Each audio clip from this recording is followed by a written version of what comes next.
We're back with more Civ 7. So remember when in Civ 6 that Himiko was one of the great heroes, legendary heroes, along the likes of Hercules and Nancy and people. Interesting how she was portrayed like some mythical character when she actually has a true history compared to the others. Because like Hercules, as far as I know, is mythical as well as Anansi, right? They're gods or whatever, right? Did Anansi actually live? Nancy, history.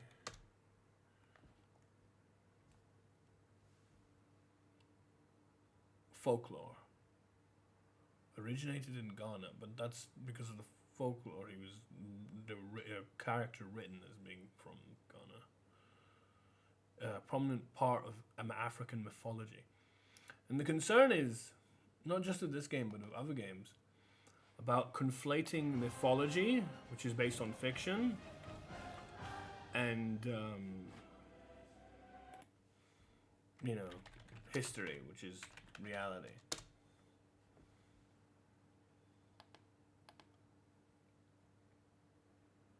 So, yeah. Because I was watching some SMT5 yesterday and getting quite perturbed. Is it perturbed the right word? Yeah. Perturbed by the portrayal of Cleopatra, who is a very real figure of history, who really existed as a queen of Egypt, being synonymized and equated to the likes of Zeus or other mythological characters written in storybooks. And how, when you do that, the damage that inflicts is to make people start to believe that Cleopatra and, the historical achievements of various cultures were nothing but a myth, because it's being equated to myths, put in the same light as myths. And that's very concerning. And I guess the same thing with Himiko, because Himiko was real. But she was put in the same group of characters as the likes of Anansi and people who are not real. So, yeah. Very concerning when you do that. It's a way that prejudice is spread to try and undermine the successes and truths of other cultures. And it should be appreciated and concerned as such. But it's interesting to see Himiko actually as a leader now. Because honestly, I didn't know who Himiko was. When I first heard about Himiko, I didn't know who she was. Like a number of these characters, like Anansi, I didn't know who he was. I never heard of them before Civ 6.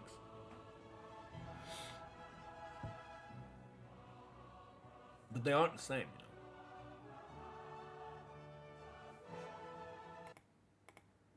It is quite concerning that, not enough respect is appreciated between the difference between mythology and history.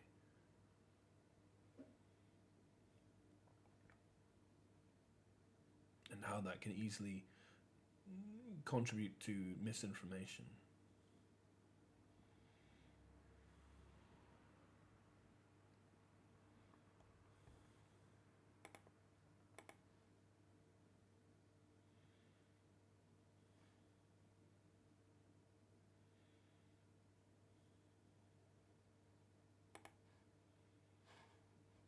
Poetry and law, envisaging how to build a Greece that will last for ages.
Yeah. As if the world isn't, you know, culpable enough of prejudice and disrespect. You see it every day, at least if you look.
Yeah, I don't know why this is taking so long to load, by the way. But it's just constantly looking on Twitter reminds me of how far away we are from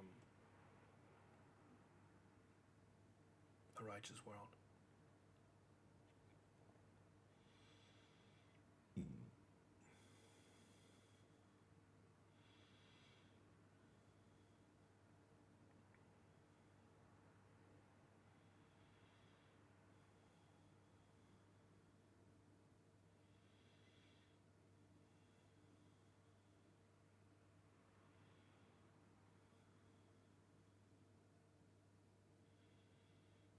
Well, I'd love to see how long this is supposed to take. It's kind of crazy.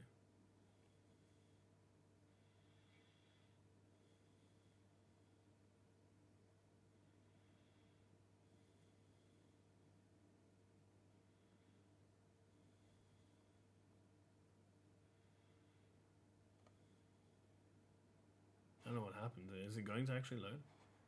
Or is it stuck?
Okay, finally.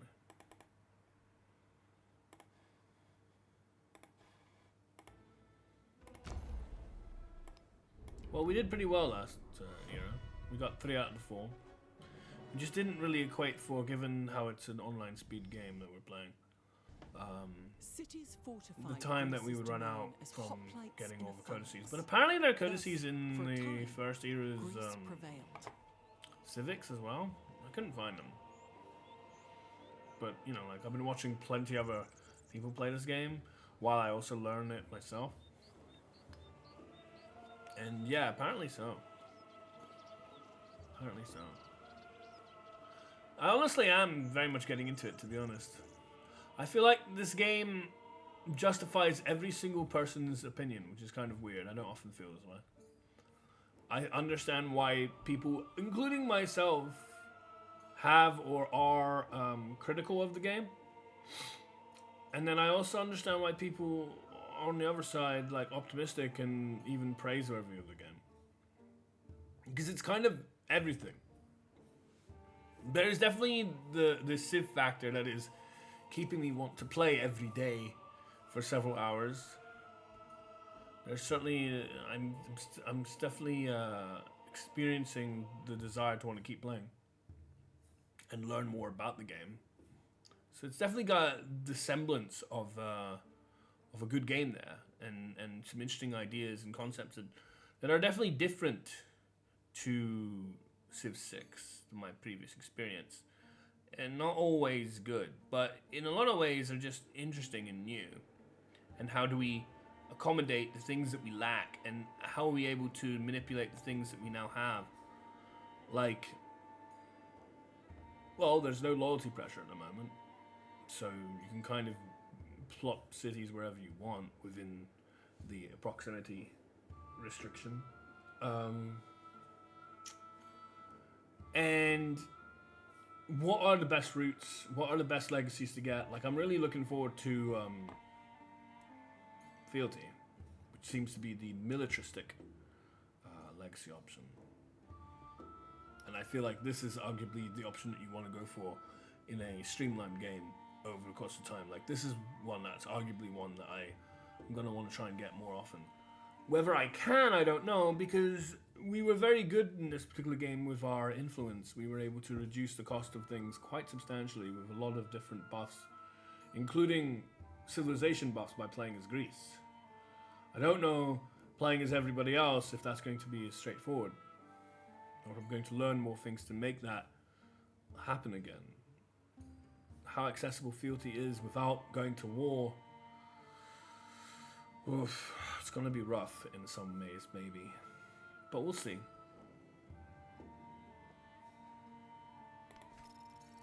Because I really don't want to have to go to war every game. But we'll see. It does feel like war is more inevitable in this game than it is in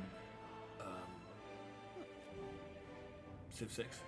Because in Civ 6 you could definitely, and it seems like they wanted to block players from being able to continue doing this. Befriend AI and then effectively lock them into a friendship hold, whereby as long as you keep track of things or be willing to go back if mistakes are made, keep renewing the friendship so that they never ever become your enemy until maybe the very end of the game, at which point it doesn't really matter. In this game, there is no certain, like, for starters, the thresholds to become friends or allies is harder to reach. Plus 60, plus 70, whatever it is. You know, reputation is a lot harder than plus 5, not just for the raw number count, but also what you have to do to get that. In a lot of cases and there also is no, like, official friendship position. I've kind of thrown that away, and it's either alliance or almost like neutral. There's no, like, friendship position where you can't go to war with someone if you're friends with them, but you're not in an alliance. There's no, like, intermediary. So it does seem like your balance in power and relationship with the other cultures is a lot more precarious and turbulent in this game than it is in previous. I don't know why we constantly have Charlemagne making these weird noises. We have the opportunity to be Norman. I do like these because they have settlers that allow you to get medieval walls, which, yes, is something I learned about by watching and listening to other people making decisions at this point, rather than necessarily knowing myself. Unique settler, Soakman. Civilian unit capable of founding new towns, receive medieval walls in the city. Center one. New towns.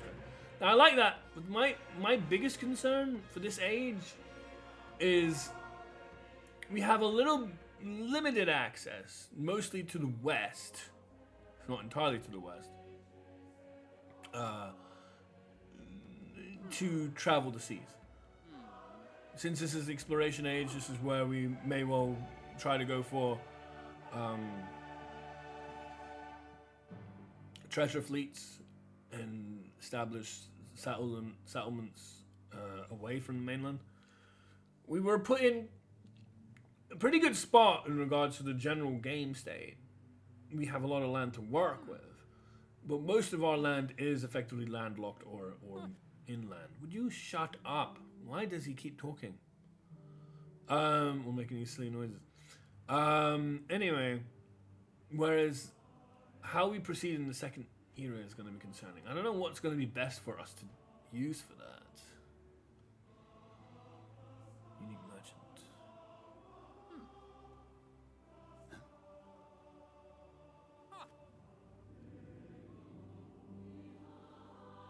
Yeah, I'm just trying to read this stuff. Warakak was from Civ VI, if not before. It's interesting about the rough terrain, suggesting that the main definer of movement cost is rough versus flat, but I've seen like vegetated cause problems even in flat terrain, so it's very jumbled up. There's like more than one thing going on that's affecting movement cost. It's very confusing because like vegetated flat is also going to cost more than one, but then non-vegetated rough will also cost more than one.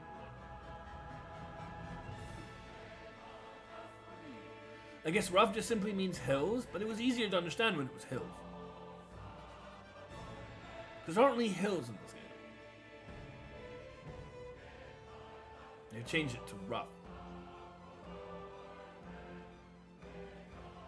Both of these like the rough terrain, huh? You want another scout in the exploration age? Not really. Abbasid is what we went with last time. I don't want to go with that just for the sake of that. Something new.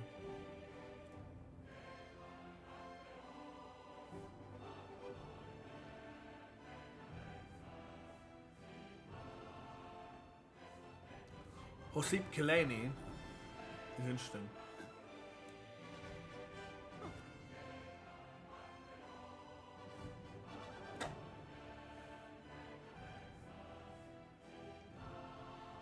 Ageless. Yeah. All these are ageless now. Tariq al-Sudan. I see, so they're from Sudan.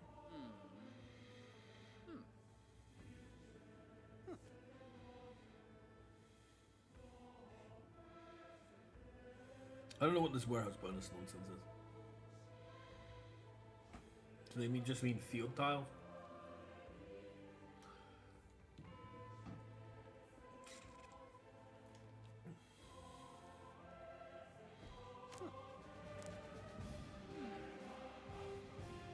How when you settle on a tile, for instance, sometimes you remove part of the benefit of that tile.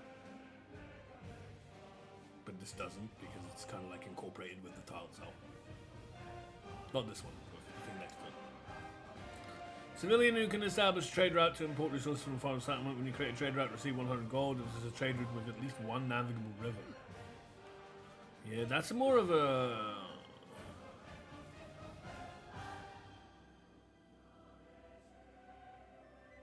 You can create a road action. But that's what you're going to do with every trade route, right? Or is this repeatable? Is that it?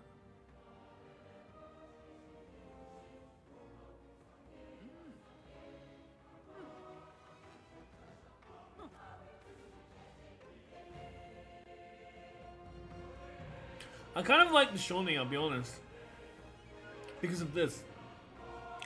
Because since we are so locked inland in between the east and the west, we do have some cities to the west that we can use our ships for, but it's not the easiest.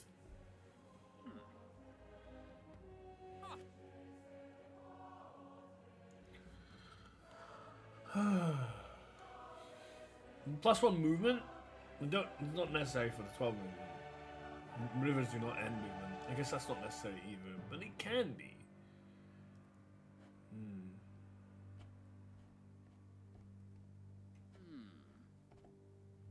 I definitely will want to use missionaries as well for scouting.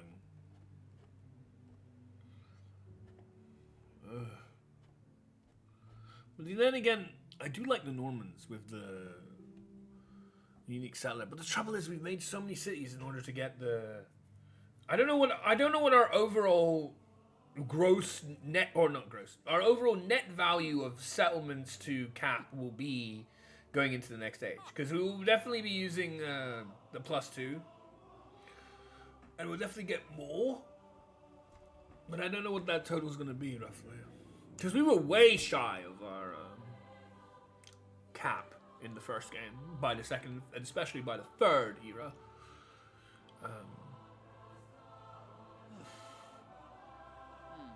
But I do really like how you can receive medieval walls in the city center when a new town is created. That's really good. Because it basically means that you can fairly safely just take settlers and move them independently. Because, you know,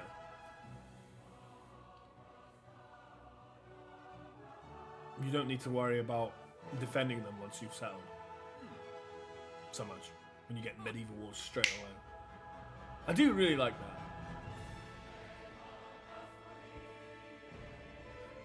And this is definitely a culture I want to be using. Because I want to try every culture, I don't know if this is the game I want to use the Normans with. But at the same time, who knows if I'm going to be able to play the Normans next game. So let's go here. Let's shoot them.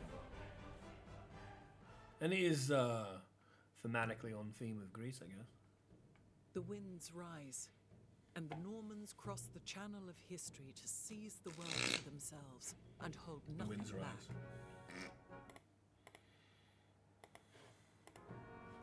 But yeah, we did really well in getting 3 of the 4 things maxed.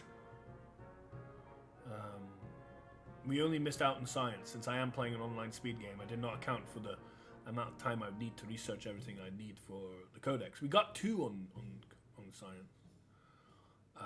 It does seem to me, yes, the military one, which sucks, because I'm not really a military guy, is the best legacy to get from the first age. Again, because it's very much synonymous to me with getting monumentality in Civ 6. Bailey. Bill Bailey.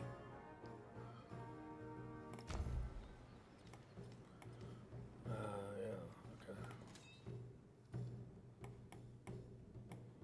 So all the assholes have gone. That's nice.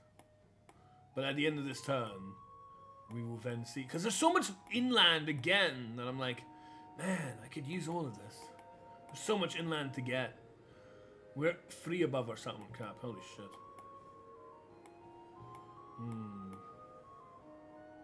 But we were going to get the +2, so that's part of it. That hasn't been included yet.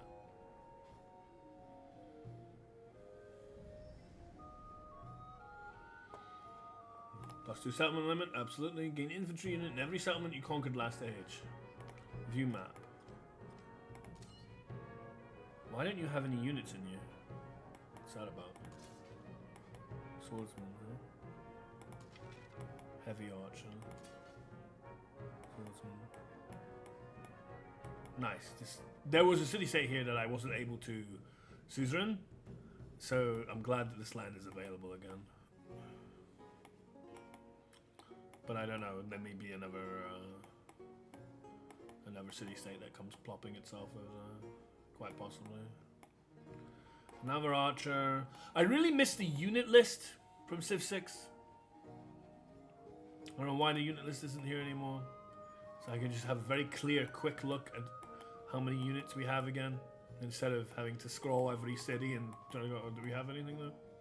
Also, we encountered something very interesting whereby we didn't have these cities line up to the rest with our trade routes. In which case, I kind of want to make Mykene especially, because it is coastal, with a harbor maybe, a city, so we can potentially move out. Oh, look. This is where Himiko is, all the way to the south. Also, it would be advisable... We got gold again. I had to use most of my gold at the end of last thing. It would be good to do this reconciliation. This bitch really liked fucking with me. Like, and by that I mean... She went to war with me, never attacked with any units. We never really saw any of their units, and it was just a straight up Cold War to affect my happiness. It was a straight up Cold War. She would not relent. She put up a lot of war support, and it was just to sabotage my resources. Which is, yeah, definitely a strategy. It's a really disgusting one. That's what she was doing. She was straight up just sapping my resources with a Cold War. Very annoying of her.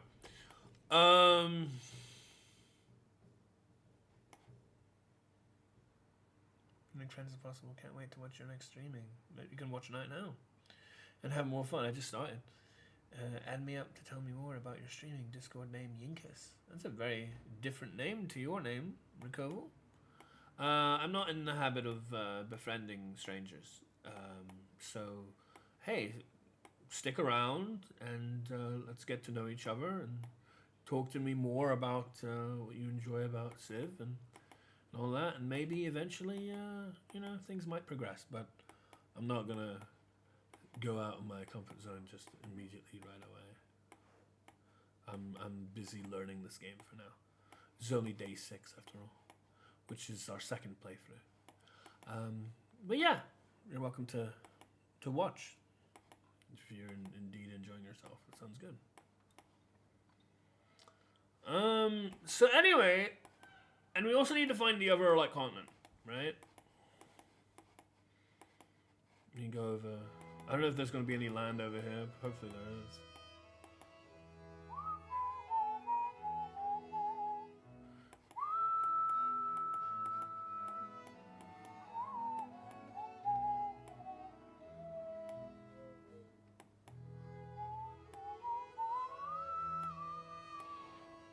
But we've kind of limited Egypt to this little stretch of land here, which is nice, because we're kind of locking her out by doing these settlements over here.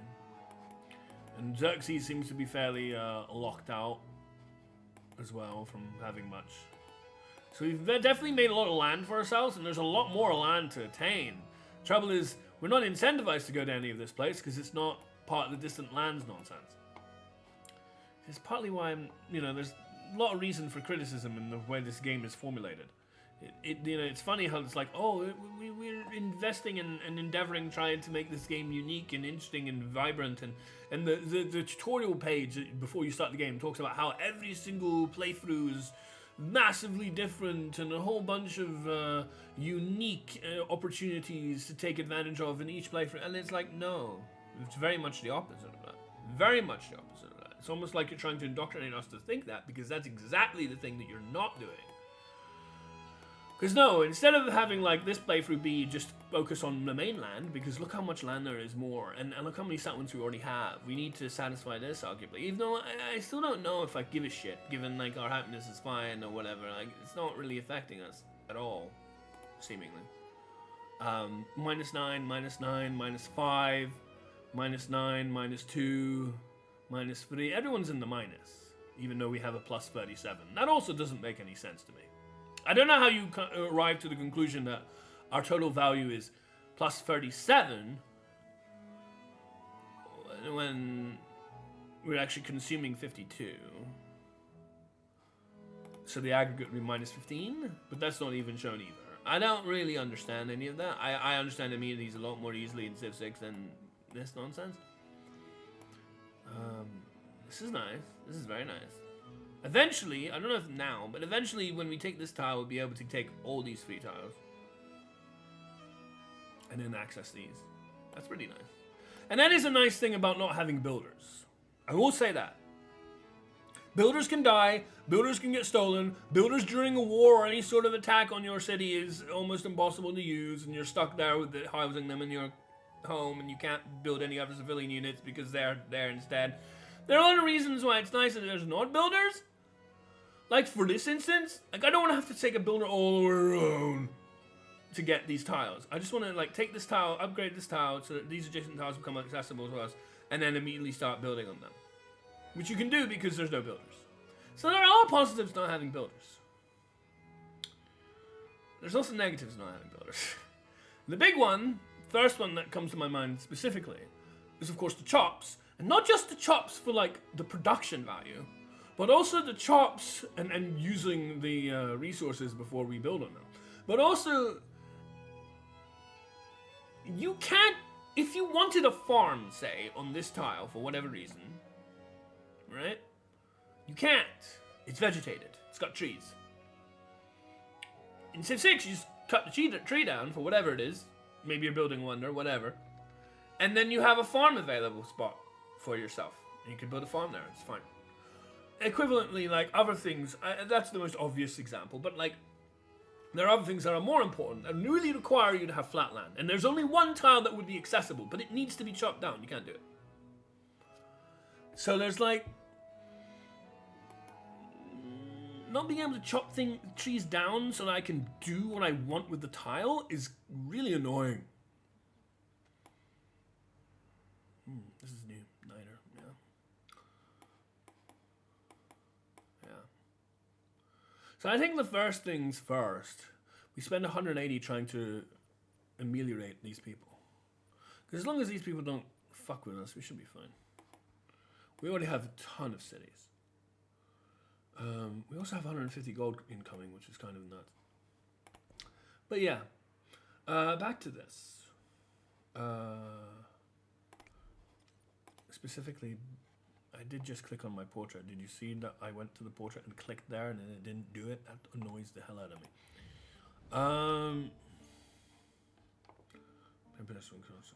Did not need that to get our wonders done. That's good. Diplomatic. Social policy slots. Yeah.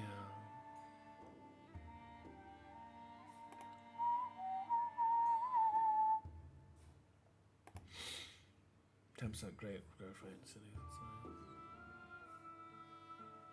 I don't know what warehouse buildings are. This warehouse nonsense is not clear at all. There's a lot of things in this game that are not clear, especially like, you know, movement.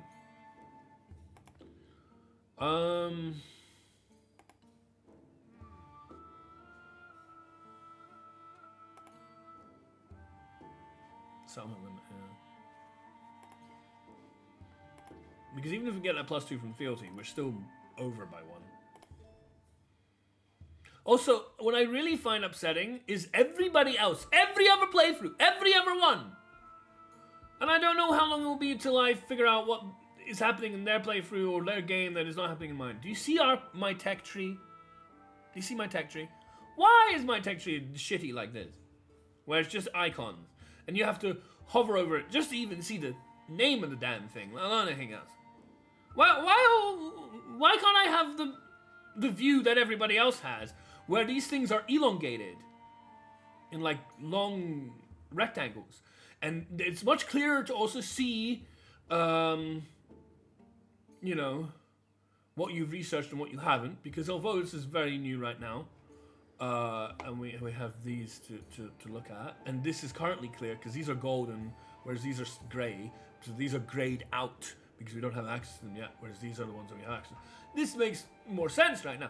But later on, this inner circle will be filled with blue, say, or maybe they won't, depending, because these first ones tend to be just stay red.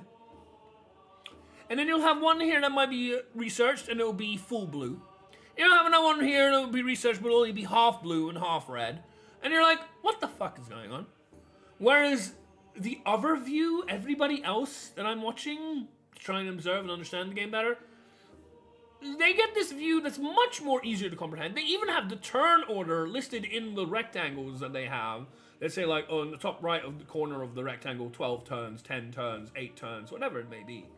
And I'm like, why am I stuck with this shitty view instead of, like, what do I have to do to get the good view?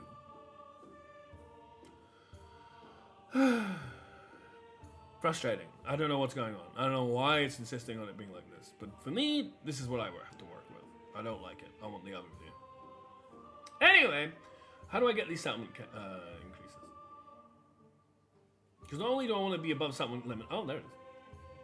I also want to then expand further, of course, because I do want to try and see if I can make the most of treasure fleets. I guess we go here, then. This is the only one on the second column.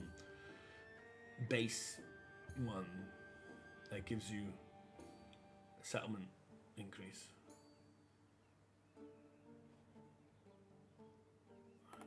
I wish I could just click this and be like, you know, whatever, you go here. You go whatever. Cartography first, then.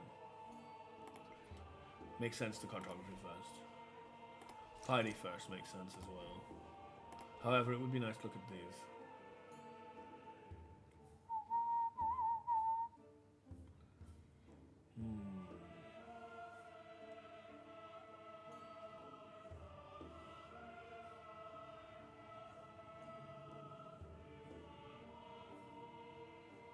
There's settlement limit, settlement limit, settlement limit. Yeah, at the end there.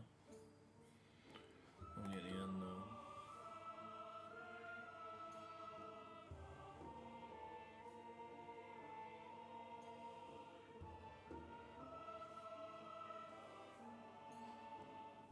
Whatever.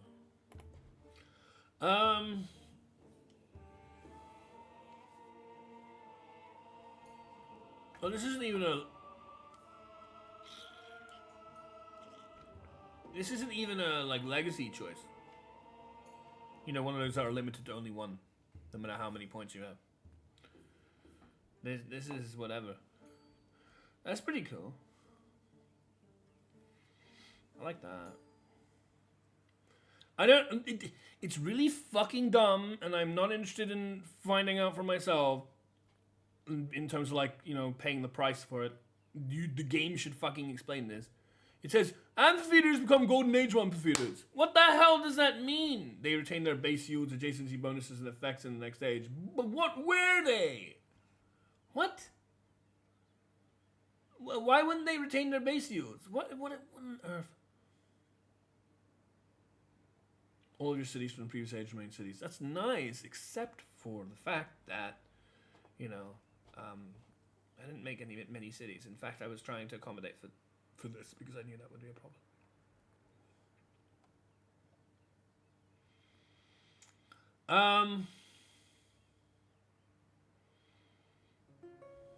I think I like getting the attribute points, to be honest.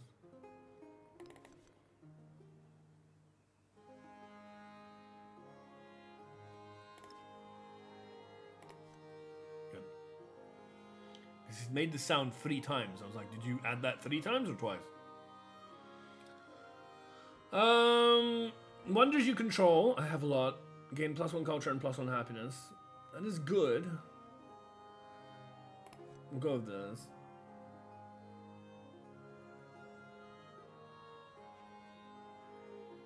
I mean, it is nice that my cities remain cities. That is good, but I don't know how valuable it is. I mean, that's still good, though. Is it worth 2 attribute points? I don't know. 2 attribute points. Yes, it is. It's worth 2 attribute points.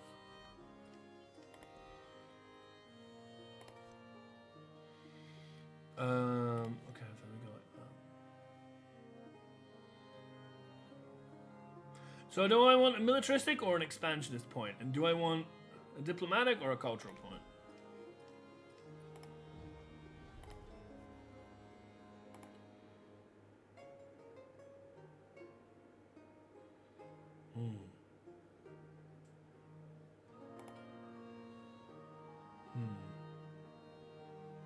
I want a cultural point.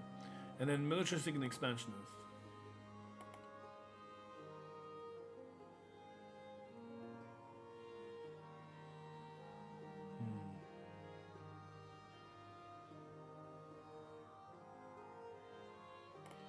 I think I want the 10% growth rate.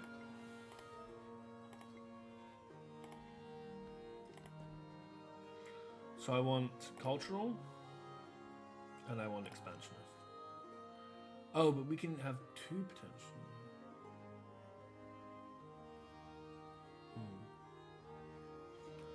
Just another attribute point will be fine.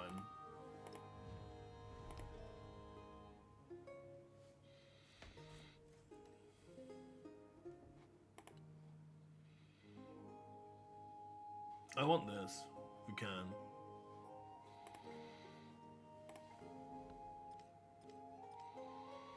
So I want a scientific point.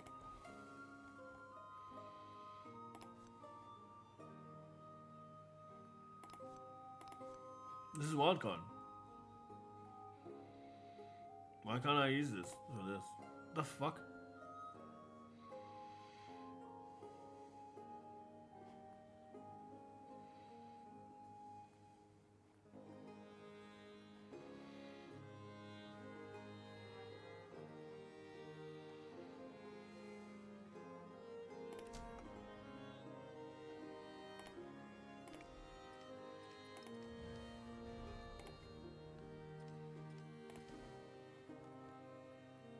So weird.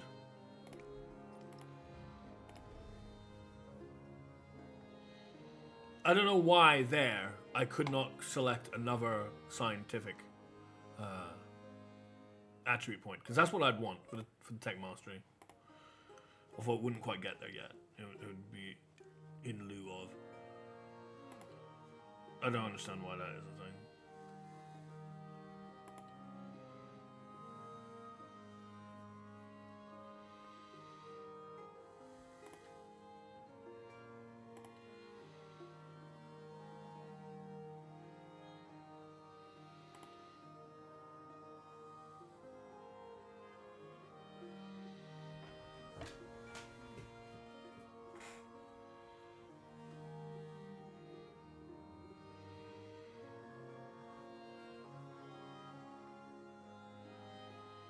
I guess.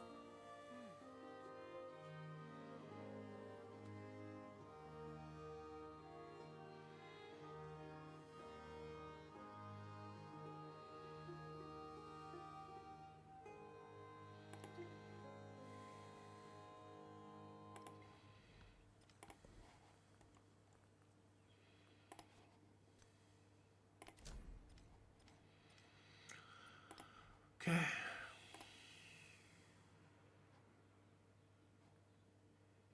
I like these two, potentially.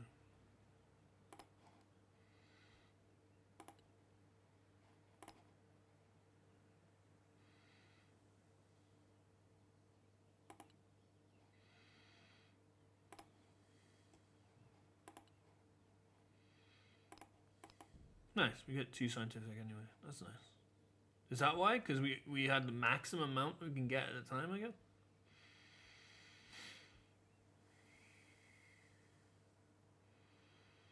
But yeah, getting the tech mastery is fantastic. Thank you for that.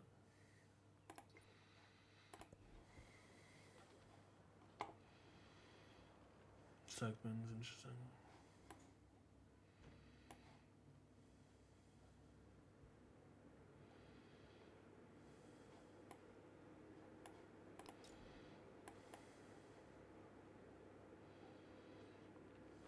It's a brickyard. Really is perfect for that.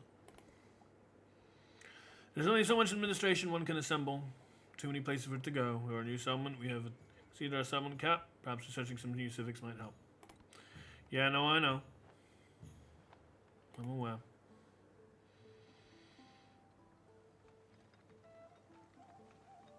Why can't you organize it whereby cities are at the top? Also, if there's only show towns, why isn't there a show cities? So that I only have the towns.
What are the settlements that are connected to this town?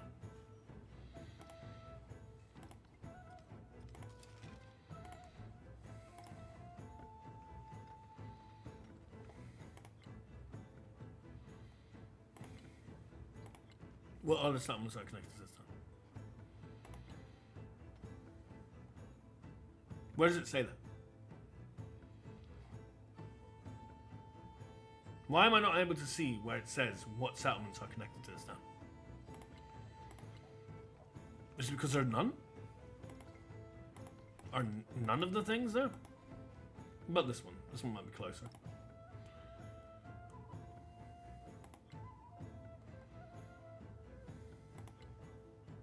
No, it doesn't seem to say shit.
See what I mean?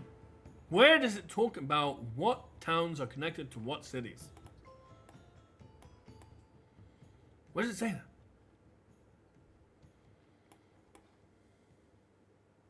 You know?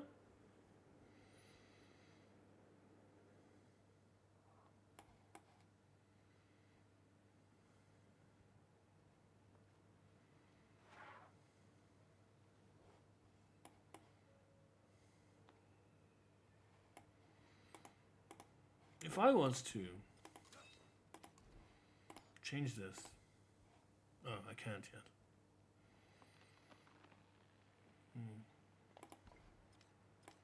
3 turns it will become 7. I think it's size 7 is when you're allowed to choose, which is a bit of a hunch, but I think it's size 7 when you're allowed to choose. Okay.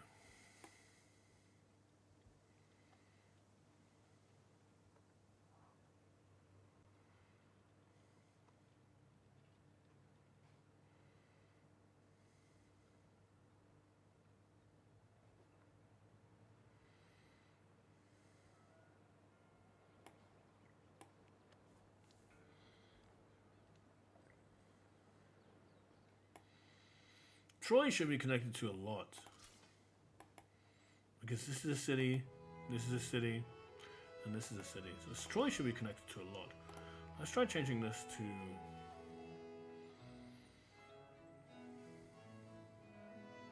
already has trade outposts for some reason. Yeah, it requires a population of 7 or more. Yeah. 3 settlements.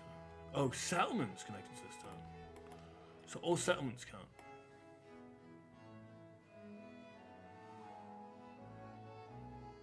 So Megiddo should be really good. What do I get in terms of influence if I do this?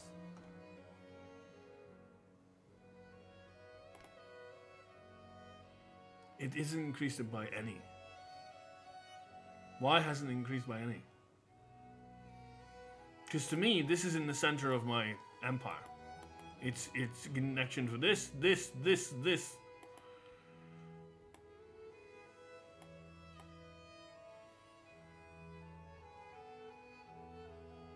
Oh, now it increased it.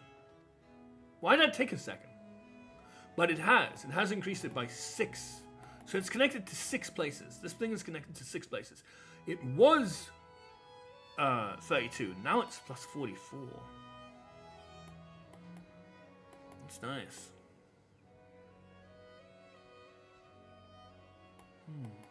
It's really good.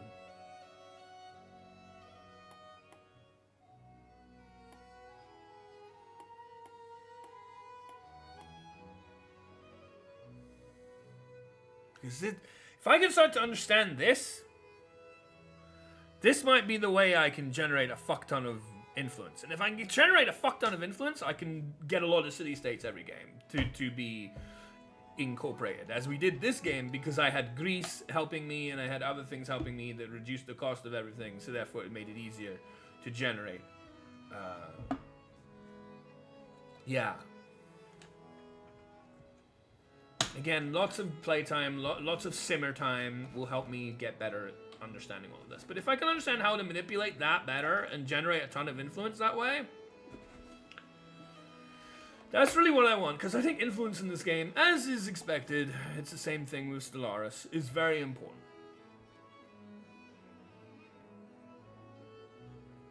I think influence is massive. I really do. Because influence, not only is fealty arguably the best perk you can get from the Antiquity Age because it's pretty much the monumentality. But to do that, I don't really want to go to war with everybody. I might want to take a city or two, but I don't really want to go to war with everybody. But I do want to take city-states. City-states are basically free settlers, effectively. They're not free because you have to settle, or don't have to settle, you have to pay influence and shit. But in a way, they're kind of like free settlers. And they've already settled in land that you may already have wanted, in which case you can't even settle there anymore anyway. Yeah. Like, I really think influence is a huge deal. And if I can manipulate it so that I can generate a ton, because that choice I just made generates plus 12 influence per turn. Which I'd say is quite insane.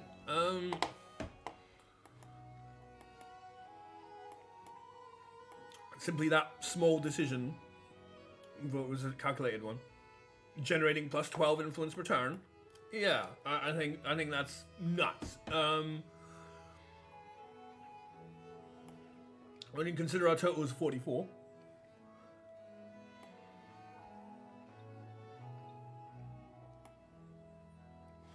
I'm gonna have to ad break it.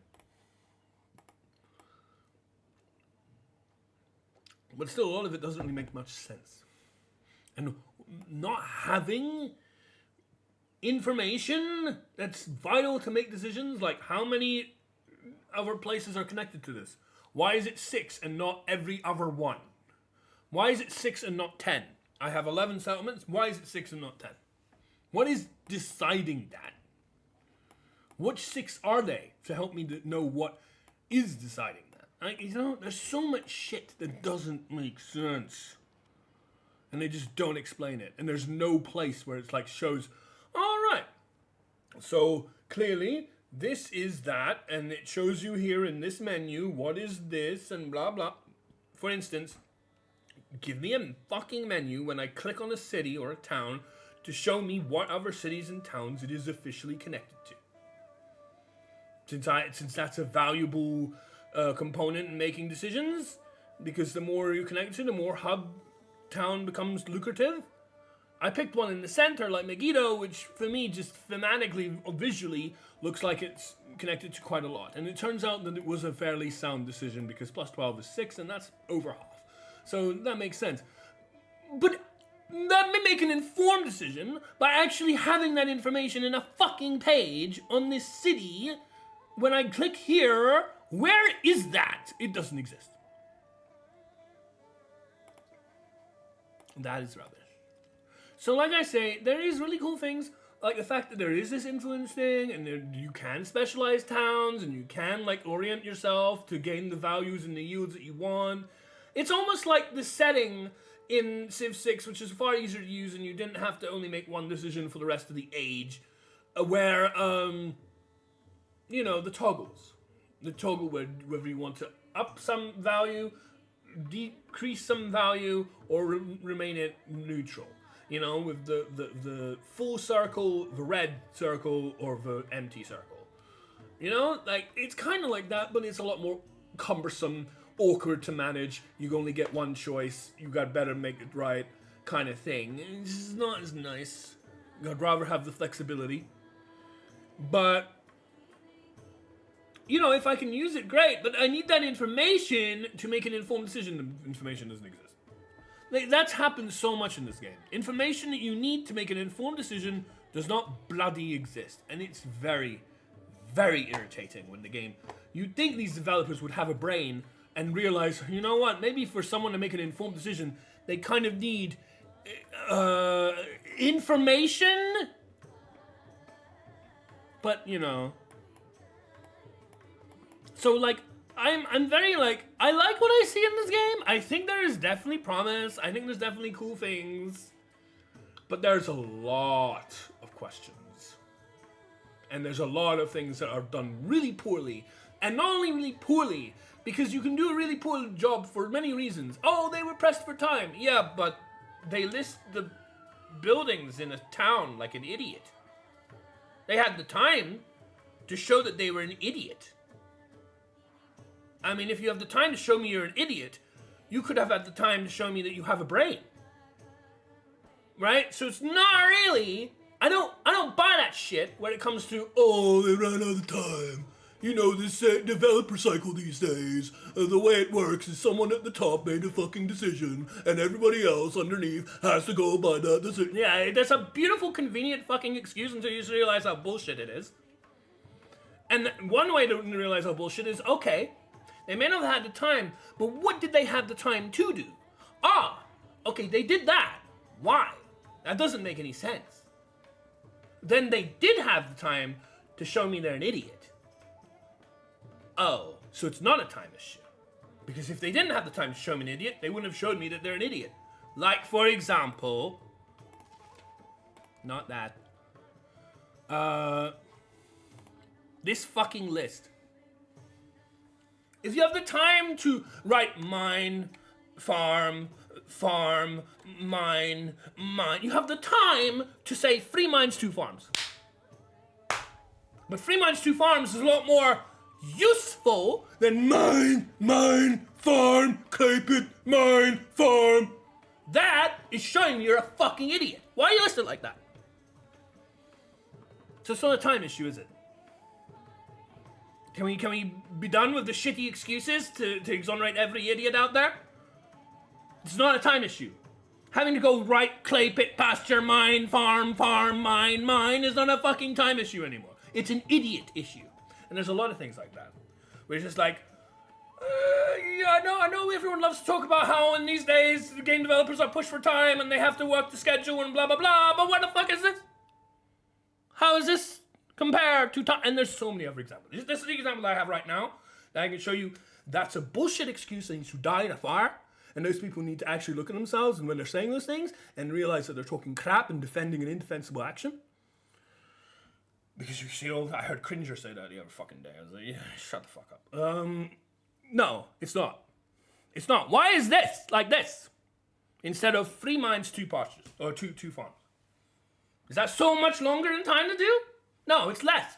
You don't need to type it out or write it out or whatever, program it out so many times to repeat and repeat. But this is like an idiot. It's a farm and a farm.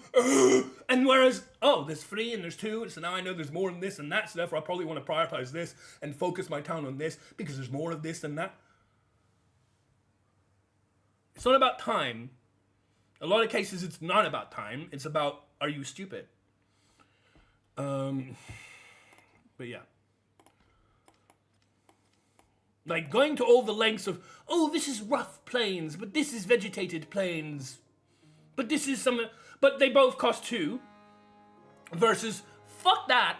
Just give me 1, 2, 3 on values. Like you did in Civ 6. Movement cost 2, movement cost 3 because it's a river, movement costs 2, movement costs 1. Isn't that simpler? Isn't that less time? But it's also more intelligent because then people know what to do and know why they can only move two spaces that way, but only 1 space that way. It's not about time. Fuck that rubbish. Okay? I'm sick of people making excuses for idiots being idiots. I'm really sick of it. Because it just hampers our real goal, which is to make the game better.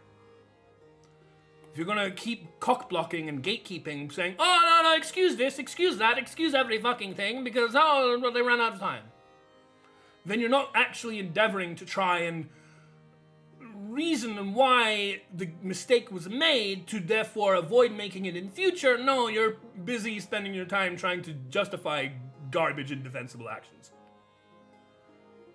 And I'm not about that. I think this is a really good spot to settle. Actually. It doesn't get this jade. But this jade could probably get... this jade's in a bit of an annoying place. Same with this, whatever this is. Cotton. Maybe here. I don't know. I need to uncover these tiles. But this is something like here. This is really good though. It would be even better if I could settle on the resource, but fine, we don't get to do that anymore. Well, even then, 1, 2, 3, that won't reach. Whatever.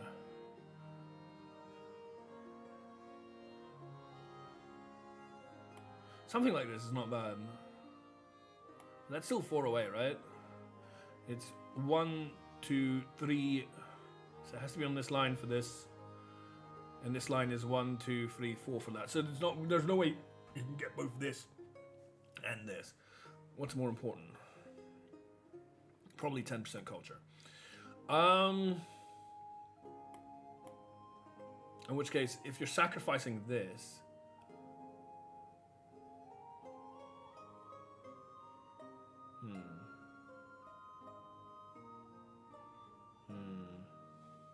wish you could settle on here. This would be a great tile to settle on. But for some reason in this game you're not allowed to do that. Because then you get the horses as well. For free.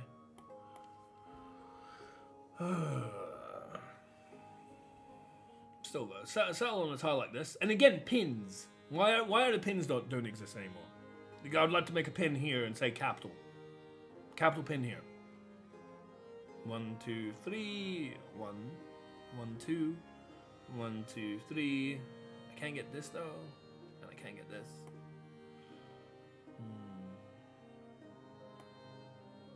Maybe this.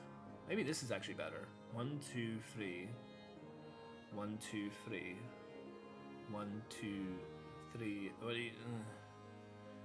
This is better because we get more and more horses than this. It is better. But still. Also 1, 2, 3, 4, 5, 6, 7, which is perfect for that.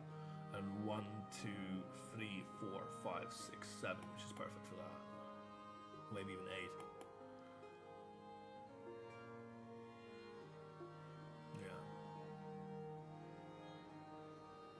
Or maybe even just here.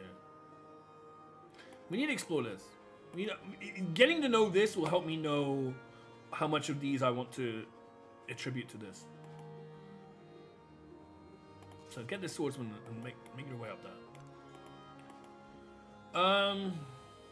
See what I mean? Like, I'd love to further boost this. This is really good, you know, in a way. But I don't really know how to, other than potentially the new city. Sparta. For Sparta! This is Sparta! Yes, I can see that. I can see that is Sparta. Thank you very much. Also, the trade route thing. This is apparently too far away, so this is almost like a second metropolis kind of situation. I mean, I have so much I want to build cities. I have so much fucking land that I want to be, you know, utilizing, but can't do that, unfortunately.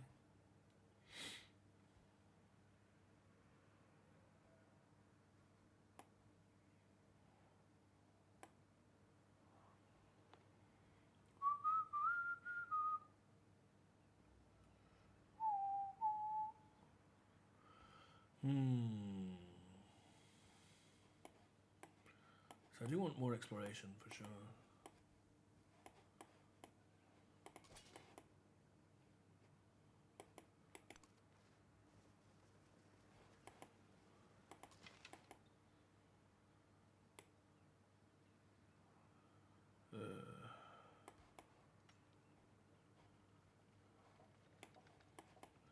And you're good just for defenses.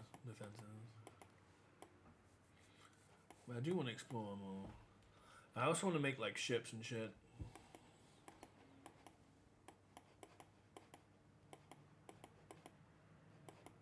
You need to make a harbor. I don't know what harbor is. Where's harbor? Where's it? Shipyard. It's one of the two.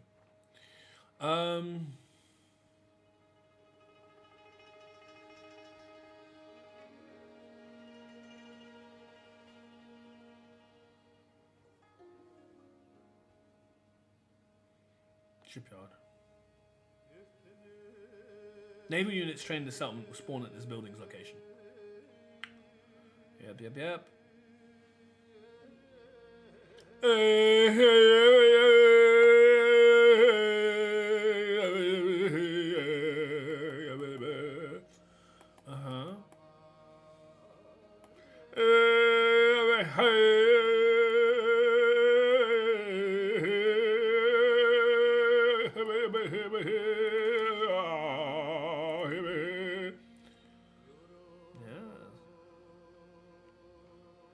Of course.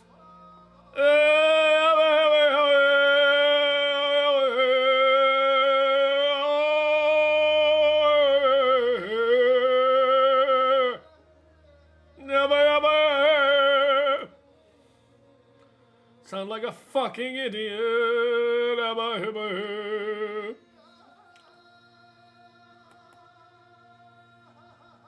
Ha ha ha ha. God, the fucking music, man. Like, I like the music generally more in this game than the previous. Oh, God. There's some real, like...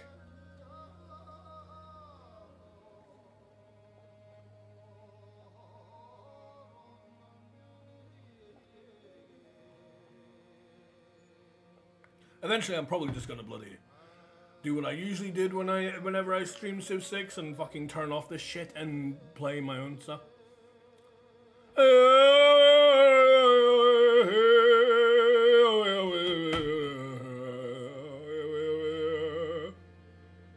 It's so annoying.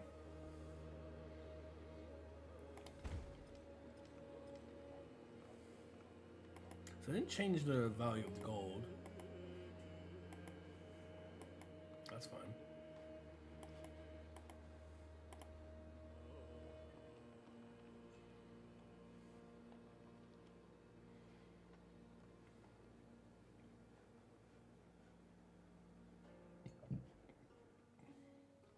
So I don't have enough spaces. I mean, I have 3 camels.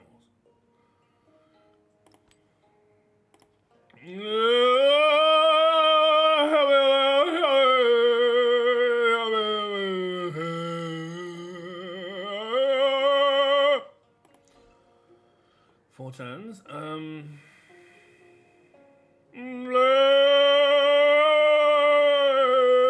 Is it nice when I do it? Because it's not nice when they do it. You know, like, why should I think it's nice when they do it if it's not nice when I do it? It's the same shit. Don't try to tell me it isn't. It fucking well is the same shit.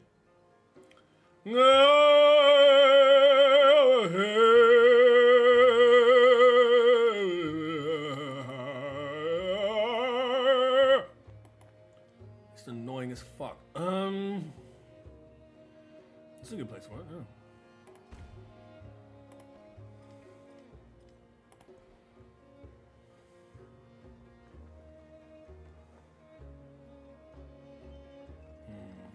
Civilian support units and the culture as well. This is the one I usually go for. It's because, you know.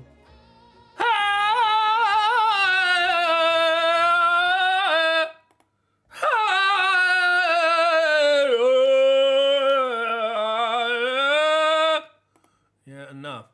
Fucking annoying shit. Bloody insufferable. Hateful music. Let's play something else.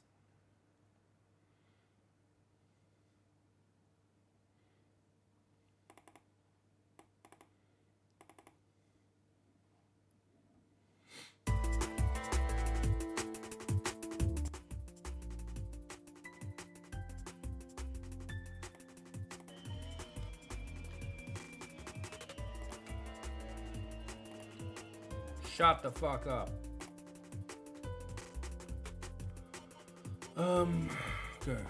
Good, thank God.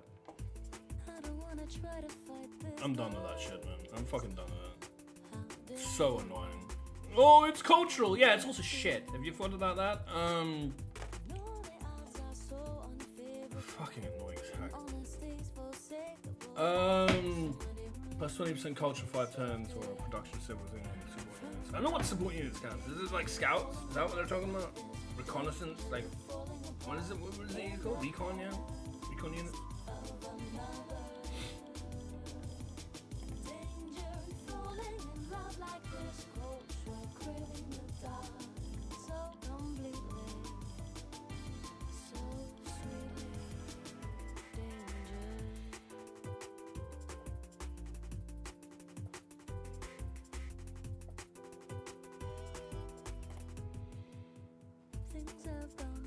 I don't know. These are all important stuff, which I do want, but I'm surprised I don't have other options. No! That was better than sanctions.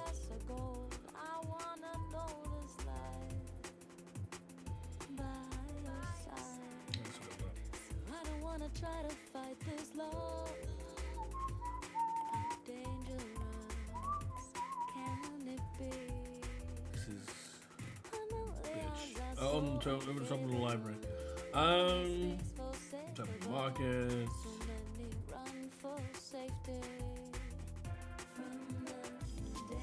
Probably over here.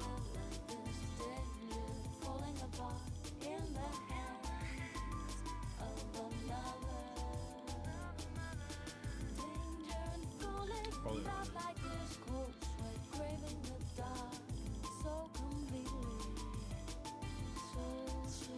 Yeah.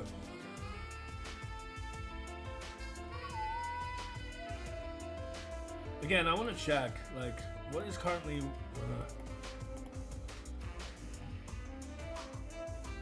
currently, we have 5 slots for Argos. I bought the market, or... yeah, I'm pretty sure I bought it. Maybe I made it. I produced the market in some form or fashion in order to increase the slots on the city. However, it is now an outdated building. If I build over it, does that still... is the market's effect still in place in the new age or not? Will it remove a slot from being able to... resource slot to attach to Argos or not? Currently, no. When it finishes, will that happen? These are questions I want to ask.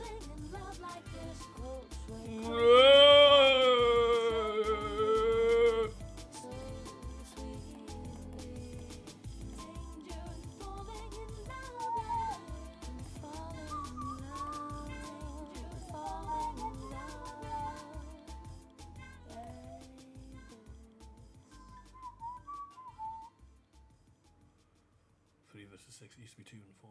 Now they're more important.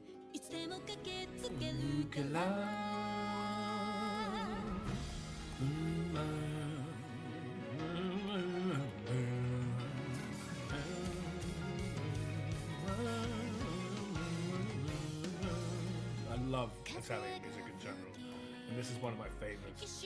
It's one of the best songs I've ever heard in Rusliana. There you go.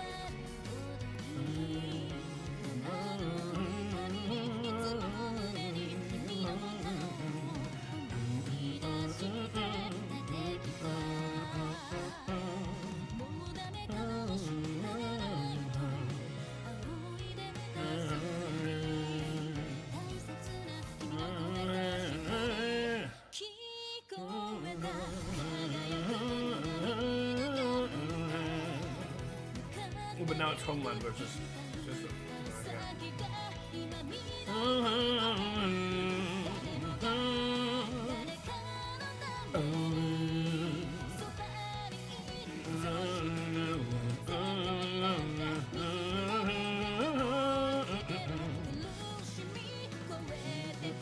really, it's still free, huh? It's so annoying.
Production.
Mining town. I definitely like that. Yeah. This town focus is exclusive. Yeah, I don't know what that means aside from limited in some way, other than maybe you're talking about this next day.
This town, city rather, is adjacent to the Egyptian territory.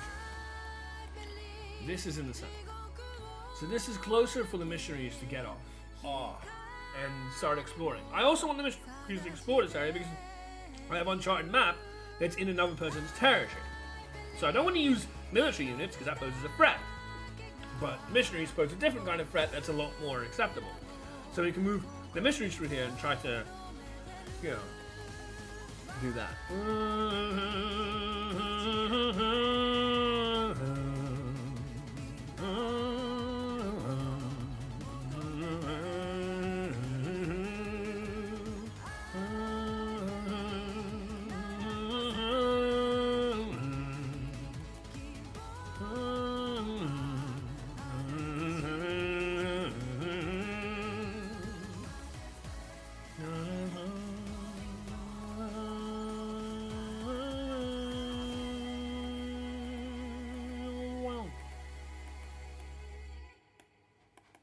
I want it on better defensive cities. I don't need to defend these cities so much. They're not going to be attacked as easily as something like this. Or this.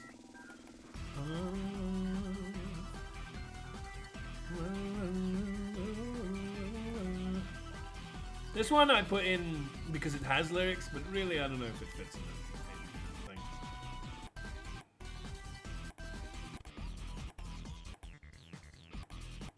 Sometimes just trying to fill playlists up in an hour.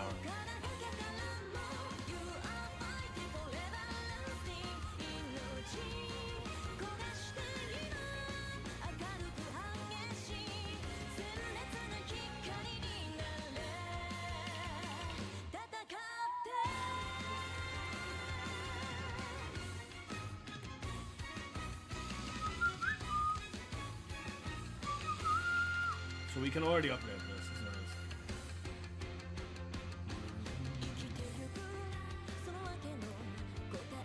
So this is placed in the exact same spot. This time this doesn't have access to this. So I'm going to want to have this tile. So we're going to need to do this first. So we get access to the bottom.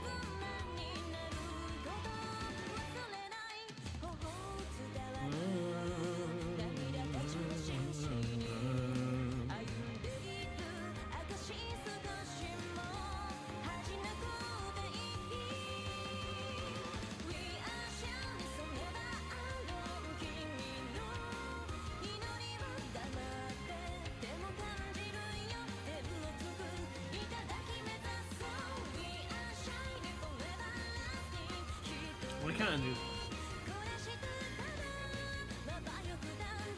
Again, one of the things I wish they had changed from Civ 6, they haven't. All the things that I wish they changed in Civ 6, they haven't. But there's a bunch of things that they did change I didn't want changed. Like how difficult it is to read this red crap. You need at least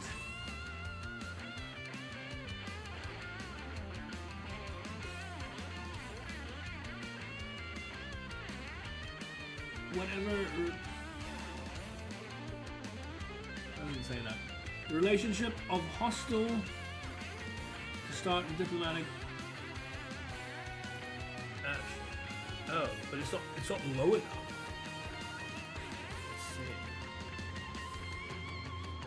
Let's see. It's not low enough.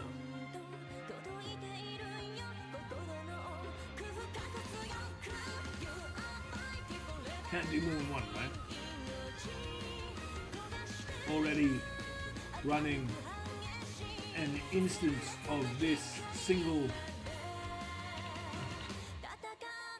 instance diplomatic action. Why of all the things they didn't change, when they changed so much like movement cost on tiles, why didn't they change this?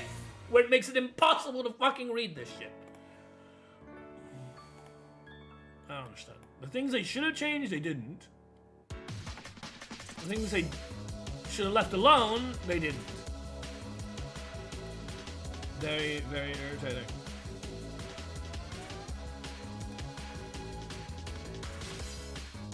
How far away is it? Oh, it's not set.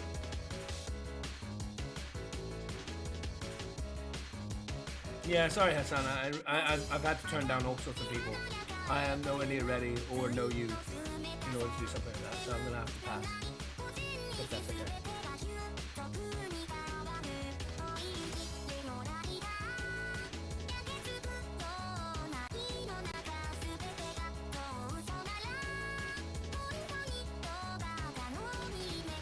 So again, I do think this sound is in the center of everything. So I think a hub town makes sense. But I wish you would tell me how many actual settlements it's connected to. Because bloody well done. We'll see what the attack is.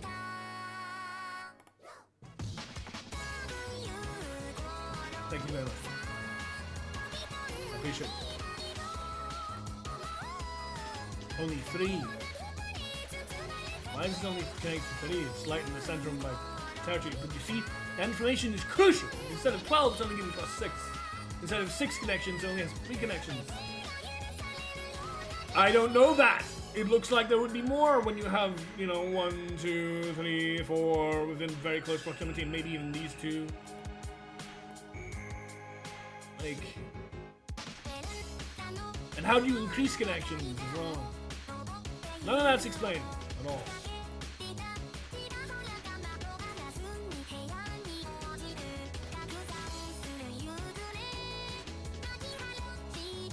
And only in the future era or whatever can you actually choose mountains. It's annoying you can't.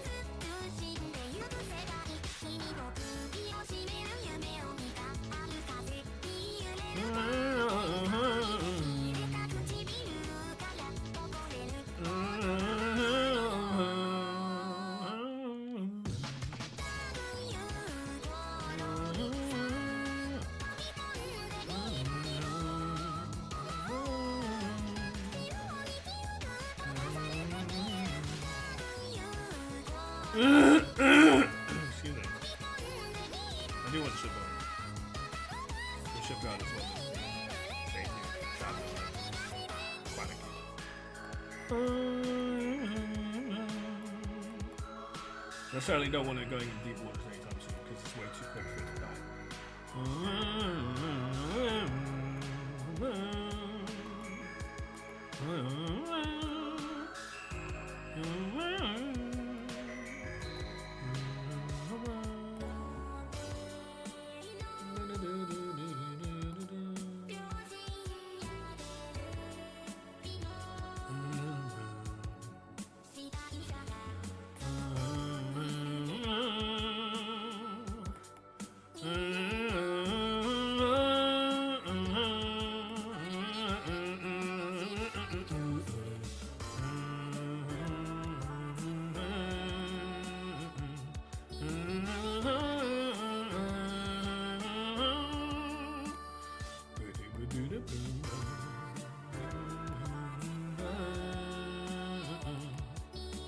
So I do have lots of money coming in and stuff. Like, I can't really do anything with it. What am I supposed to do with that? I don't want to go to war with anybody. A, I'm trying to ameliorate. 2, I am over my cap anyway. What do I want that for?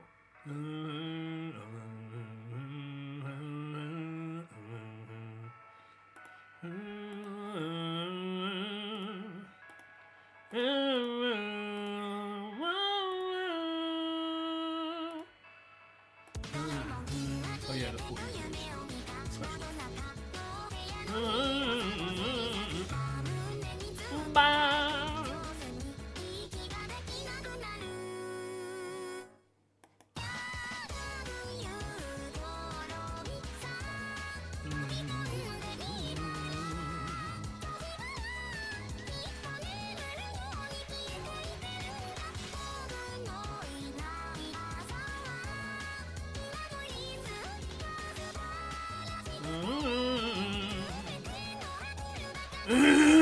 Also, another thing I just generally don't like about this game is it's way too long. It makes it difficult to see what's going on.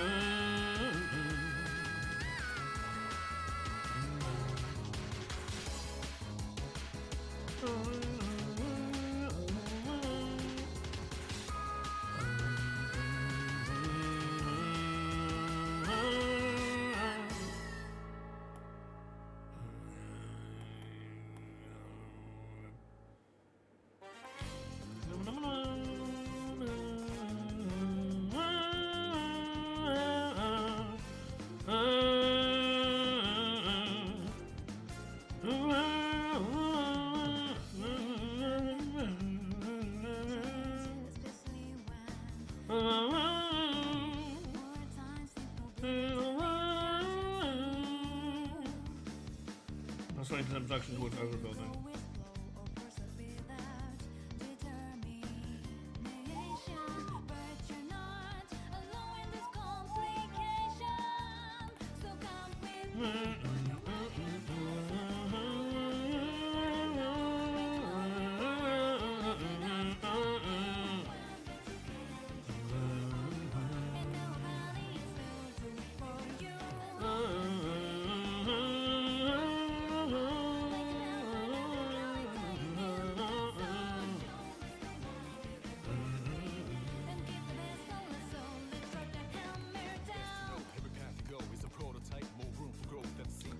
They indeed put another city state here.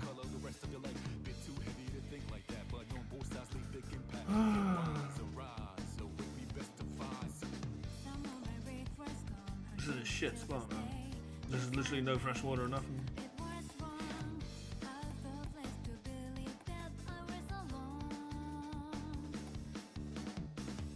I like this one.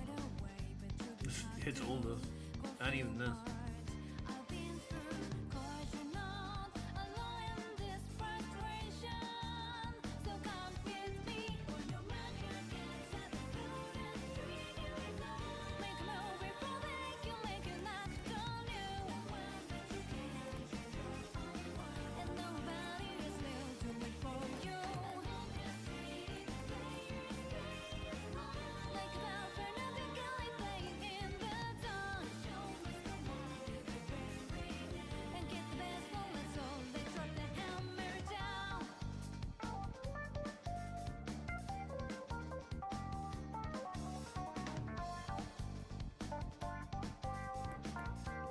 So this time.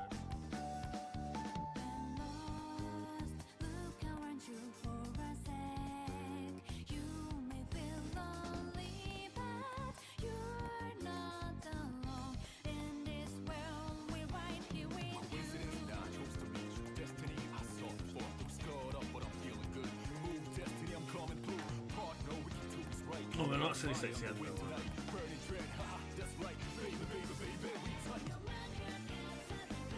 Only city states if I apply the influence, otherwise the barbarian counts.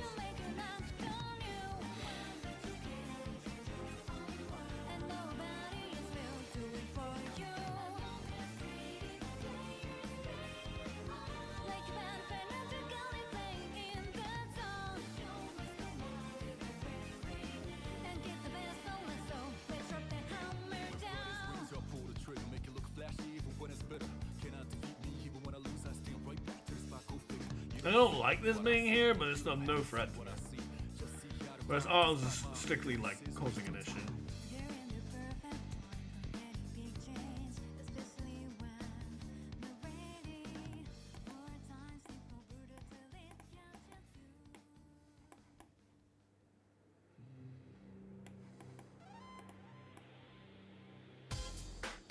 Ha ha!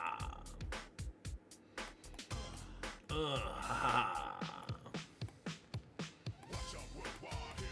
Woo-wah. Wah. Tenochtitlan. That was a city for Montezuma. You would get that. So that's where that's from. Incas. Well, not Incas. Aztecs? Aztecs, no.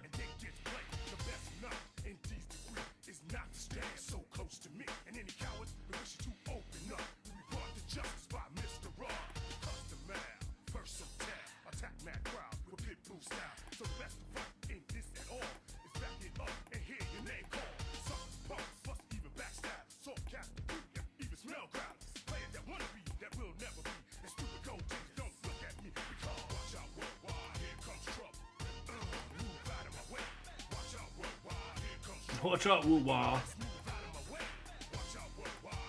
Watch out, woo-wah. Yeah. Woo-wah. Watch out, woo-wah.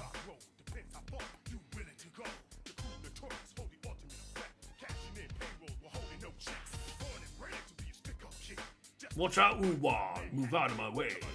Watch out, woo-wah.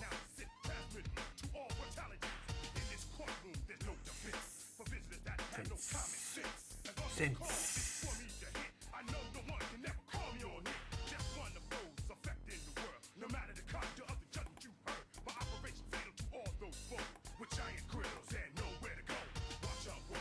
Watch out, woo-wah. Watch out, woo-wah.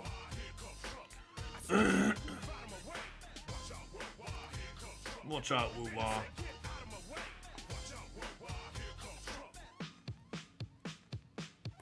I think this song is hilarious.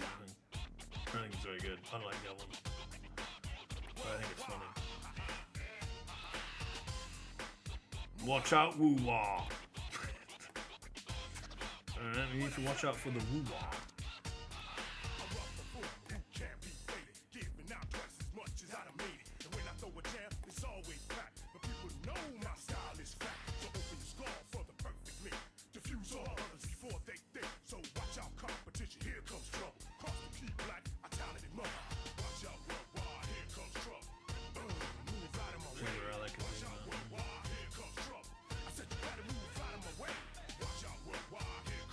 Watch out, woo-wah. You see real like Ansem.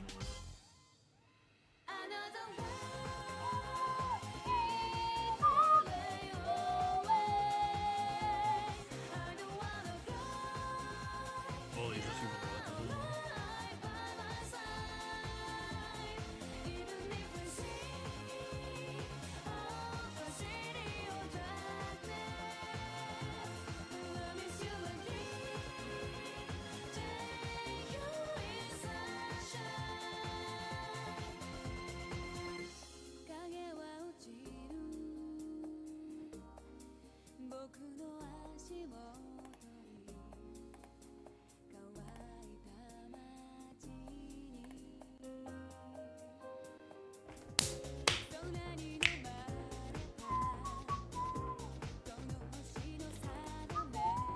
You just need to sleep.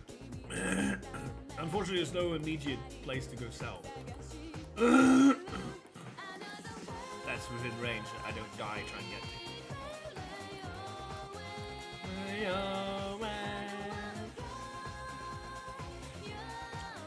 All by my side.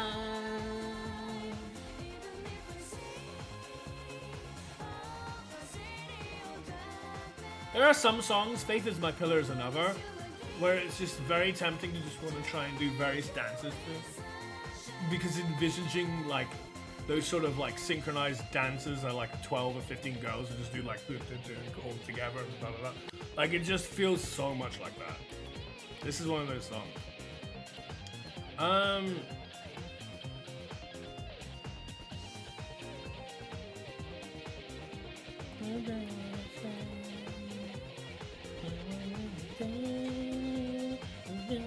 You know?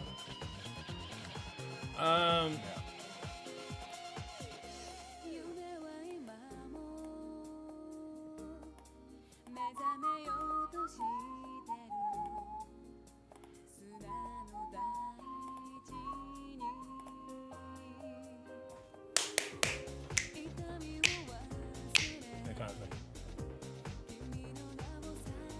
Scuba and all that stuff. Faith is My Pillar from Ichino season level 1. It's very indicative and captures that kind of image in my head.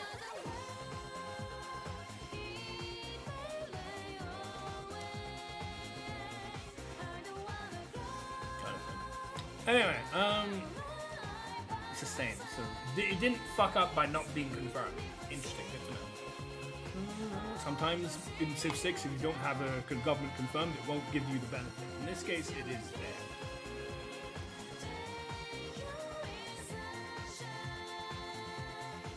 I do kind of like this place. Glass for this shit. Do I just want to befriend it? Just the fucking... It depends. When do I get my pantheon?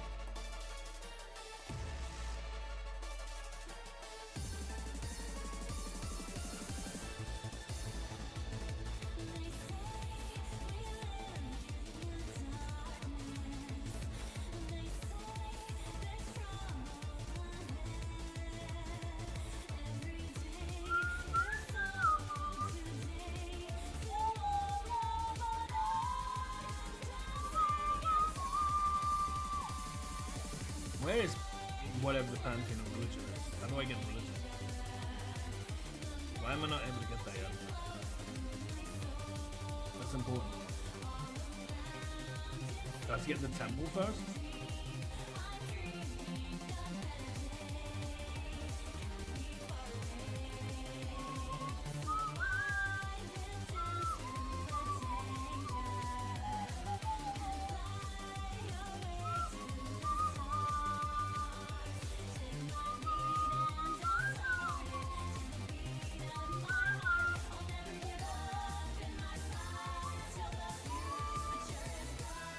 Fuck do I get religion on? Why is that not clear? The temple exception. Does the temple will access me in the religion? Is that what happens? Like, what is going on? Let me take this. You should show me how am I supposed to get a religion. Is it by the temple? The temple makes the religion? Is that it? It's not clear at all. There's nothing that says that.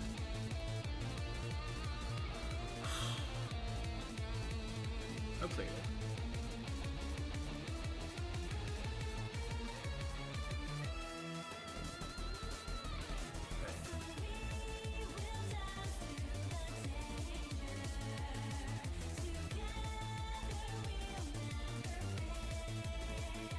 To repair anything? Wasn't allowed before. Partly why I made wonders here, because they don't get damaged. They never did. Not in Civ 6 either.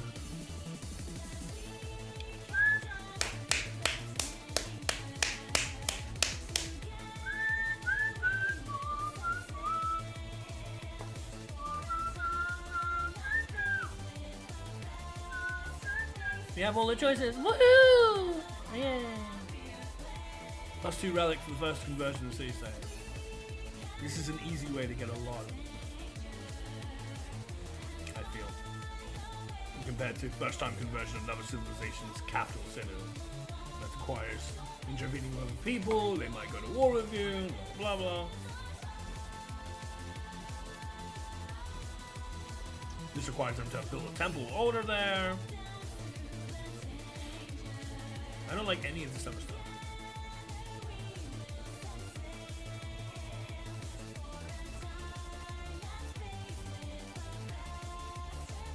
This is easy. I think this is just the one that you go for every time.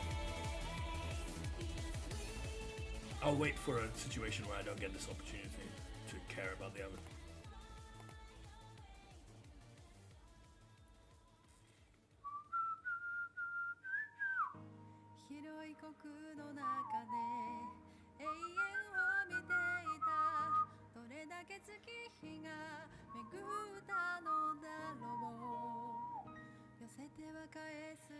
Plus a gold for every form of settlement for religion. Which could be good.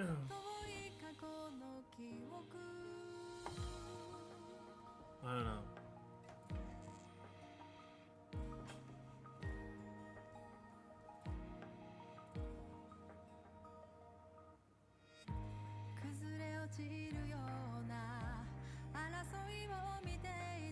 That's what the persona is.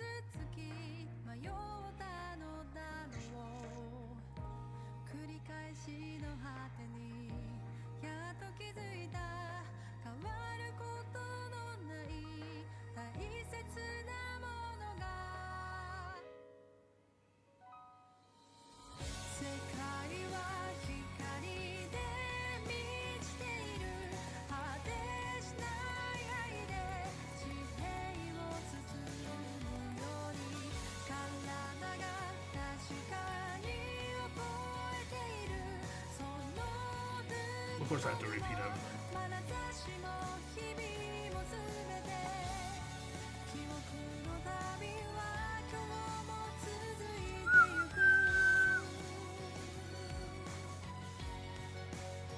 I think this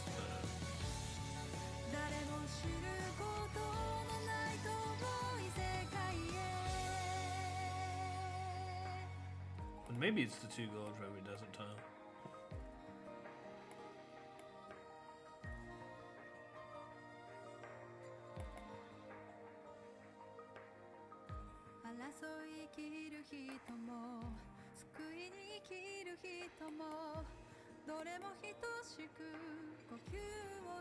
It's a lot of money though.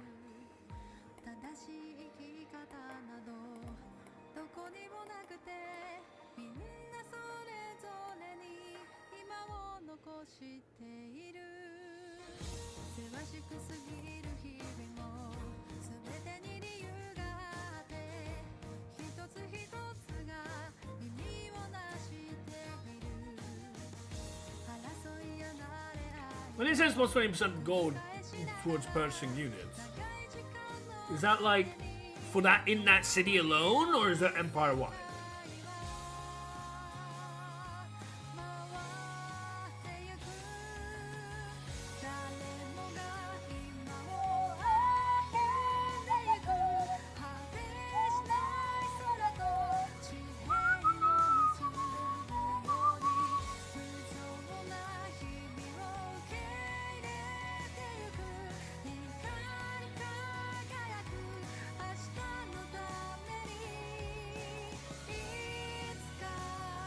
It is empire wide.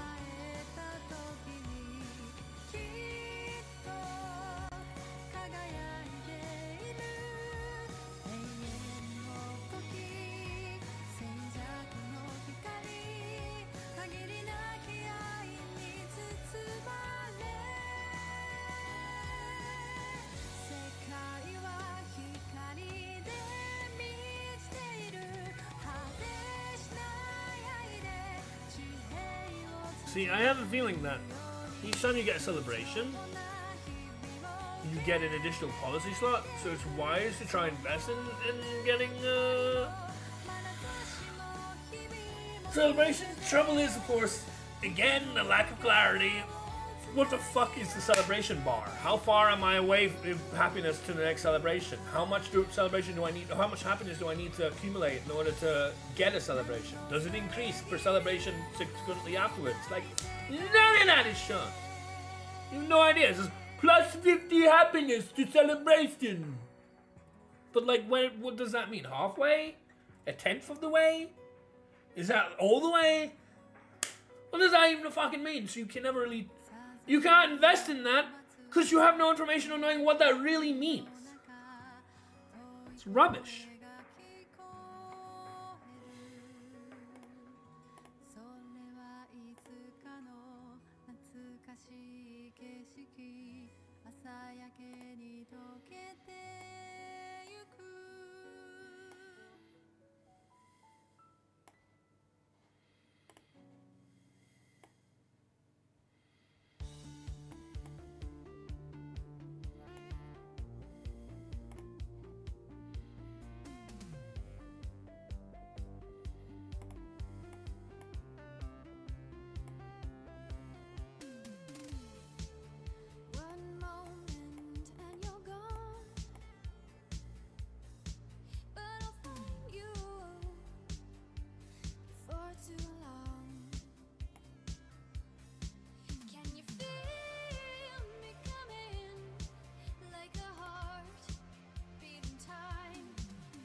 Already running, yeah, but isn't that finished?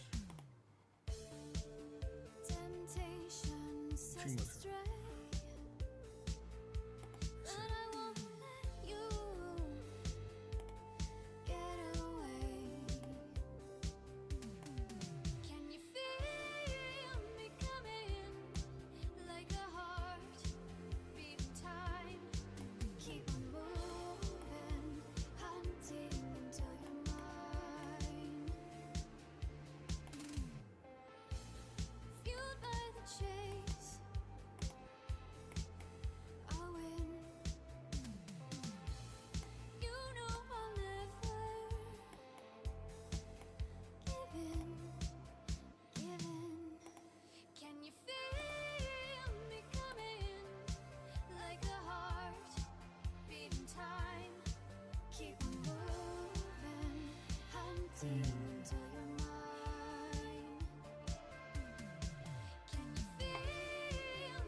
I don't know, she's gonna try and fuck with me.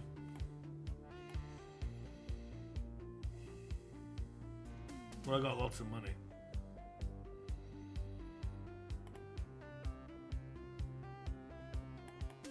What is this? Gold bangles in the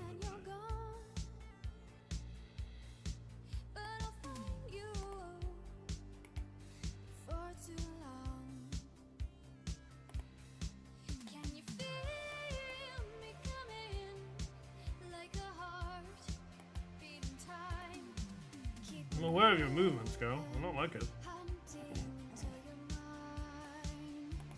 I don't appreciate it.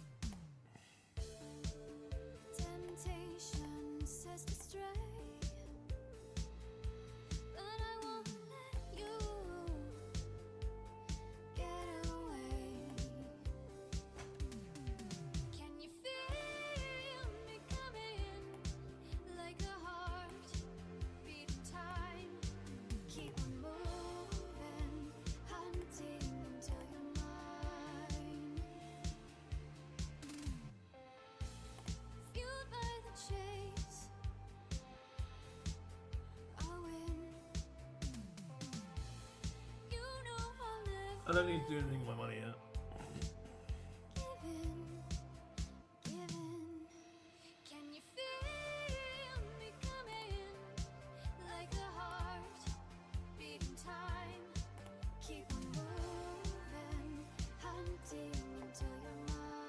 Isn't that what I already chose you to do? So why are you back to the other thing? Fuck is up with that?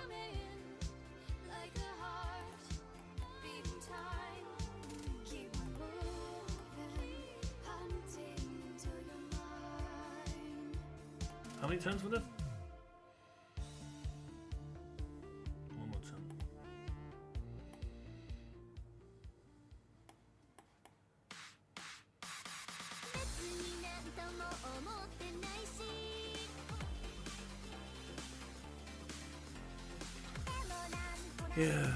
Yeah, them being allowed to walk through here is annoying. Apparently they can walk underneath as well.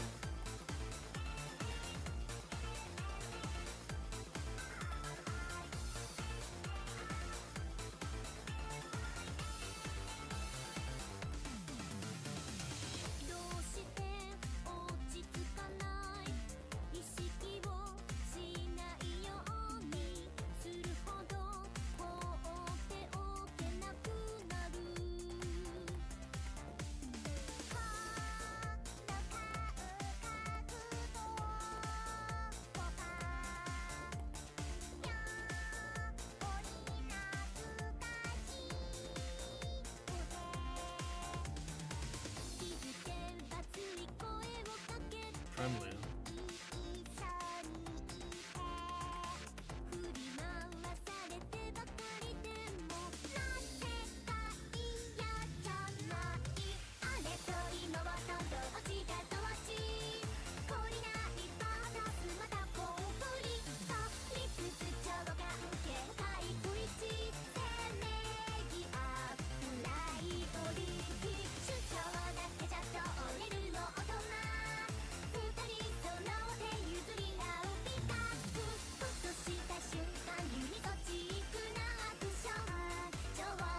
This is a really good tile.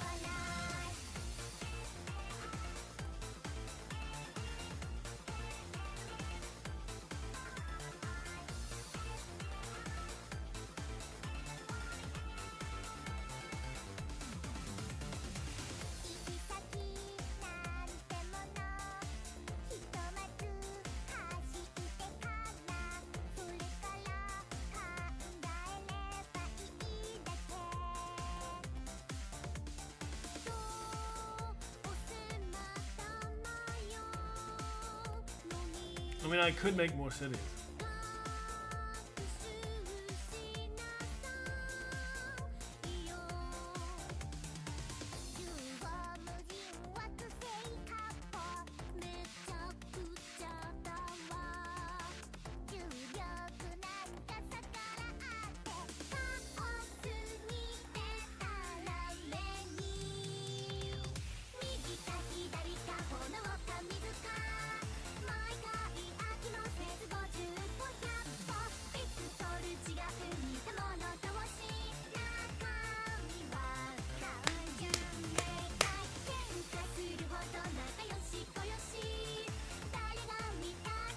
I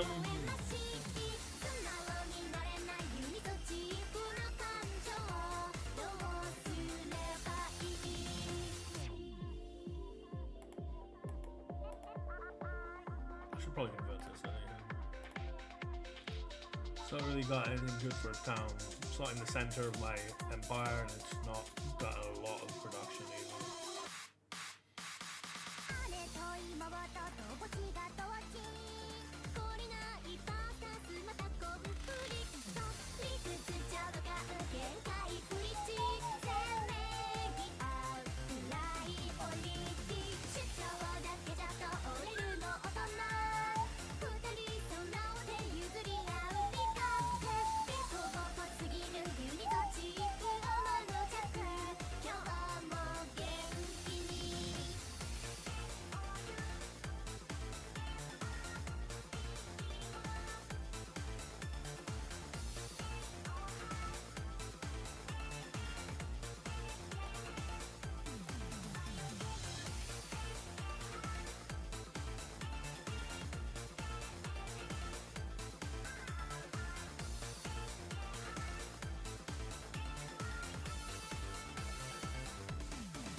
Mambo!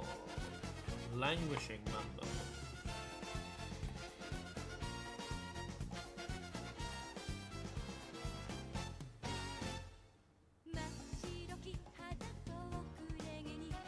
So the hexagon for this is going to be over to here, to here, to here, to here, to here.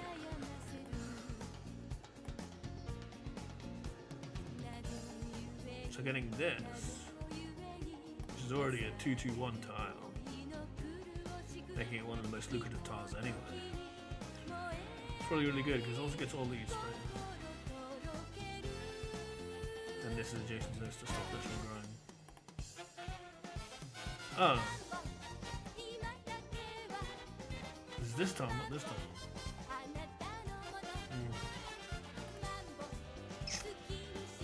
I was working with wrong information because I thought the blue tile was the tile that was the city centre. They need to be clear again about what tile is the city centre in that mode. But they haven't.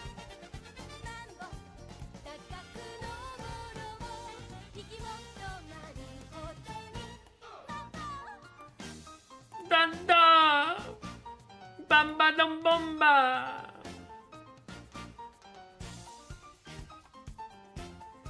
Perhaps this tile, if this is good, or this tile. It's still, I don't know. It still was a good, like, yield tile, which speaking of, I don't know why this always gets defaulted off.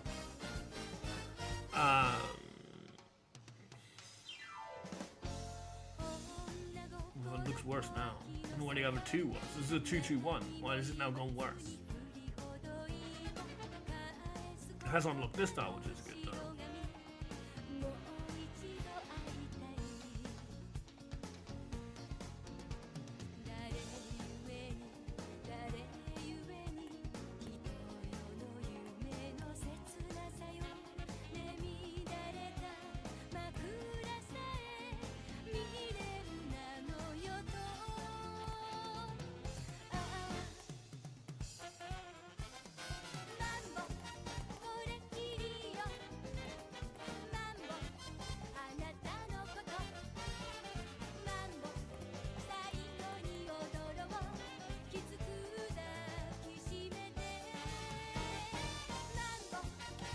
In 2 turns I'll be able to take this tile, which is the only other tile that's within range of this. I can take off this by taking this. Which is a 2-2 itself, which is not too bad. I do want to improve this one. But this comes first. Because it's in 2 turns, it probably can start this one. The reason why I'm befriending is so that I get them city-states and I get the icons up. Because I did end up getting icons in there. which will then allow me to get those relics pretty damn fast. However,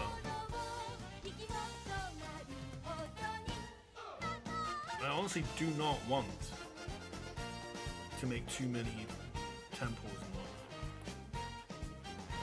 But you automatically slot the damn thing into the players.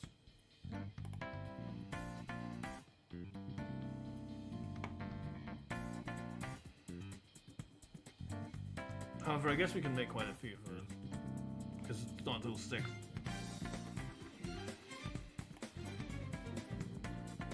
But for a good while before we splash out cash and get the rest, we kind of want to stick to having a maximum of 5 slots available in case the game does any fucking funny business and puts all 5 in. Because at least then it won't be advancing the age. Yeah.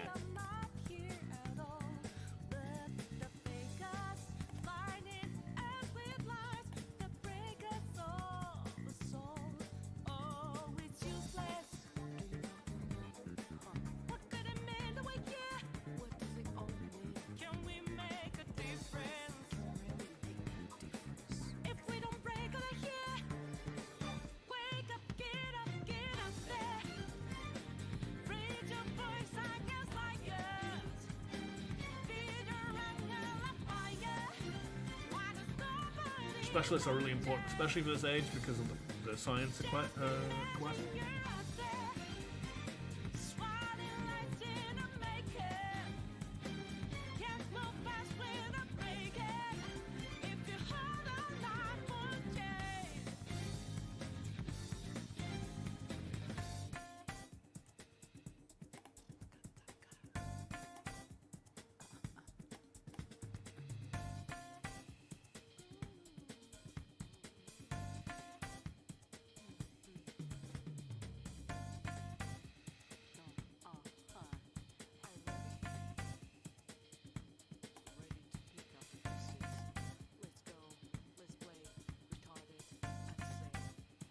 What did she say?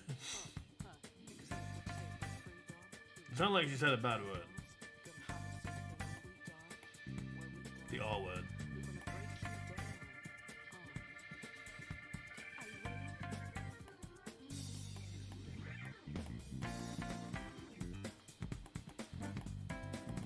I can't imagine that's what the song says, but that's what it sounded like to me.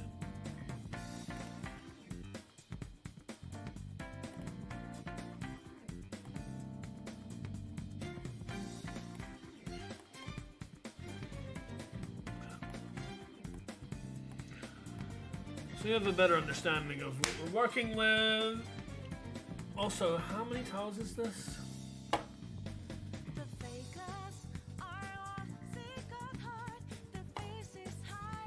From here, 1, 2, 3, 4, 5, 6, 7, 8, 9, 10. Oh, that's 2 5s.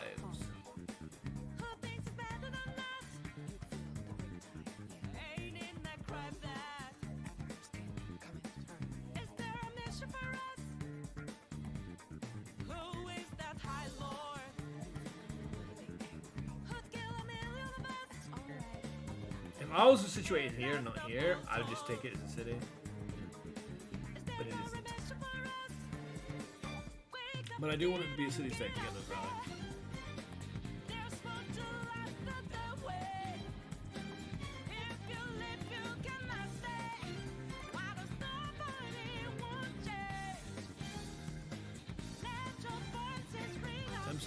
For what's constructing one.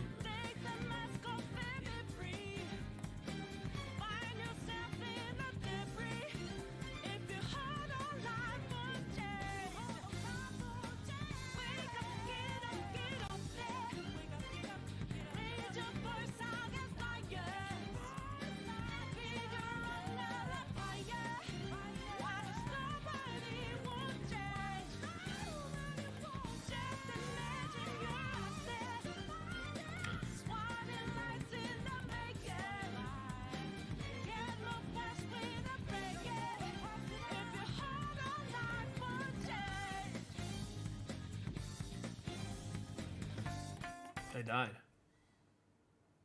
I don't know what to do, but they died.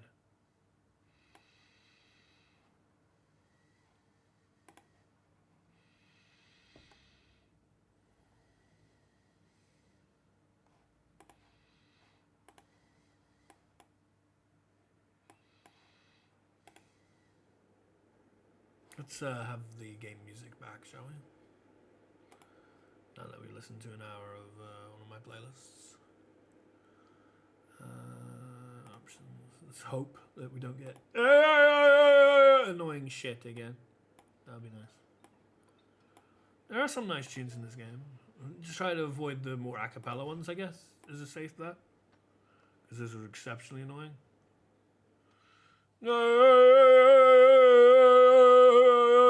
Enough of that. Right? No more a cappella bullshit. That'd be nice.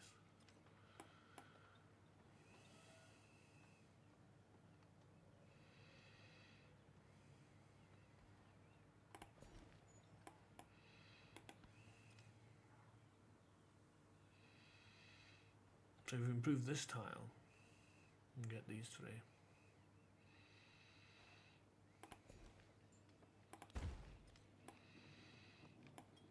Let's see.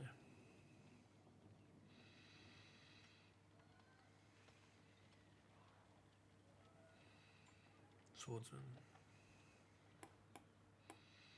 defeated this barbarian camp. It sucks. Himiko has been the absolute bitch of this game for the most part, for sure. So this is the city, not this.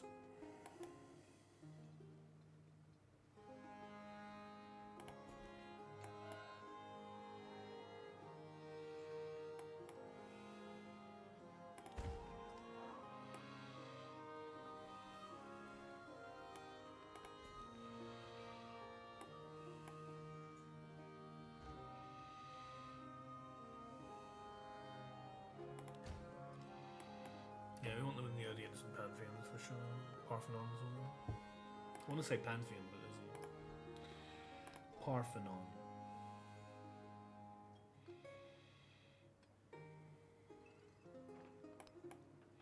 +1 settlement on that would be good.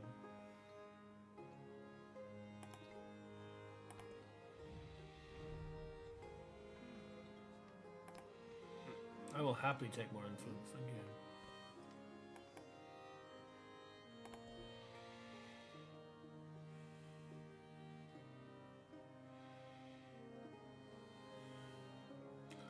Receive 1 additional belief.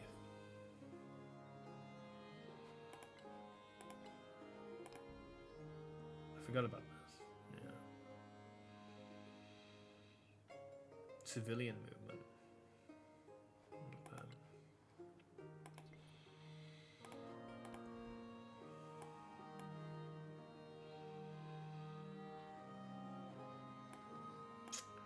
Serpent Mound. You're a city? What do you got? You got no wonders. You cannot build the Serpent Mound, though. I've made you a city. You can build either of these. You can build Halo. Kiwa.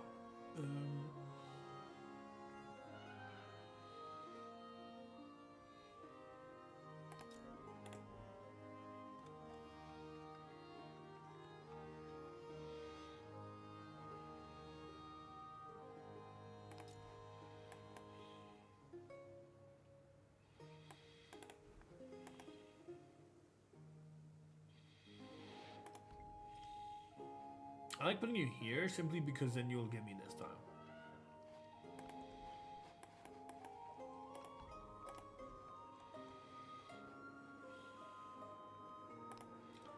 Enough for your temple. Give me the Halo. Yeah.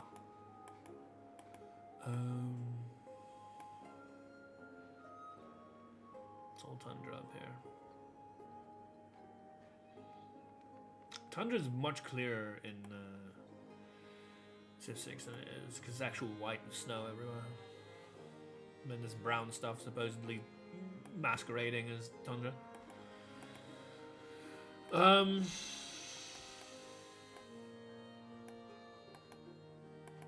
want to make another city.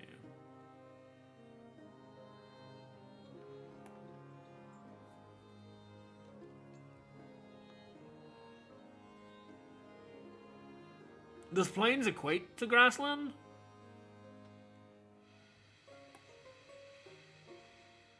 I honestly don't know.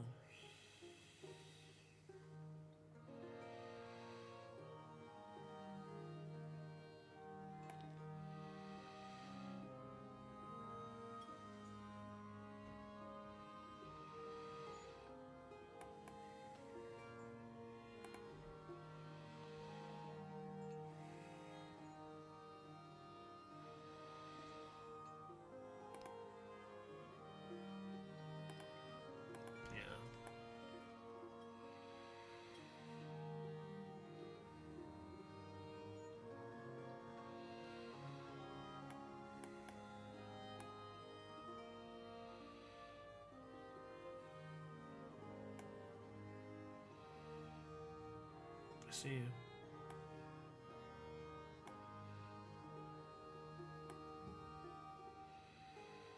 And here again.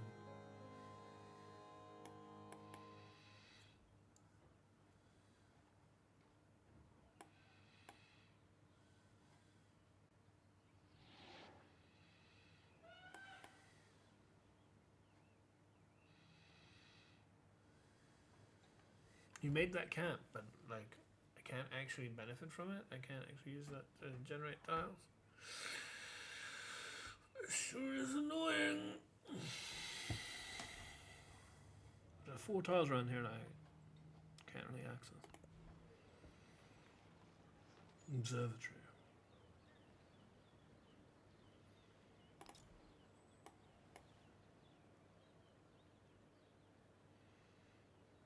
There's a world over the library. No, the city hall is also.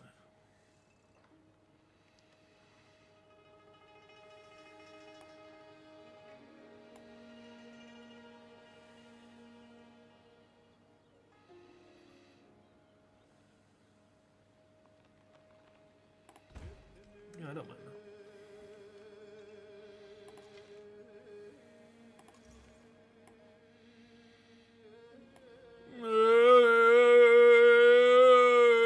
Back to this again.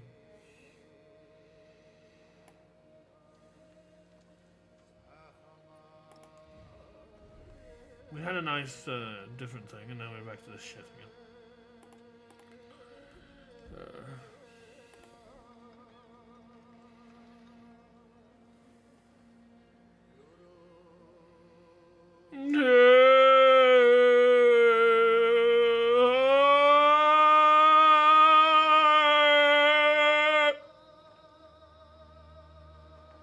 Holy fuck, would you shut up? I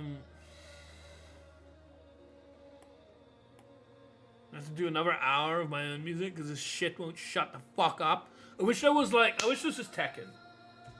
It's a very different game, I know, but Tekken has a very nice jukebox that you can silence crap that you don't like listening to. Like this annoying git.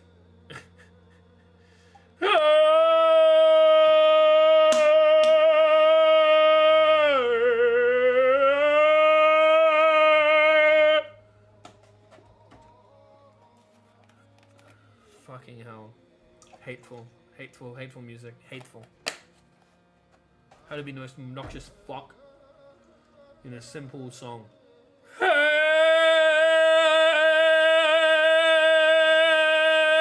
That's a song, apparently.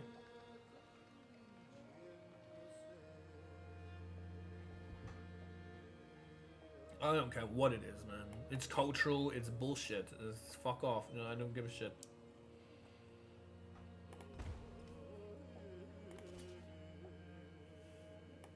What it is annoying as fuck, and I'm tired of listening to it.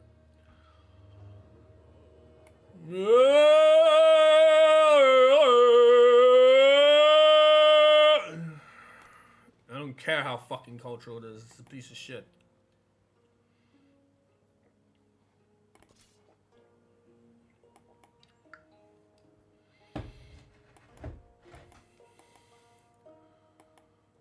It's annoying as dick. That's what it is.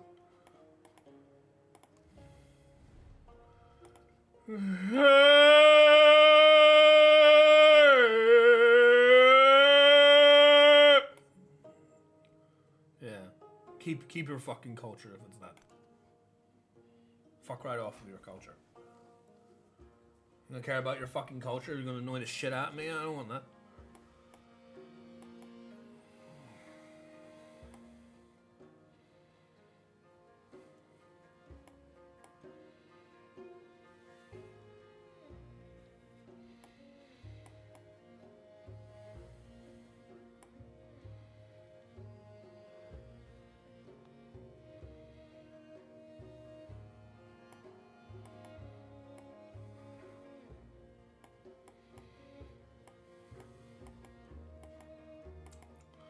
It would be wise to send a unit or two down here.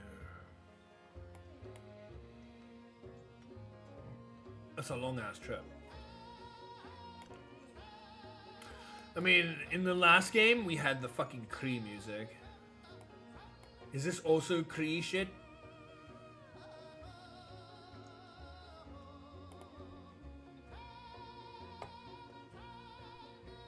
Because the Kree music was unfucking bearable in the last game. I hated the living shit out of that annoying, whiny crap. Absolutely fucking hated it. It was the absolute worst. But this makes me think it's Mongolian, of course. Throat singing.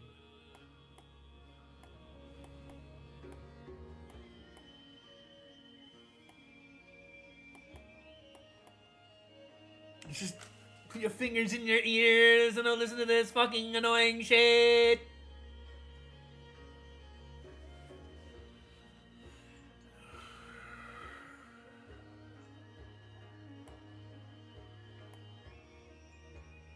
There's nothing nice about this.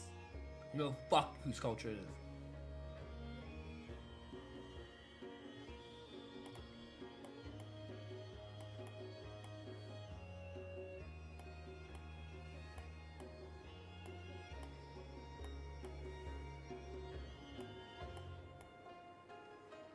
It's the unpleasant culture, where everything is fucking unpleasant. Great.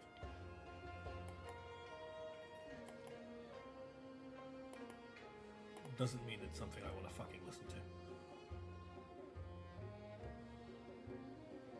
And I don't see why it should be.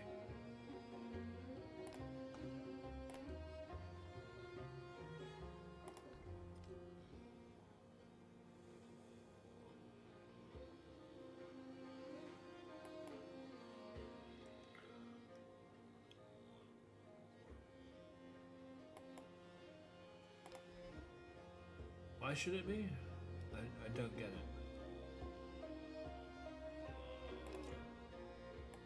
Why should it be something I want to listen to? I missed that memo, I'm afraid.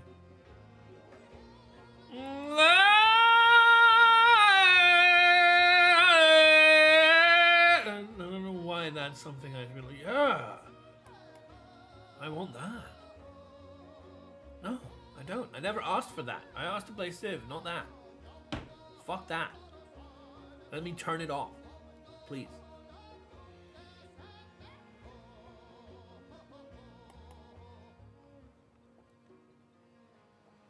If you don't mind, I would very much like to turn that off. I turned the fucking music off for an hour so that we wouldn't have to listen to this fucking shit.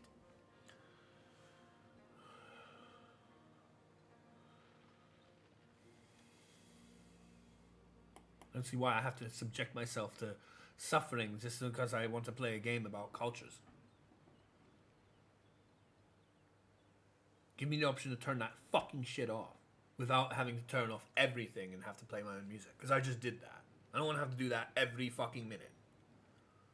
It's possible, it's an opportunity, but I'd rather listen to other music the game has to offer, of which I've heard plenty that are nice, instead of having to be subjected to that fuck every bloody time. And the way you do that, as Tekken 8 has clearly shown, is have a jukebox, let me switch the shit off on that, and be good. Let me have random, turn off the things I don't fucking like, and we have plenty good things that I like. Because there's plenty of music in this game that's nice. But is not nice. That is unpleasant horse shit that I don't want to have to subject myself to just because I want to listen to the music in this game. Why I have to suffer that in order to enjoy the game is... It doesn't make any sense to me.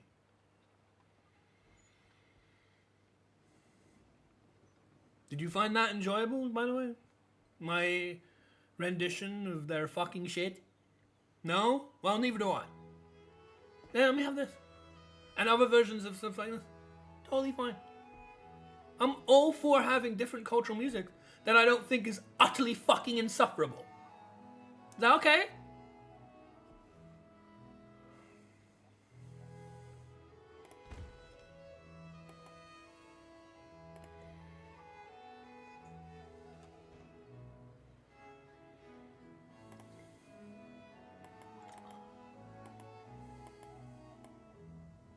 This is nice. Please do. Yeah. Let's listen to this. Much nicer.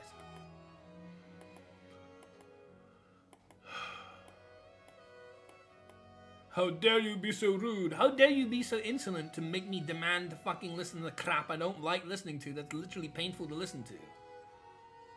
You know? Because I can imagine, like, oh, you're being rude. No, I'm not. I'm just telling you how it is and how it should be. AKA, I should have the opportunity to choose not to have to subject myself to that kind of horse shit. And I'm more than happy to listen to a whole bunch of different cultural music which isn't utterly bloody insufferable.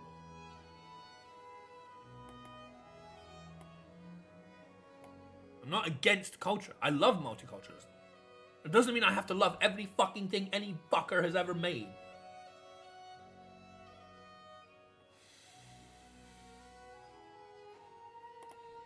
You know? I hope that's clear. I hope that's understandable.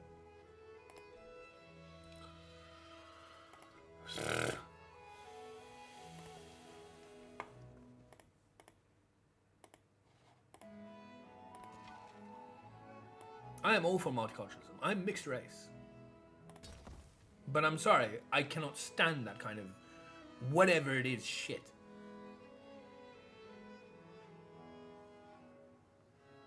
Apologies. But I shouldn't have to apologize for shit. I just know people are going to react in a negative way because I said something is crap. Yeah, it is.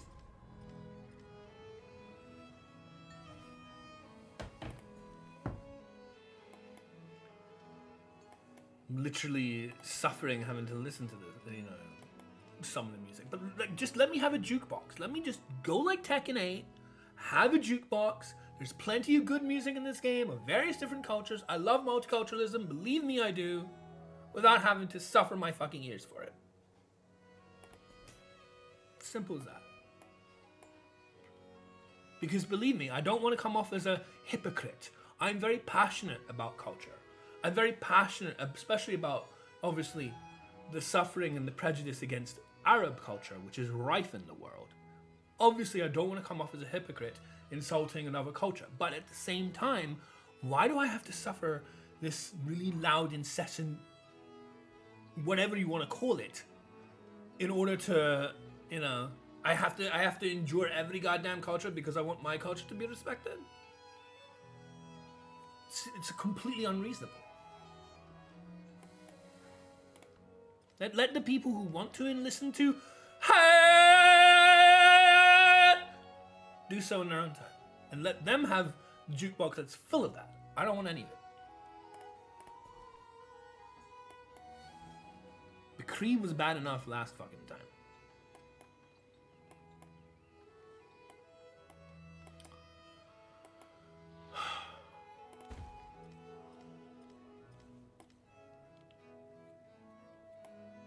And as far as this game goes as a whole, I have very mixed feelings about it. I think there is promise in this game.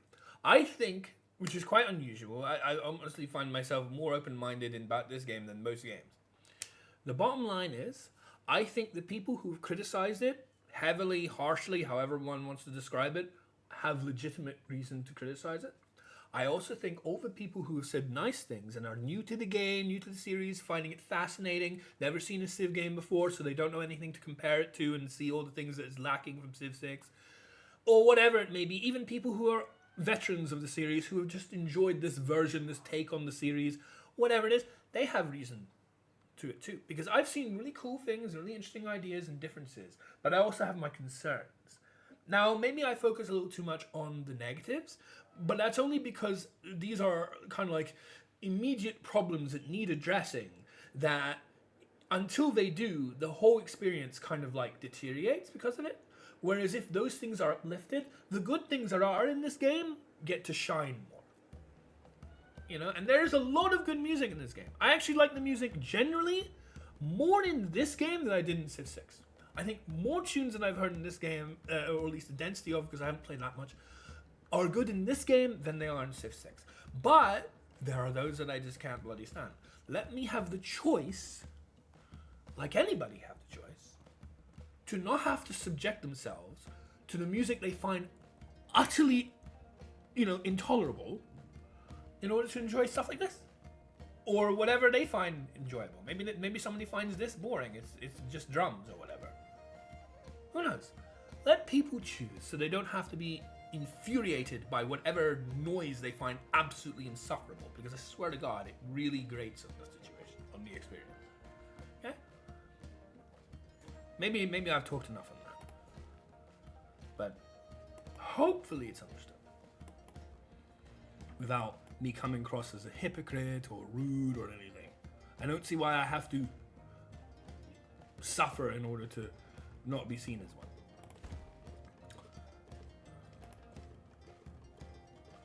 But yeah.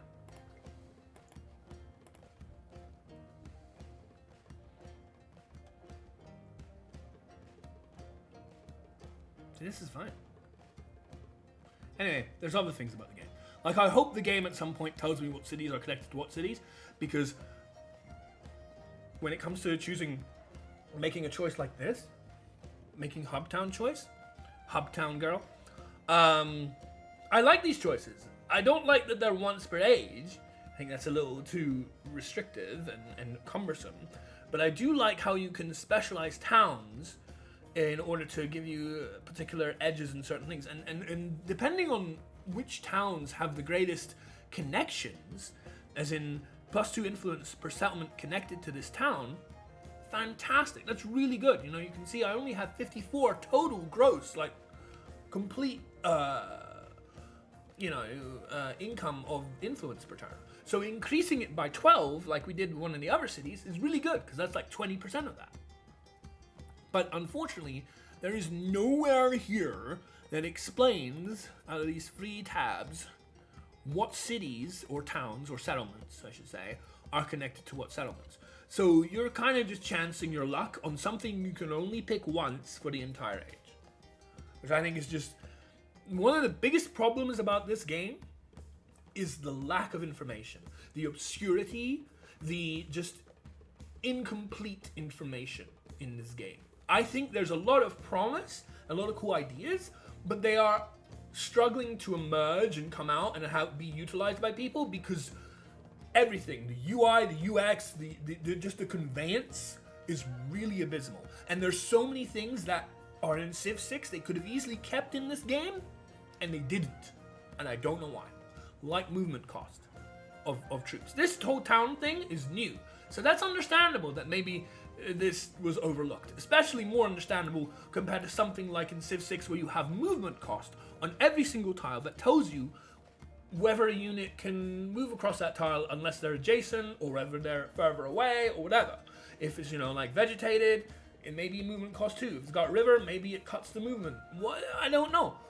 Needs to be clear. In Civ 6, that little box there where it says flat tropical would say in one of those lists, one of those lines, movement cost 2. Movement cost 3, whatever. And then you have your units, and you know how much movement they totally have in a turn, and you can just calculate accordingly. It's very straightforward. In this game, the newer one, what is really problematic, there's 2 reasons why a game like this has this very clear, big sea change, where especially someone like me who's very vocal and very, I don't like pussyfooting around. I like saying things very, very clearly, and perhaps that's a little too heavy-handed. I'm not good at the whole, delicate stuff.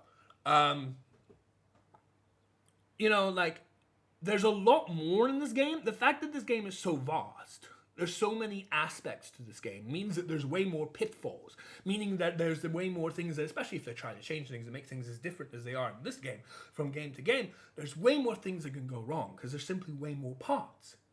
But also, well, what was the other reason? I've forgotten. I'm just practicing. But the point is, you know, it is a vast game, so there's a lot of things that can, you know, be out of place until they refine it. And a game like this is a journey for the devs as much as it is for the players. It's not like releasing a Persona game every 8 years and going, well, I hope you enjoy it, and if you didn't, well, maybe there's an installment, next one coming out in like 5 years from now, but you ain't getting improvements from here till then. No. This sort of game, you kind of work with the dev. The dev looks at the information, it receives the feedback, and they are continually adjusting and upgrading the game as you go, with various different expansions or various different, like, it's almost like, you know, a card game, or like even Tekken or something like that, where, you know, they will look at the data and what they see from the people and the feedback and everything, and make adjustments monthly, or maybe, you know, a few months, or maybe half a year or something, but there will be regular, like, growth. Like, there was many different installments in Civ 6's lifespan, and I'm sure that was the case for previous Civs as well. That's how these games develop. So I have a lot to look forward to. I have a lot of promise, and you know, this game keeps making me come back. At the end of the day, the proof is in the pudding. At first, the first day, I was very upset for many things, and one of those was because simply my plan was kind of shot in the wind. I had this plan to build howlets in a sort of like concentric circle type way, interacting with wonders, but the adjacency failed because for no reason at all, the game would not explain why flat desert or flat whatever wasn't something that I could build on, when the thing only said must be placed on flat terrain, because flat desert is flat terrain, right? So that upset me a lot. But once I kind of got over that, I mean, I'm not 100%, I haven't forgotten it, and it still irks me to know that that's a thing, but I'm no longer as emotional about it as I was then. You know, there's a lot to work with this game. It's not bad, but it certainly needs a lot of work. And there's a lot of things that, especially because it has iterations, I guess this was the other part of my point earlier. It's not just because this is a huge game, it's because it has iterations before. And because people have spent, especially in my case, and other people in a similar case to me, a long time spent with the predecessor to this game, every single thing that they then retracted, like the movement cost, seems like, are you thick? What is going on? Why did you take that away? I thought we had a mutual understanding that movement cost was quite critical to our assertion of where we can move our units. And arguably the movements of units was not perfect. Sometimes you'd ask a movement to go one direction and it decides to go a different direction and no longer can go in the direction you asked for. There were certain things in Civ 6 where movement wasn't perfect. I was hoping those to be improved, and I end up with this that's arguably a step backwards. And that is a real, like, I'm emotional. I struggle with keeping myself cool. I apologize for that.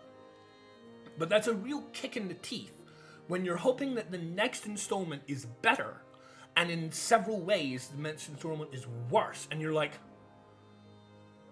I mean, I would have liked it to be better, but how did you not know that this is worse? Aren't you the same people who made the previous game? How do you not know this is worse? You're the ones who made the movement cost on a tile visible. You clearly know the value of that because you went to the effort to make it. Why now in the next one you didn't do the thing that I thought you knew was obviously important? Like, there's a lot of that. And it's just like, that is hard for me to wrap my head around. I mean, dev times, dev schedules, I've said this before, I think it's mostly an excuse. And I've shown why. One of the big components why is simply the difference between taking the time to do something and simply doing something in a very not simple, in a very silly, dumb way. The most obvious example being the if you go here, They took the time to do this. They took the time to do this. They took the time to write out quarry, camp, farm, mine, woodcutter. It would be simpler if you just went 2-1-1-1-1. It'd be more straightforward. Why are they thinking this is a relatively simple list? Perhaps if we go to a different city, it might show the problem more. No, not really. Maybe this city? Or town, I should say. They're not cities. None of them are really showing how difficult it is. But, I mean, still, 3 mines, 2 farms, 1 clay pit, 1 pasture. Right? Instead of mine, farm, mine. Like, why are you doing that? I guess you better start getting good.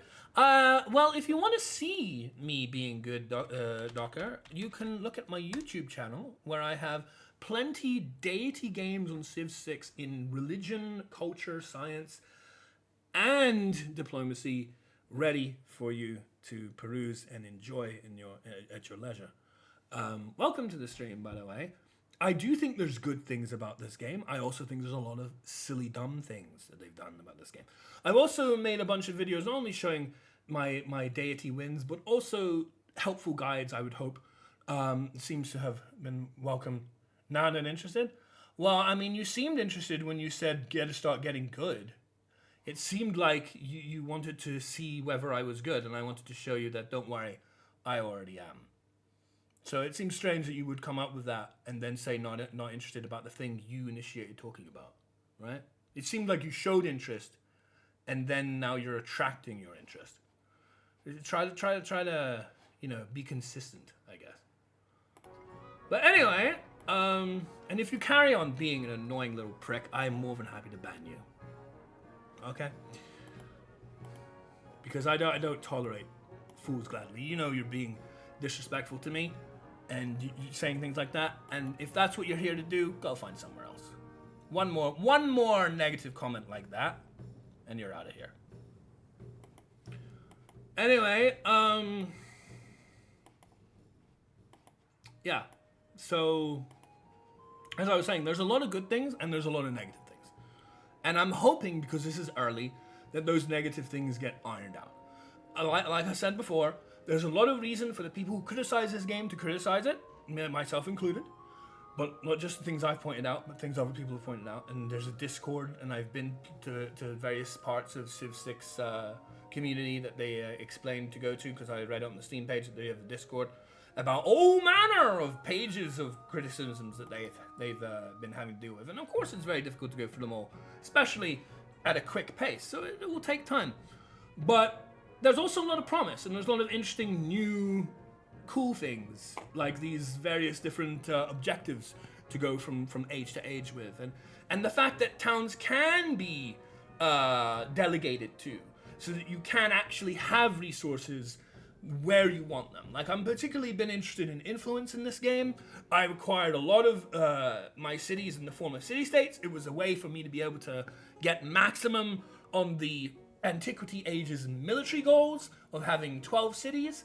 So it's definitely a very helpful part of it. But yeah, we're proceeding as we can right now. I don't know why this is unticked. This is another thing that people have criticized over, about how their stuff keeps getting unticked when they didn't choose to. It's very irritating, and I have this problem with OBS as well, with the audio especially, where if you make an option as a user that is completely separate to the direct thing itself, and then the program goes, oh, well then that meant you wanted these unticked or something. Like with me, if I change the scene collection and all of a sudden OBS chooses to switch what microphone I'm using, I never asked for my microphone to be changed. The program simply chooses to do that on my behalf. That gets very irritating very quickly. So that's another thing they could afford to look at.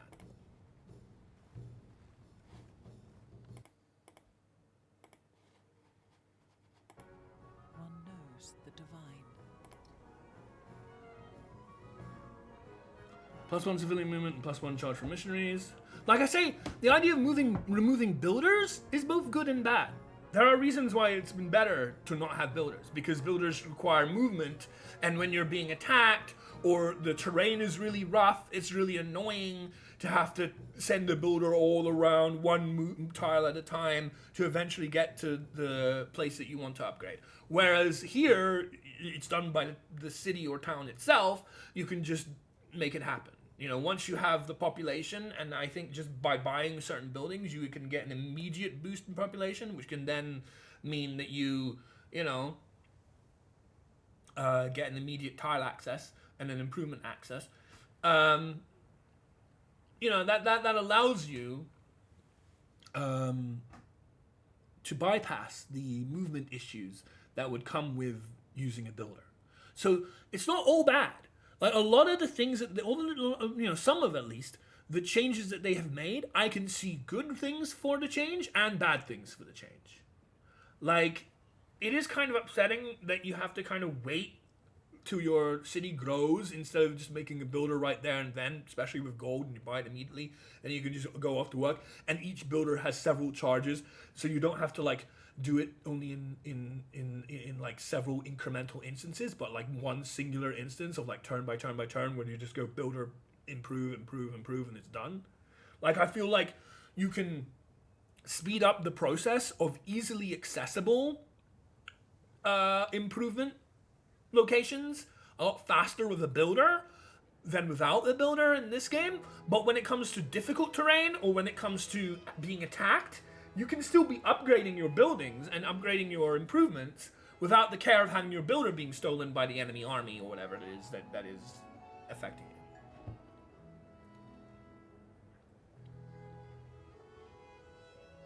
So there's good and bad. There really is in the same decision. And then you can't really fault the decision. Arguably, if there is both good and bad in a change they made, the net result is that it's good. Because it's not the same. It's different. And in a different game, you want to have differences so that you can not be bored. You know, people have played Civ 6. I've always enjoyed Civ 6, but people played Civ 6 for 8 years. They don't want Civ 7 to be just Civ 6 Mark II, right? And that's the case for any series. So if there is a change that has both merit and pros and cons, arguably the ultimate factor is that it's new and therefore it should be implemented. At least you have the opportunity to experiment. And if it was a change that arguably isn't liked, then in a future installment, maybe down the line, one might go about things differently. And that has already happened in Civ, I'm sure, in the series of Civ. I can't think of any examples off the top of my head right now, but I'm sure that has happened. Not just in Civ, I imagine a lot of different games. They've made this change. They went, well, actually, that's not how I wanted it implemented. And it seems that when I make this change, people use it in a way that we didn't really intend.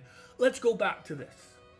That's happened a lot in card games and all sorts of things. You know, you buff a card that starts being used in a deck it was never meant for, and now you have a problem in your hands. You nerf it back down. It definitely happens. But ultimately, it's better to make the change than not. That's the whole point of a new game, isn't it? To make that change. So I'm not against it.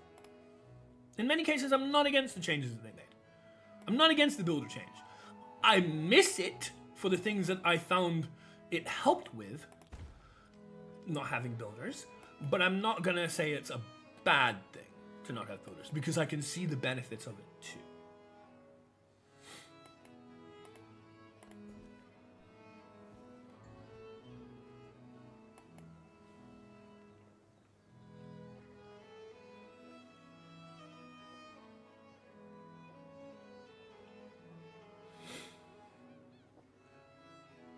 Plus 5 free, or plus 2.5, 4 and 2. I mean, what is this? 8.5, and this is 8. So this is technically better, and also it's more distributed. So I guess here first. And get another belief. What?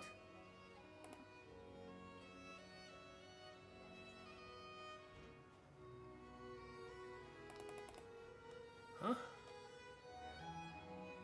I didn't choose this. Oh, no, wait, I did choose it. No, I didn't. Because I was thinking about invading or spreading my religion to Xerxes. No, I did choose it. I'm forgetting myself.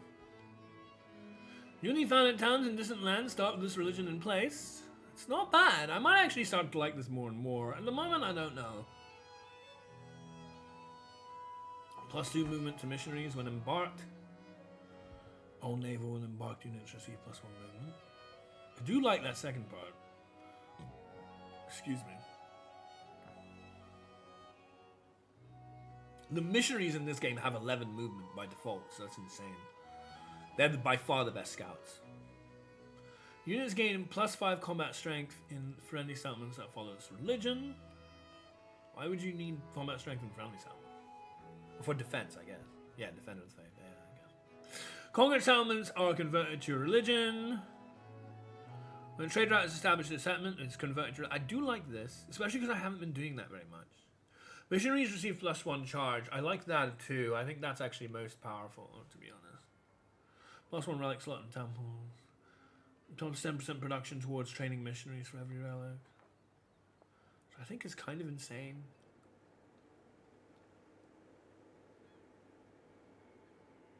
I think that is kind of insane. I went Zeal last time. Let's do this time, I guess.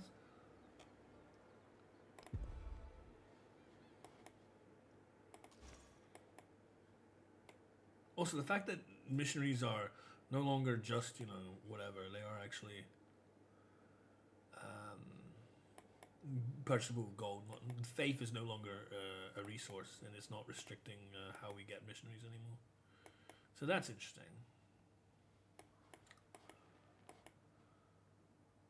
So we have... Do we have unlocked any more...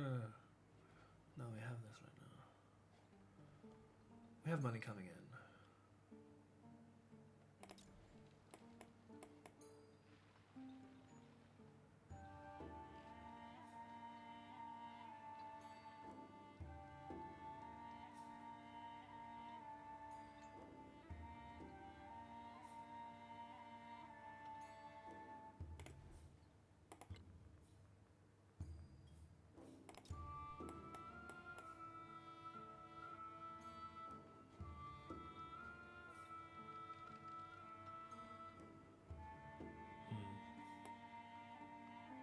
I don't honestly know what's best.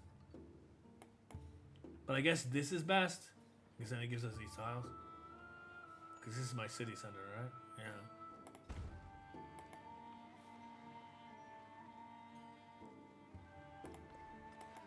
Put the production building down that we can purchase so that it's easier and quicker to get the wonder.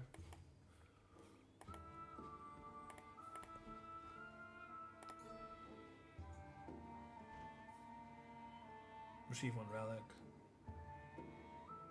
We got 1 charge for the missionary, so that's yeah. I have done. I'm not using it though. I do wonder if that's abusable. When in this game, like in Civ VI, when a missionary, which apparently there's no apostles, and I really wish there were, when a missionary receives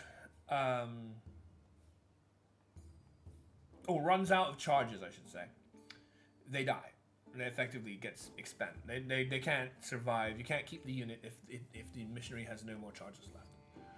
So I do wonder if you can like use Evangelion to almost like keep your missionaries alive perpetually. So what I mean by that is, instead of reducing your consuming your spreads all the way down to 0 and having the missionary die effectively, you go all the way down to 1, and you don't have this civic Evangelion in place. Then you go to your civics when you've made your next. When you study a civic, you're allowed to change your policies, and Evangelion is a policy. And you use that opportunity to put Evangelion into your policy slots. And that means that the missionaries that you had at 1 charge now have 2 charges. What happens if you then use that charge, or that extra charge, shall we say, and take the Evangelion policy out of your government?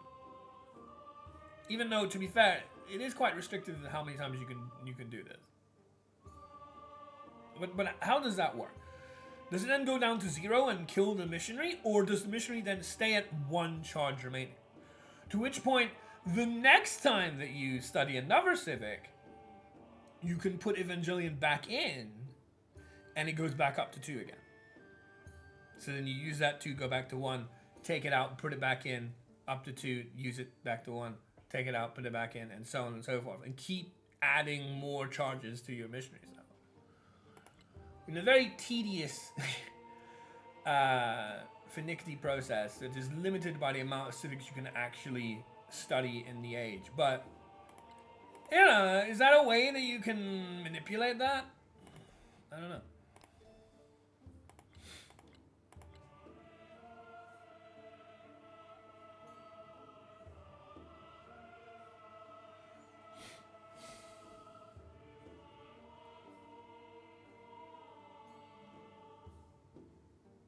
We can get another wonder potential. +2 resource capacity in the settlement, +2 gold, and +1 production. Must be placed on desert. Tundra is not desert. Even though the tundra in this game looks terrible compared to the Civ 6, because in Civ 6 they're white. And this just looks like desert to me. But they're tundra. Yeah.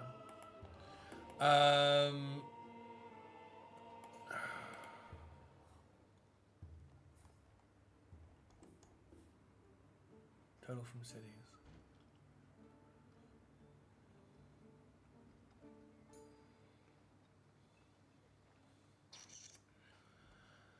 I don't know, man.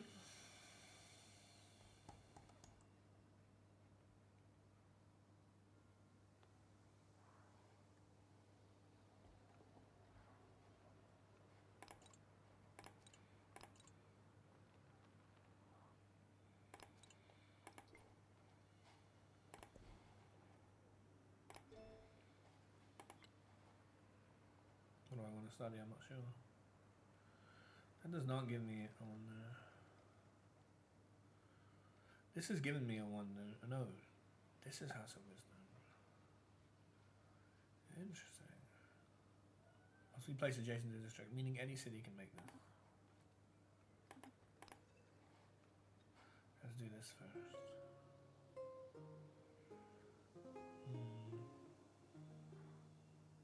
But I really like this one because it gives you a wonder to work with, it gives you a settlement limit, which I could use, it gives you a relic. I like this one a lot, the mastery of this. Let's have a look, see. What are you? Production and...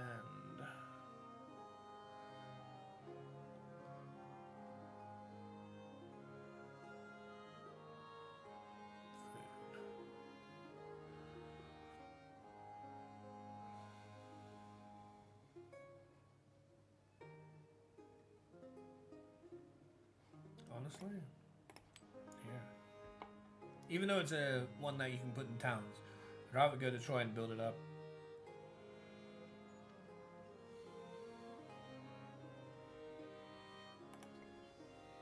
Especially because that helps in the wonder again.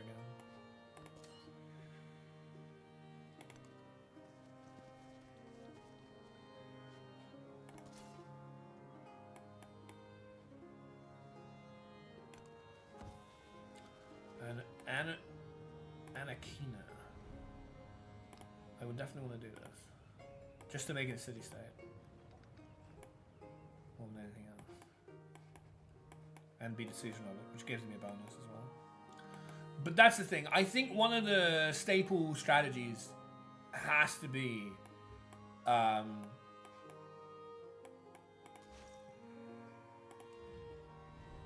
it's in 2 turns this will be a city-state. And will be the season of it. Get icons so that you can get your relics, and use the missionaries or whatever to basically convert every city-state, which is easier to convert because the AI doesn't seem to care too much about it. Although I am still on a low difficulty, of course, I'm working my way up. Because city-states give you +2 icons, +2 relics. And that's insane, because there's quite a few of them, compared to like any other, like you want to try and, I know of 2 capitals, like in relative proximity, but they're not that close. There's this parsa, and then there's...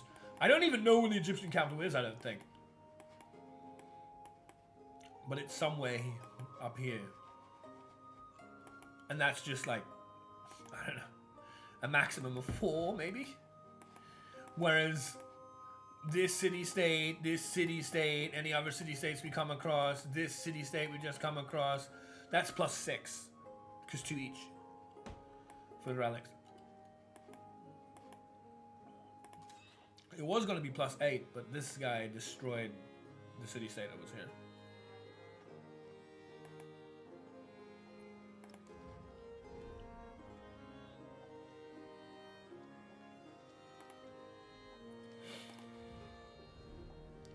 Three turns remaining on that.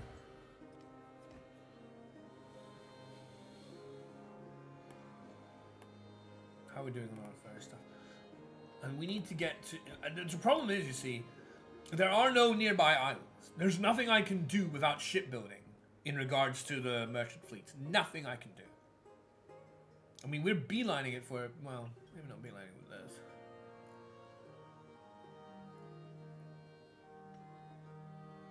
See, I don't know why this is gold. You see how... Because we're not even studying this. We are studying this. So far we've studied this. Because research completed. This. We need to study this. We need to study this. And we need to study this. To get access to this. All of these 5 need to be studied in order to access this. Before this, we can't do anything merchant fleet-wise. Basically, considering our situation... There are no islands within very immediate proximity that we know about. That we would already be able to see with our limited view. And going into ocean tiles kills 25% of your health. This thing is ready to start venturing and exploring. But if it tried moving into ocean tiles right now, it would go into here, take 25 damage out of 100. And then it would go maybe here and take another 25. And go into here and then take another 25 and go into here and die. I mean, you can't do that.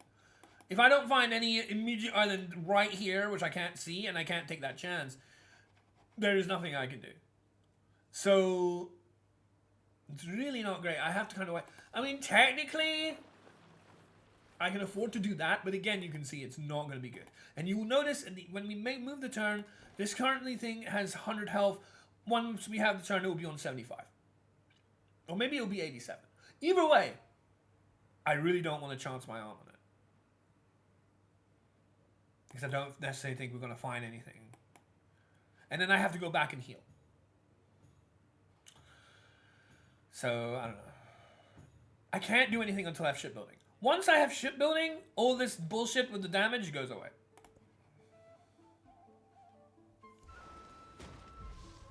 There you go. Took 20 damage, right? Rough seas, 20 damage.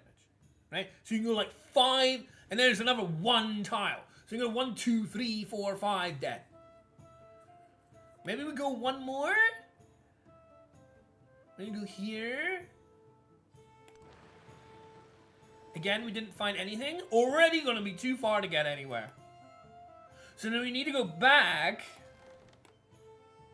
Yeah. We'll need to go back into my territory where I can heal up, because boats can only heal inside your territory, and wait for shipbuilding. And shipbuilding, unfortunately, means, like I say, all of this shit. So it needs 6 turns plus 4 turns. That's 11 more turns. Actually, we don't even have that. It's 15 more turns before we can even access anything to do with this. And it's not done just because we've done 15 turns. Far from it. Because we need to make another settler, which I can just buy, but we need to make it. Then that settler needs to travel across to an actual land that's settleable, because we need to find land. For starters, we need to find land with the ship. Then when we think that we found land that can be settled, we make a settler, we send the settler over there. Maybe we start sending the settler earlier, maybe? Just to try and get in time. It's really obnoxious. I don't know how you get, especially in an online speed game like the one I'm doing, I don't know how you get there in time. Age progress. So we currently have 12 points towards age progress because each turn adds a point. So the maximum amount of turns you can have in an age is 100. However, for every single person that hits this, this, or this, in each of the 4, you get +2 added to that, +5 added to that, +10 added to that. So you can imagine, maybe on lower difficulty, not so much. But once we get higher difficulty, how many points will be accelerated us to get to that 100 threshold, and then that's the end of the era. That's all the time you have. That's all the time you have to get this. 30 treasure fleet points from returning distant land treasures. And by the way, once you make a city, it's not done. You then have to improve the tiles that give you treasure fleet points or whatever. Like, it's insane. You have to get treasure resources. Now, particular resources are basically exotic, not non-existent in your continent, only in the other continent. Those are the ones that immediately count for treasure resources. Once you get 5 of them, you can start, and you have shipbuilding, even though for some reason they're dumb. You see, this is what I mean. Right here, this is an example of not time.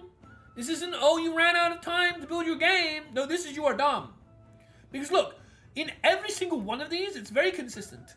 They are putting this in the list, not only left to right, but top to bottom in terms of trying to be, because it does make sense to do it this way. So that part makes sense. In chronological order, what they expect you to be able to do.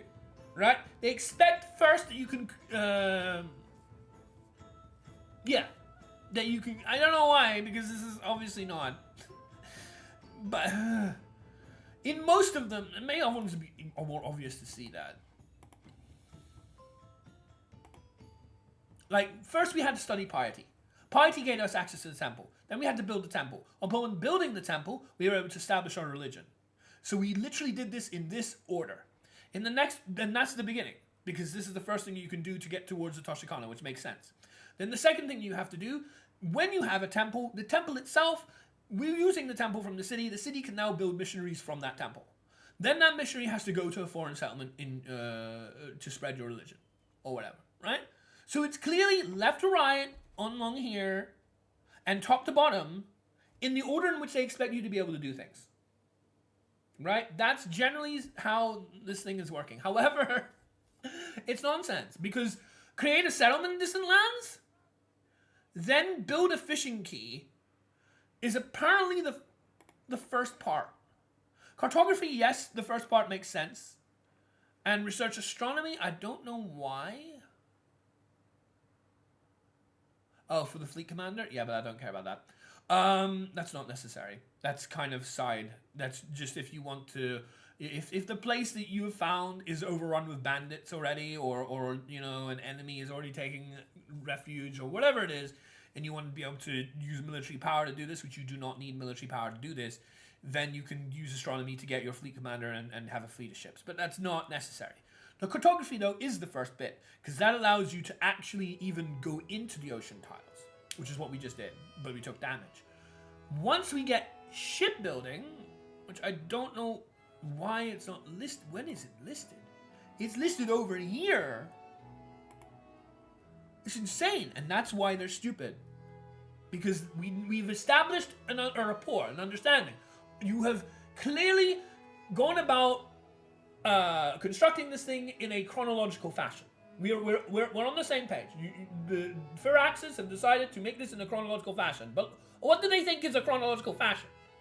They think a chronological fashion after getting, your fleet of ships or whatever, and cartography is to create the settlement in the distant lands, which is nonsense, because there's many more paths before that. And then build the fishing quay in the distant settlement. Yes, okay, you need the settlement first before you can build things in that settlement. That does make sense. But how is that before the shipbuilding? Right? Because the shipbuilding will allow you to even get to the land with either your settler or any other scout ships, to then scout the land, find a place to settle, so then you can do this. Unless you're extremely lucky, which we clearly aren't. Because you have to have like an adjacent land right off the coast in order to get that, because you see the distance is very, very minimal that you can use without shipbuilding. Shipbuilding allows you to not take damage. This thing is arguably more important, more primary than this. But, you know, like,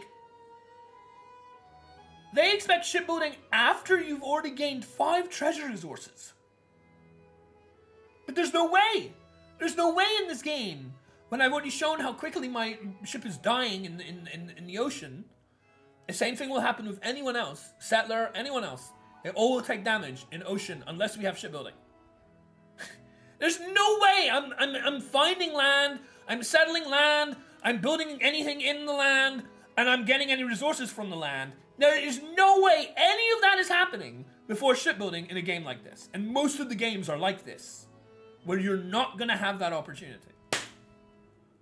So we've come from Cotton Eye Joe, from understanding that they explain things in a chronological order to realizing that they are completely fucking stupid in what a chronological order means, because there's no way in hell that is chronological. And that's my problem. It's not just that you cannot just excuse, oh, dev time, they have a senior higher up, told them to release game on this date, therefore they're... Because, okay, you only have a certain amount of time to do things, but do you do things correctly? You didn't have enough time to do everything, but the things that you did do, were they done in a sensible way? Or are they done like an idiot who doesn't know what's going on? Right? That is the proof that tells me that, oh, no, that's bullshit. That's just an excuse. Because it's not just about, have they done everything that they wanted before releasing the game? Oh, that's one thing. It's also, the things that they did do are ridiculous and back to front and in the wrong order and stupid. So there is reason to criticize that goes beyond excusing the way the world works or whatever the fuck. And then there's also hope, because there's a cool idea here. Go to distant lands, put a settlement up, get some resources, take them back. That's cool, that makes sense. There's some, trade was important in our development as a world got smaller, as it were, and things became more international. Trade is a very big part of that. That's really cool that it's expressed in this way. That's a really cool idea. And then they went about it like idiots. And they didn't do some of the things that are pretty blaringly obvious. If they even just played a few games, let alone just make the game. That's my problem. It's a combination of the two. The game has a lot of promise. It has a lot of cool things. And then I look at the way they made it and I'm like, what's wrong with you? Anyway, we can't really expect to do treasure fleets in most of our online speed games. TLDR, treasure fleet is almost always off the table in an online speed game.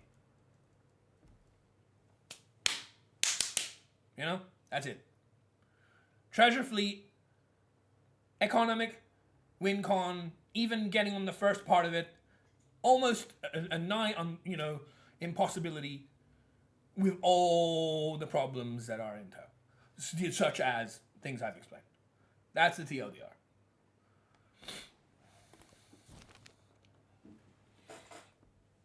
Plus 62 culture plus 62 science. And that's regardless of whatever we're doing.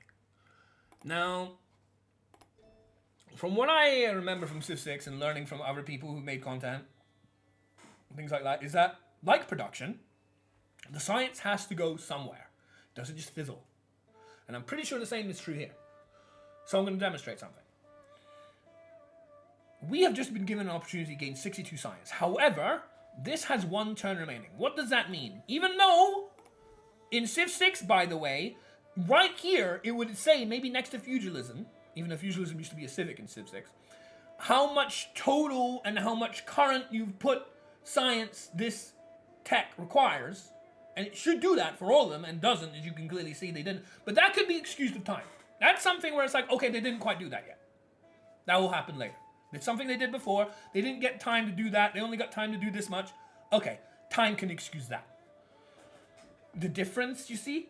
But nonetheless, we know that this takes 1 turn. What does that mean? That means that we have 70 science.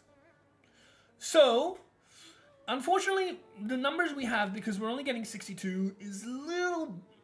It's weak in explaining this, but maybe we can explain it anyway. No, I don't think we can. Because what I was hoping to show... No, we can't. Damn, that sucks. What I was hoping to show was that this was currently at 4, and it might get increased to 3. If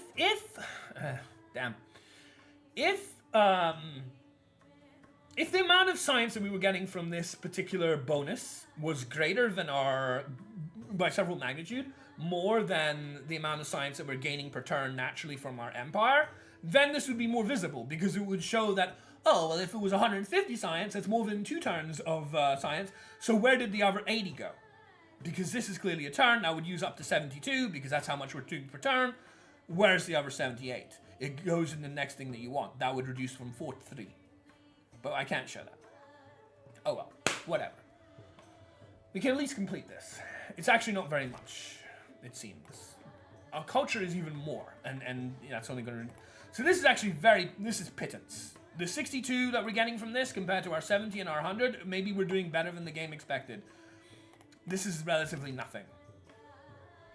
Yeah, this is relatively nothing. So, I don't know, maybe it completes it, maybe it doesn't. The king It does, great. established all his knights. But it will stay at 4, almost certainly. Oh no, it did reduce to 3. I don't understand that. That's kind of... That makes no sense from a beneficial standpoint. How did that become 3? It would become 3 if it was in excess, but it wasn't in excess, there was a shortage. Maybe we were so far along? Maybe. There is a hypothetical way, mathematically, this could make sense. If this could be like 20 away, just say for argument's sake, and this was 50 away, and this was costing me 250 total science. Say this cost 250 science to make. This was 20 away. The image, just ignore the image. The imagery in this game is kind of shit. It's really unclear anyway. Just ignore the image of how much of the circle is completed, even though clearly complete circle means it's researched. That's how it should be for every one of them, but you will find later on that that's not the case, because it's very inconsistent. But say that was the case. So 20 away from this, 250 total in that. Then the 20 would go in here, finish it, and 50 would be remaining. That would go down to 200, and it would go through the threshold from over 3 turns of 70 to under 3 turns of 70, meaning 3 turns completion. That would make sense. But it wasn't it like 62 or something? Didn't they say somewhere that it required 62 more? Oh no, that was the amount we were getting. No, that was the amount we were getting. That wasn't what it was saying. It was that what we got was 62. Whatever. Maybe it was 12 science remaining and then 50 over. This is 250. That goes down to 200. Now it's within 3 turns at 72. Sorry, my numbers are getting confused. But the point is, there is a possibility whereby this makes sense. But the idea was that the overflow went somewhere. Ultimately, numbers aside, the point is, like in Civ VI, fortunately, the science has to go somewhere. If you have 12 remaining science for this, and you have a thing giving you 62, you don't just plow the 62 into there, lose the other 50, and it doesn't go anywhere. It goes into wherever you go next. So it was 4, now it's 3. So it actually did prove it. It just, because of the graphic, it made me think it would require more. But whatever, it's fine. This was 4, now it's 3. Because it's gaining 50, or whatever it is, amount of science from the additional that we got, including the turn, to make a 1 less turn than we would have normally. Because there's an extra coming from that quest, whatever, event that we've gained. And that's really cool. I like that. I like that they retained that. Hopefully that makes sense, because I know my numbers kind of got twisted, mainly because I don't have numbers to work with, because the tree doesn't explicitly say how much feudalism is, how much machinery is. If it showed us how much machinery and how much feudalism, like Civ VI would, like this would say 250 science or 250 science here or whatever, 300 science here maybe, to make this, and you have this much invested in it so far, then we could clearly see what the numbers mean and why that happened. But it still shows, because the number changed, when we gained that, it completed this and lowered this because it went under the threshold of 3 turns of 70. Meaning it went from 250, say, to 200. As an example. But, like I say, a lot of the information that I would expect and I have seen in Civ 6 is just not there in this game. In the tech trees, in the, movement costs of units, in how many settlements are attached to other settlements. It's all, none of the information is there. And I'm not sure if you can really excuse all of that with, oh, they ran out of time. Because they made a lot of different things. And did they all make them halves? They're like loose ends everywhere? Is that what this game is? Or would they not conserve their time, maybe make a few less things to make sure that the things that they did make were rounded out and made sense? Right? It's almost like like an idiot. Again, problem being an idiot, right? What is better? What is better?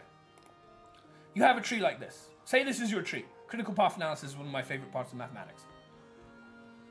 What is more sensible? Say everything is worth 50. And you have a total of 300 to spend. Or maybe 200 to spend. Is it more sensible to go 50, 50, 50, and 50? I have 4 things, I can do 4 things. I can show off 4 things exist in my game. They're all rounded out, they're all completed. Or is it more sense to go 25, 25, 25, 25, 25, 25, 25, 25? Isn't that the most idiotic thing you could do? Because then you have nothing. Even though this requires this, of course. But if you could do that, wouldn't that be more stupid? Then what? Well, that's basically what we have here. If it's a time issue, why did they go 25, 25, 25, 25, 25, 25 and not complete anything? Nothing is properly made. This tree exists, but we don't have the information on how much science. The terrain exists, and we have rough terrain and vegetative terrain, but we have no movement cost. Like, why don't you do it properly, the way you did it in Civ 6, instead of half-hearted garbage all strewn across the place, where nothing makes sense and nothing is clear? Because that's effectively what they did. They went 25, 25, 25, 25, 25, 25, instead of, let me make this right, and then move on to something. Like, if it's about time, use your time wisely. They clearly didn't, right? So it's not just about time, it's about sense as well.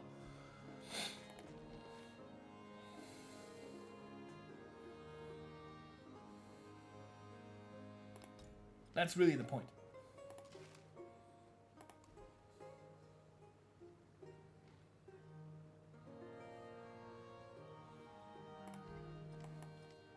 Because there's a lot of people saying, oh, you know the way it is in 2025 development, blah, blah, blah, blah. Excuse their bullshit because of this. No, I'm not gonna. You can do something even with limited resources in a smart way or in a dumb way. And in many things I'm seeing, they did a dumb way. Even with limited resources. It's irrelevant.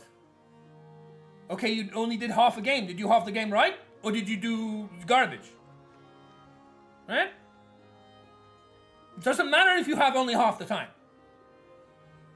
Yes, of course you want to have 100% of a good game. But do you want a good game that's a little simpler? That didn't have everything you want to put in the game so you can put that later? Or did you decide to make it a really mess? Right? Because they chose the latter in a lot of cases. As I'm just explaining with like, why isn't this here? Why isn't that there? Why we have this in the previous game?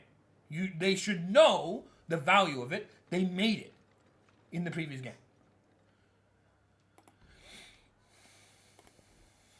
But yeah.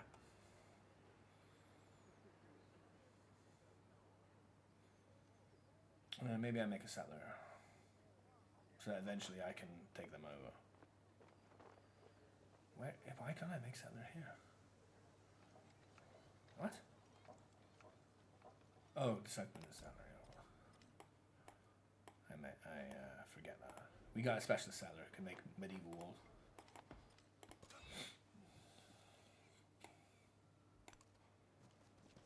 That's how you can determine and discern between, is this excuse legitimate or are they just bullshitting?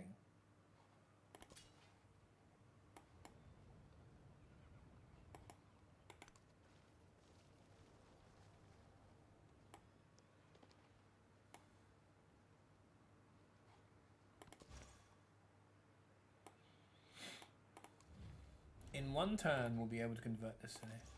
We built this city! We built this city on rock and roll! Yeah. Why? Oh, mountain. That's a mountain. That does not look like a mountain to me. That's fine.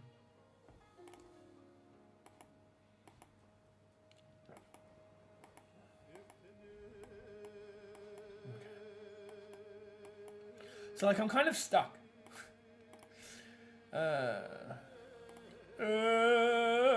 It's this again. Oh, God. Oh, God. It's this again. No. Like, see, there's all sorts of nice music that I didn't have any complaints over that I was able to listen to, right? Didn't have any complaints since this return.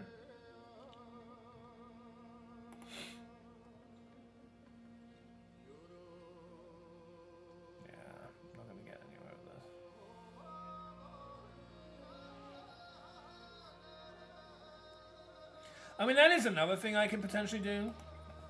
Maybe. But even then...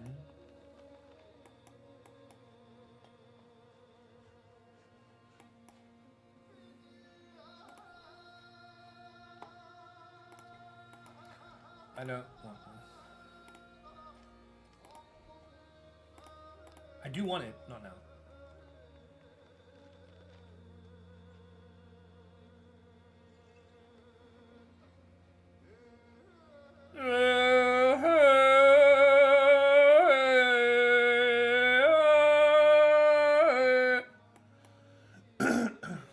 Because I guess since we don't have the opportunity that much,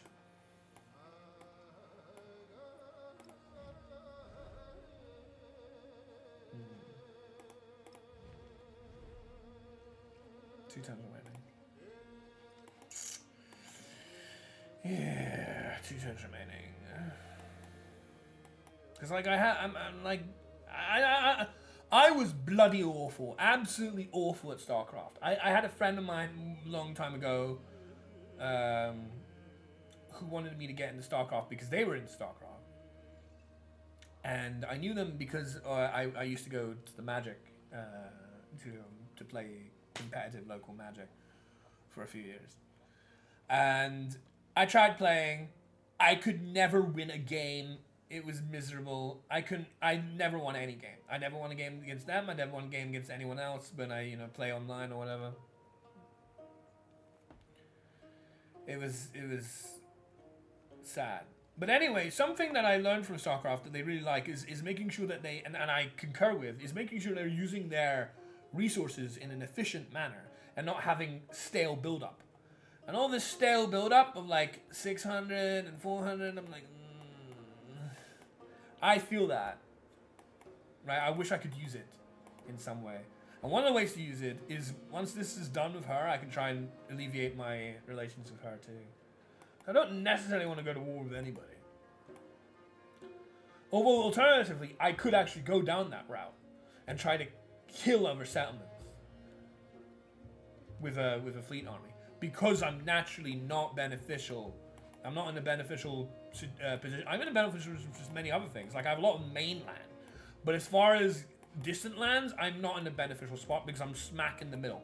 My capital was right here, in the middle. Like, right of her. So, not easy. I did manage to get some coastal cities, as you can see, but not easy to get that. And then to the left of Xerxes. So I didn't really have a great opportunity either way to get access. But I do now have the settlement cap.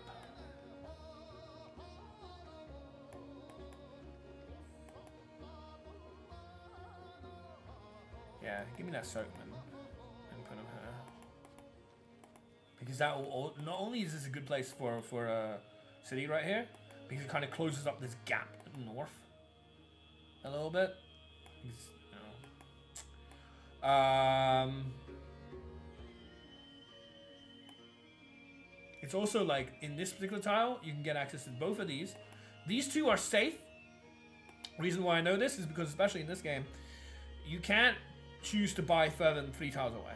This city cannot choose. AI is restricted in the same way to buy further than here to get either of these. They would love these. That's why this has already been maxed out compared to other places here that have not been maxed out. But they can't. This is always available, especially if you go here, because this is 1, 2, 3. 1, 2, 3. And not only is those available, 1, 2, 1, 1, 2, 1, 2, 3, 1, 2, 3. As you can see, there's an awful lot of resources that I would love to get my hands on. Plus, it's a good place because it's also allowed me access to the sea, so that I can potentially, you know, travel across here. We can't see any of it because it's all blacked out. Another thing, like it's too dark. This sort of tiles would be nice sort of beige color in Civ 6. So you clearly can see that it's not been traveled. And this just looks like a void. I don't know what I'm looking at. I really wish I could change the tile color. Very simple thing. It's really difficult to like see stuff when everything is black. Especially when you're trying to explore uncharted sea tiles with a ship. And like the ship only has a certain amount of movement. The sea itself is a dark blue. You have a ship in the center, and then you have to try and figure out, oh, which of these tiles did I not locate? These tiles need to not be black. They need to be like yellow, white, blue, light blue, really light blue. Some bright color so you can see where you haven't traveled. Like this is shit. I don't like that. And that's a relatively simple thing to think about. And honestly, that's rather like dumb not to realize that you need vision when you're exploring the seas. So again, it's not a matter of time. They had the time to make this very pretty looking, shiny, glossy black. They thought that was pretty and whatnot. And yeah, maybe it is, but it's very, very not practical and not good for gameplay because it's so hard to tell where you haven't been. Because the ocean is dark, and your ship is in the center, you have to try and then find the tiles. It's just dumb. It's not lack of time, it's lack of sense. Like you could argue that these black tiles are prettier. You know, look how pretty these glossy black tiles are. And look at these sort of engravings. Very sleek. Very, you know, nice looking, right? Yeah, but completely fucking impractical. What's the point?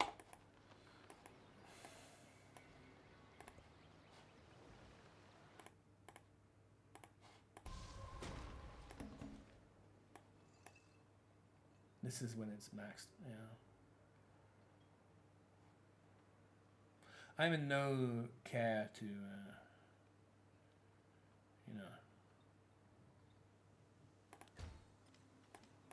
expand the city's tile growth. I'd rather make it more specialist. Specialist is good. It'll help our science thing that we need to get tile 40s and shit. I don't really want to spend that for food. Let me have a look. Is this empire wide? Is this everywhere? All settlements?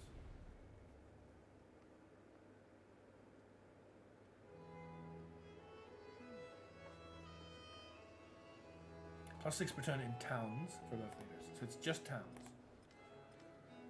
How are the food in my towns? These two could use it. This could use it. This could use it.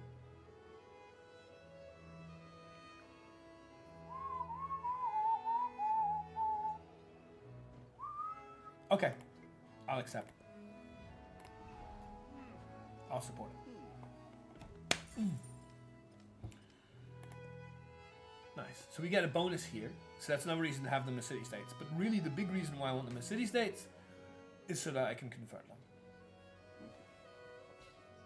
Science villagers receive +1 science for every city-state you are a student of. This is very helpful, specifically to try and get the science tree going.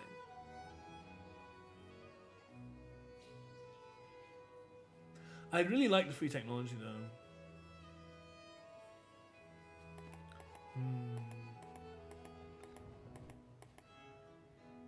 I really like the free technology. And we're still getting specialists. And we're going to get more specialists if we can do more technology.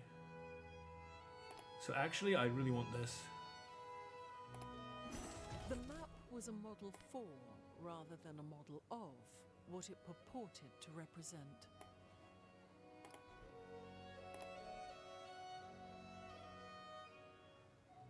And they gave me mastering enough. Which is fine. With the options currently available, that's fine. What is this? Espionage action detected. You discovered Himiko, Queen of War, performing the espionage action steal government secrets against you. For being revealed, they suffer a -8 influence penalty for 5 turns. They gain the following effect. They receive 306 culture. Doesn't sound too bad for them then.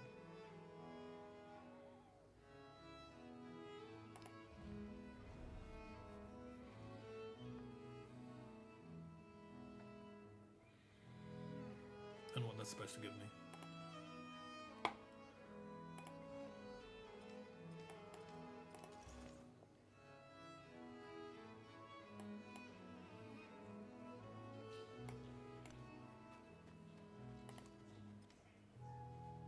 So, we just converted the city, which means we now have 2 extra relics.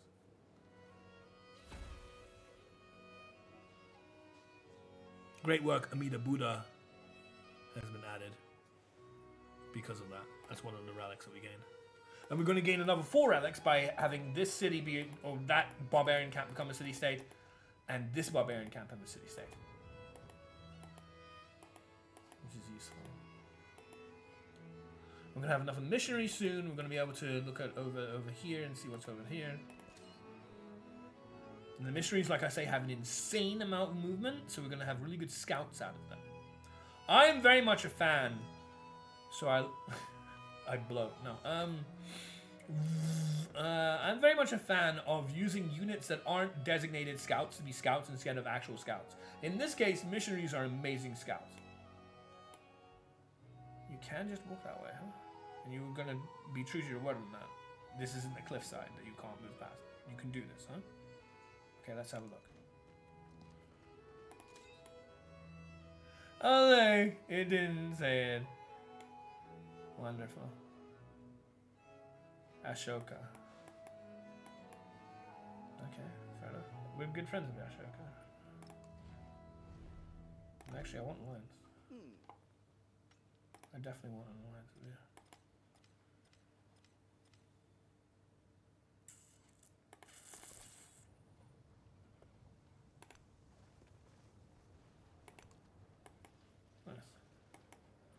Nice.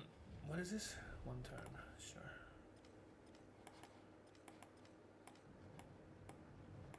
Okay. There's a lot of frustration, especially when, because the game is so large, there's more things like in competitive 6 and there's more things that are lacking, right? It kind of amplifies because of the kind of game and it is my frustrations because there's more to be upset about when you can see more that isn't there. From its own predecessor. Not just more that isn't there in general, but more from its own predecessor, meaning you would expect it to be there. They're the ones that did it. They know. It's not like, oh, I didn't know about why that's good, or my beliefs in game design are different. They're the same people.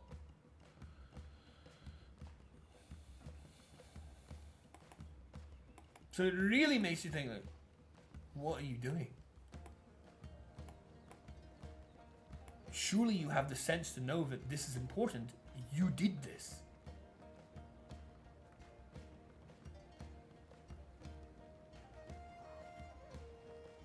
This place specialist 1 to 4 is so fucking stupid because look at the way it's read. It's not a stupid thing to do. It's stupid the way they made it again. Again, showing their lack of intelligence in how they made it. Because look. What does it read? Let's read it. The Enlightenment. Research education to increase the number of specialists you can place in a single location. Well. I guess, reading it again, I can concede that they're expecting you to make an assumption that isn't actually what they say, but I guess the assumption is legitimate. Fine. I've already shown other things, like the fucking economic. I don't need every single example to be fruitful. The economic one is enough. Let alone like the way they list the various buildings in a town. We already have more than enough, and there'll be other examples. But I can secede now. Okay, fine. Fine. But it's still not perfect. It's just amenable.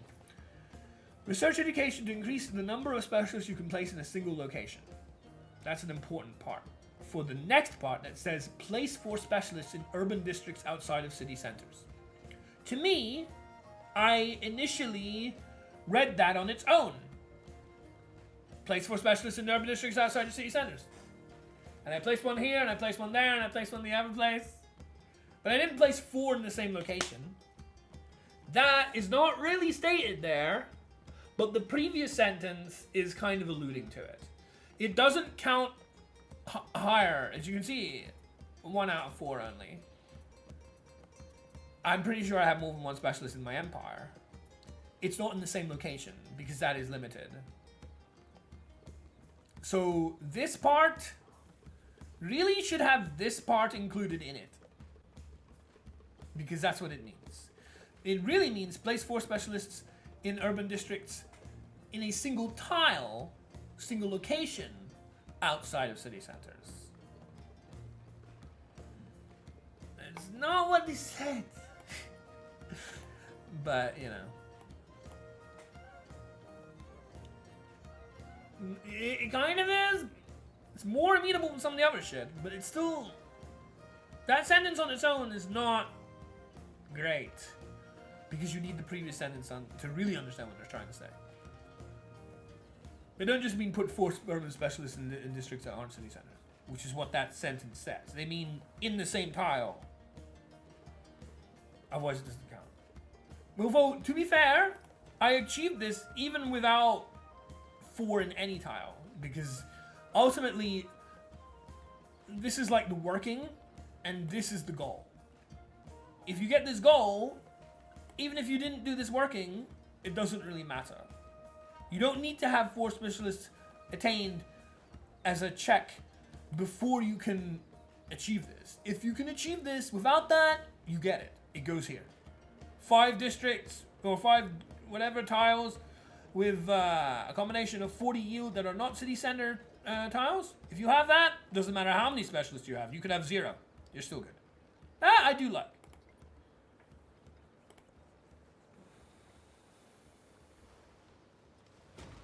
But the idea is that doing that will allow you to get there. And makes more sense to do it that way. So that's why they tell you to do that. So again, I have so many civics that I want to be getting.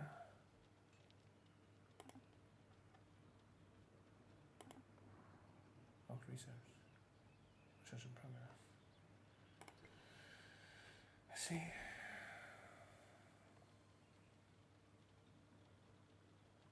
Civilian and support units plus 40%. How many missionaries do I really want?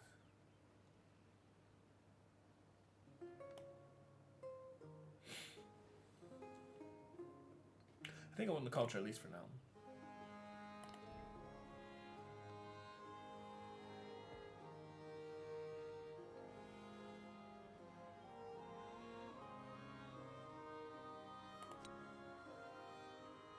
I do like that you can just click that and not have to drag it over.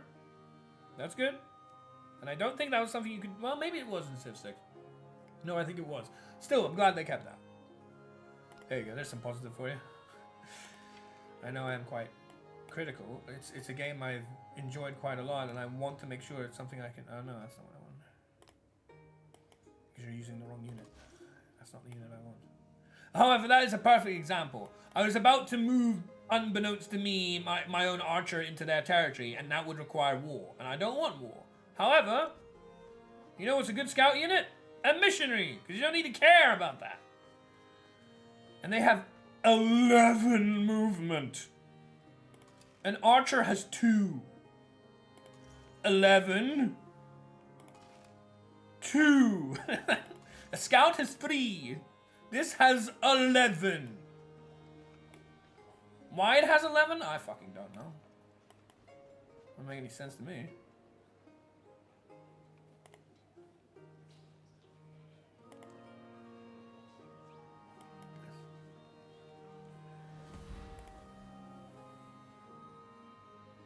But this is why I was thinking maybe the other one, because I do want these missionaries.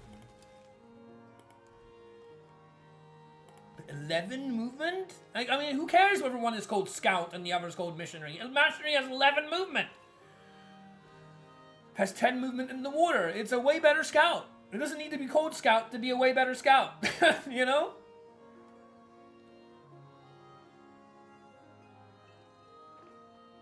I mean, true.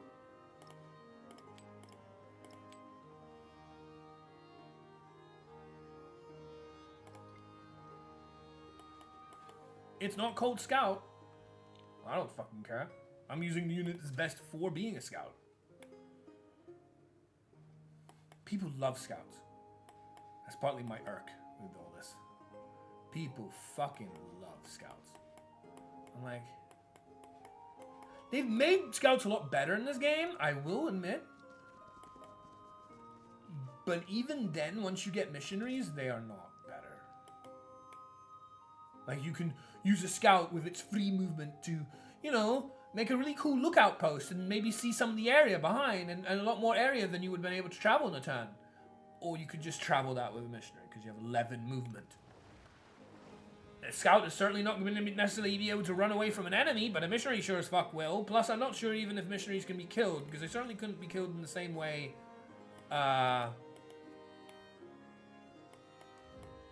the fuck? What are you doing? That's not what I wanted. Why are you going by boat there?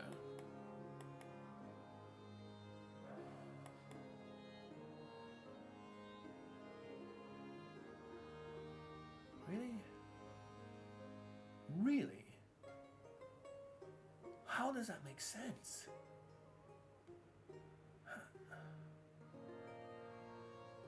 I feel like you're lying to me. How does 11 movement get absorbed by going here? What? How does that make sense?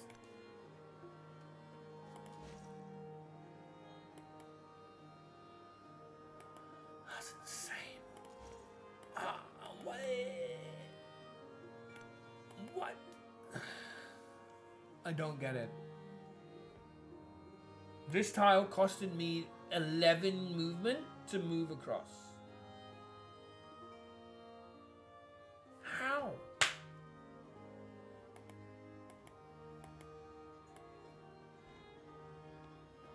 Whatever.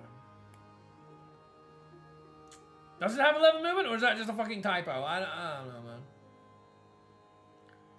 Because it's not. I swear it's not. Because I've used it on other areas and they literally do move 11 tiles in the previous game. I'm just kind of getting gaslight right now by the game. Because this game is saying, yes, that one tile costs 11 movement.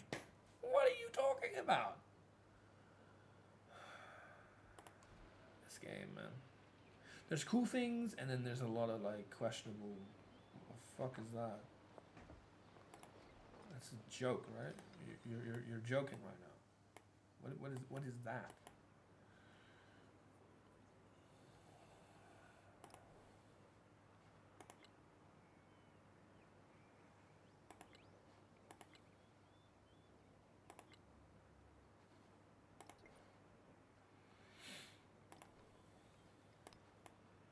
And what I really don't like is you can't detach these.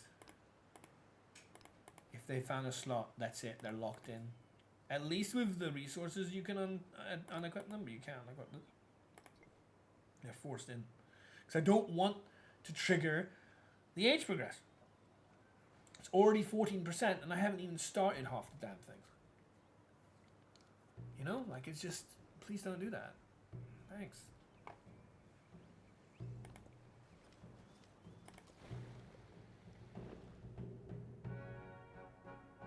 So as you can see, it now has only 49 health. But in my own territory, I can heal it back up. And I can heal it back up before we finish shipbuilding. So it's basically of no cost. But it allowed me to demonstrate some of the things that I wanted to show off.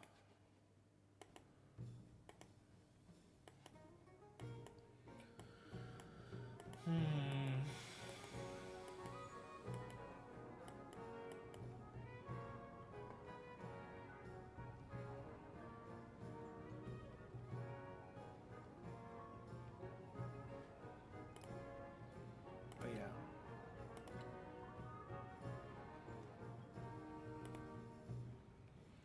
Maybe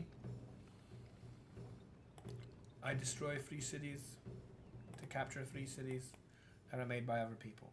Maybe. With a large enough fleet, with fleet commanders, maybe. Which is why this is trying to build a wonder, because I don't have a wonder for it yet. But this, if it gets access to a wonder, I will want to use it. Which I think does happen at some point.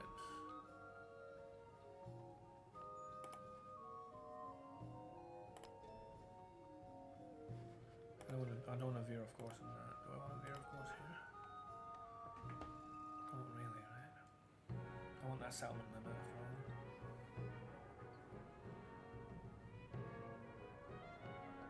Yeah, I'm not using merchants, I get it. That's for desert, we don't have desert.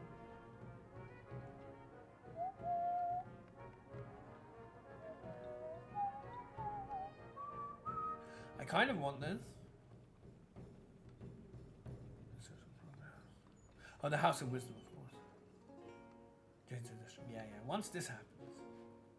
Yeah. Okay. Yeah. It's hard to remember everything. And then the less information that you get, the worse it is. Here's another thing that I absolutely bloody hate. Looking forward to it. In Civ VI, and I mentioned this before, there's a thing called the unit list. You have a very similar sort of situation, not with this age progress, this is new, but the science and the culture would still be in this sort of general area. And above it, there would be this little bit of a drop-down menu. And in the drop-down menu, you have like 3 ticks, and 2 of them will be naturally ticked by default, and the third one will be unchecked. The third one that's unchecked will be a unit list. When you click that, it will drop down a menu that goes around about this size, and it will list very clearly, you know, like swordsman, general, and you know, commander in this game, archer, builder, because you have builders in Civ 6, you know, merchant in this game, trader in Civ 6, trader, missionary.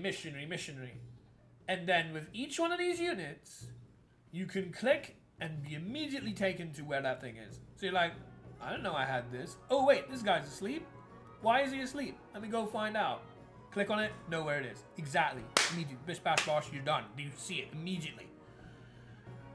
This game, you don't have anything like that helping you kind of keep on top of things like that. In addition to that, something adjacent to it is in Civ 6, when it wasn't your turn, turns were slower to load. They were, but there were reasons for this that are arguably more valuable than the speed of the load of the turn. In between turns, other civs, other whatever, if you're a ward at someone, or if there's a bandit hunting you down, or anything like that, might attack you, right? In Civ 6, when they do so, you get to see it. Your camera gets shifted. Oh, there's a war over here. 2 units are fighting. Boom, boom, boom, boom, boom. Okay, we get to see that. Oh, there's another attack here. Okay, boom, boom, boom. You get to see these things. You're not none the wiser because, well, I mean, they're adjacent, but they're not doing anything. I didn't see anything. In this game, you don't get to see shit. So, like, in a lot of situations, I'm like, well, my unit's fine, right? I look back, it's like, oh, shit, they're about to die. The game didn't inform me of any of it. And I can't move them out of the way before the archer shoots them.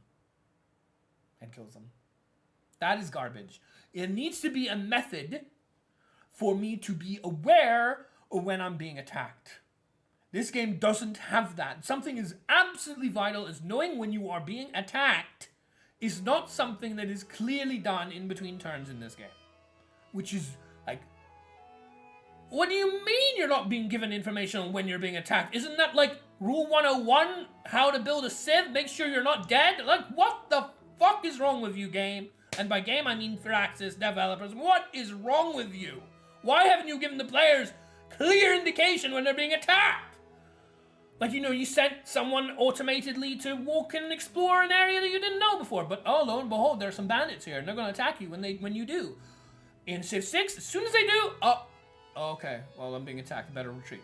In this game, that can just keep happening. Your guy can die later, like, oh, there's a scout unit died. What do you mean the scout unit died? You go over, oh, shit, it died. Why? Oh, shit, because there's bandits here. Why didn't you tell me? Like, it's so dumb. Why do they have that?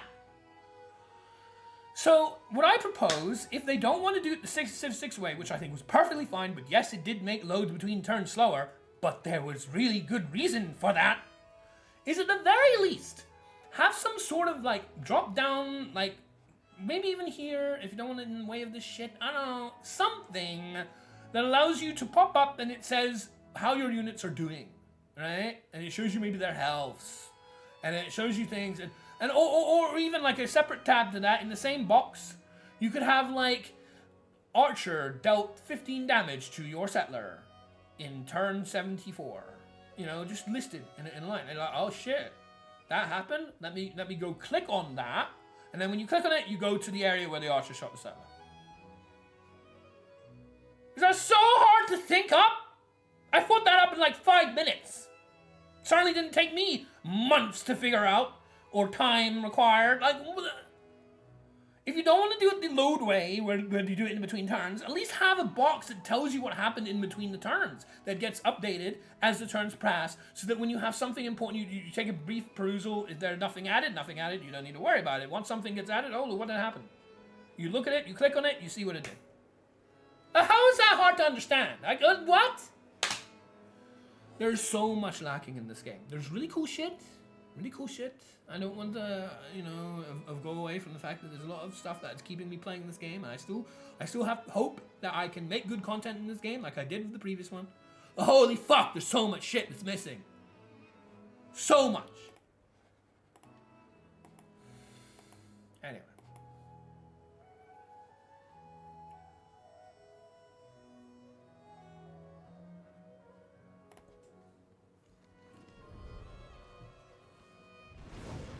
Rangi Toto. Never heard of that one. It's a new one, I guess.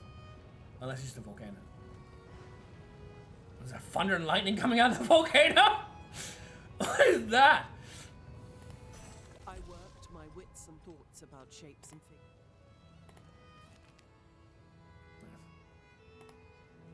You get gold back for the cost of the influence that you made. Overall, it's very beneficial.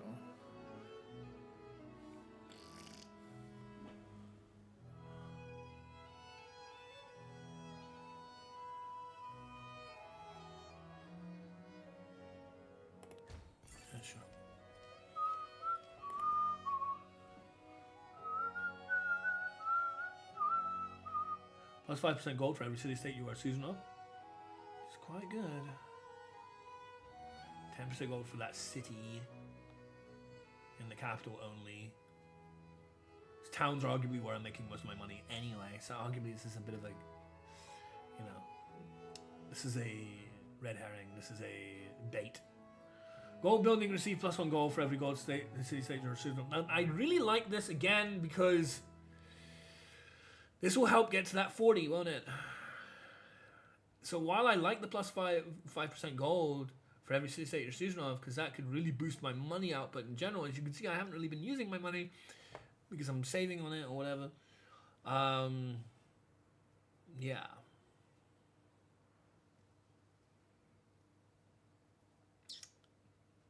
+5 trade route range for every city-state you're season of.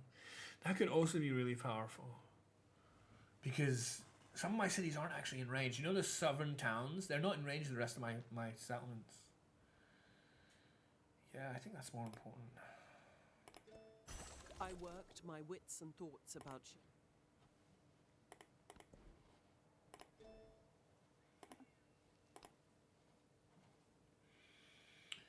Right. like, you know, like there's some really cool shit about this game and whatnot, but my god, it said some really dumb shit. It's like, are you okay, Thraxis? Like, why did you make this really stupid decision?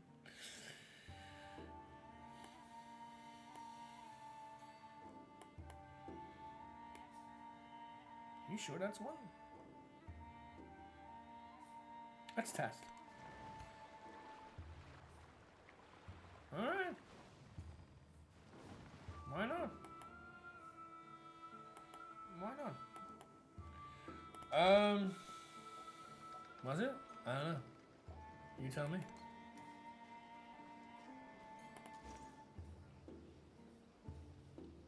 Like, you know how I went all the way and there was 5 remaining movement? And then this is 1 tile. What is going on?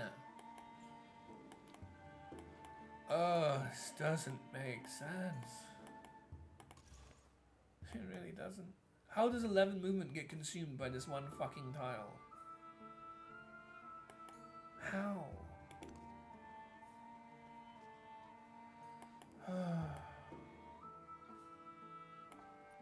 So upsetting. Okay, good.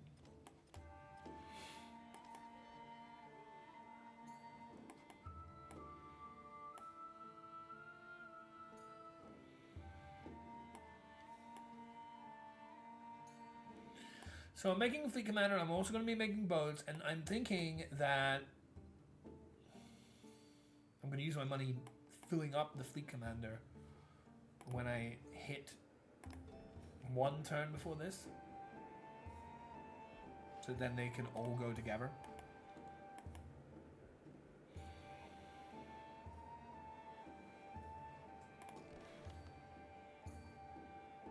Okay, I told you to heal. Please heal.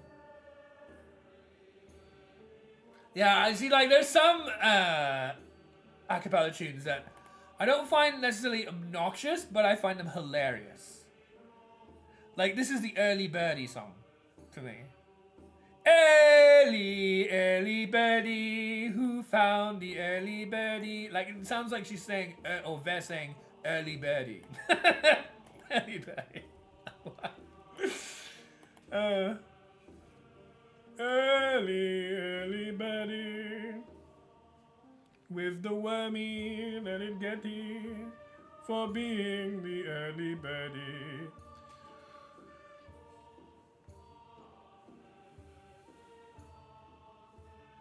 Because yeah, I might actually have to just bypass the whole settle somewhere else, and instead destroy 3 cities if they've made them.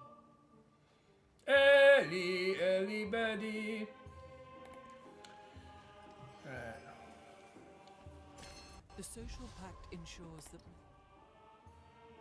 +1 happiness on each happiness adjacency, +1 culture on each culture. These things are important. Yeah.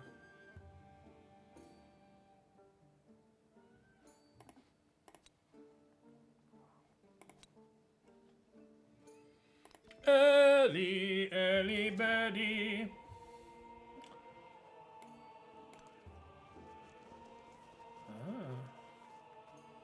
Hello, Himiko. Early birdie. So, right now, this town honestly could be a city. What's its yields? Yeah, it could definitely be a city. But I'm gonna want to... I'm gonna wanna, well, the Gristle's amazing. I really like the Aegis buildings, because then you don't lose them during the age, because that's what Aegis means. When the age rotates. I feel like these are more powerful than other things. Especially something like a Grist mill.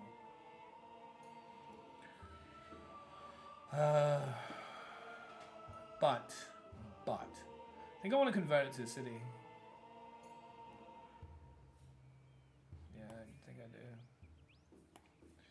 Early, early birdie. And then buy the observatory, say.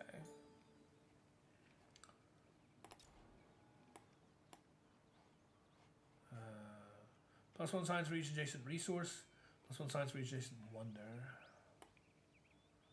Oh, we don't have wonders.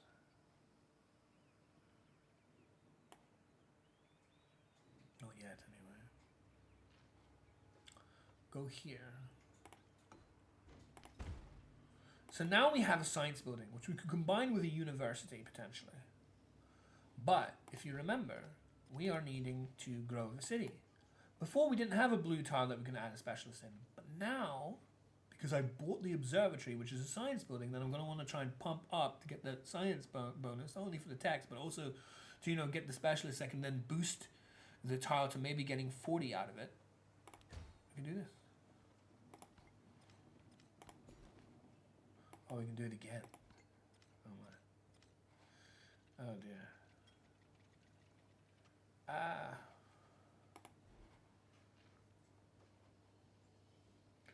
Early, early birdie.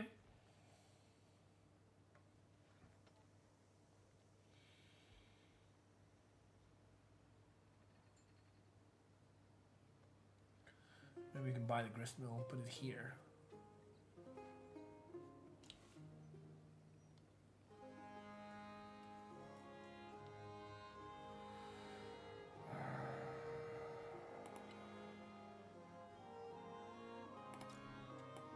We can't build it there, of course. We can build it here, on a river.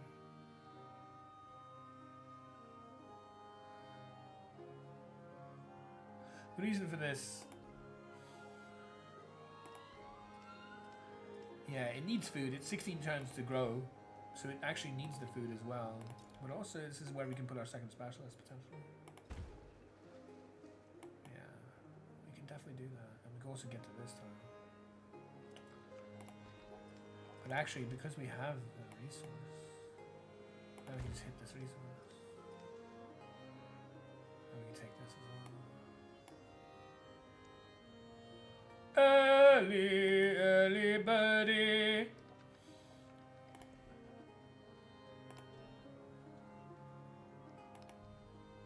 I want that House of Wisdom. And I want all the relic and the settlement limit as well.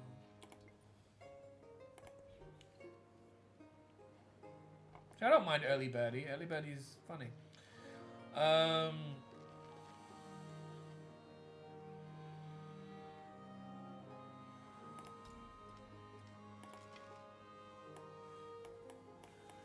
Yeah, I find it really difficult knowing why.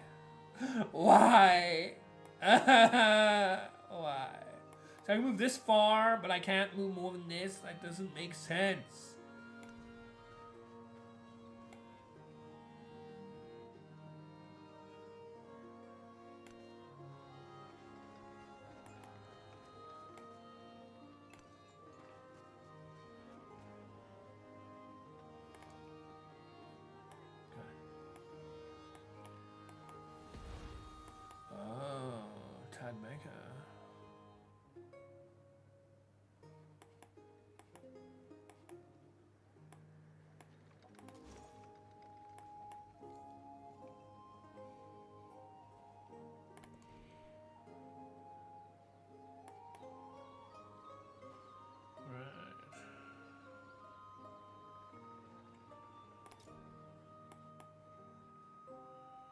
Early, early birdie.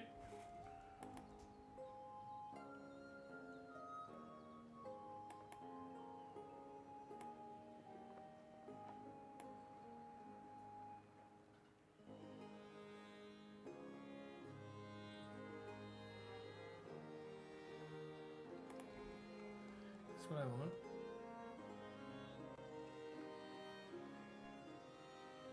Fleet commander, yeah, you can technically make a fleet commander, it's true.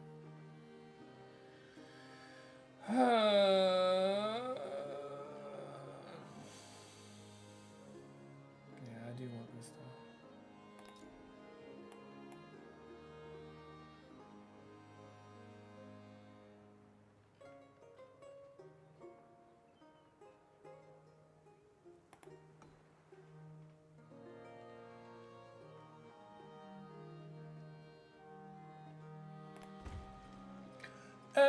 Early, early birdie.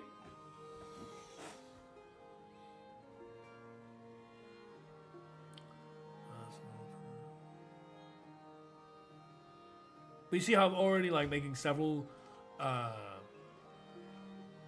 specialists? But of course, this is going to be... Oh, okay, now it's at 2. Alright, but we already added 2, and we already had 1 before that. So it's like per place. But that's not clear.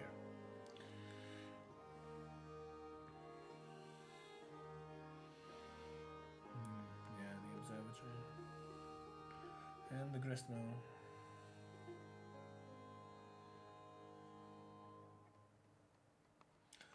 Early, early birdie. Where's my fleet commander? There's man.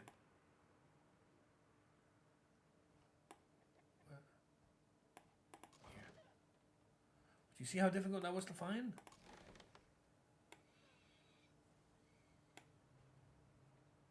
See, it is healing. So now I've got 69. Nice. Early, early birdie. Yeah.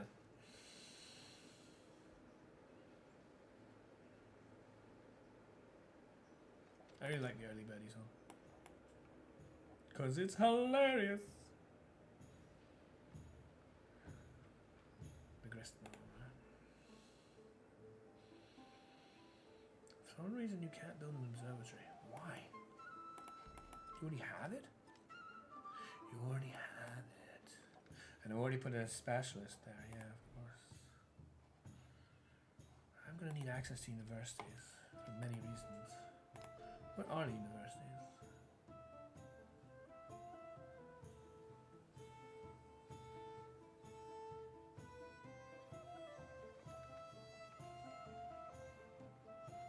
University, I need this. I need it! I need this, but I need it after this. But again, in Civ 6, you click this over locked research. You click this and you get this 1. This will become a 1 and this will become a 2. You then press shift or hold shift and you press this, then this will become a 3 and this will become a 4. Then you leave it alone and it will go 1, 2, 3, 4. This game, none of that. And it's really hard to tell what's even complete. Yes, there's the blue circles. But why don't these have blue circles? There's a lot of garbage. But I'm hoping that it all gets cleaned up. There's a lot of cleaning. It's like this game needs a lot of spring cleaning, man. An awful lot. It's very, very annoying. We've used our money now. I don't really like. I love having. I know I just said about the StarCraft thing being efficient, but there's a bit of a balance, right? It's like a bank account in some ways. You do want that buffer so that if something goes wrong, you have a way to pay out of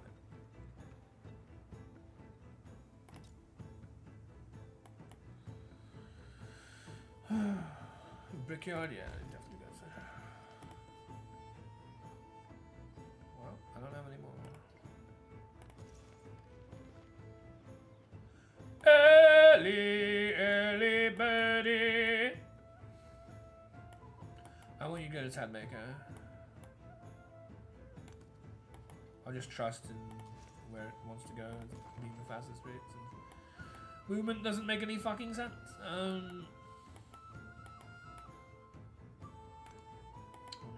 You are front of me, you're already city state. White means a city state in this game.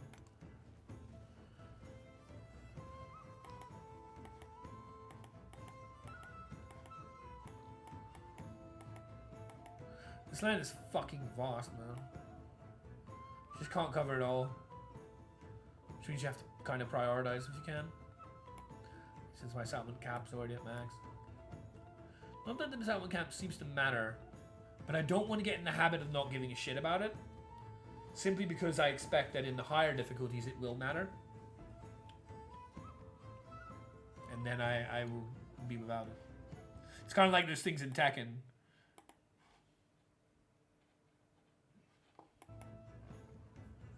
you don't want to get used to certain things because they develop bad habits, and then you become a worse The player life because of it. of the land is perpetuated in righteousness.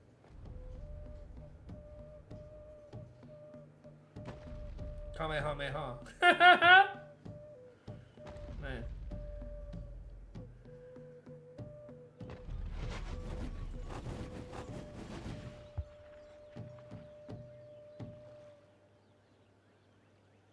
Our creators sang to us Both in at the same wind time. and the running water, in the birds' Shame there's not songs, a. in children's laughter, There's and not taught us a music. achievement for that. Yeah, milestone unlocked stuff. Because it's nice that this game has its own achievement system built in. That's cool. Nice. So that's 2 other cities with their own dingus. No, their own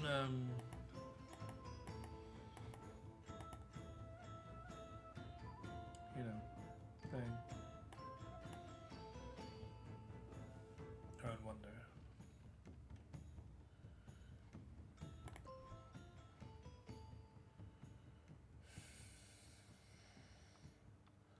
Early, early birdie.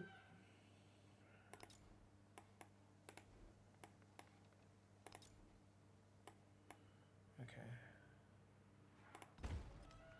Put the gristmill there, and then also queue up the war together afterwards.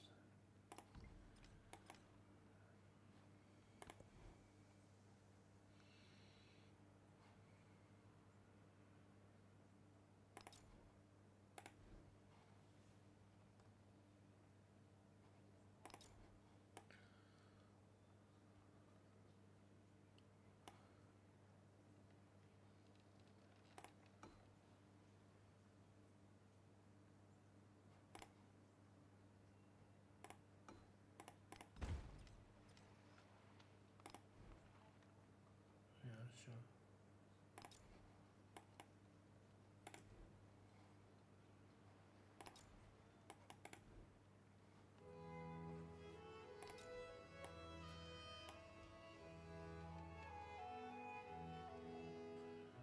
Fishing key. Unlock the key. Or unlock the key. Unlock the door with the key. 7.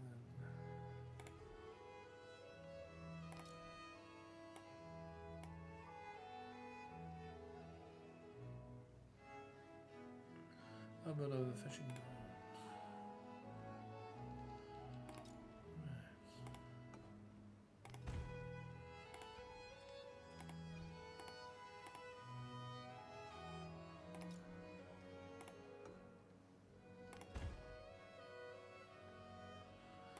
Well, I think we will do that.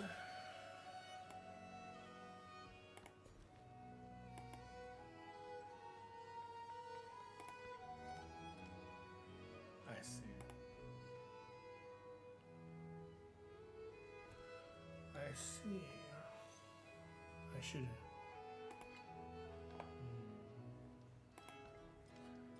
Damn.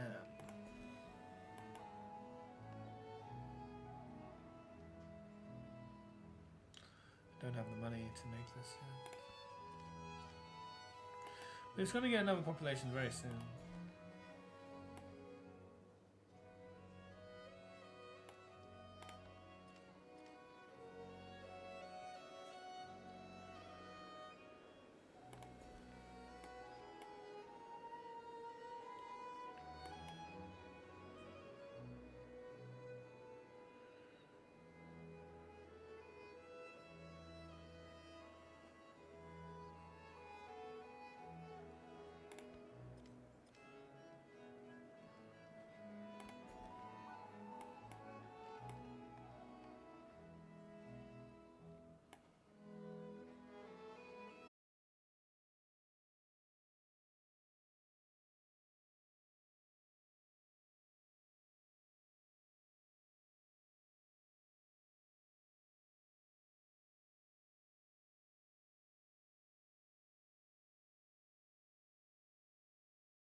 So he just immediately got the reward.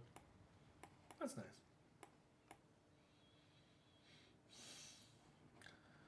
I'm wary of this bitch.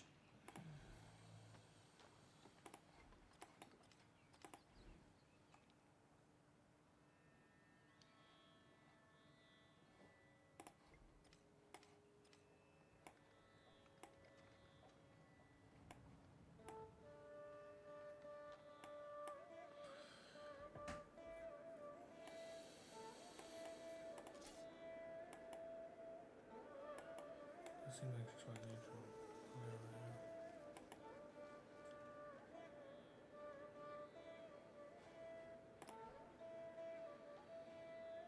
Like we will almost certainly be able to get the culture one.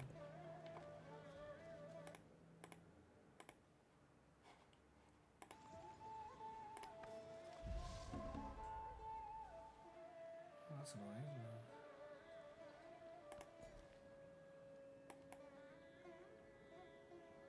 Tamburilla.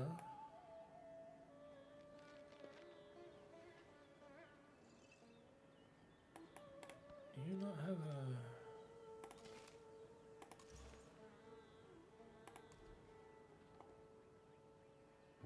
Where's your observatory? It's up here, yeah.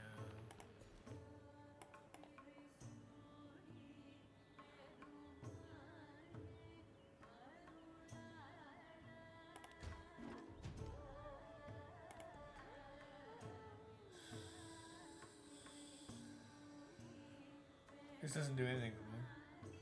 They stole our fusion technology? Bitch. I mean, okay.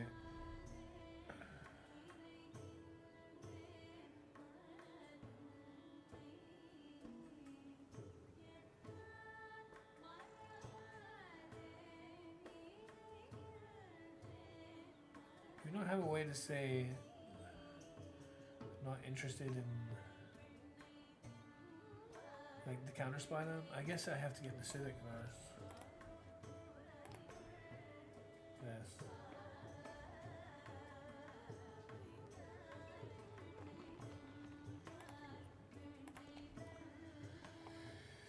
Yes.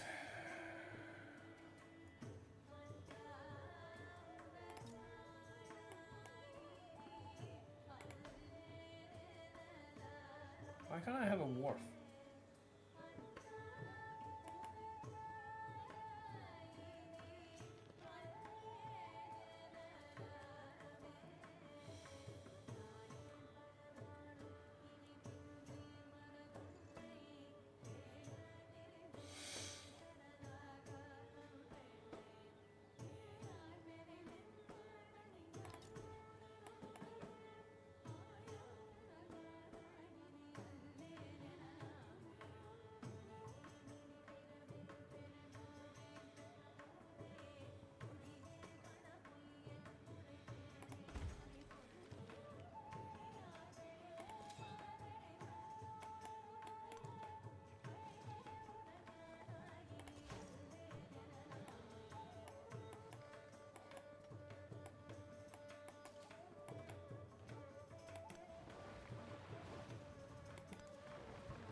Yes, 10 movement had to be spent for that.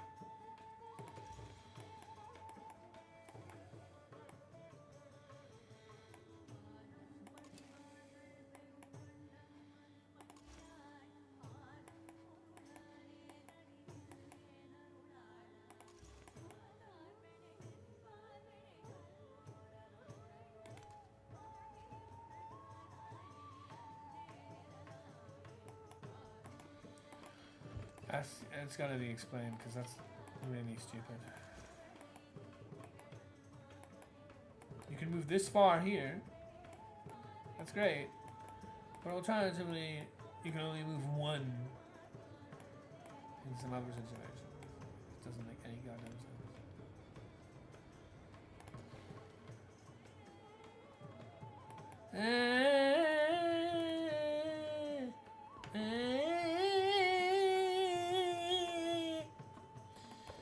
Yeah, great. Heraldry 0. fuck is that about? Why is it 0? What?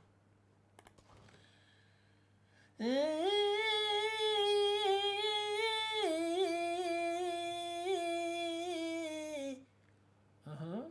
Yeah.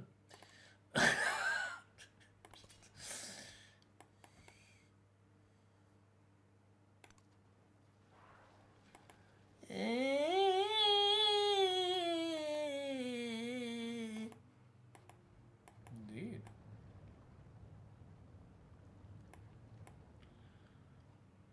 Couldn't have said it better myself.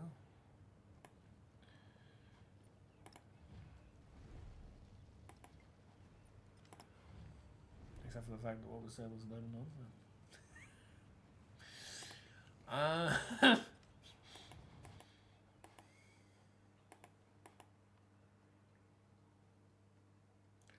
Yeah, where's all this influence going, man?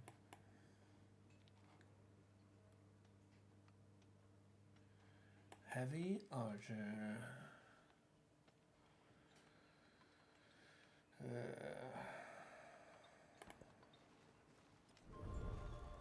We found someone. The social pact ensures that. Yes? Yes.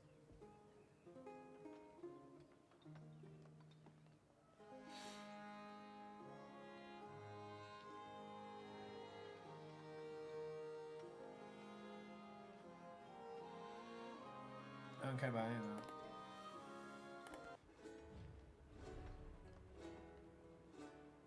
Friedrich II. Hocherfreut, euch kennenzulernen. Ich bin ein Engel im Salon, aber ein Teufel auf dem Schlachtfeld.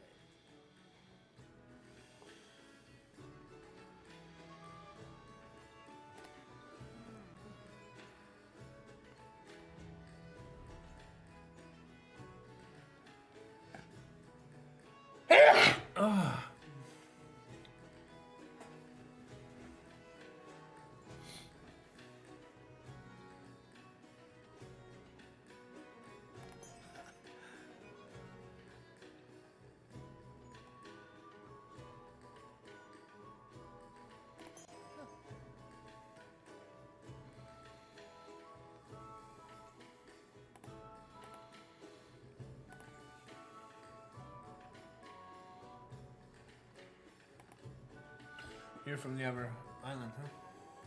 You finally found me. Where did you find me? Where are you right now to see me?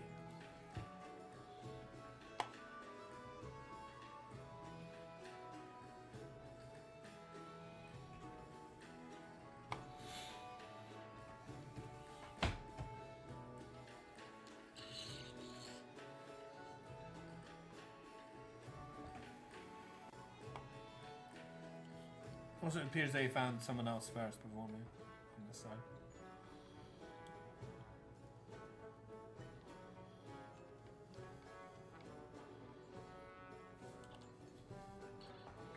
Anyway, I'm not even using one trade route right now. So.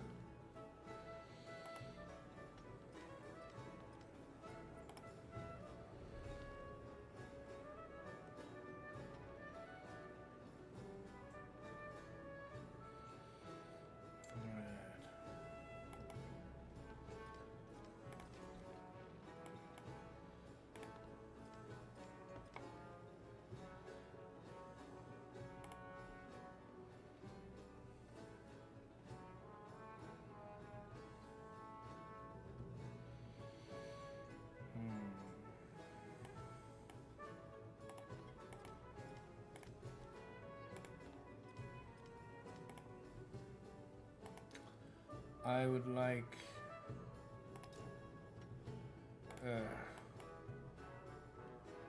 not possible.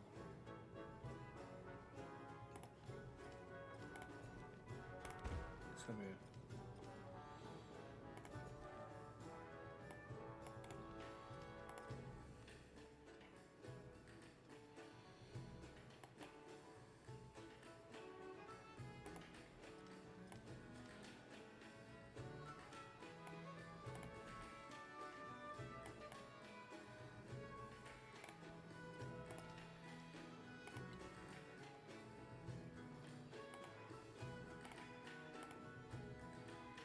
21.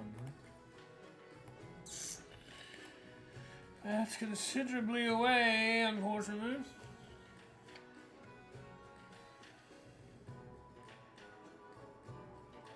Oh my god, my mouse. I hate it. I'm doing that again, huh?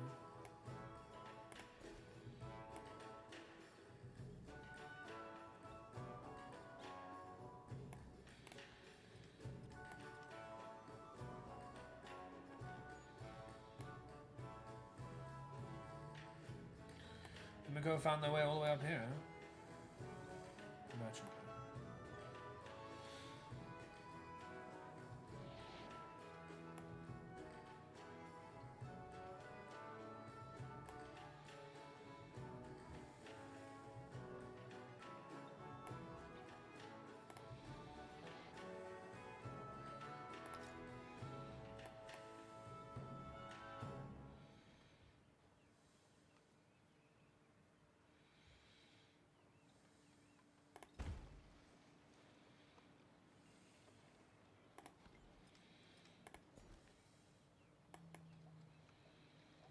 I can't put that in that? Why the heck not?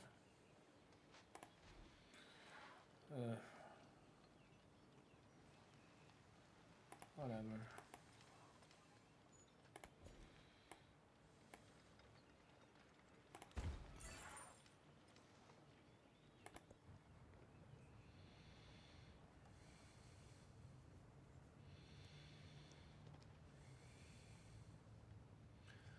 I do like this gold buildings bullshit. It will hopefully help.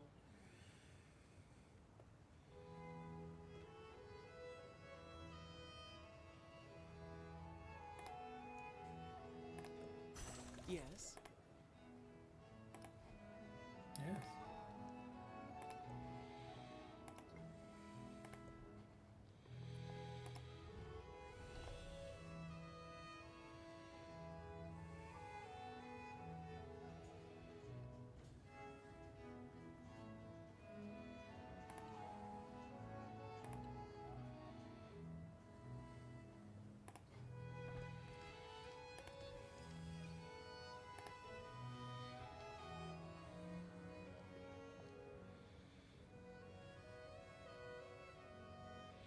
We now have access to House of Wisdom.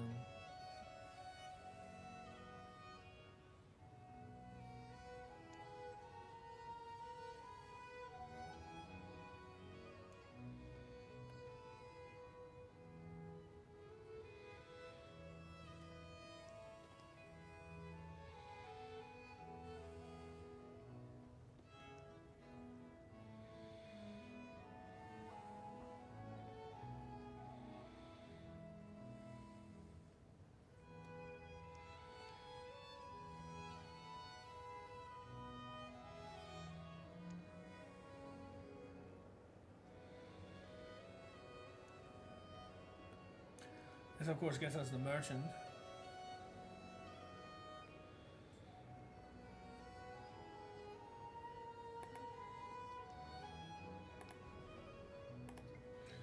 Yes.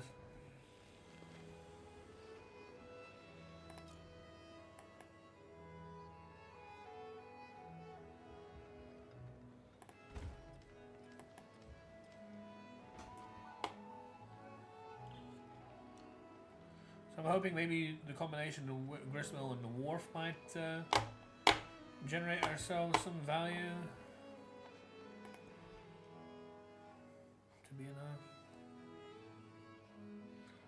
House of Pain, House of Wisdom.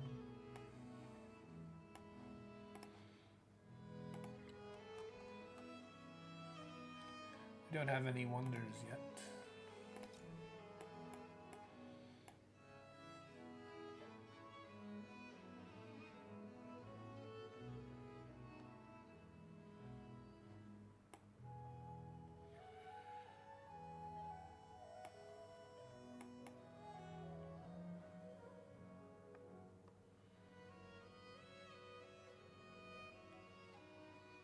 Yeah, it's not bad.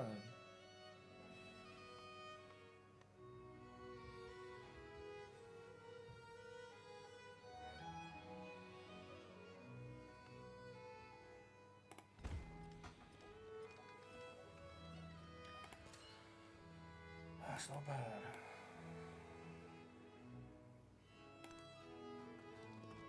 Let's see. This is the southwest.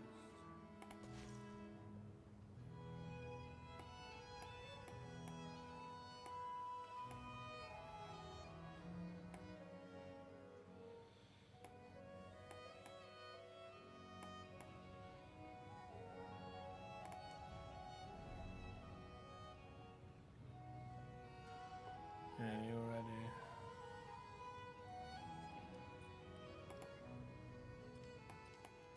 Oh, we're now under the settlement cap.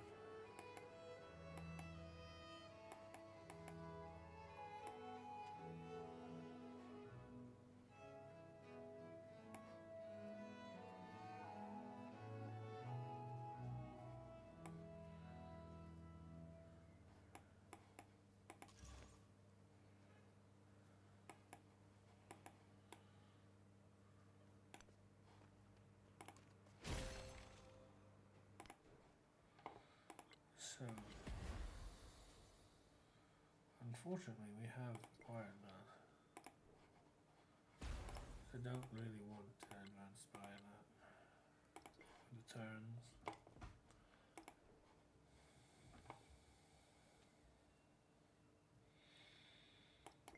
But whatever.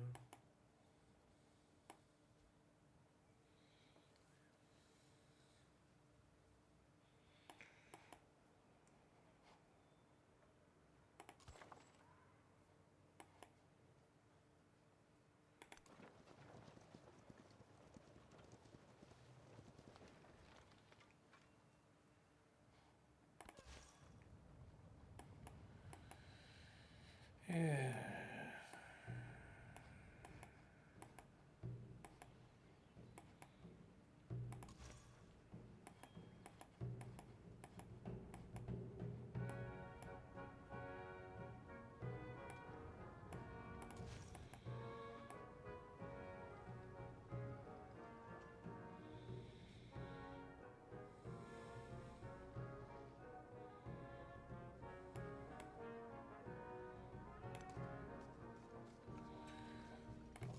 We can do that one.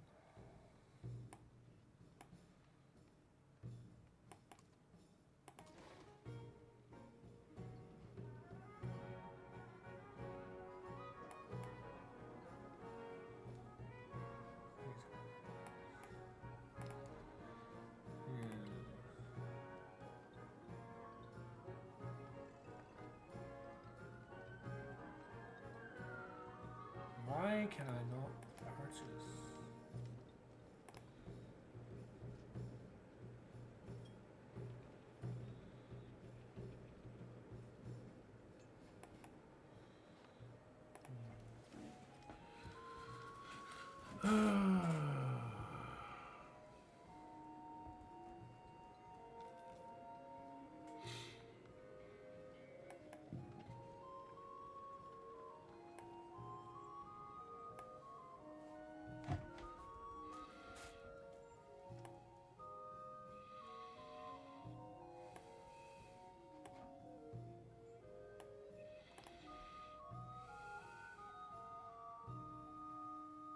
Why can I not purchase a cog? Why is that not a thing? So weird.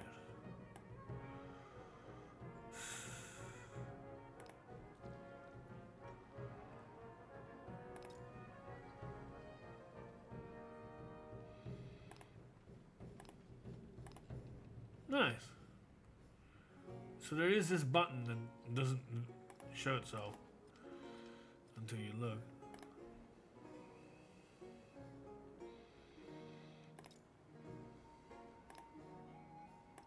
I can change the order of things. Okay, so that is a thing. It's just very difficult to find.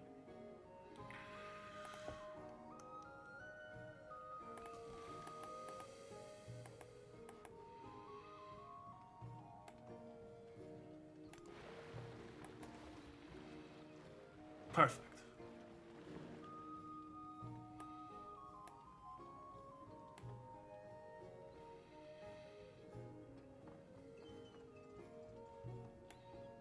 Perfect.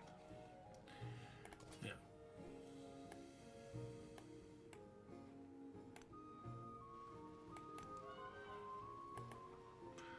Pataliputra.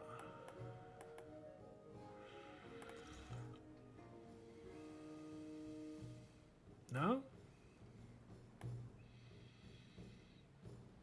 Why not?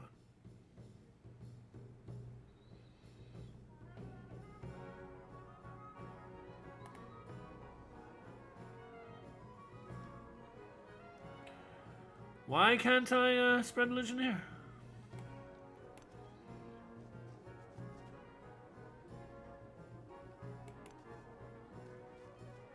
No? Why the heck not?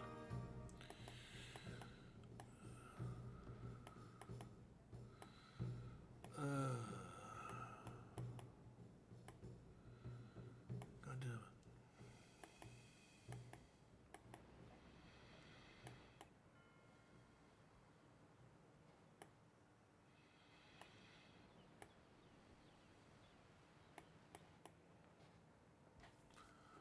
Oh, that's a bit shit, isn't it?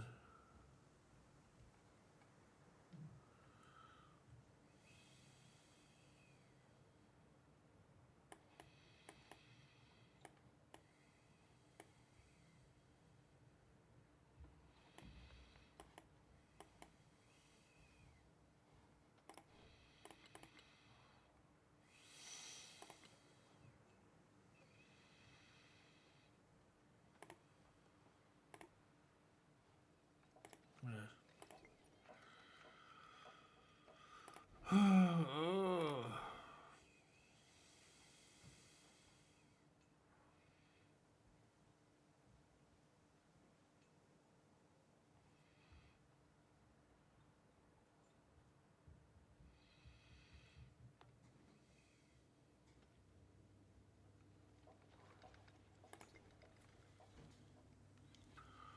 My lord.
Right.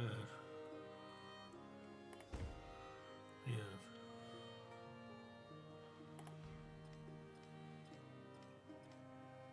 Actually, not for you. Because I want to get university instead.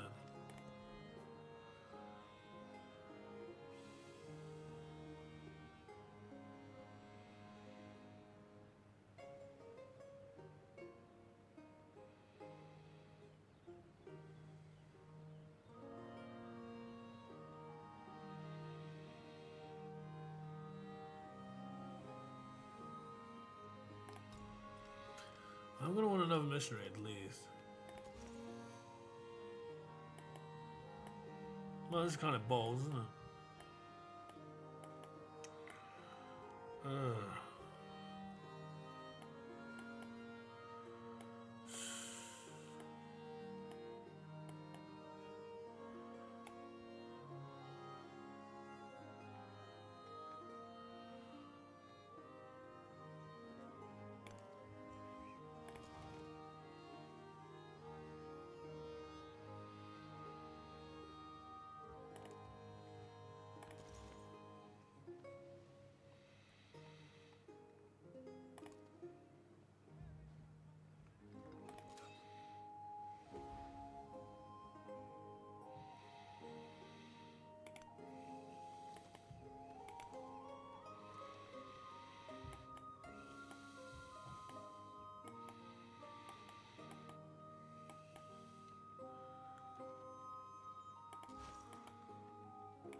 Again, I need to be looking to make sure I try my best at this stuff.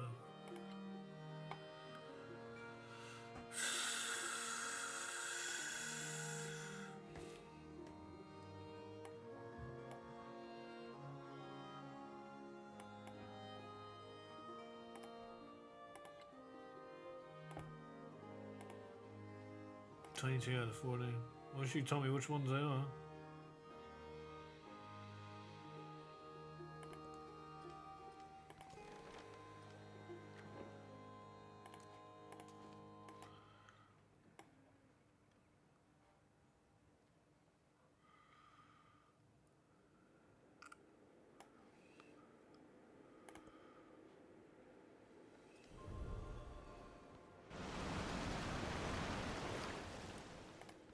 Wealth circulates.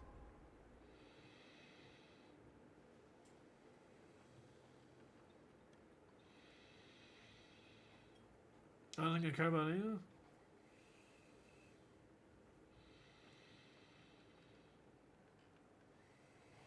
Maybe this.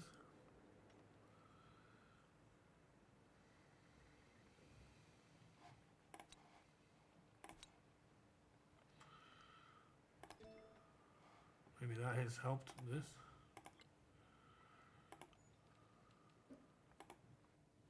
$23.1. Get one free. I say you buy one, you get one free.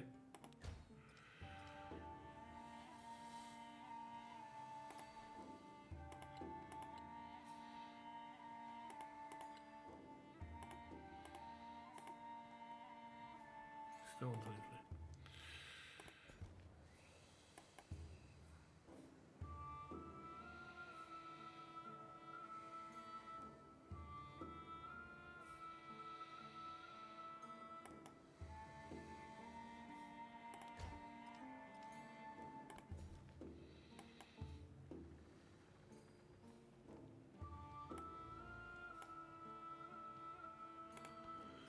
Ugh.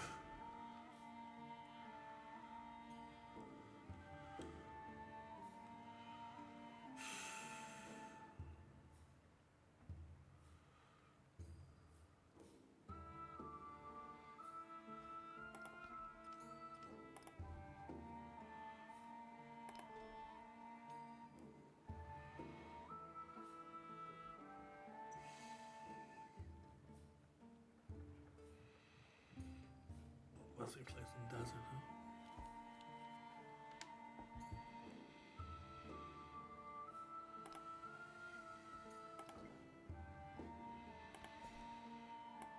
I don't know where to go with this.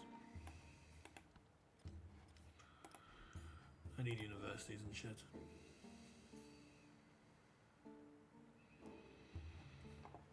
I don't know, man.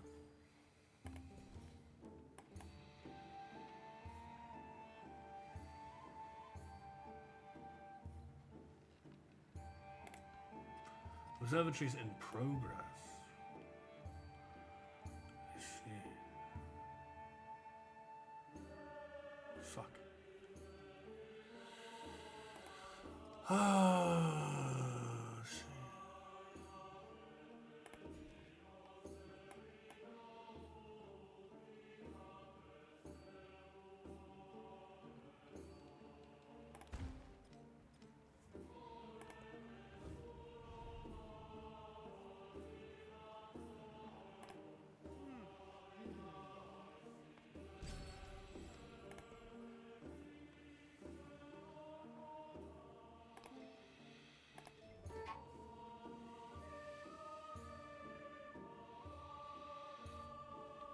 See, we gained another policy slot because we got another celebration.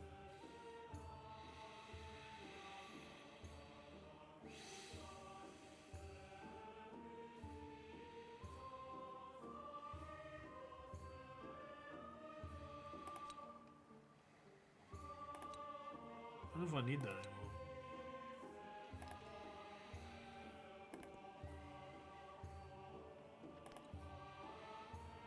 Yeah, that does seem like a decent plan. Uh-huh. Yeah. He's gonna get some trade fleet bullshit.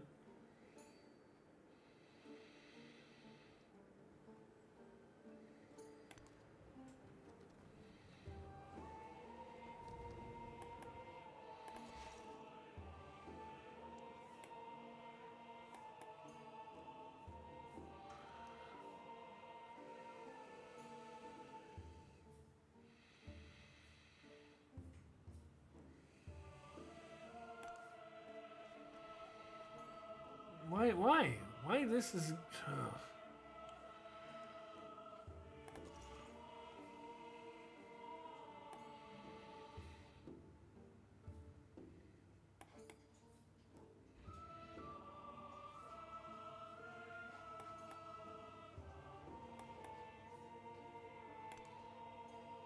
This really doesn't make much sense.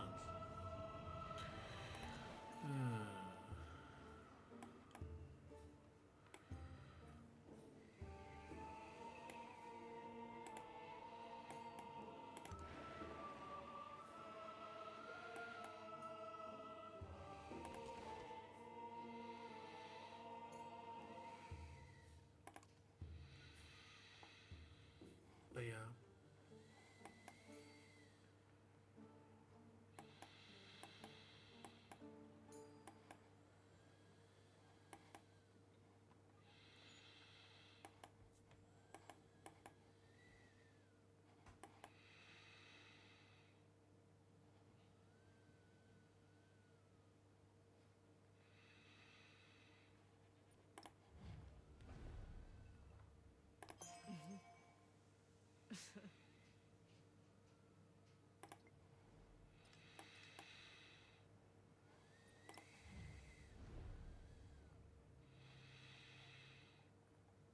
Right.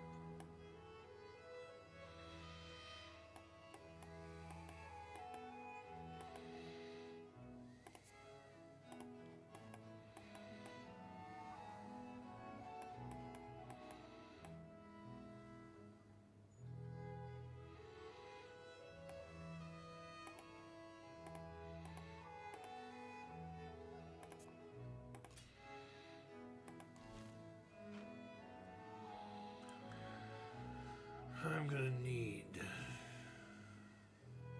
you to convert to the city. Either you or the other one.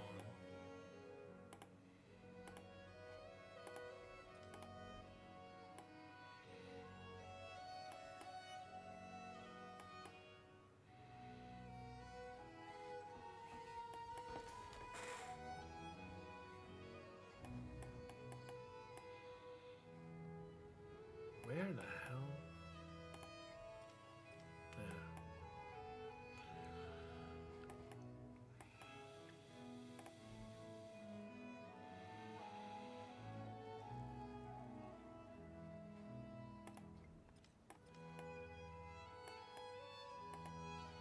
Yeah, it's gonna be you.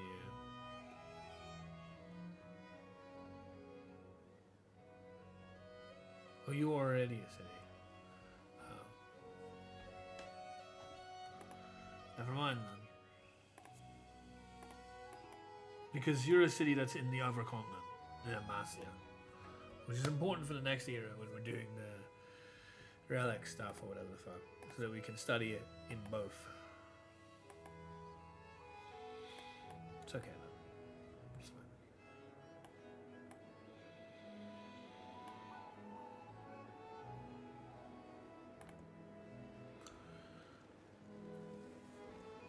If shipbuilding art were in the wood, If shipbuilding art were in the wood. Indeed. How interesting.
Uh-huh.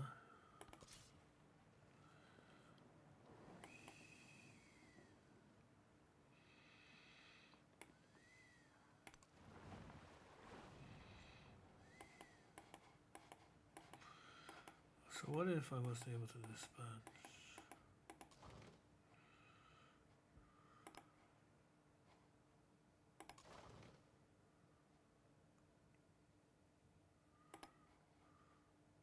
Why? What the fuck? Oh, whatever. I don't understand that.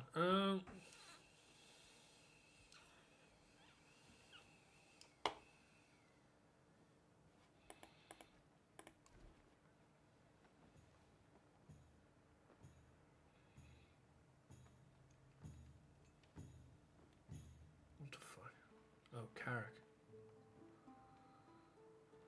Jamie Carrick. Or Michael Carrick.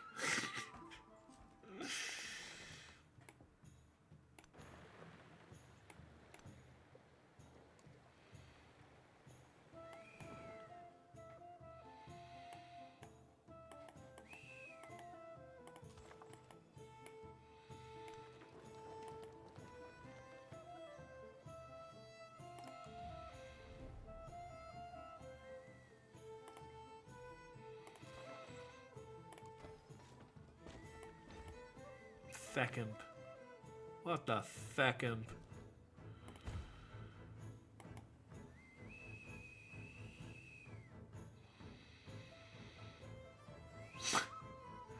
Feckimp.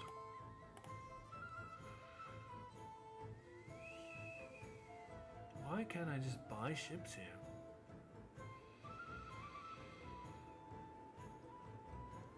Why can't I buy ships anywhere?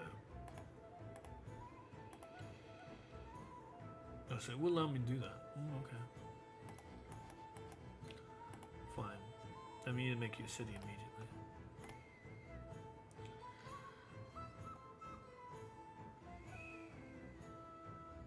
Hey, what the fuck? Oh my god. No? You don't want to make sense? Okay, there we go. Nope. Nope. Nope. Ah! Does it not say that I can buy a fucking ship? Here? Yeah, it does. 240 gold, right? I checked it. So I was like, okay, you can buy a ship there. Great. So buy one here. Right? No. No, you can't do that.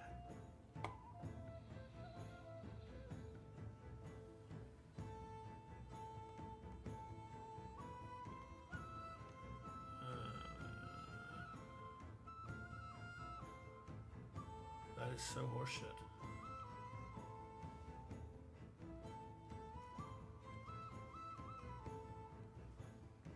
How does that make sense?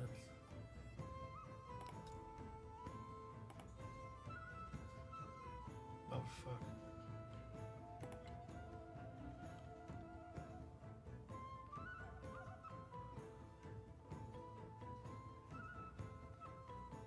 Joke, right?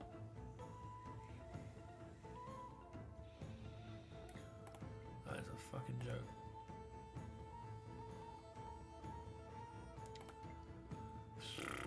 It's such rubbish. Like, why can I buy it in, you know, Troy, but not here? What else up with that? That was kind of the point.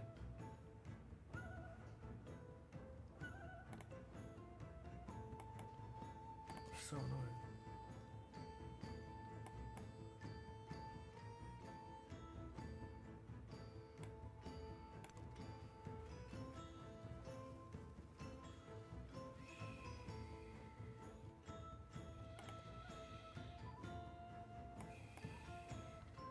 I have collected all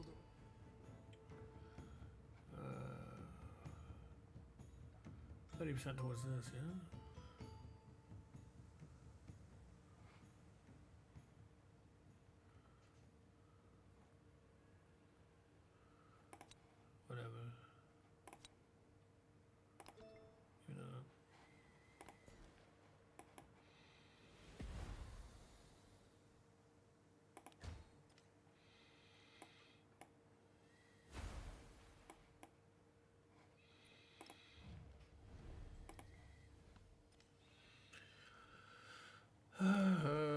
fuck off. Like, you lie to me, game. You lie to me. Like, you allow me to buy it from the place I don't care to buy it, but the place I want to buy it, I can't buy the thing I've always been able to buy. Like, what is that rubbish?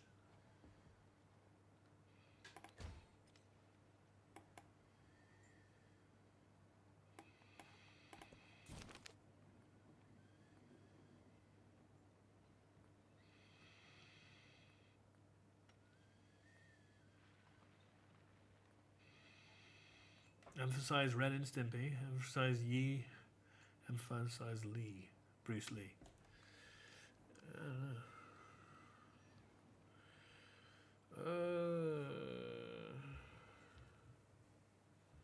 This isn't science and this isn't food. Why are you doing this?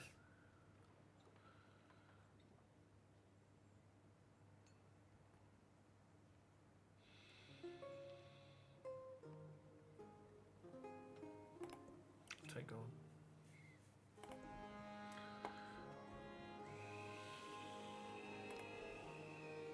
I would want food or science. I guess now I know that exists because I'd never seen that one before. I now know what to go for, I guess. Which is not food, or really science either. So not.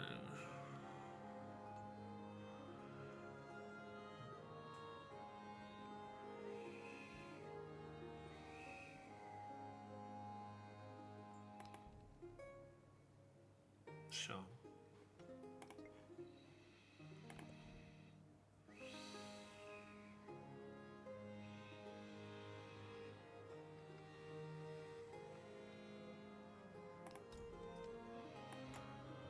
Sure.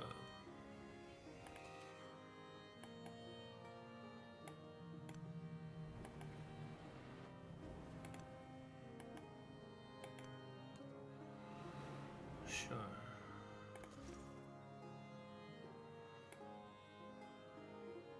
Why?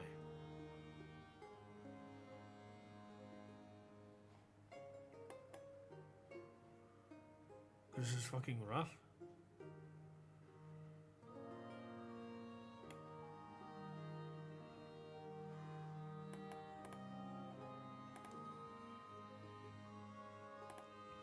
Tell me what this is! I guess it can't because it's grey. Huh? Yeah.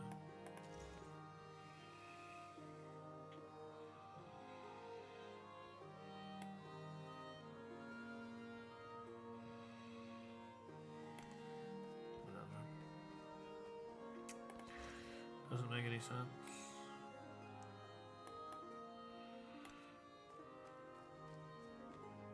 Still 11 movement. I guess it doesn't make any sense.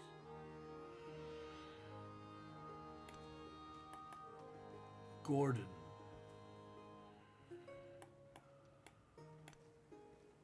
Hello, Gordon. Oh yeah.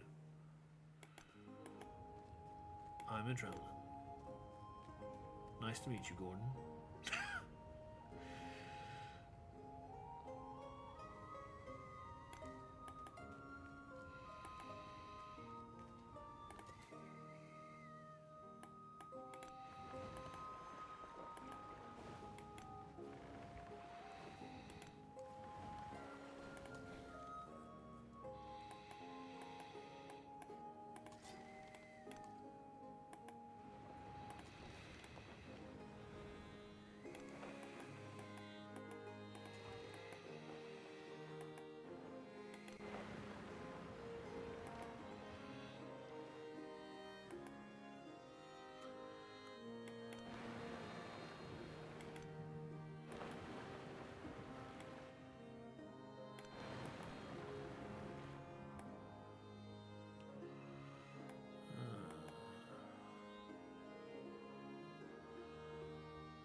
Where did the Hatshepsut's missionary go?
I can prevent denounces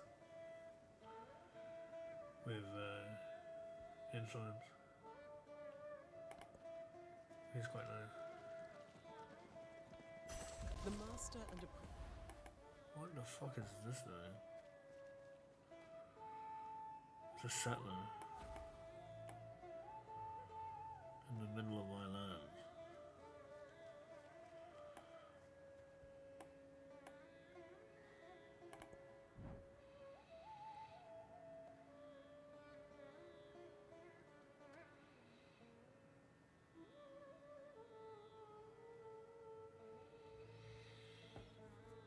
Plus 4 gold on the guild hall in Edena, or plus 2 gold in every guild hall. A guild for all. I only need 5 districts to be up to 40, and I find the 40 harder to reach than the 5, so I'm gonna go here. Because if that will help me get to a 40, then so be it.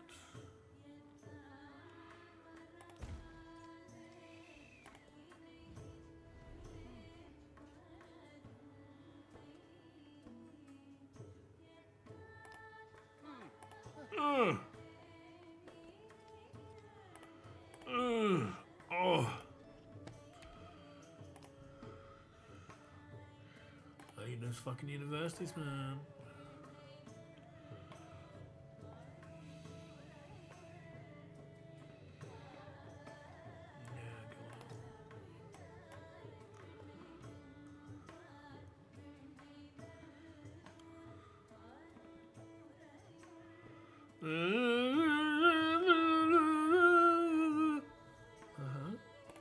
Yes.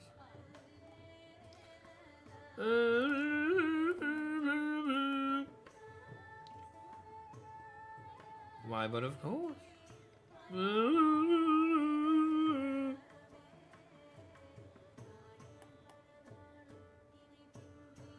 One plus 1 goal for each adjacent. Now whatever, right?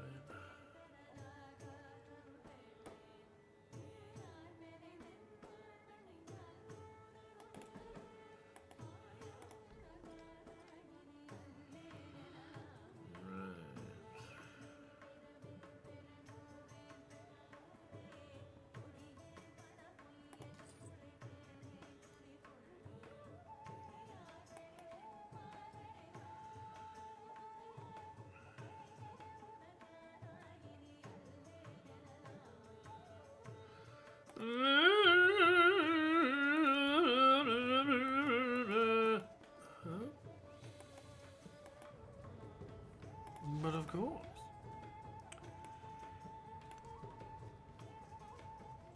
Yeah, 11 minutes moves 1 tile.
Something go to production. What the fuck?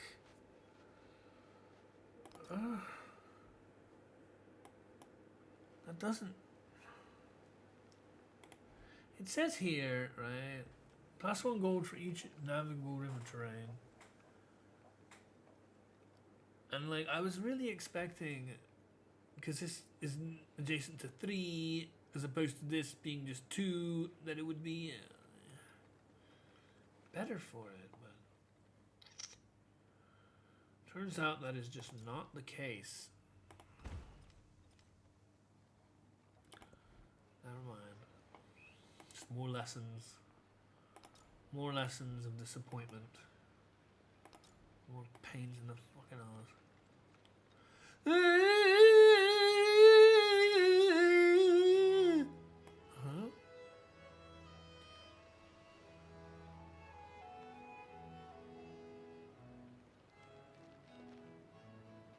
Why, of course.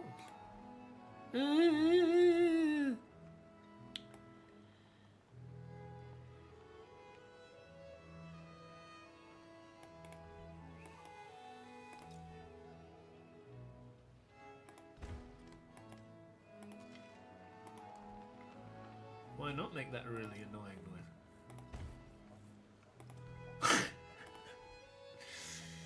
Oh man.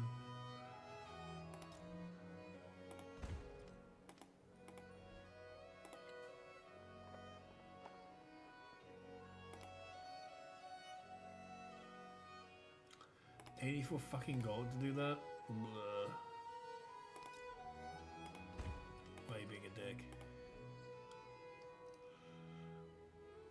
18. Fuck.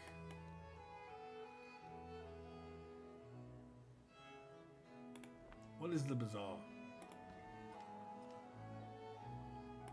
I've already forgotten. This has got to be good, right? Just buy the gold hold here. Yeah! There we go.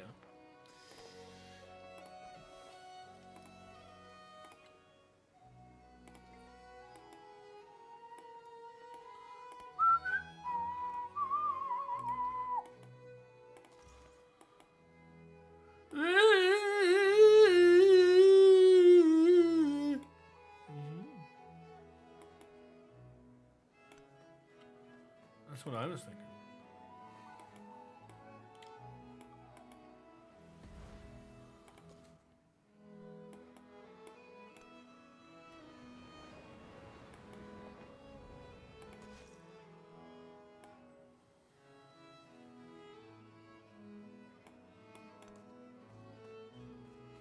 My god, man. One top of fucking movement. It's insane.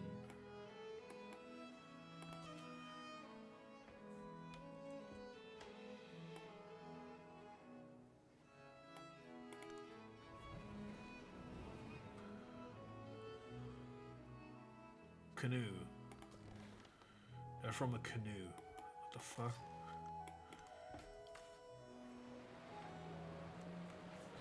Don't mind me, I'm just sailing in my canoe.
I'm gonna need all the goddamn shit.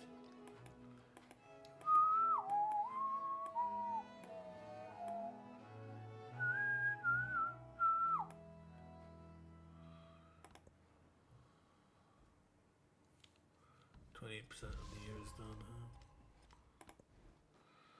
Just not able to get it done quicker, right? Kiln for 11 culture.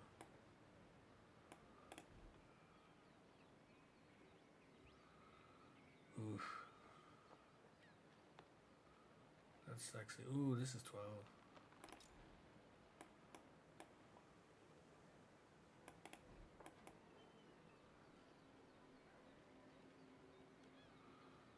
Oh, man. The observatory's here. The shit is here.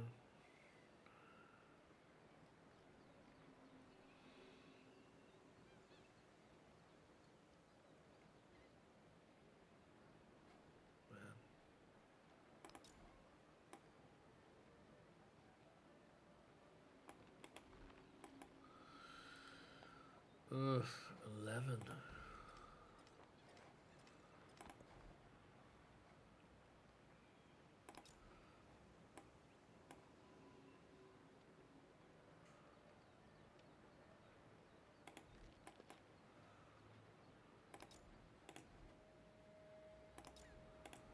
Champions.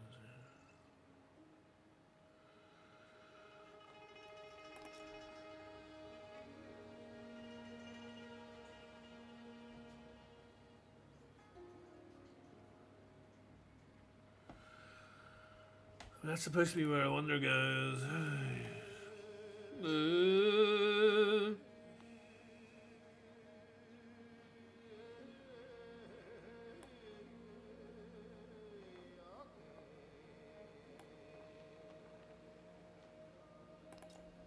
Here we go again with this shit.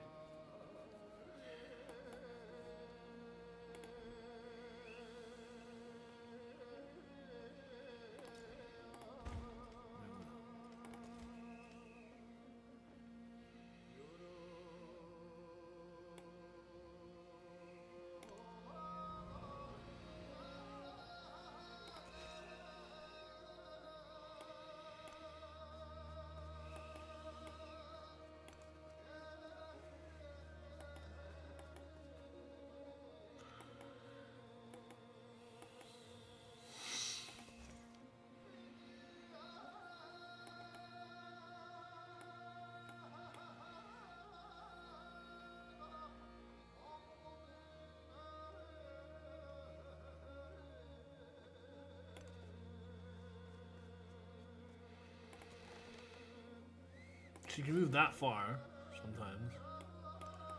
Other times you're fucked. Not great.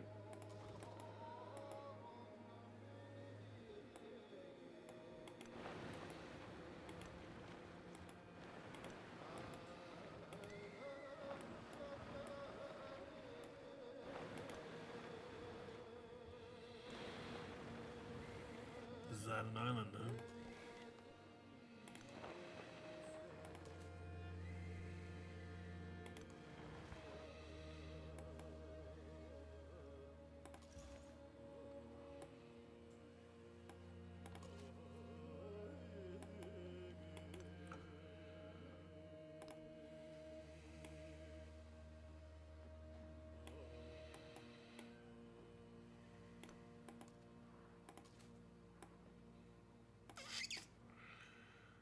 God, that's annoying. I can't go in open ocean with this unit.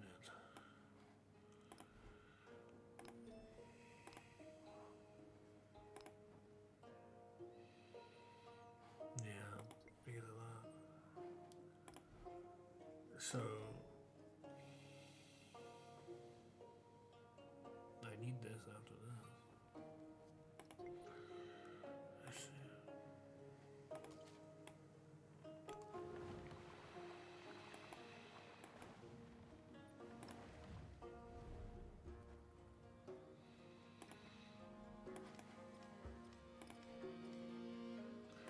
So I'm still struggling.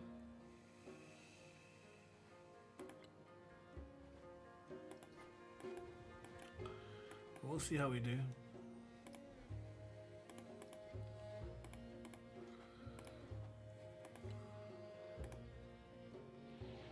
$41 over 40. Only just. So it's good I made the most of it. Yeah.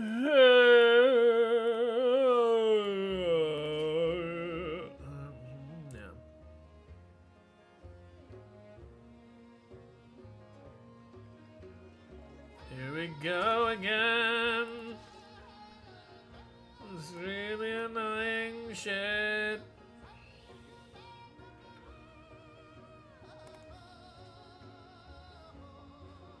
These two. What works? Whatever works. 1, 2, 3, 4, 5, 6, 7, 8, 9. We need one more. Or is it 10 or 12? It's 12.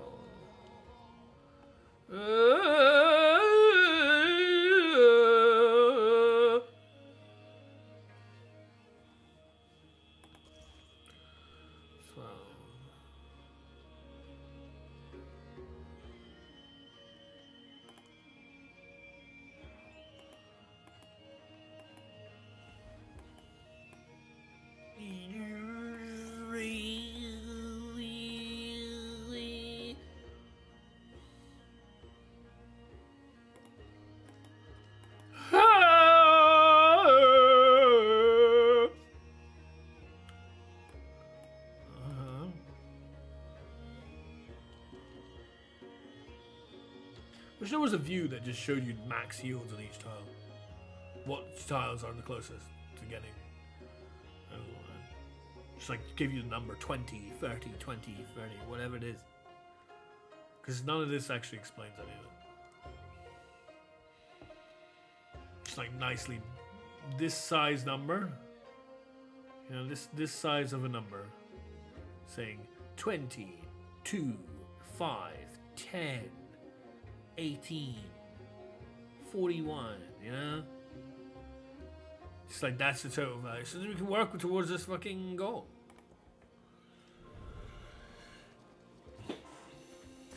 Since words are not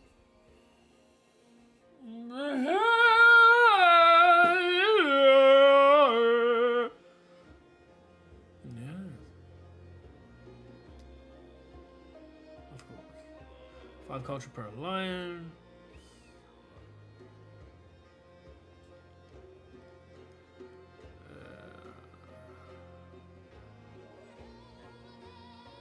Getting 5 culture isn't really that amazing. It might be better than everything else. Oh no, getting +3 culture and free gold for every city-state you are seasonal is much better.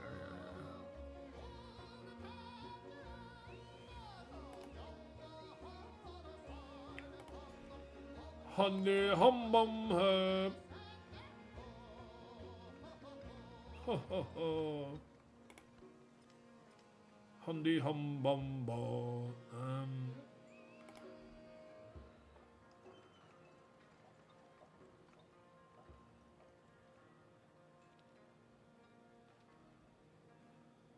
Where is your observatory?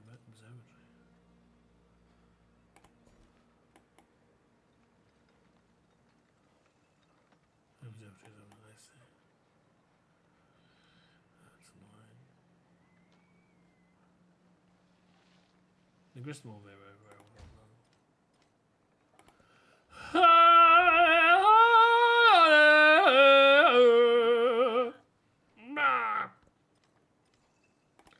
Could do this dance all day, girl.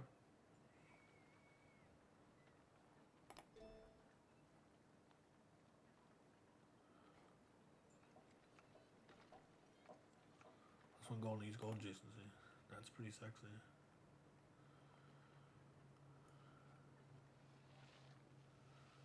Yeah, I do need that.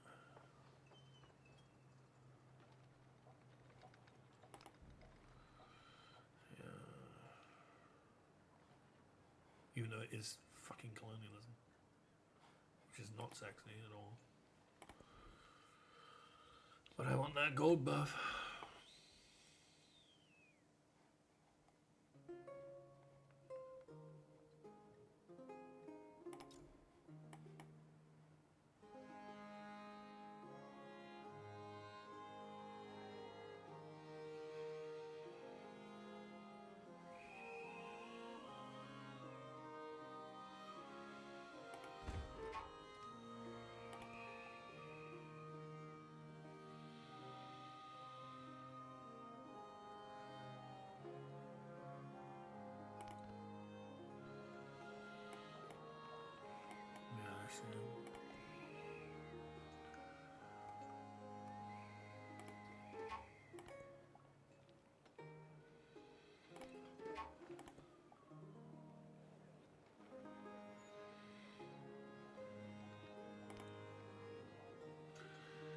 Yeah, I know.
A vapour like an oven's fire boiled up for days from the depths of the sea, and the whole place burned like fire. Lovely. How pleasant. Are we talking about California? No, we're talking about this place.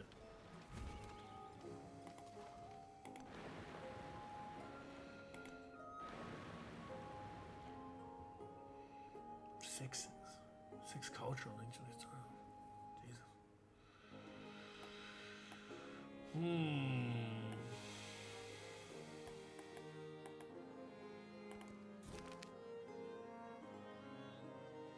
Found two settlement. You want me to find them? I don't know if I can find them. Where are they? Plus we do pre-production also. Begin a quest. I've already got loads of freaking cities, man. I'm at the cap as it is. I don't know if I want to make more. I might kill some. But make them?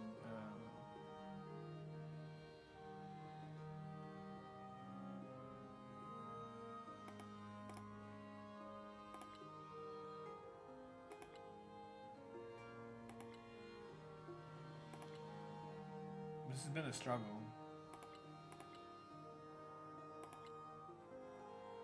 Since the treasure fleet is bloody awful. I'm not gonna commit to this. No. Production is fine.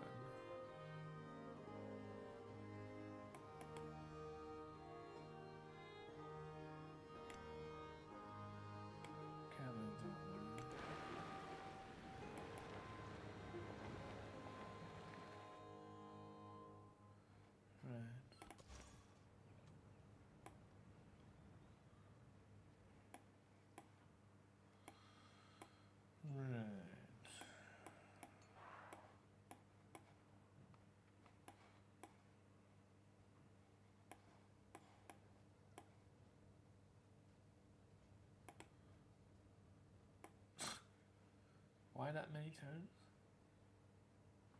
Hola, Miss Cloud. Bienvenida.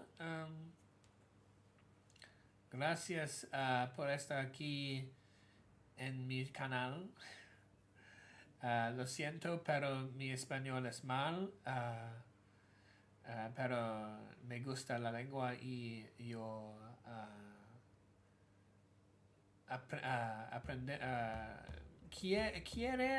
quiero aprender más y me gusta practicar con otras personas. Como estas personas. lo siento, pero yo no entiendo. How are your people? ¿Tú, tú puedes hablar en inglés también o solo español? Yo continúo a tratar hablar en español, pero es mi lengua segunda. Yo estoy mucho mejor a hablar inglés.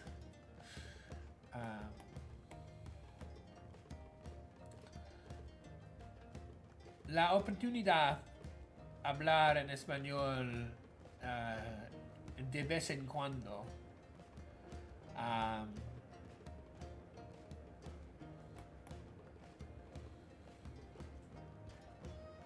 Pero estoy feliz hablar en español.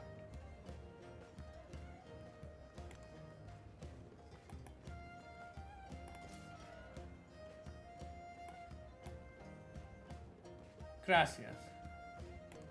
Pero mi inglés es mucho mejor. Me gusta. So learning Spanish. Sí, yes. I am very much learning Spanish. I mean, well, I have actually, throughout my life, from a very young age. Oh, you are. I see. You're very good. I understood everything you were saying. You know, apart from the how are you people. But the yo hablo inglés y español. Yeah. You speak English and Spanish. Nice. Yes, también. Yes. No, it's really good. It's been a while. It's been a while since I practiced Spanish. So I do apologize for being both rusty and bad at it. But I do enjoy trying to speak. Indeed, same. It's a very nice language with very beautiful rule set and such, like ser and estar, and it is very interesting to me how certain verbs are object focused. Same. I mean, it's much more phonetic than French, say. Yeah. And it is very enjoyable to practice with it and find various people on the internet to practice with. So,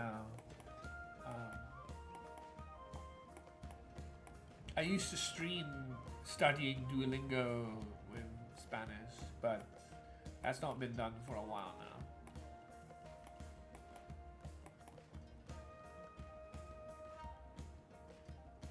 Absolutely, thank you. Muchas gracias. Como se dice, me gusta mucho practicar español con otras personas. Sí, la sonida es muy hermosa y es más fácil que otras lenguas a entender o comprender, pero todas las lenguas es difícil compared to, your main. Learning languages in general is difficult, and how one word has different meanings. Yeah, there are some very interesting multiple meaning stuff, especially like how the words for still and yet, especially like todavia, can be interchanged. And I always wonder what would happen if you need to say in a very emergent, precarious situation between the door has yet to be opened and the door is still open, like say on a plane and you're doing skydiving, like that's a very important thing to know. Or even in a car moving at a distance, like, please deal with this, the door is yet or still open. Is yet to be open or still open is the opposite meaning, but it's the same word. It's very interesting how they get around that. And context matters a lot, but I feel like there are occasions where the context may not be enough. Exactly, yeah. La puerta abre todavía. I'm not sure if that means... Oh, no worries. I mean, it takes time. It takes lots of time. Like I say, yo he estudiando español en mi vida por muchos años. Fair enough, fair enough. Hay muchas otras personas que yo comprender y conocer muchos más que yo sobre la lengua. Yeah, absolutely. I just like the expression. Indeed, indeed. I try to speak Spanish as much as I can when the opportunity arises. But it is very taxing on the brain to try and keep remembering las palabras y las oraciones. But it is very nice.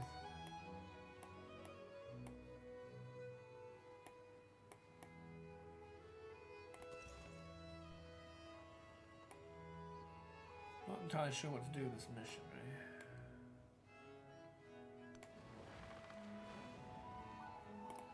This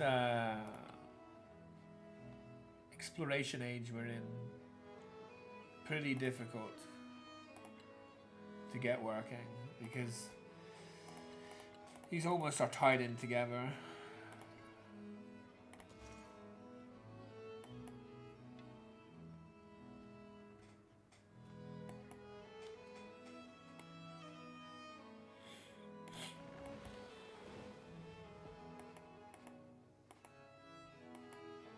I'm still getting to learning to grips with the game. It's only my second campaign so far.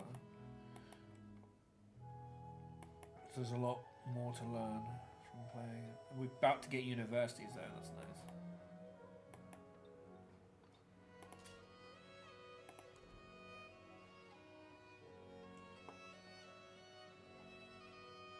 Stonecutter. Interesting. Yeah, I wish I could see the yields better. I mean, I can see some yield values, but it's very difficult to tell exactly what is going on. I need a big number here telling me the total of all yields per tile. That would be really helpful. This game requires you to go in multiple different directions. Thank you so much for the follow. Muchas gracias.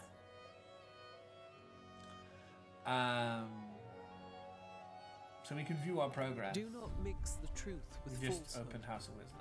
or conceal the truth while you This know it. gives us both relics and relic slots, which will be very helpful. Plus, it's a wonder in a different city, and one wonders in each city is really good.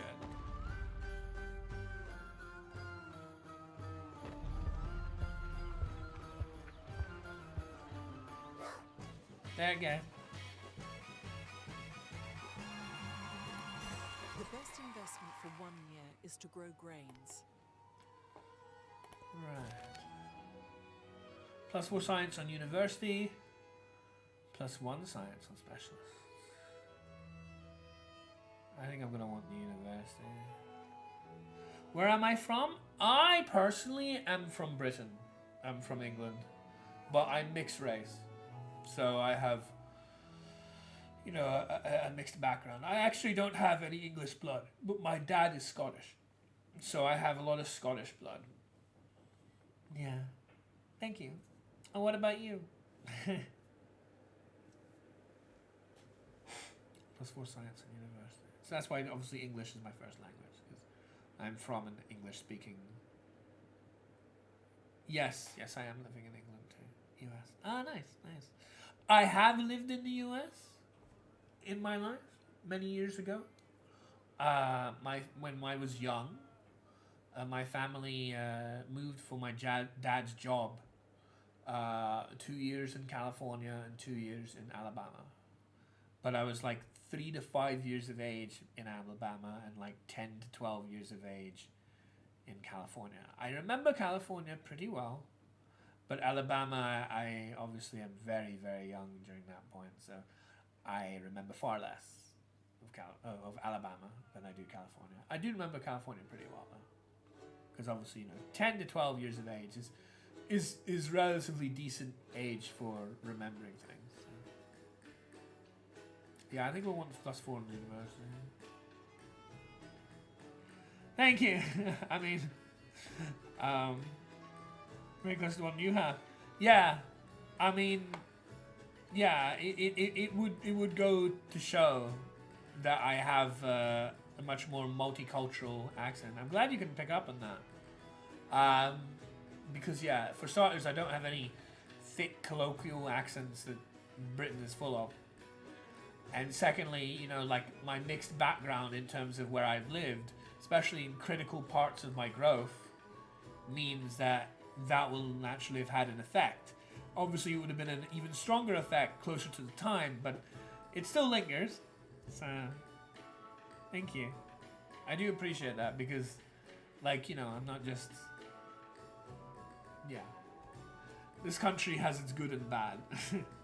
and its accents can be quite difficult to discern for other people, so hopefully I have a voice that's easier to listen to than perhaps I would have otherwise. So. But yeah, I think +1 at Science University, this is a very close one. I'm not sure whether I want to get specialists more than universities. But I do feel I do want universities. Yeah.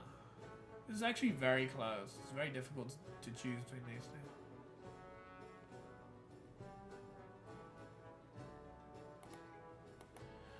I don't even know how to tell how many specialists you have in a city. I wish it would tell me. This is really inefficient in important information. I don't know if it tells me here somewhere. Because I know I definitely have plenty specialists, but... Oh, there it is. But that's how much the specialists, are giving me, not how many I have. Because currently I don't have any universities. The university is going to take 5 turns to make. So...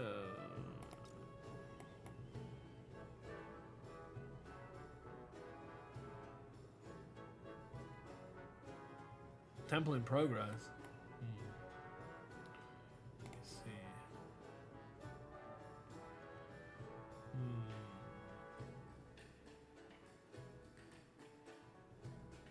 Right.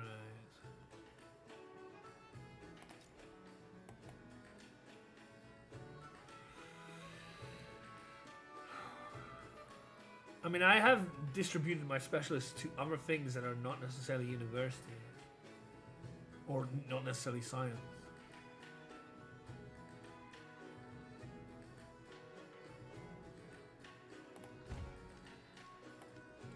This is very interesting to know where I want to put that. It's so new, I'm not entirely sure what's better. I'm so new to the game and I don't have the information that I need. University 9. Observatory.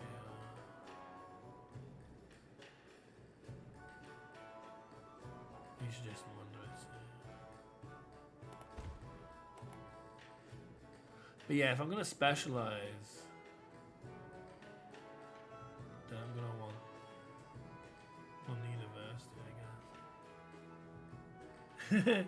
Nice. I'm glad that it's easy to pick up on. The one English accent that I love is Russian. I can only imagine that's a joke. But yeah, English accents can be hard to listen to at times, for sure. Let me see. Love how they pronounce T and how heavily they say words. Indeed, indeed. We don't really have any gold producing places right now, do we? But English people aren't Russian. The one English accent that I love is Russian. I don't understand. But that's fine. I'm glad you found fun accents to listen to. I don't think I have an observatory. Or do I? No, I obviously do. And that's where I'm placing. And I really don't know. It might be better to put on a specialist, to be honest. No, I actually think I am going to put it on specialist. But it's +1 science. But it's still not bad, because each specialist will then...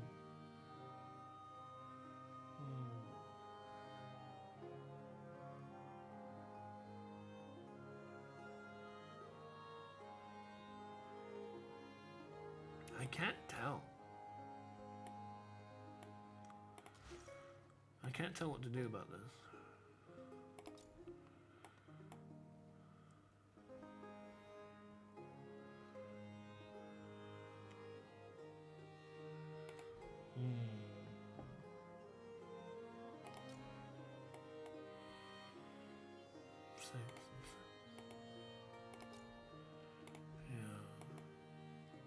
Because I'm also doing money ones, right? But it's still +1 science, not just like +1 general, it's +1 science. So unusual.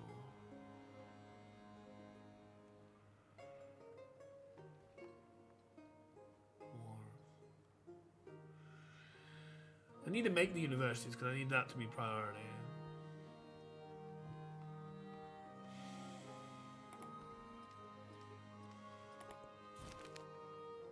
I think it is +1 specialist because I could probably get more than 4 specialists per city, but can I? I guess I can. I wish I could tell how many specialists I have in my cities already.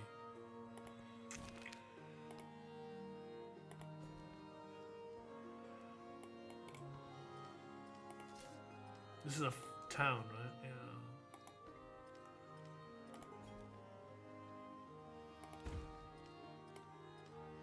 So we have that upgraded. It is at this point that it's likely that I want to turn this into a town. I have money. 500 to turn into a city, rather. And start getting the production line going.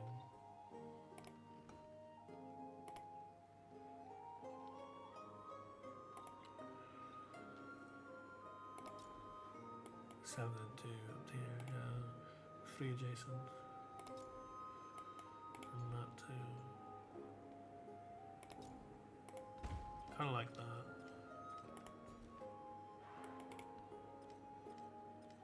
This is a town as well, right? Yeah, I don't have the money yet.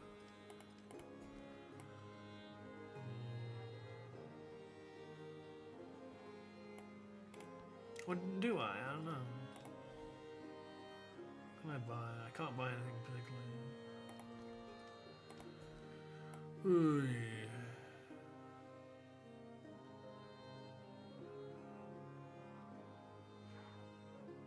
I guess I can close the gap. That means I can't walk past. That's helpful.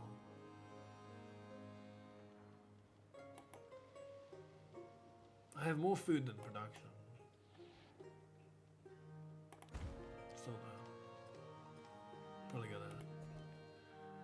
The new city. What does it do? Towards purchasing buildings. Is that empire-wide? I think that's empire-wide. Because some of the resources are empire-wide, they go up here. So... I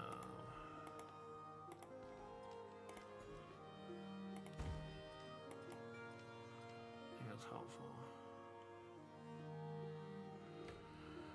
20% production towards trading units.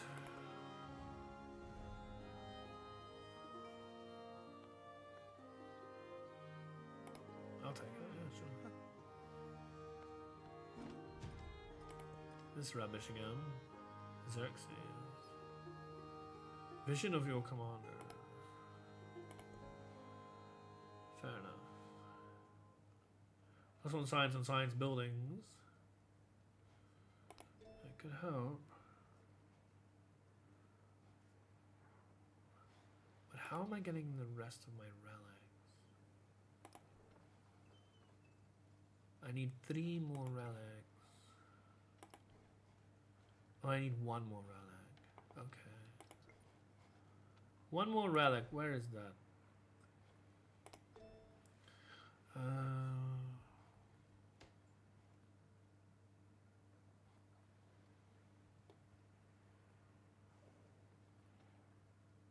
We can get a relic from this. Relic from this. Relic from this. Right. That's already completed. Norman Civ VI. There's so much to learn, you know? Going through all these things. Convert the target settlement to your founded religion with influence. Which is not bad. And again, makes influence so powerful. Yeah, I do like that a lot.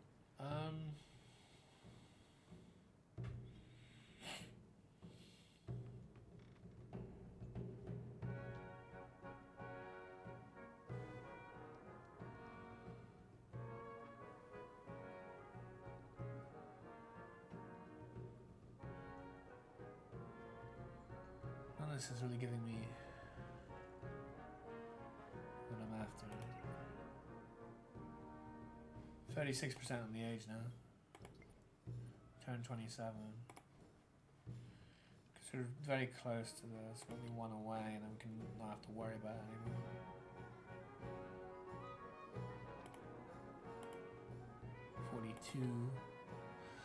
I made a fleet with a fleet commander and everything. I like your logo too. That's very sweet of you. I made it myself. And in order, I'm trying to think of maybe getting conquer 3 cities that are foreign that I can get by boat, because I have a fleet of like naval boats to get this done. Turn them into my religion and potentially run treasure fleets off them, but the time is closing for being able to do that, and I still haven't found anywhere that's viable for that. I honestly have no idea what tech I want to go for. What tech do I want to go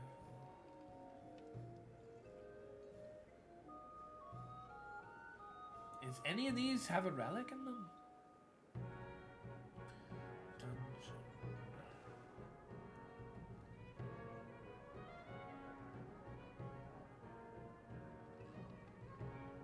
Medieval walls, of course.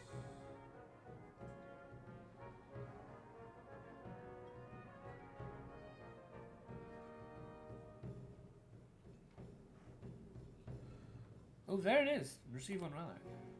That's actually perfect. Yeah, I definitely want that. That receives the 1 relic. That's the last relic that we need. Because if you notice, this wants us to house 12 relics. And we've housed 9. We have 2 remaining, and we'll buy whatever we need building-wise to house the 3rd. But we need a 3rd to do that. So we're good there. Structure of an atom, right? Yeah, but it's also like combined with the idea that A for adrenaline. So you got the blue part being the A, even though it's like this. Yeah. I made it many years ago. I've been streaming for almost 9 years. But I'm glad you like it. It's very sweet. Thank you. It was, you know, one of my creative flourishes. So, hopefully with the boost on both science and gold we'll be making, then we might be able to get to that 40 on the other places. No worries.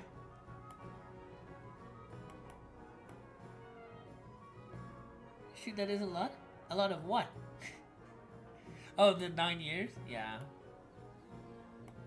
I'm not the only one. One of my good friends, Dank the Muffin Man, who found me before I found them. It's very similar sort of time. Not everyone gets to be massively popular just because they work hard for a long time. Old school type peanuts. Yeah, I guess so. Yeah, I mean, I don't really have my own brand, which, you know, might have helped. So, all the emotes I have are based on some of my favorite games. So, you know, like, Adrena Hype is the submarine that Banjo transforms into in Banjo-Tooie, one of the transformations.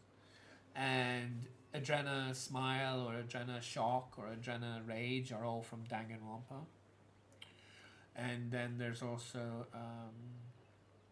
Adrena Hey, which is Tressa Cozione from Octopath Traveler. The way I spent games, when I was young, I thought that life was so wonderful, American, oh, the beautiful, magical. Now, when I was young, I thought I didn't like JRPGs because my impression, my first experience of JRPGs was like Final Fantasy VII and such. I don't really like Final Fantasy, never have. So I assumed that's what JRPGs are and stayed away from them. And so what I played when I was younger was more like racing games. 3D platformers were my favorite, but racing games and fighting games. But then when I grew up older and then I got exposed to Pokemon and all sorts of other JRPGs, I was like, oh, not all JRPGs are Final Fantasy. And then I looked back into various other JRPGs and it ended up becoming, you know, one of my favorite genres of games. But it's because, of course, when you're first experiencing something, you may not get the experience you're looking for. And that might, to someone impressionable, as I was when I was really young, you know, we all are to an extent, I thought that's what JRPGs were, and that's it. And then there wasn't varieties of JRPGs, dungeon crawlers, turn-based, real-time, ATB. What's my favorite Pokemon? Right up there. Can you see it? Yeah, I do enjoy JRPGs quite a bit. But there are all sorts of RPGs as well as not just JRPGs. Can you see that? It's not necessarily very close up, but that's my favorite Pokemon. Breloom, the evolution of Shroomish.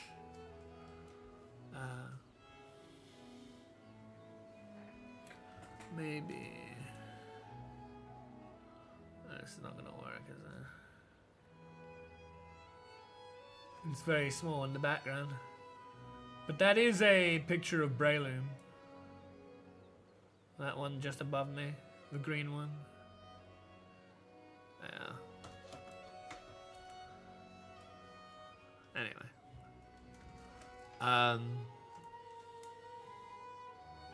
Hey there, Isabella. Welcome to the stream. Favorite one is Squirtle. Squirtle's definitely my favorite Gen 1 starter, that's for sure. I really like Squirtle as Gen 1 starter. My favorite starter over all of them is Oshawott, which is also water. I generally prefer water Pokemon to the others, but Breloom's a special case. I don't know, I really connected with both the cute and powerful nature of it. I tend to prefer the Pokemon which look cute but also powerful at the same time. So yeah. But yeah, I do really like Squirtle. Squirtle's awesome. Squirtle's a good choice. Okay.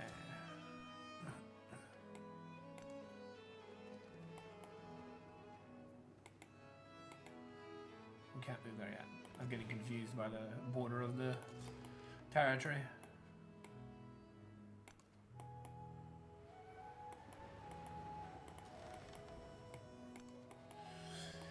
But yeah, maybe some movement on my ships might be helpful, because I'm not getting very far very fast.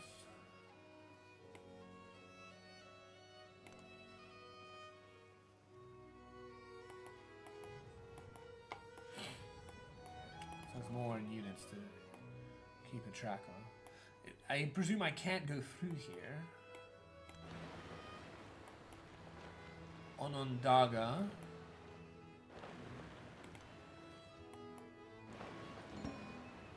What's this? I see. So we found the other two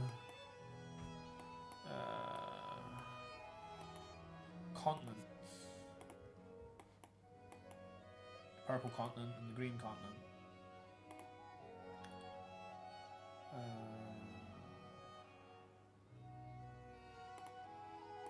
Okay.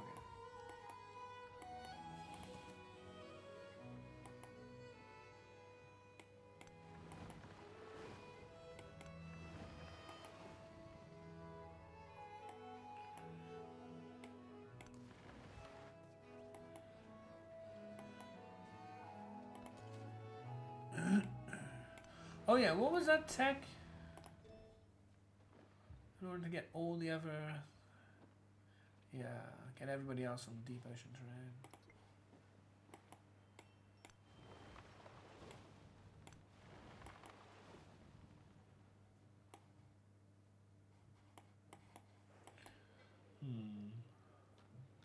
Probably better off going here, right?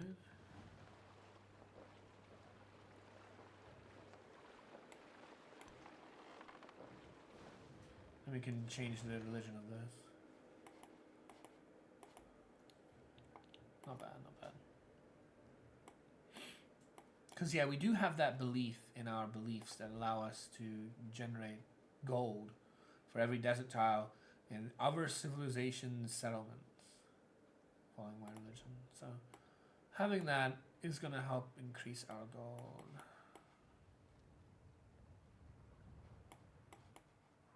So we should continue to try and make that happen. Because there's obviously a lot of desert tiles.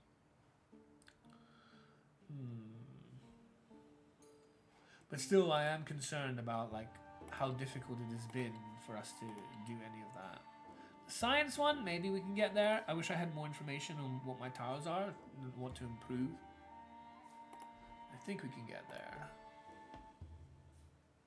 We really want this.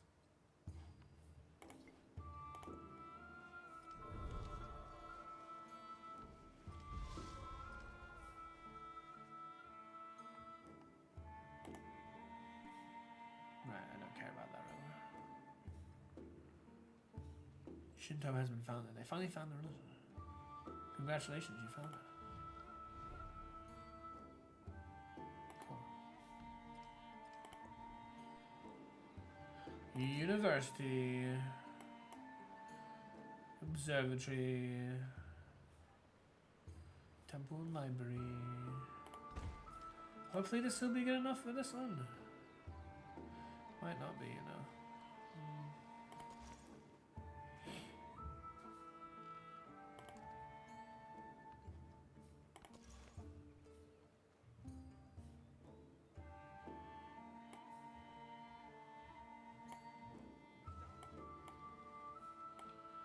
Yes, there's not much we can do with these units right here.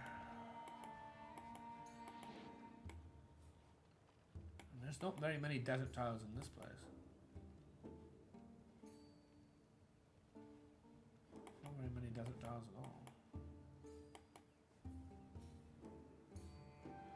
More desert tiles here. Maybe that's what we should look to do. You on Discord by any chance? Very rarely. If you want to communicate with me outside of Twitch, I would recommend Twitter instead.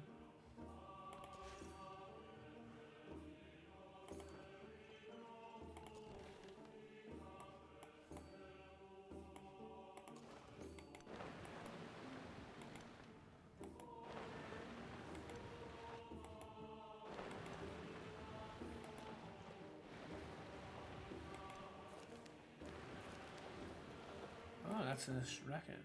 Nice. 15 culture, which is nothing when we have 177 per turn. Or 150 happiness, which is, oh, it's 75. That's still not enough. It's not more than a 10. 150 happiness has got to be better, right? Okay.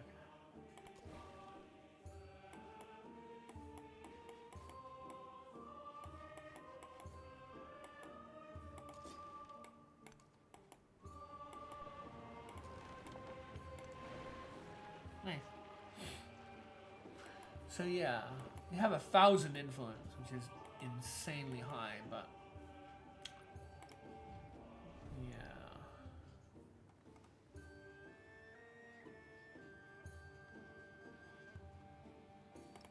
We want to make sure this guy military and Reconciliation. I have to squint and see this. Already running an instance. You sure? I guess we are. Yeah, 3 times.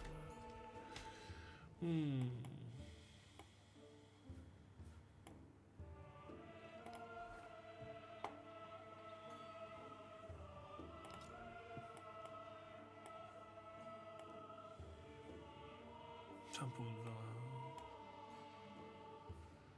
Observatory.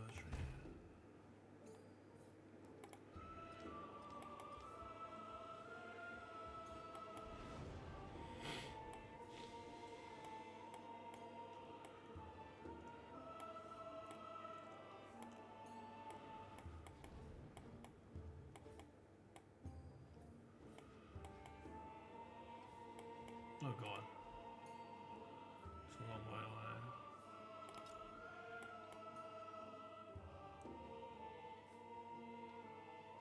Woodcutter. The gristmill, yeah, but the gristmill is a good one. This is not a good one, it's just ageless. Man.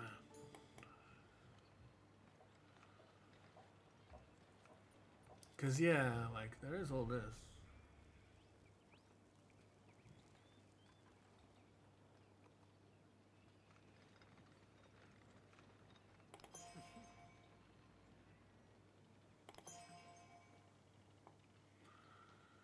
There's that stuff. We have so much unspent influence. Yeah.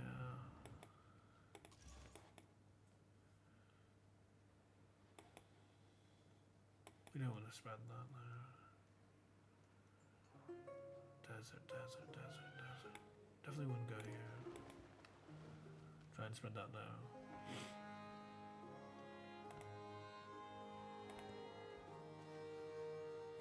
Got your follow? Probably, I don't know.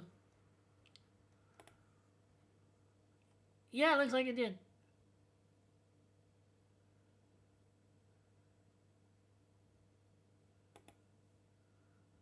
Yeah, thank you. Very sweet of you.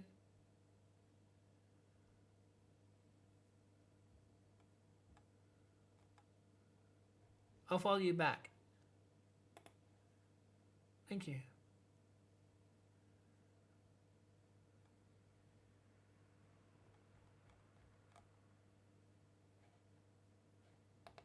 I did indeed. The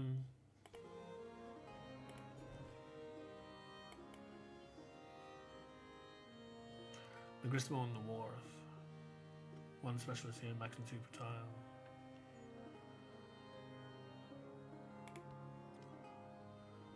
What are the values on this? Patragada. Now, this city doesn't have any of the things. Yeah. 1 turn for that. So I must have purchased it. I could then take a special thing. see how that's doing on this. Still nothing, but we might get more when we get the other. Plus 150 science, plus 300 celebration. Our science is kind of done. I don't think I really care too much. I don't know. We want the gold buildings, right? There's only ones. Each one is on one. Like, we are so fast on science now. I think it's gotta be this.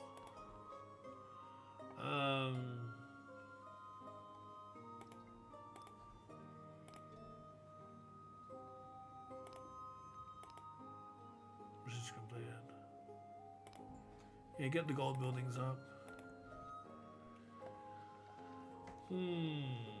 University. Where is the other one? I like trying to put the same type of building together. As a grist mill. Does it not have an observatory yet? No, it's got to.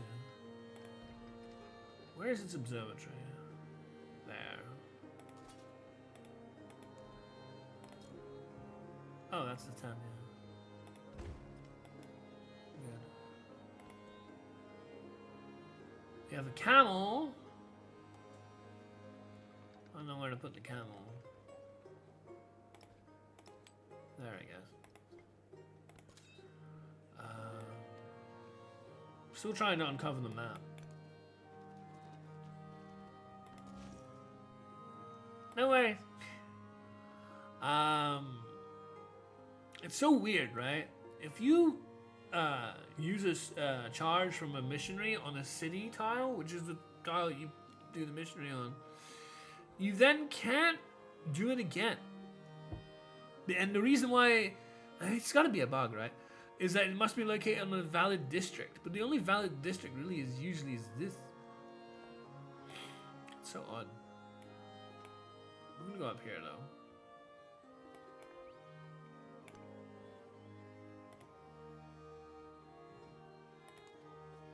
Spread it there.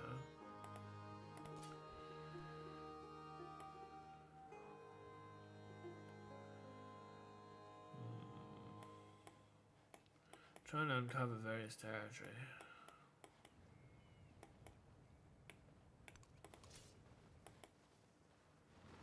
Zero out of 4. Sure. Oh, this is going back. Well, that's annoying. Why can't I? It's because of the other missionary? Whatever.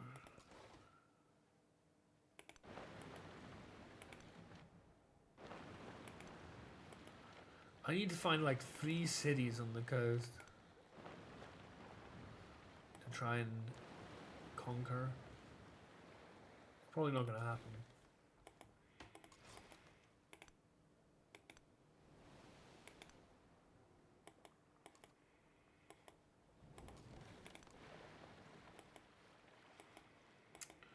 Probably not gonna happen.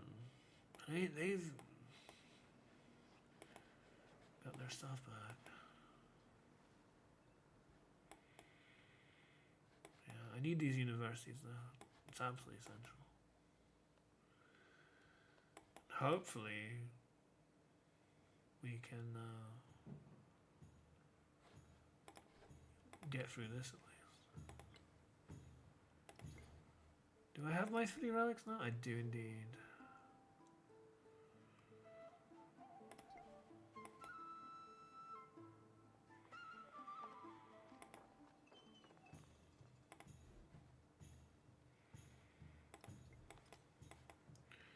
So after this is done,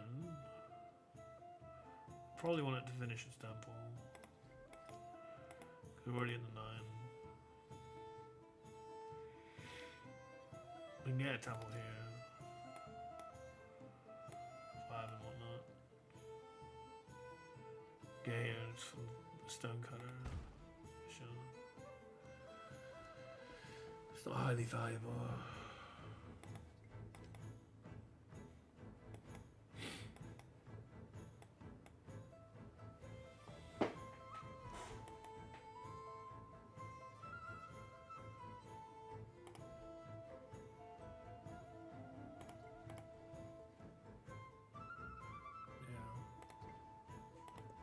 We just need 3 more temples, not too many. The gospel cannot be truly. The master and apprentice. Right.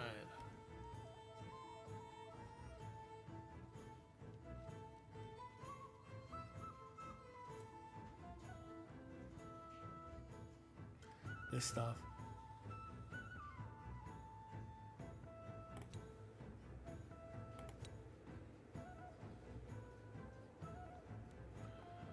Not really making any more great wonders. I have great works though. Not really doing much in terms of endeavour.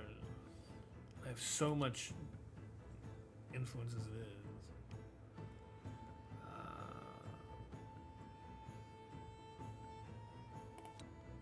Probably better.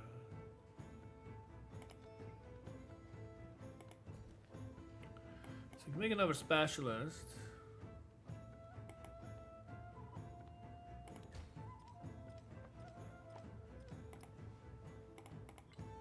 Nice. So that works. That's good.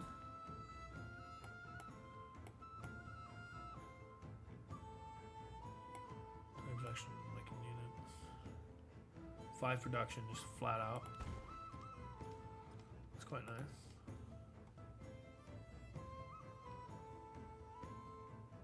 Yeah, why not?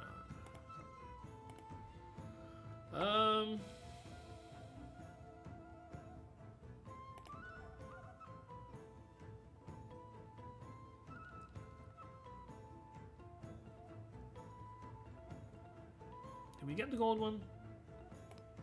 We did.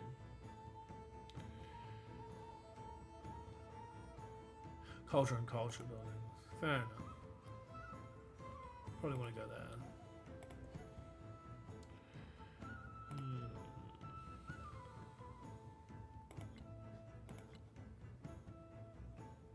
Yeah, that's what we just got, the rationalism and the religious thing. And convert population is interesting. I do really like that.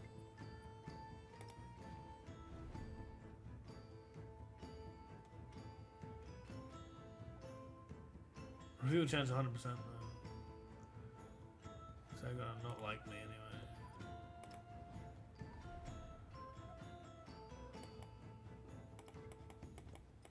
It's gonna be 100%. Yeah, convert parser back, please. Why can't I choose parser? How's that about?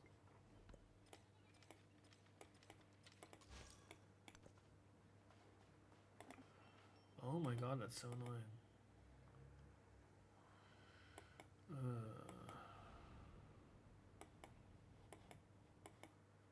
Whatever.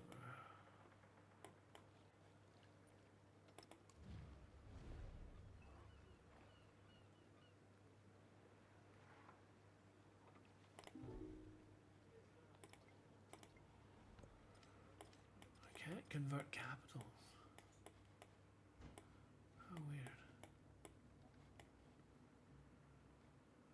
Tundra tiles.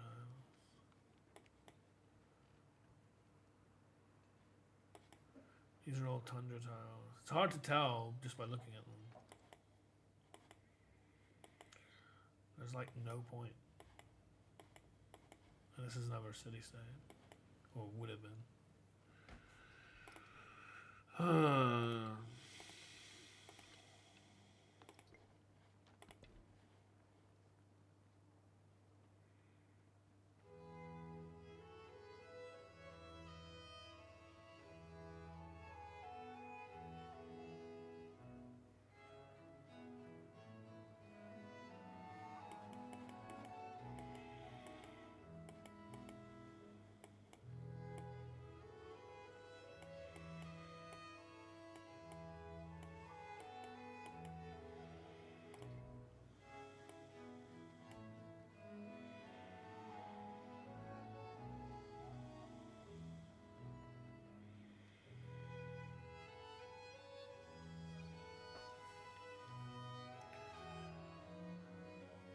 Producing guild hall.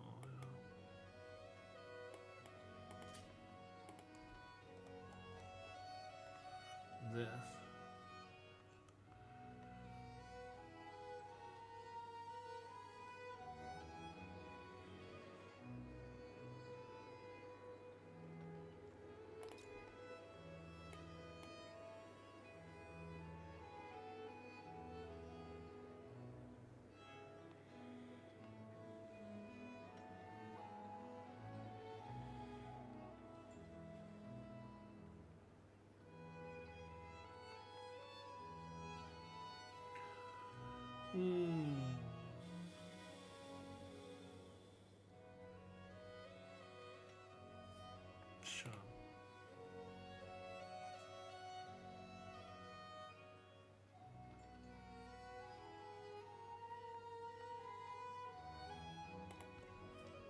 Maybe we can do that.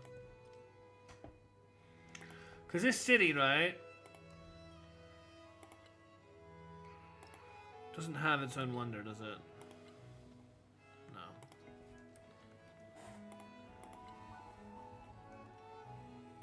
So it would be good to do that.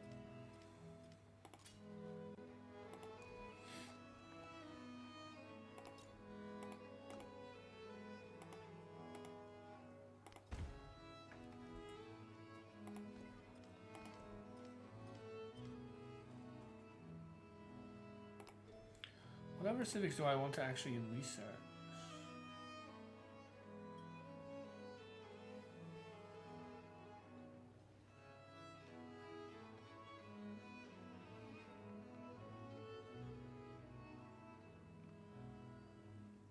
Plus on food on each adjacent city.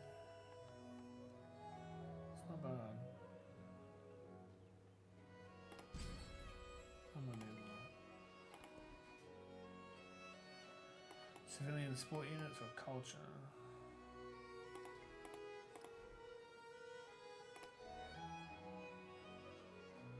There's still a lot of culture to be gotten. We'll take the culture.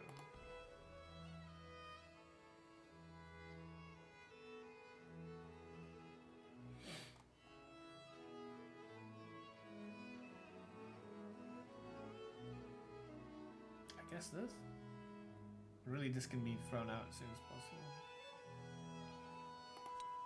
Sure.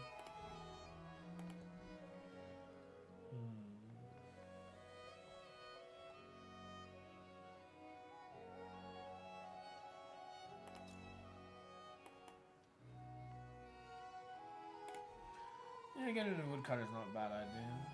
This is another city that doesn't have its own wonder, right? No, it does. So I don't care. I want to have as many different cities with a wonder as possible. Can we do Guildhall Bazaar? 7-2 and 7-2. And 6 is here. Okay, go here. And that will be where that goes, and then that will also be where the bazaar goes.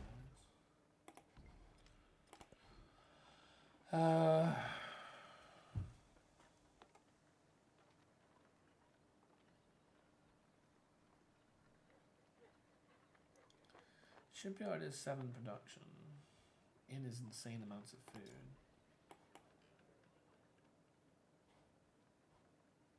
Temple library, palace altar. How weird.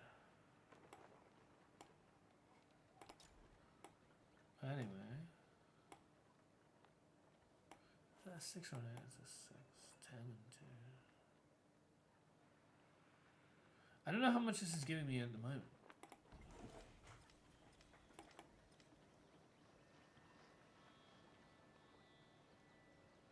Hmm. 1, 7, 4, and 13, so 25. Which isn't bad, but bleh. I don't know, man.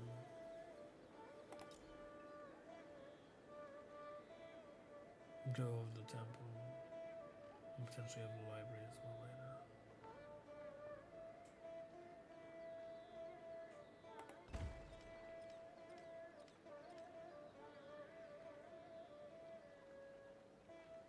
Yeah, -2 on that. Guildhall 9? Yeah, but I don't want that. And Bazaar 8, but not really. You need a university. I need a university on here.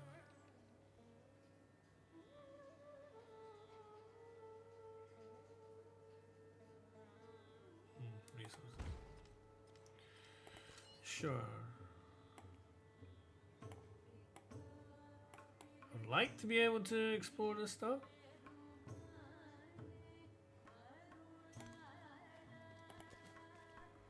We'll see. Pretty much uncovered most of this continent. It's just the other continent I haven't done anything on.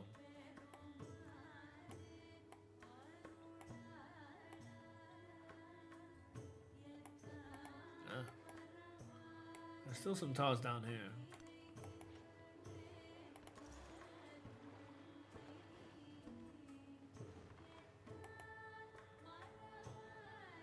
Can I see it?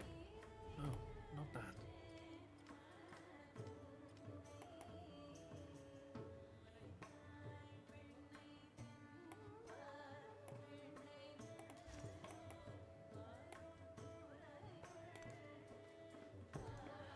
Yeah, there's no point. I can convert that city over.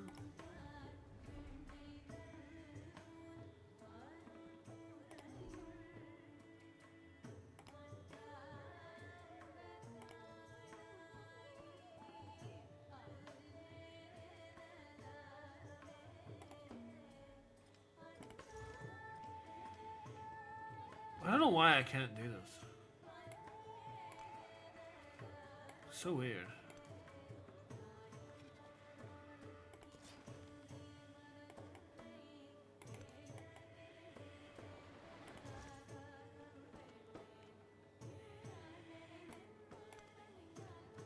No, you're not gonna let me do this?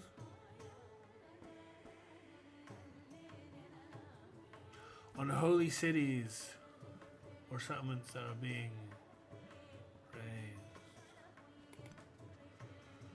So I guess that's why we're not getting the capitals, because those are holy cities, I guess.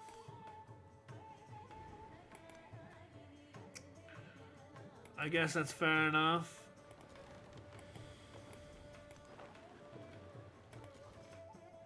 That would explain it. It's a weird rule that they've added for this game that I'm not used to. But I think I understand now why I'm not able to do it. So that's permanent. I'm not going to be able to do that no matter what.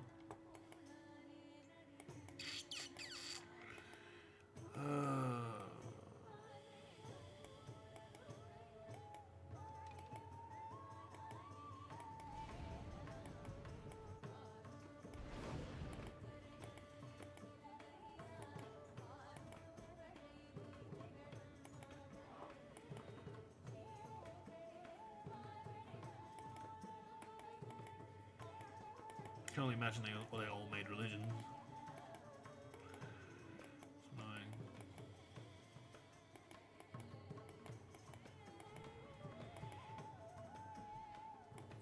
Yeah.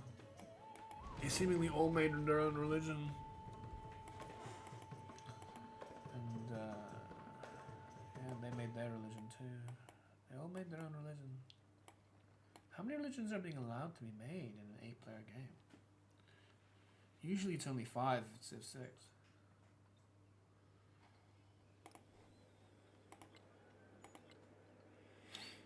Yeah, we have 2 out of 5 cities at least.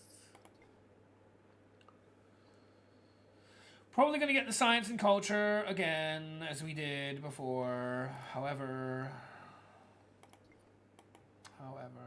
the other stuff kind of sucks. Like, we were not in access of any sort of proper place to put our stuff.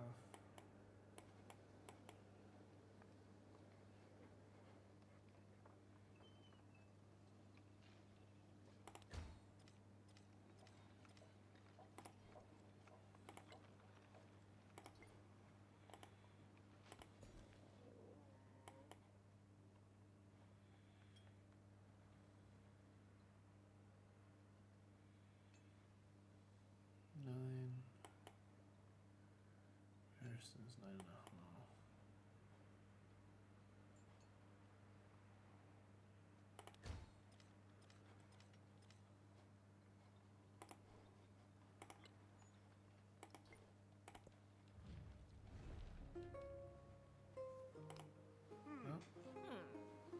This is how you lock them out.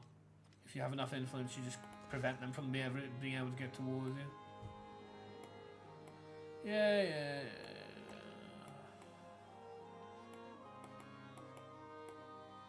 Come back over, I think.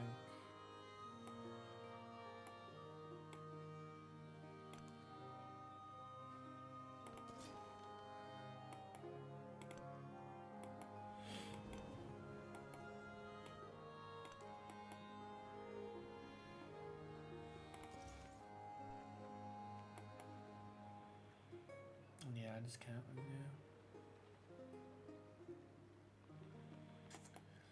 I just can't convert this city. Are you telling me this is her only city?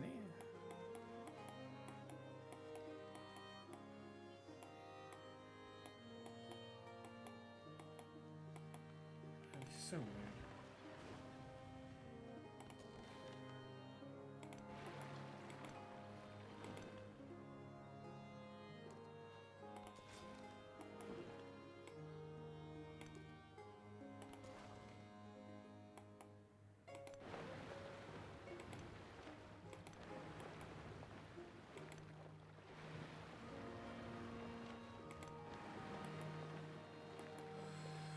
Yeah, I'm not finding a single city to attack or invade or do anything well.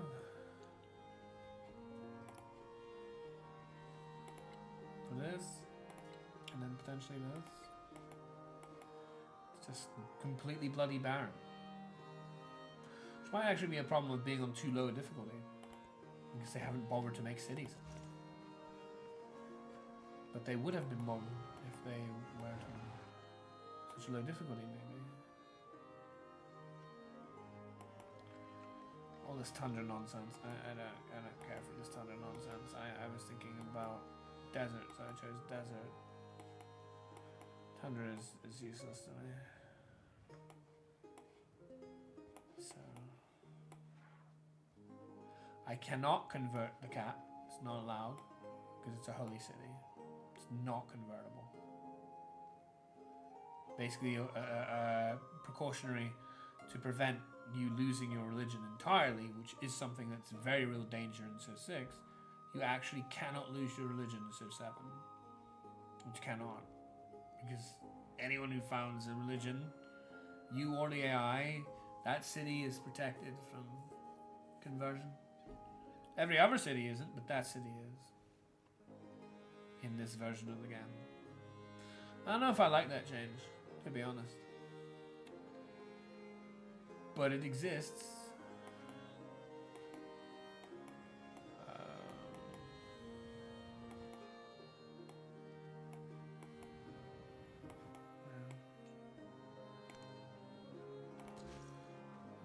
I'm done with caring about that. Just give me this stuff. I have 1,000 goddamn influence and I am not using. I'm not really clued up on what I should be doing with it. Maybe I should be just making more merchants and making more trade. Increasing the trade routes that I have, maybe. But even that doesn't really solve the problem. It really doesn't. The problem is I can't do either of these. There are no settlements to go conquer in distant lands that are at least at the sea with my naval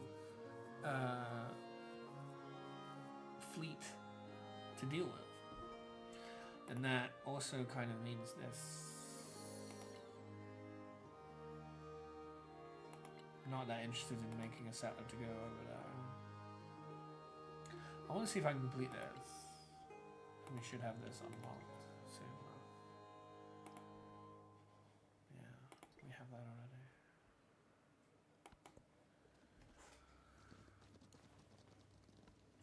The purpose of construction. The purpose of construction. Yeah, I like it in the Guildhall, absolutely. We have lots of money now.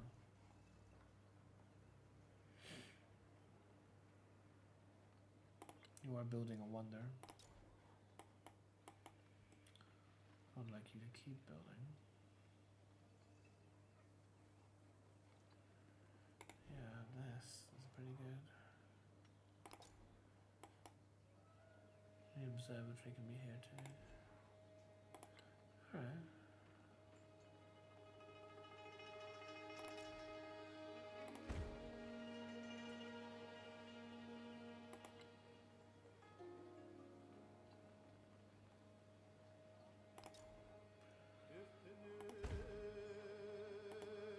There we go.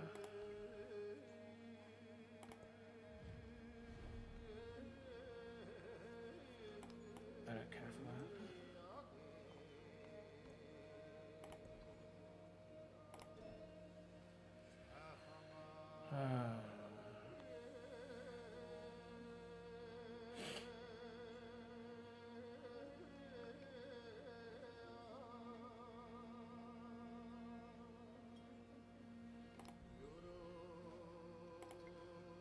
Man, so much goddamn science. Pavilion and kiln. You're killing it.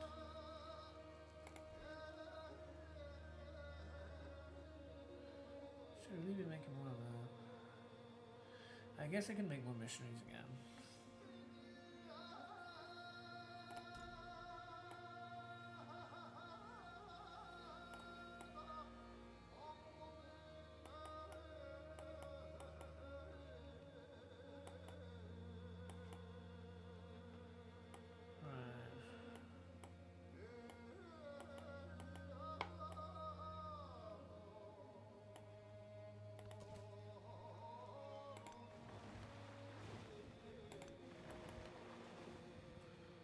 There's the city.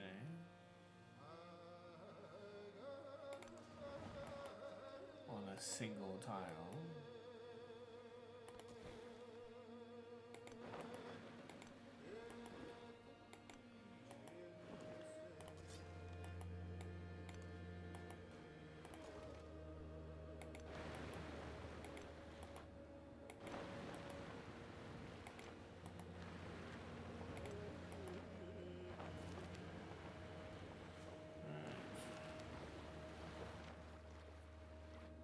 Plus 40 food and plus 100 happiness towards the next celebration to the capital. Or plus 22 production on the capital. It's gotta be this, right?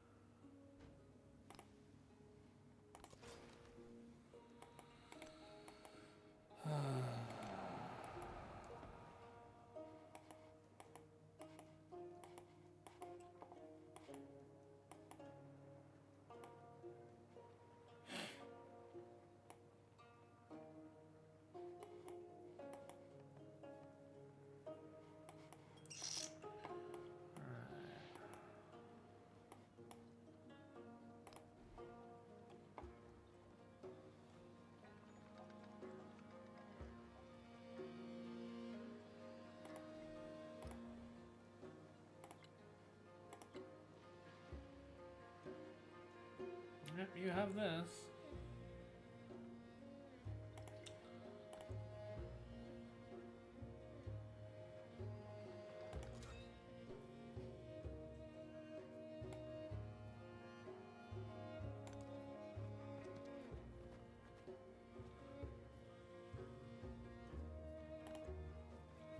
I don't know what to do. I have no idea.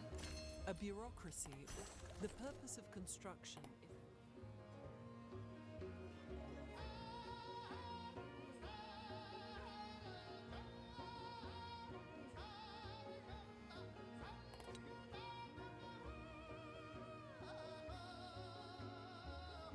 Oh, these are good. Oh, these are good.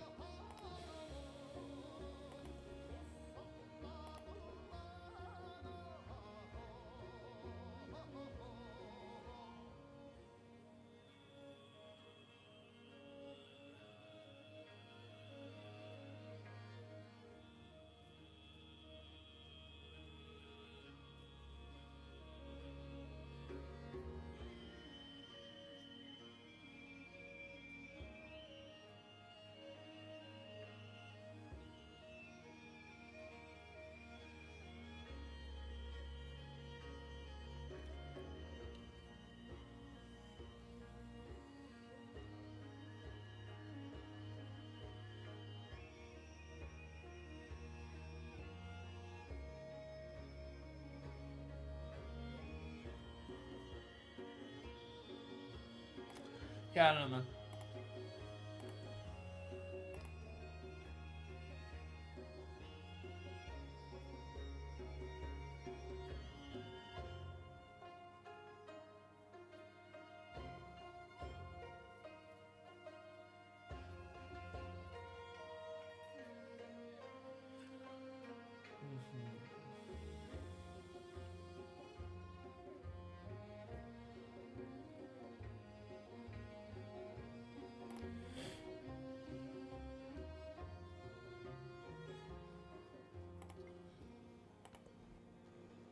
And I know that the modern age is gonna care for having even more stupid things.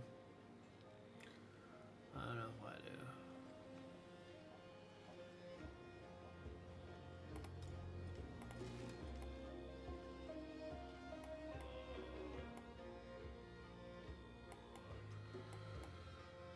do. Oof.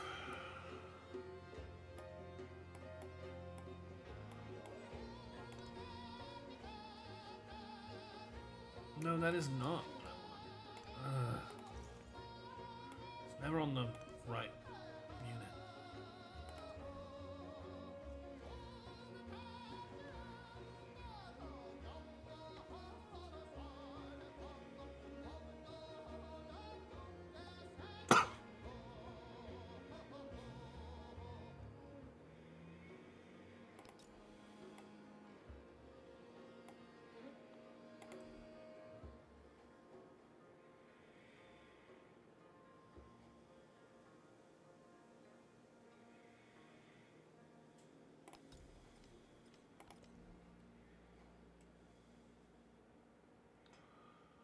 Ugh.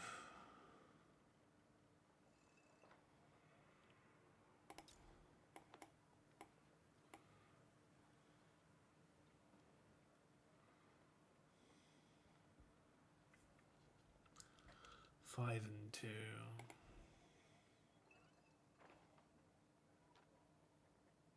The gristmill was pretty good.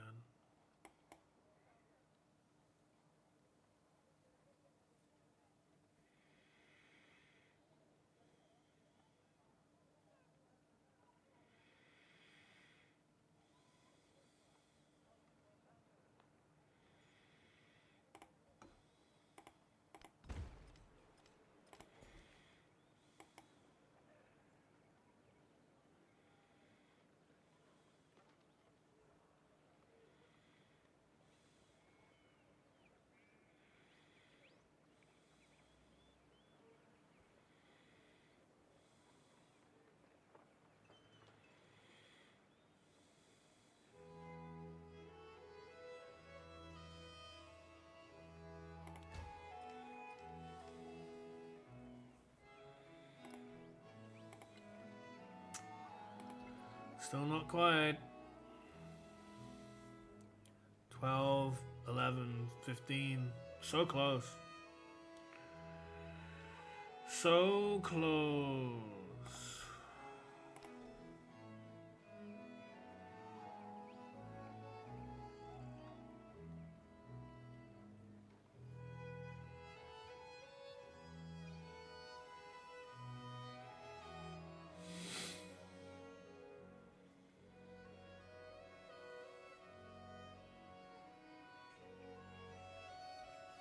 Have that already.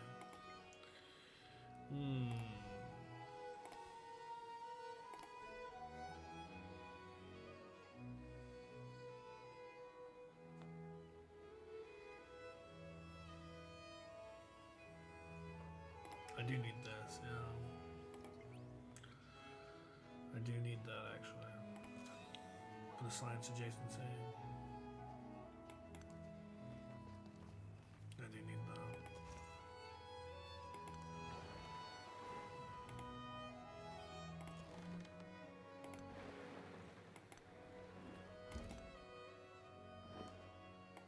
Hello. Finally. Ako si Jose Rizal. Makata. Pintor. Revolusyonaryo.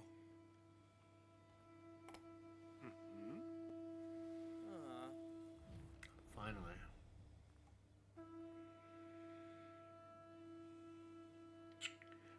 take a while to get my fucking units back over though.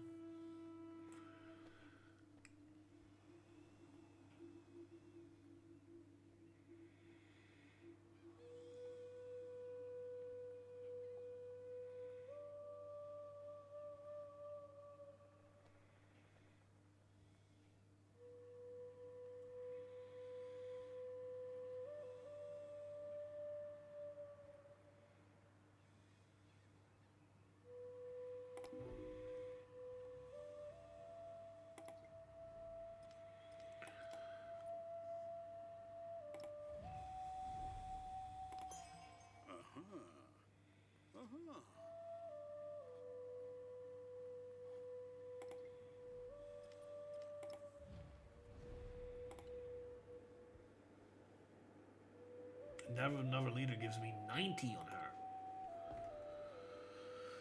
That's insane. Okay, I gotta remember that.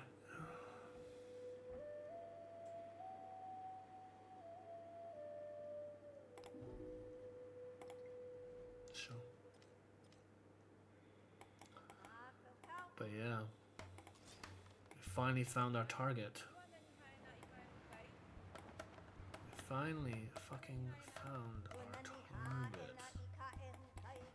It's just gonna take forever to get you back over here.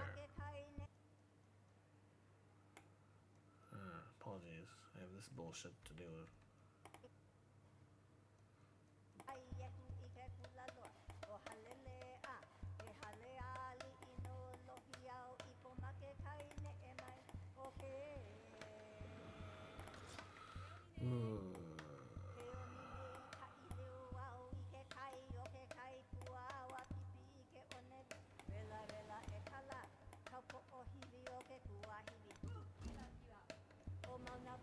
Hello there.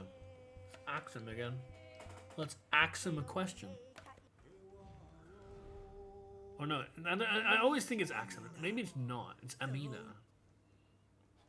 Can I...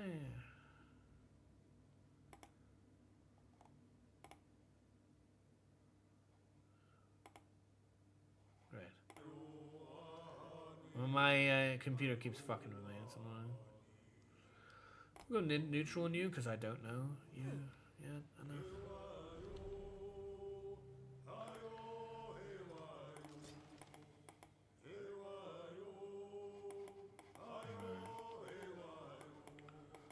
We finally have a fucking target right here.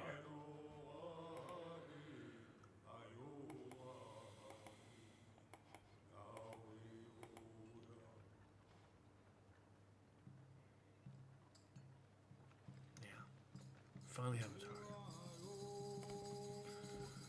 Finally have a target. Holy shit. Only took 3 million years? Alright.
castle. When the fuck did this happen? Why did that happen?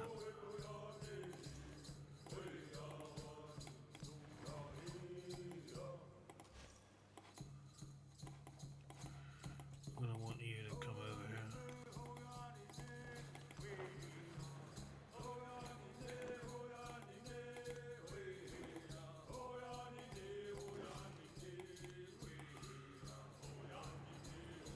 Look, we need to announce this asshole.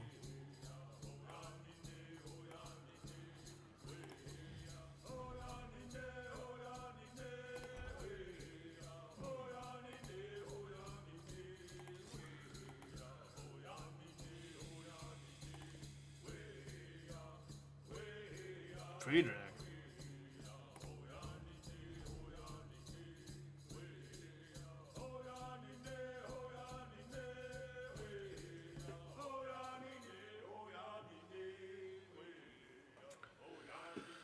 Can't do more than one. Originally it was Himiko doing this. She did it several times.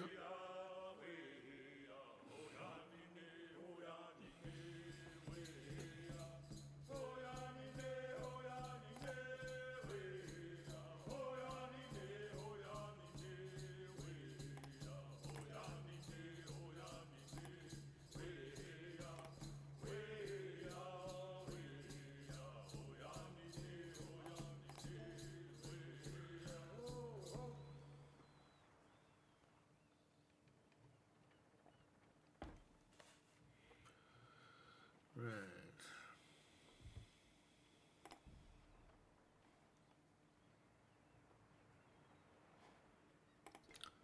So you make a move. Dungeon.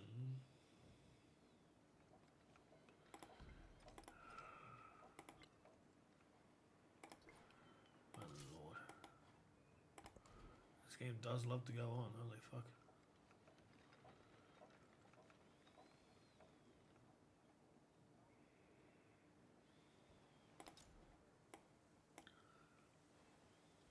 Sixth. Mountainous terrain, natural wonder. There's a mountain there, I guess. Hence why they like that. There really aren't very many mountains in these games.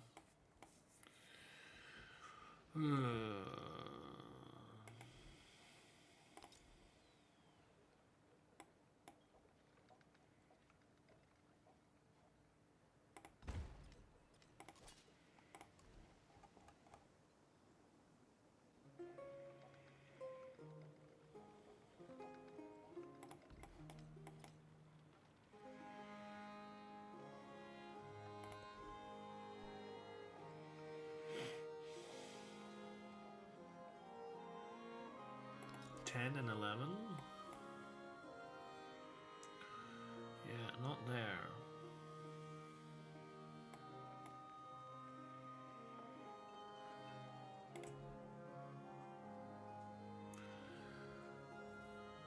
So currently, 18.5, 22 and a half, 24 and a half, 25.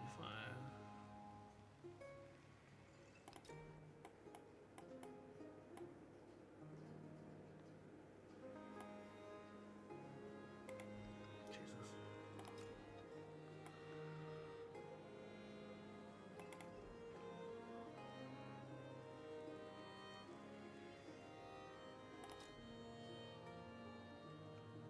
Builds over the villa. The Aston Villa. I don't know if I want to do that.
isn't it? Wouldn't mean build out a sawmill.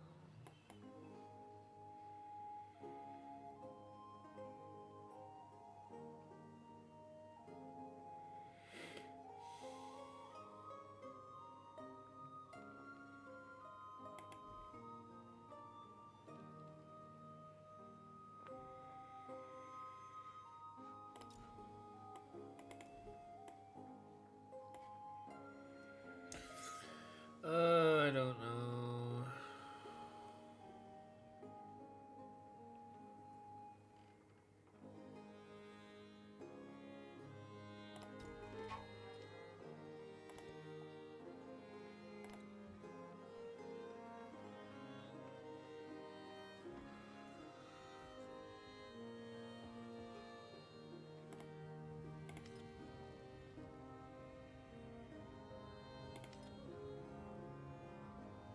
All this conversion bullshit, huh? They did warn me about this. Watching other people play this game. Definitely warned me about this.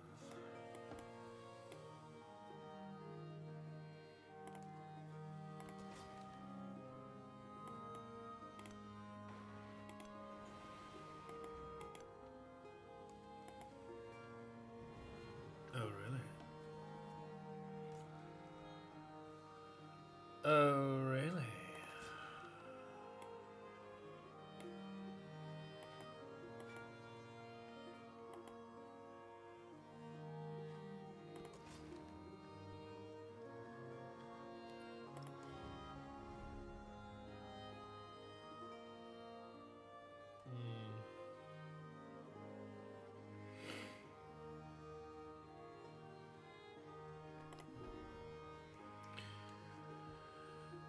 Oh my god.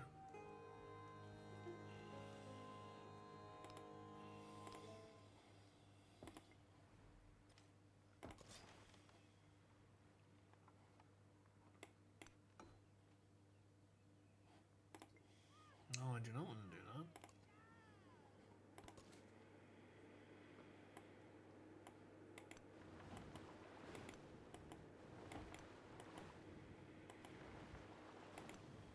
You see what I mean? Look how much distance this can travel. In our situations, one tile. In this case, oh bloody earth.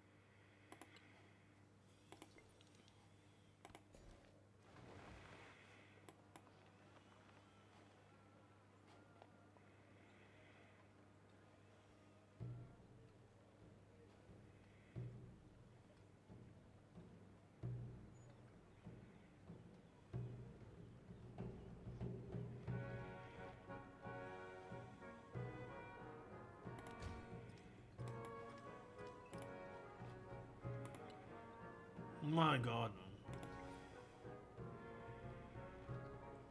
man. Ugh.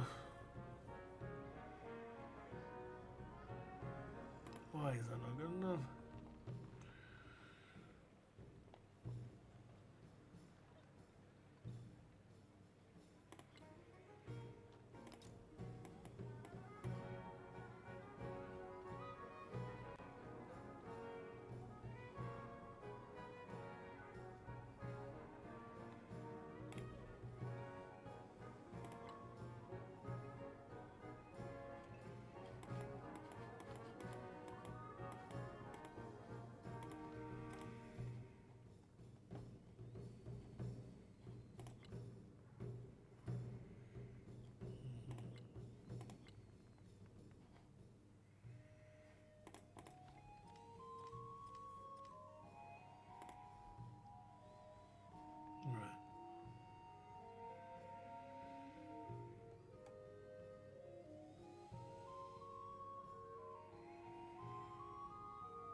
Uh-huh.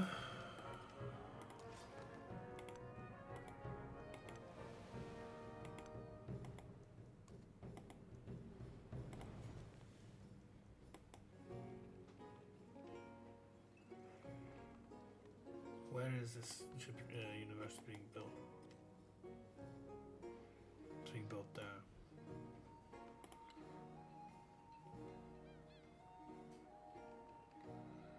So I build the observatory here, or should I build something with a more grand total?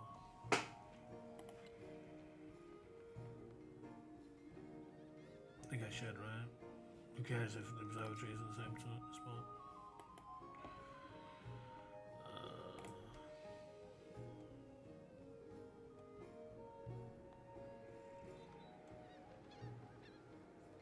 Why are you doing that?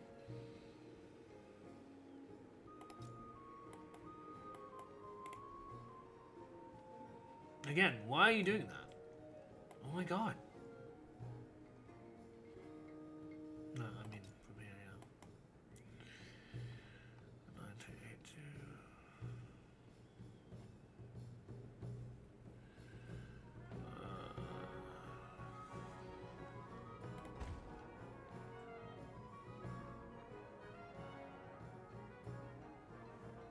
No, that's not what I want. Fuck. No, that is not what I want.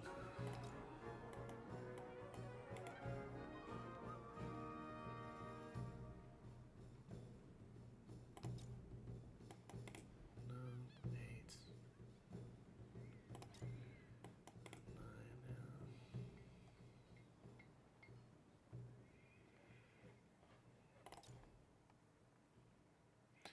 9, The 7 retains 7, but 7 is not 9, right?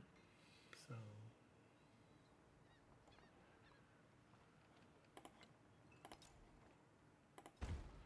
we do go here, and we do go here.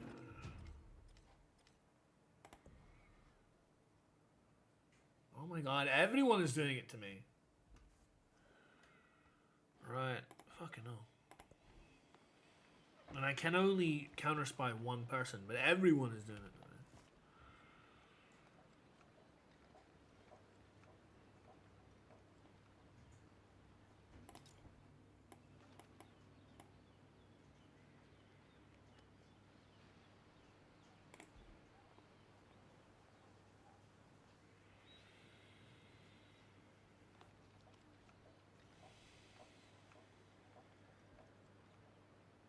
Yeah, 25, 15, which is not good enough.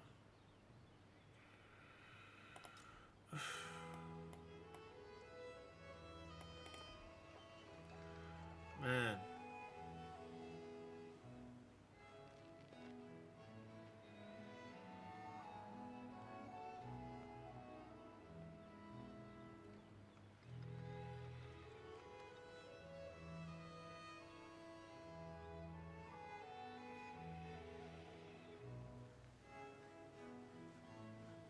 I just don't know.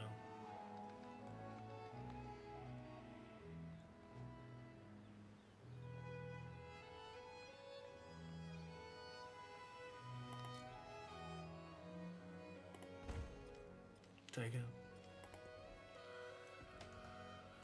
Running out of patience in this game.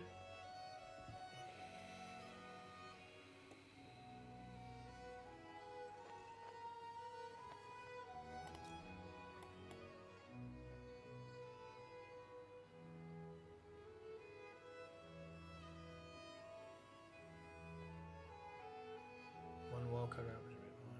Go adjacent to the light. Sure. Whatever. Take it. It's just really difficult to know how to get to 40, you know? It's not clear at all.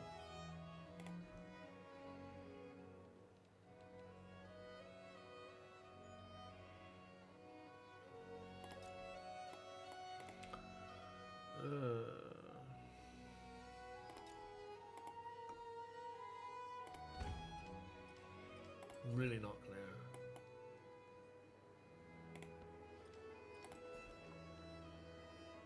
War from wrestler. 13 to 1, which is like nothing.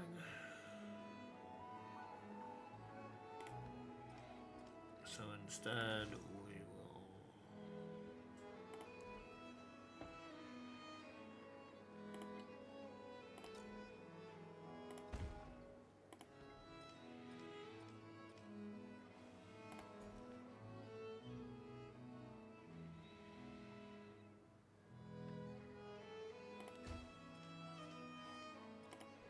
I'm really trying to make this work, but I can't get more than 2. It's very frustrating.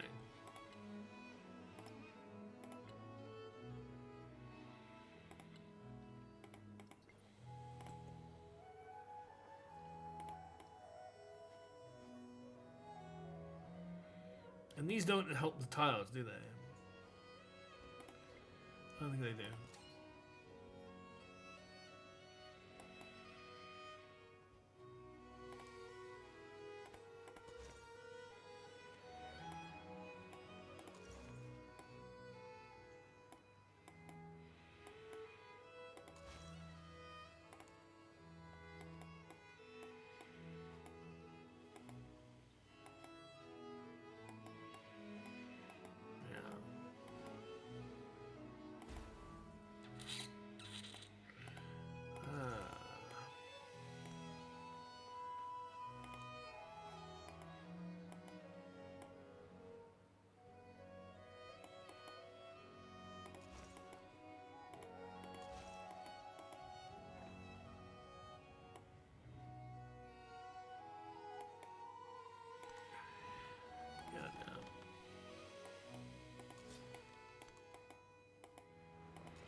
What are you doing? Why are you wasting all this movement? What are you doing?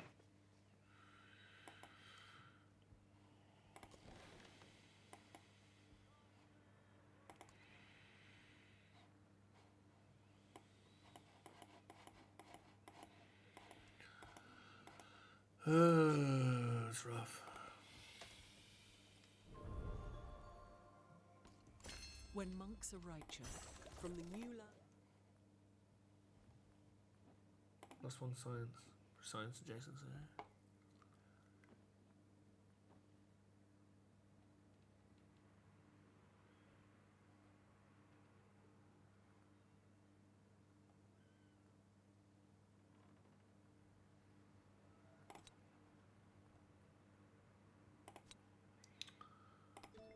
Sure.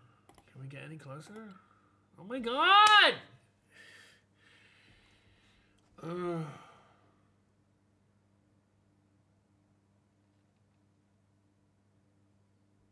Achieve a yield of 40 and 4/3 non-city center tiles. So this is just bugged. Achieve a yield of 40 and 4 out of 5. I have 4. I should be getting more, but it's not letting me do it. Because apparently I have 4. Which makes a lot more sense than only 2. It bugged. Oh my god, the game fucking bugged.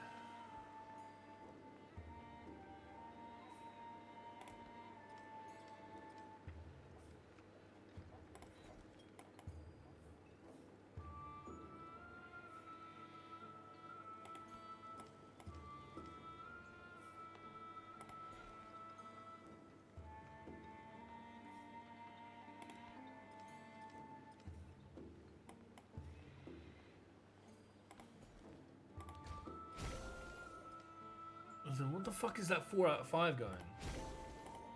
Oh, we did it all now? So it was bugged for a fair bit. And then it was showing me military, even though it was... Did you notice that? It was on the military tab, but it was actually talking about science. Oh, so now you do it. So all of a sudden, from that one specialist, that one place, all of a sudden, oh! Everywhere is good. At least it gave it to me in the end. I've seen other people not get what they deserve in the end, you know, like do the 7 wonders and not get it. In this case, at least for me, it worked. It fixed itself somehow on 5. Man, I've been trying to get that for ages. Literally ages, because it's about the age. You know what I mean? Like, what the fuck? It's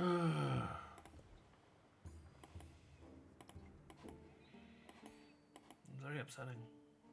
It's like, what do I have to do?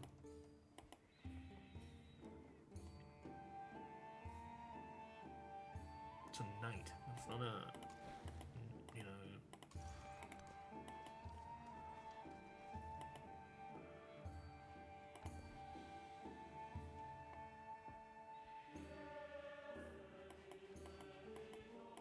Early birdie, it's the early birdie song.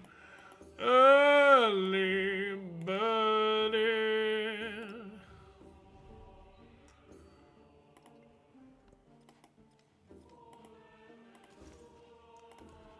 Oh my god. Okay, so we did the science. We basically have culture done as well. The other two is just not really viable. Early, early birdie. Alright.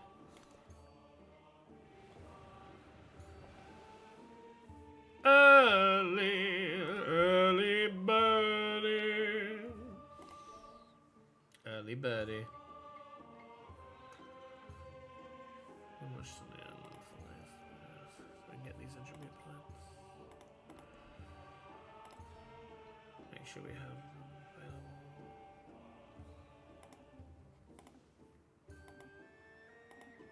Locked, please. Alright. Early, early birdie.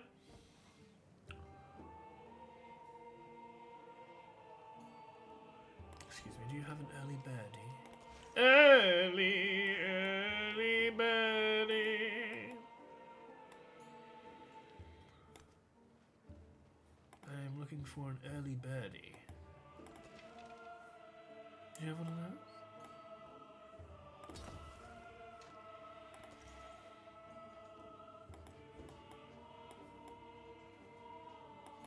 Fuck off. No, you're not. Now we're not good again. Great. Fantastic.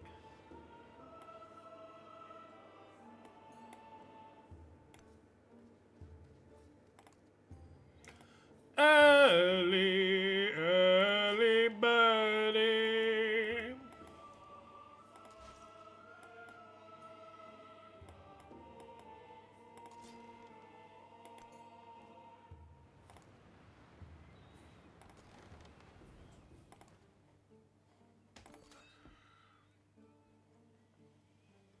Right.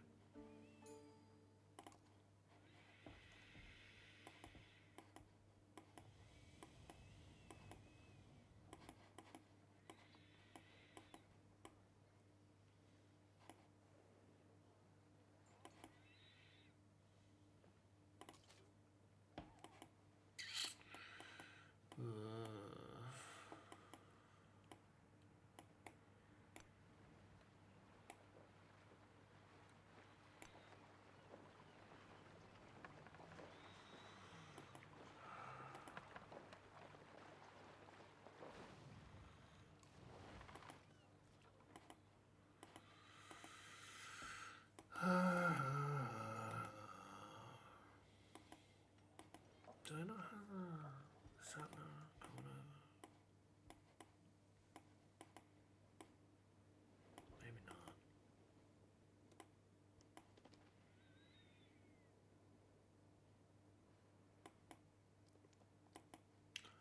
Early, early birdie. Early birdie.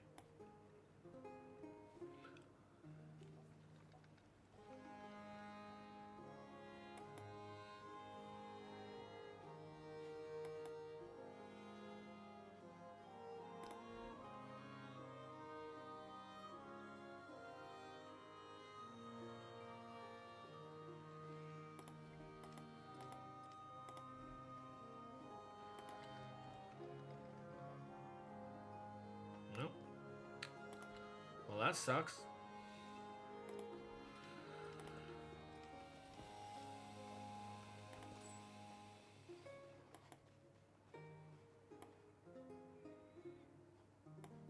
I would like you to convert that. Early, early birdie.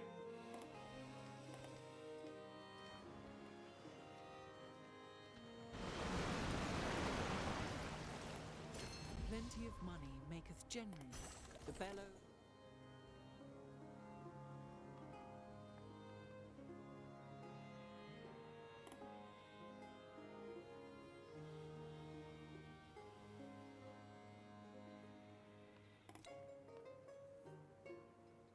Well.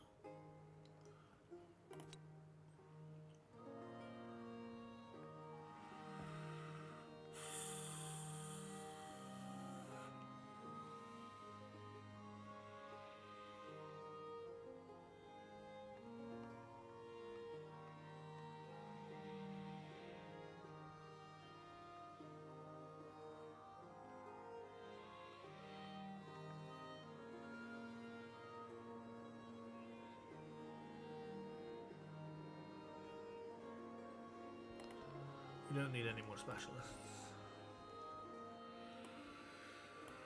That's one thing.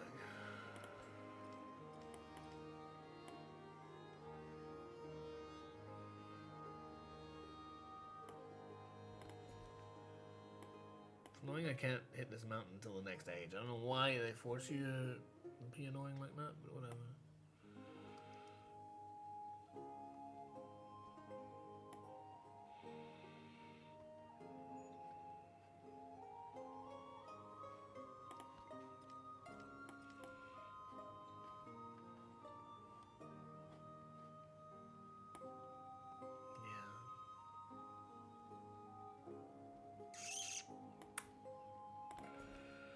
Sure is annoying.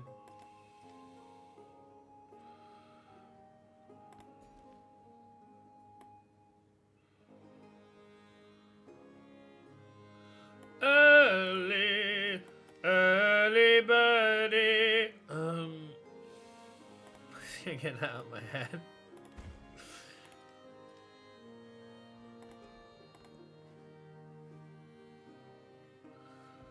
Gunpowder treason plot.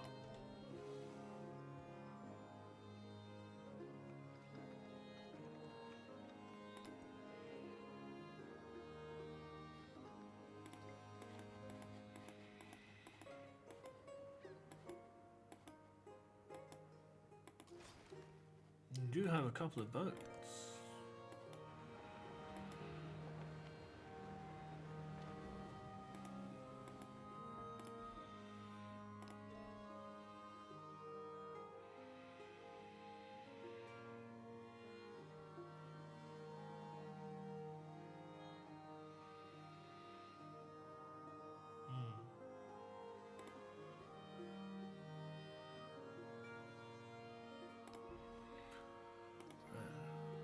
What is it all about, anyway?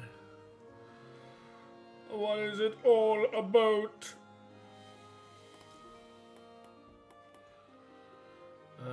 City Hall.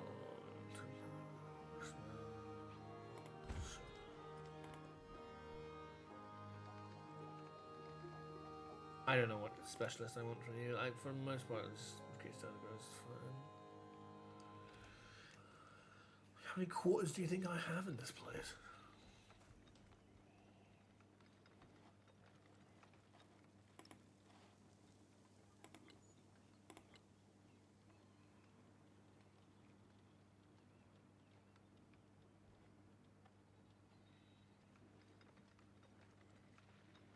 It's not bad though.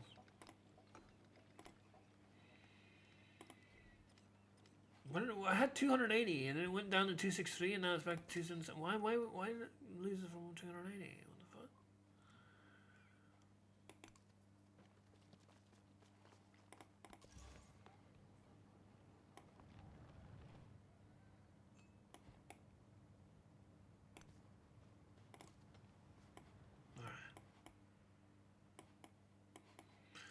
Alright. Early,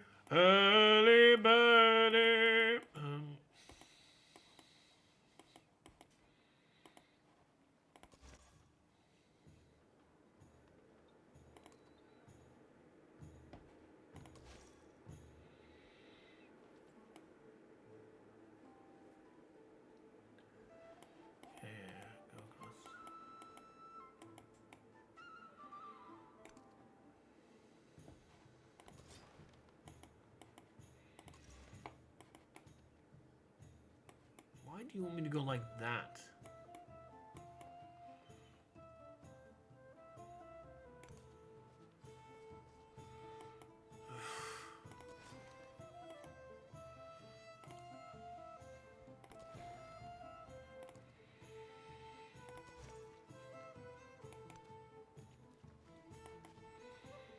That's not the greatest position.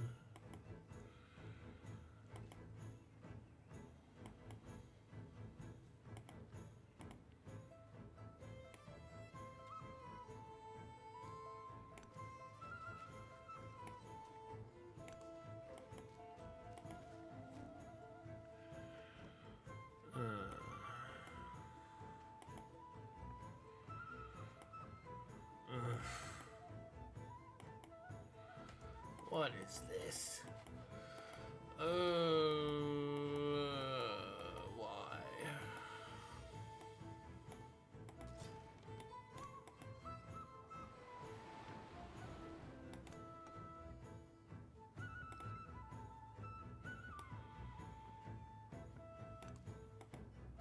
I mean, I don't know.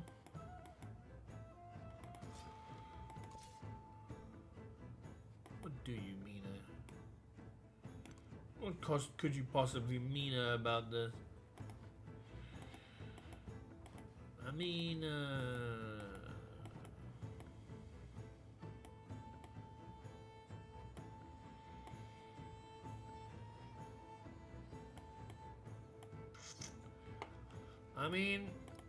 nah. We have culture and science done. As I said from the beginning, I was always going to be very concerned about how us stuck in the middle of nowhere, although we have a lot of land, was ever going to get to do treasure fleeting or the other one. And we kind of wanted the other one and wanted to do the treasure fleeting. But of course, every fucking city is all the way inland. So, kind of buggered on that.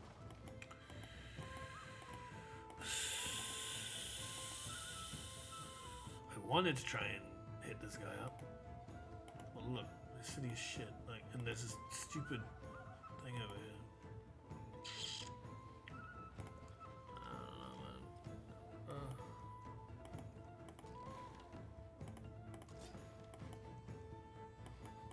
Excuse me. Why did you fling me over here? And also, why is this taking damage? From what is that taking damage?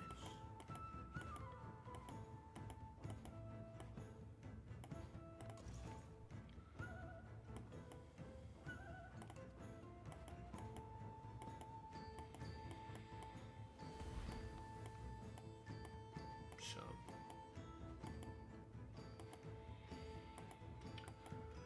was it doing all they here then?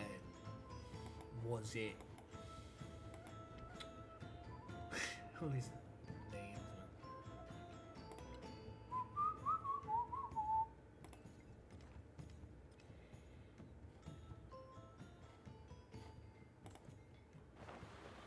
Yeah, I don't know, man.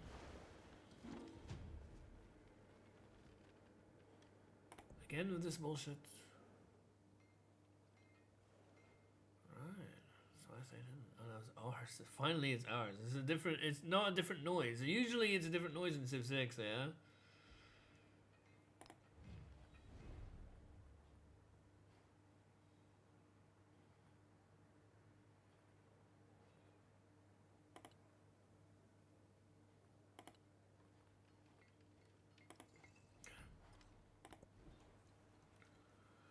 Man, frick.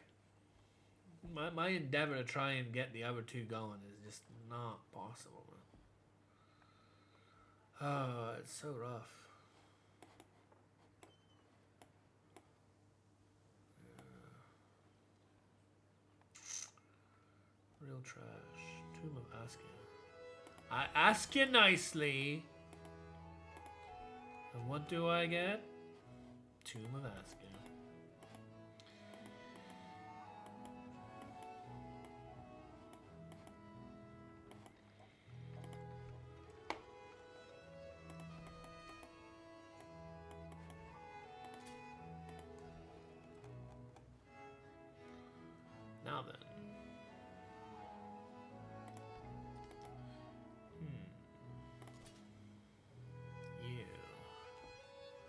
this city. We built the city on sand and dirt.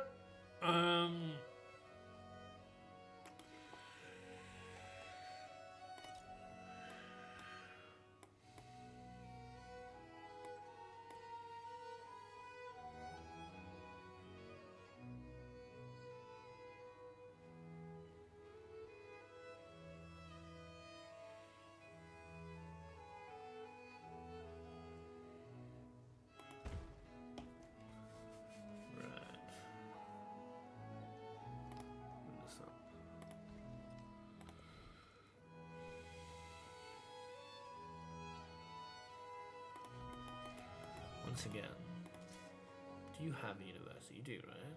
Yeah, you do. Good. So the next era. Kind of ready for the next era if you just like say fuck these two.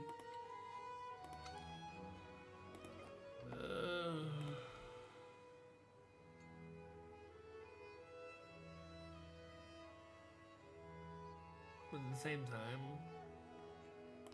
I don't know. Maybe I can salvage something.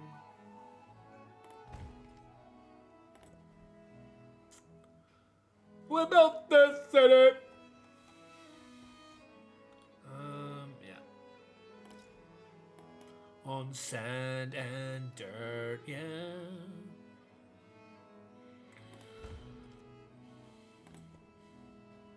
I mean, look at that. Finally, just to see this stupid tile.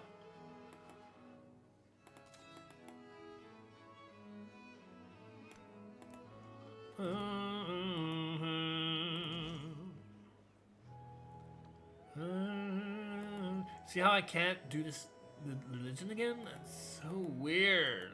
You're so weird.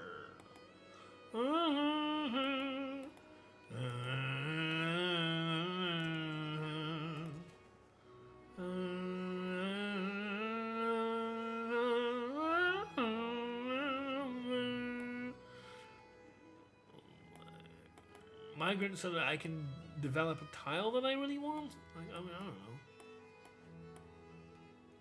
I guess you can go to the camp.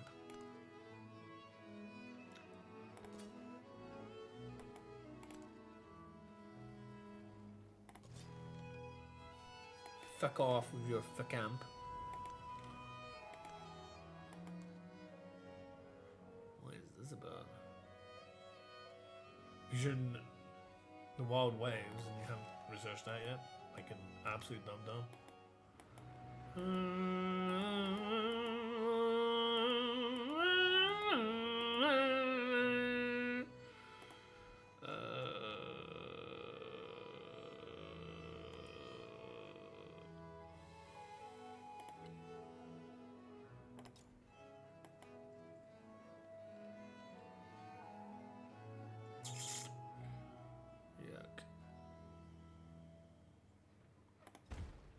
Sure, put something there.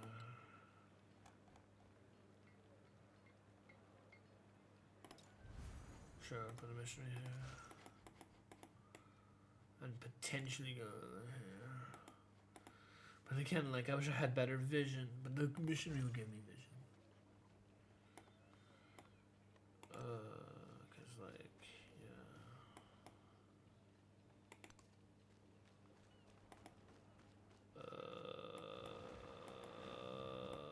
There's nothing here.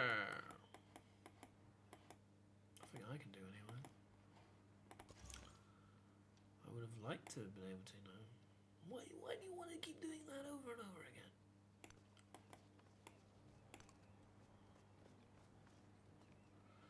Man, how am I supposed to...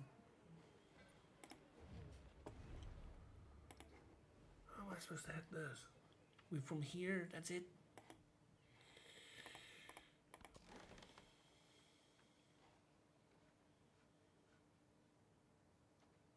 Jesus Christ. I wonder...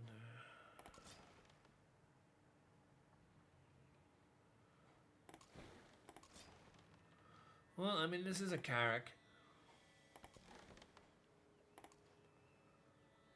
But I still need like a naval, a land unit rather, to come over and actually take it.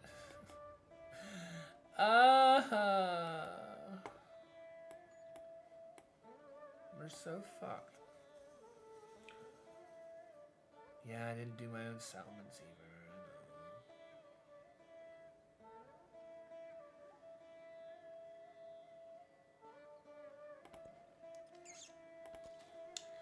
Doesn't really matter that much. Just kind of sucks.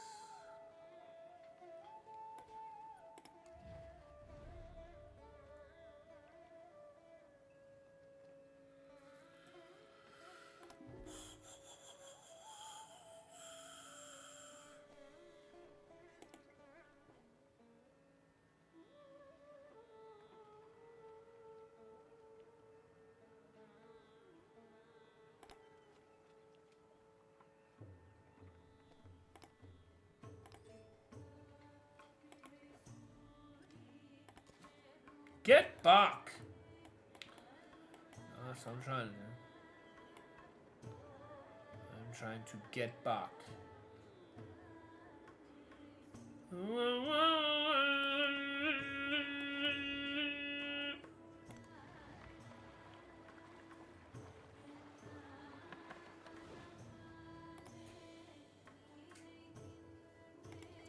It's at this point when I feel like it's perfectly fine to make this happen.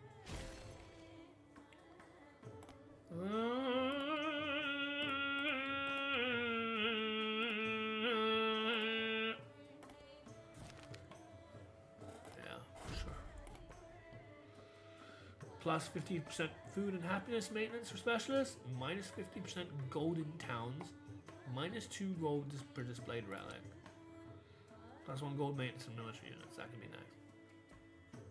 I mean, actually no.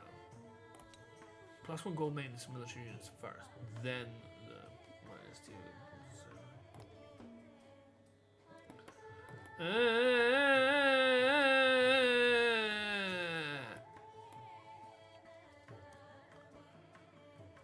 Oh my god, really? Back to this bullshit? When did you become Magna? Oh, what a bitch.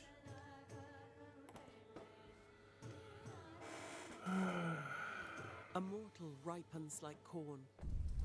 Like corn, he springs up again. Fantastic. How corny.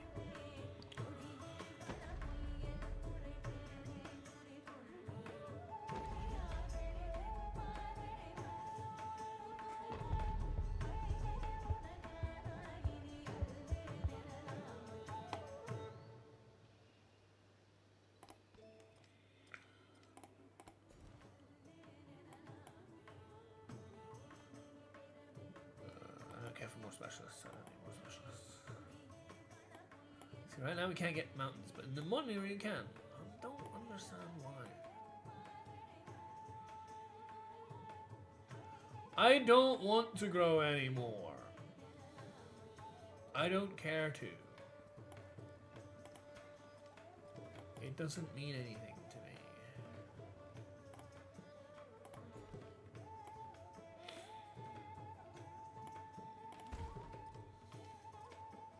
So be it.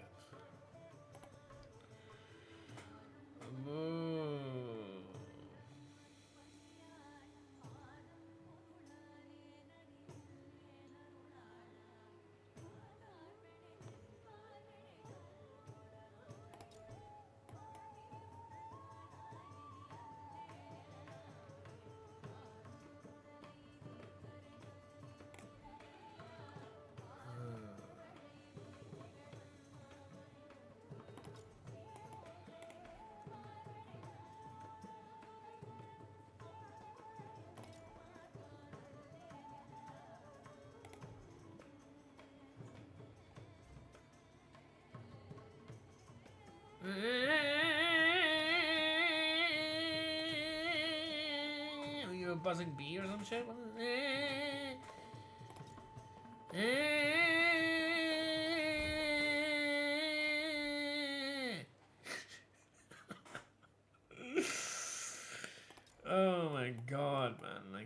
get these fucking tunes.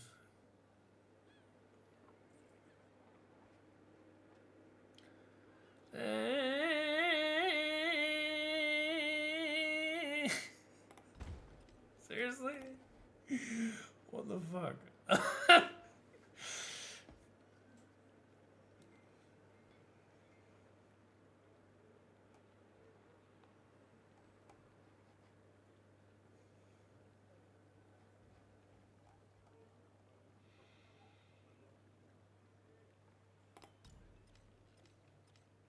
Looking at my character.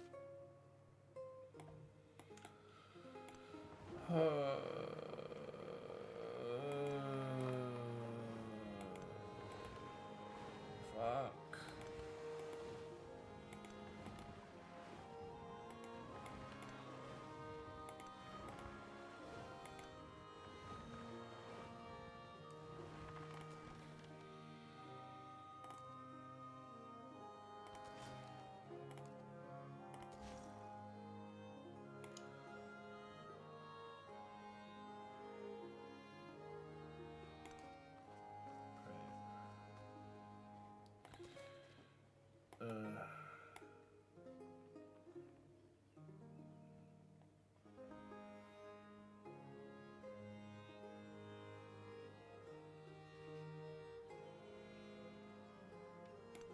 This land has owners.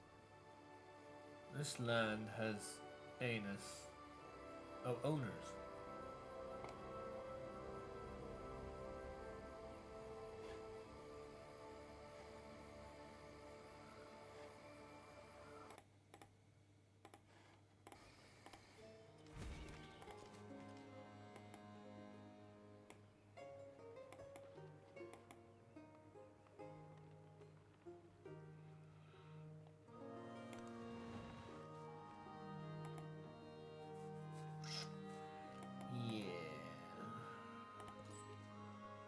I don't know about that.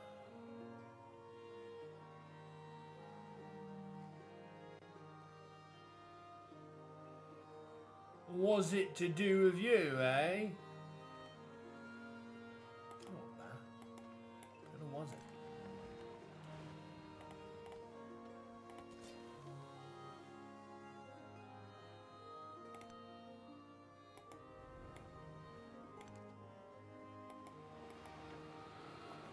Holy shit, man.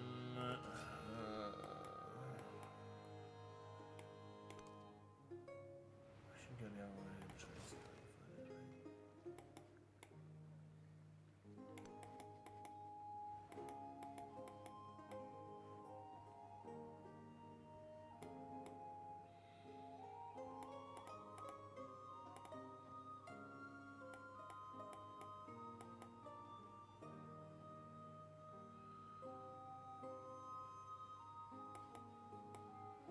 What?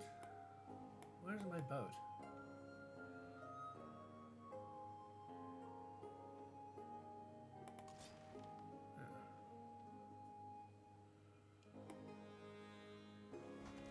Hiding behind the logo of somebody else.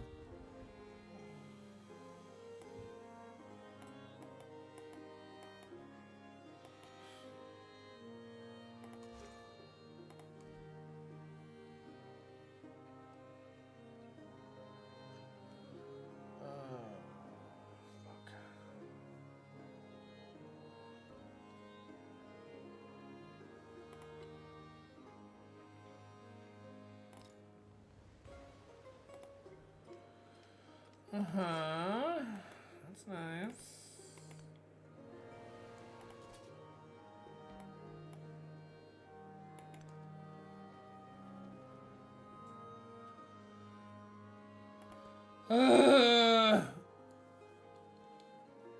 The true nature of emptiness is the nature of no birth and no death, Nothing. no being, And no being. no non-being. Yeah.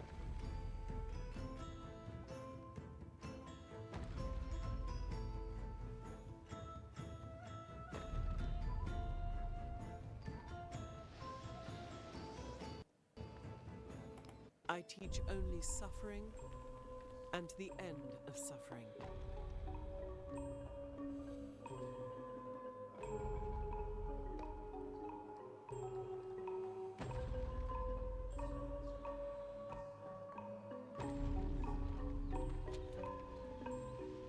It's like a kind of bell you have in a store.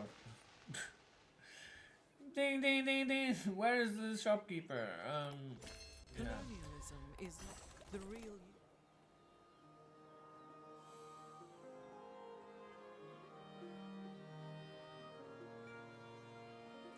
None of that is useful. Yeah.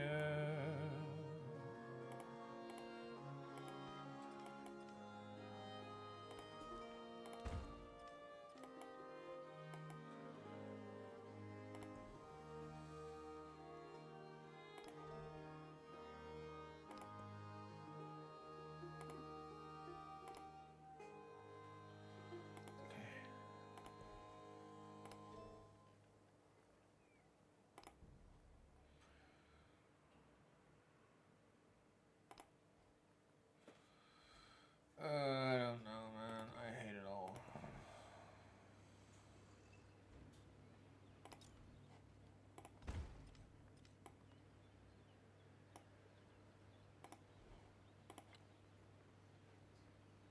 Really? You have to be an absolute shit?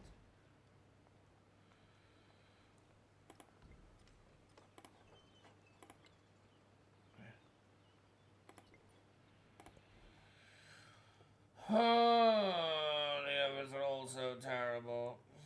So we've done everything that's ageless, so we don't care about any of this. So we just need to make another circling. Maybe even a couple. Soak our men in it.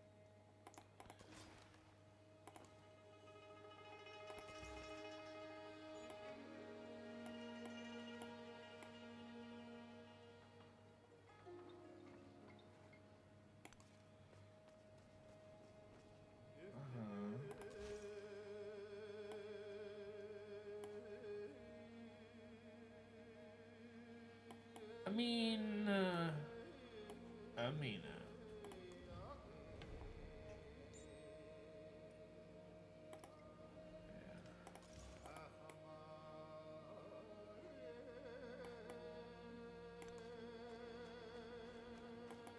Back. Get back.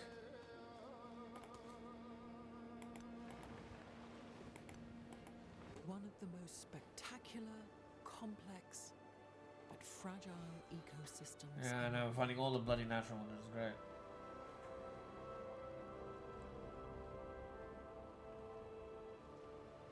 Weird grey tiles around there for no reason.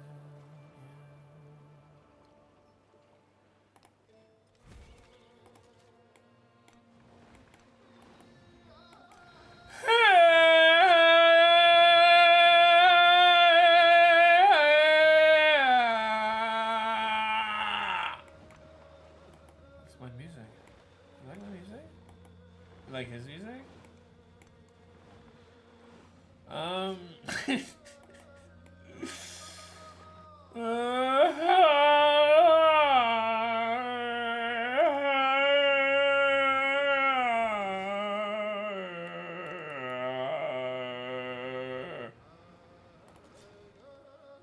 Okay there, what the hell's wrong with you?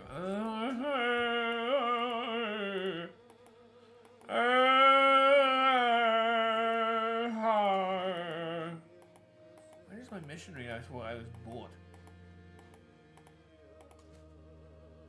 Oh, I see. Great.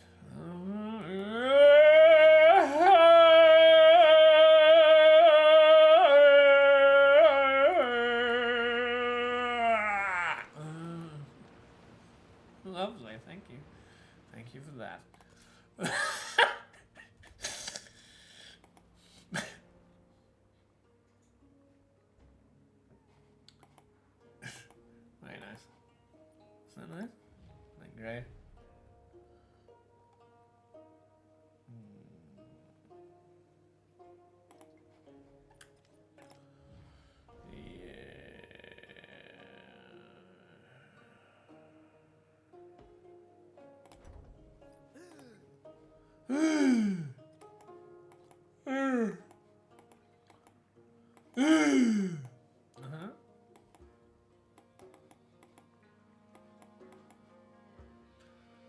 how I feel too, to be honest.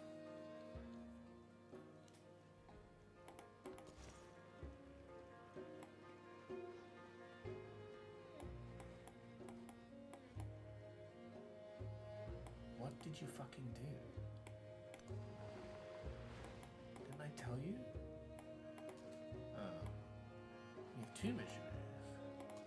Oh, I see. You're... Oh, yeah. Okay.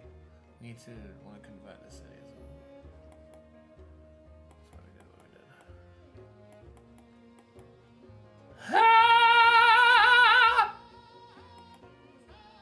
Get ready for it.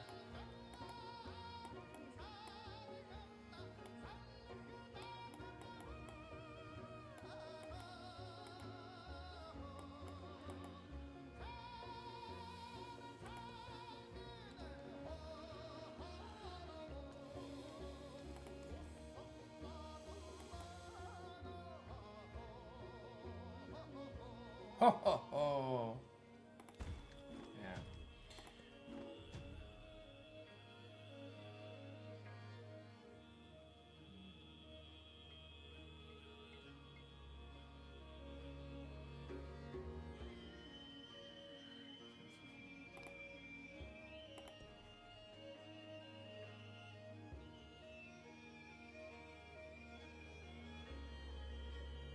Get back!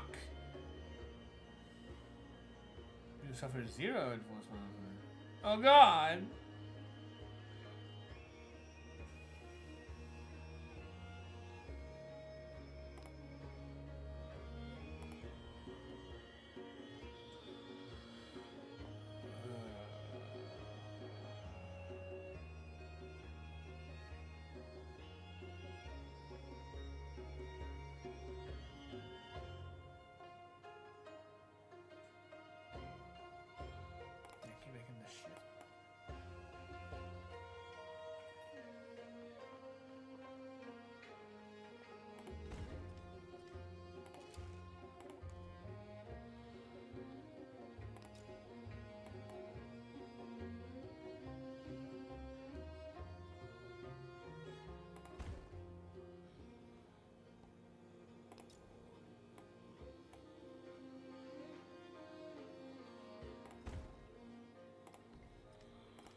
Oakland, then.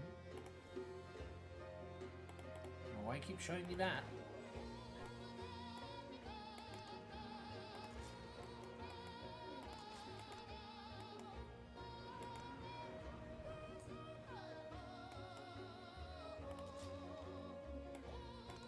Maybe this is the city I'm looking for. Shit. I hope. Be nice.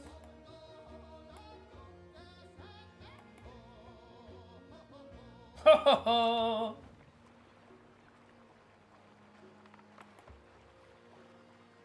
Really? This has got to be viable, right? Somewhere in here. Alright. Bring your people back up here. Ho ho ho! Ho ho ho! Ho ho ho! Anyway,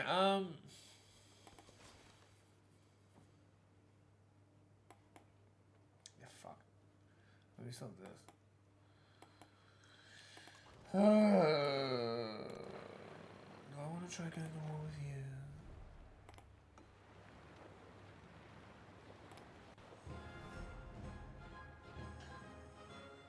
Hindi kami natutulog. Hinihintay ka namin ng may pusong nag-aalab at kamaong may armas.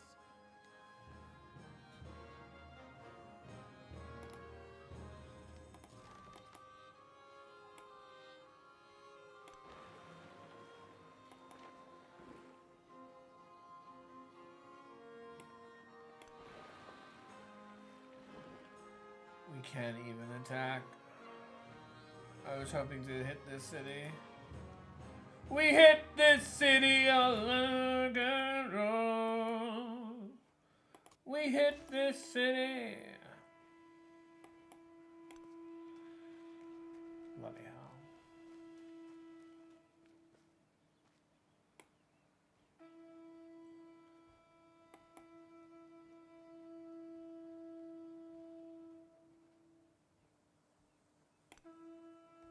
Yes. No. Why?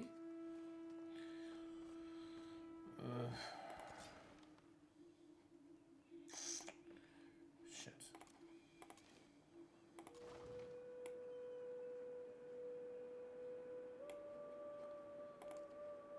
I can heal up outside of my territory. I can't seem to do this. Oh, this is a stupid cog, I see.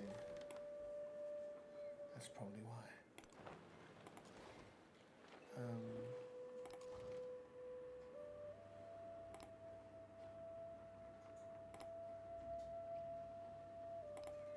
Can you... Fuck. Please? My lord, man, what the fuck?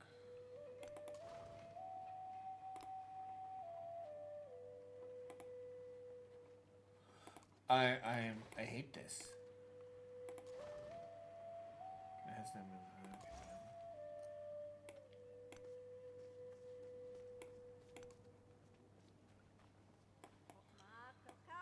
in my cacao. There we go again. Yeah. And then we have this nonsense.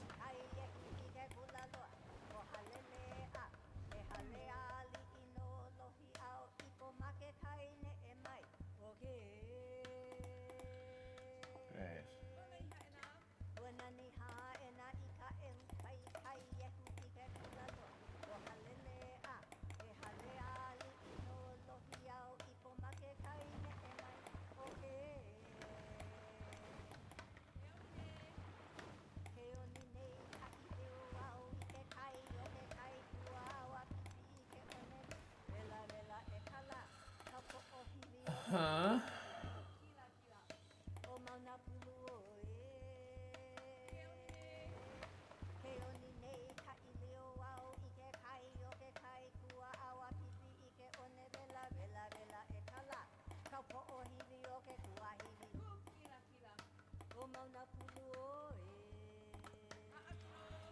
Who's the Kila Kila? I have no idea.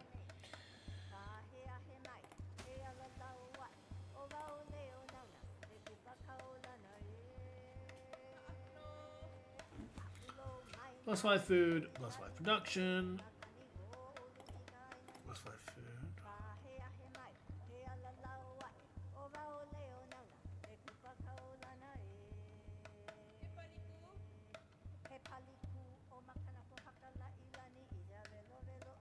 All my towns are taken care of, it seems.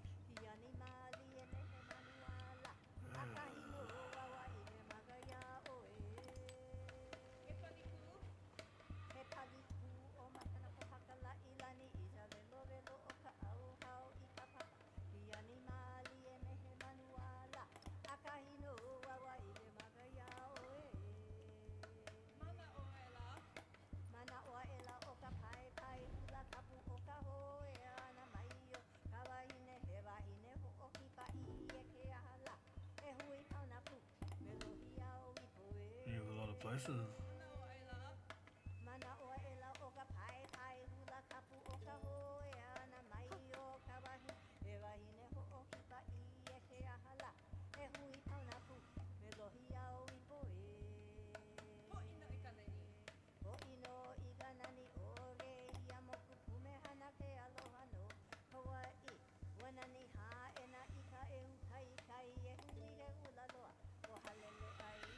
Yeah, okay, sure.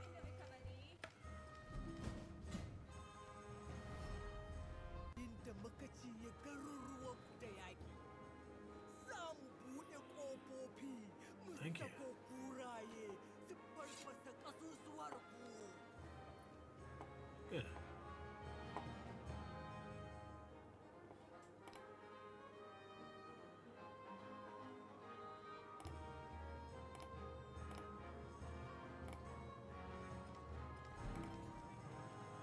That's something to spend my influence on at least.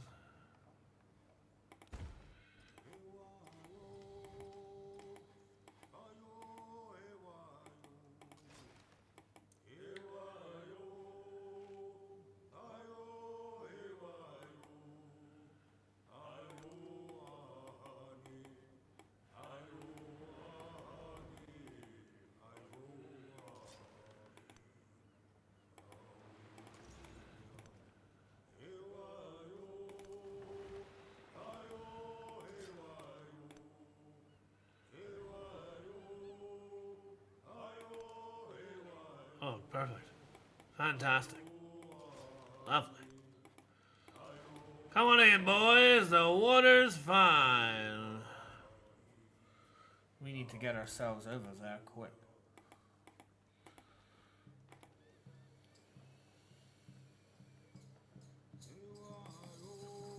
Let's take this place.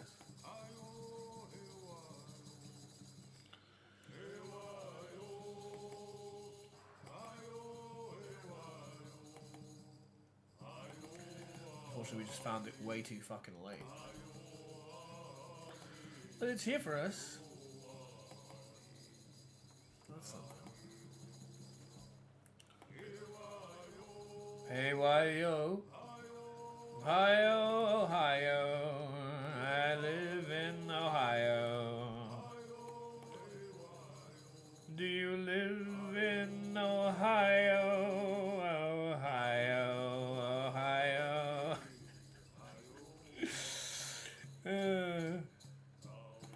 Ohio, where I love to live in Ohio.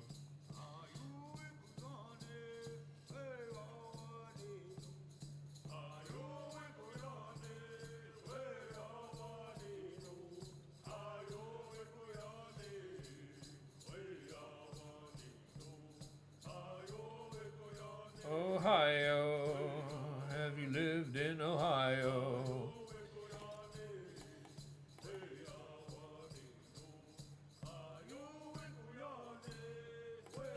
Let's all live in Ohio.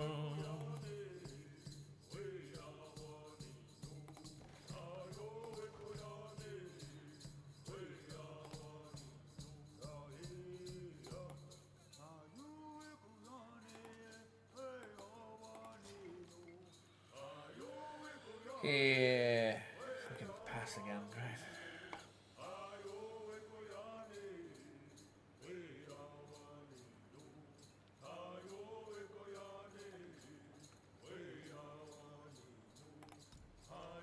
Let's get the cavalry in now.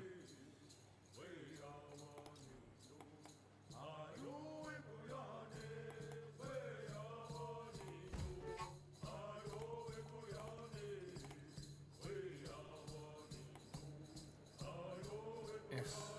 I don't give a fuck. Till I have reason to give a fuck, I won't. I live in Ohio. I live in Ohio. Do you live in Ohio? I live in Ohio. That's nice. Thanks for telling me that you live in Ohio. We are, we are, where we are, we are.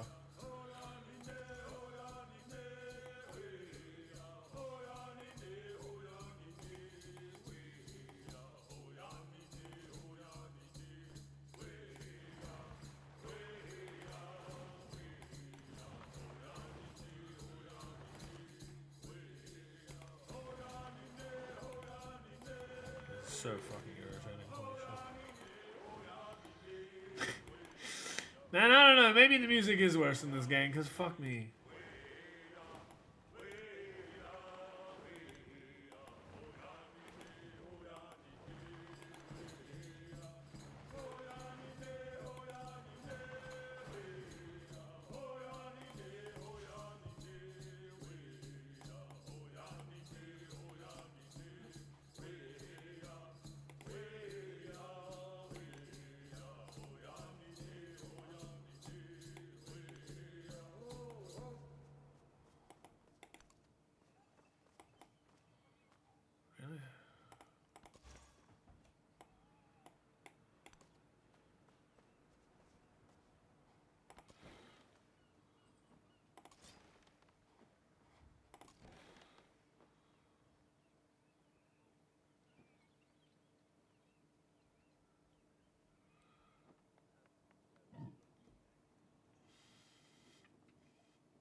Capture an adjacent tile if available. Gain gold. Capture? What the fuck do you mean by capture?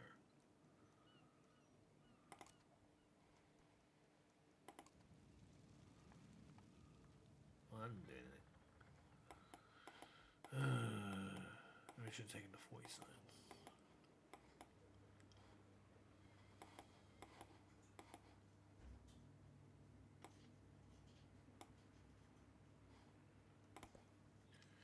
Yeah, I don't know. Yo, honey day, yo, honey day.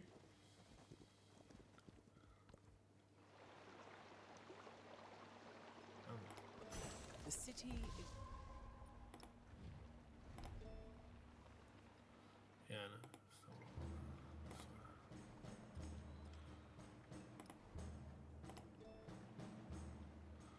Well, we got that. Oh my god.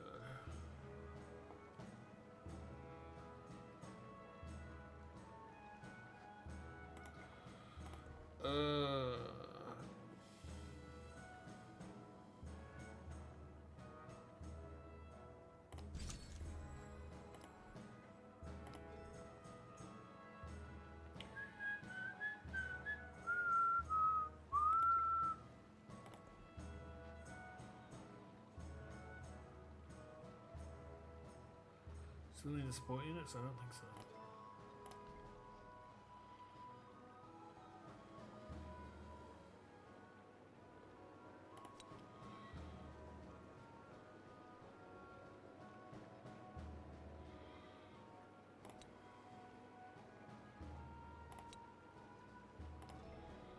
Fine.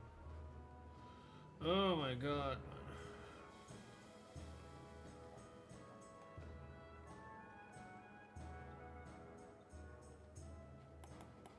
I don't know yet.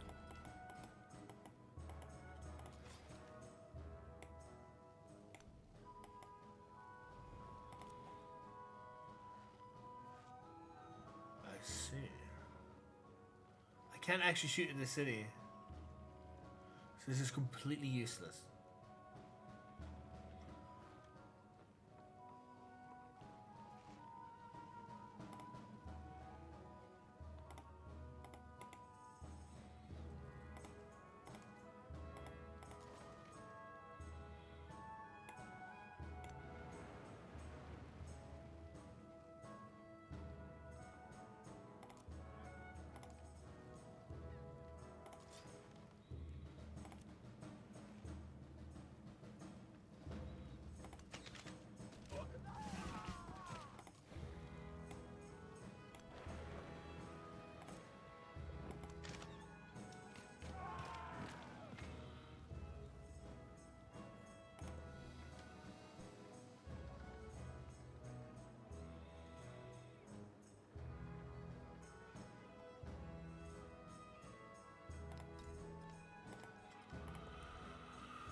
I don't know, man. I don't know. I don't want to know.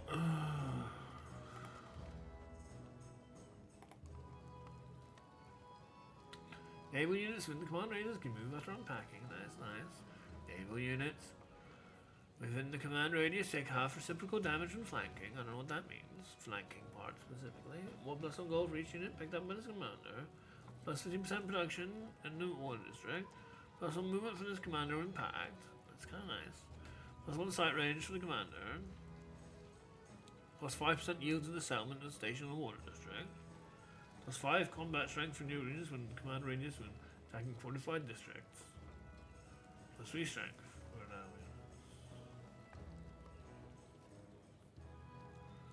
Plus 1 range attack distance for naval units with Gov'nor. That's insane. Yes, that's what I want. That's what I want. Maybe that will allow me to hit this.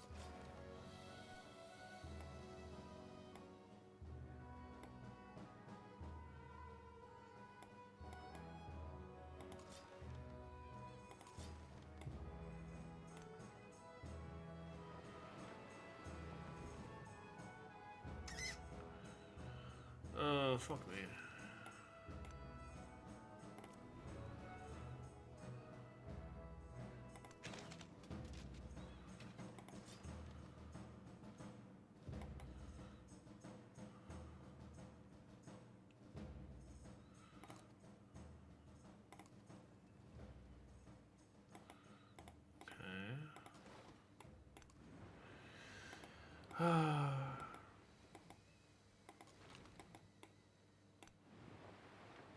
least we get to learn more about it, eh?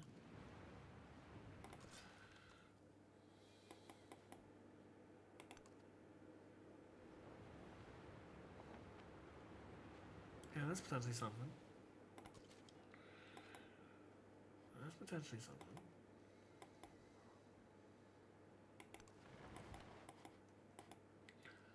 I do need to buy myself the Chevalier. No, purchase. Good. So the knight unit can go and actually take the city. Certainly in the case of this. Because this city I can take with the boat, right? But some of these other cities,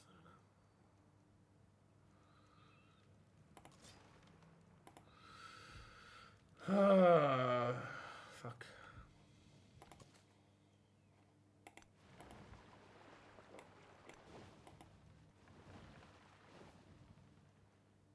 What are you?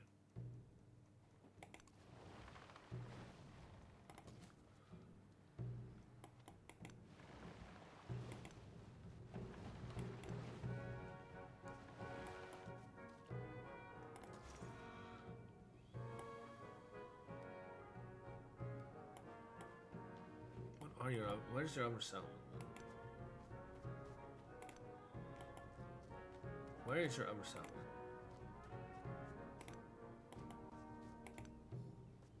Where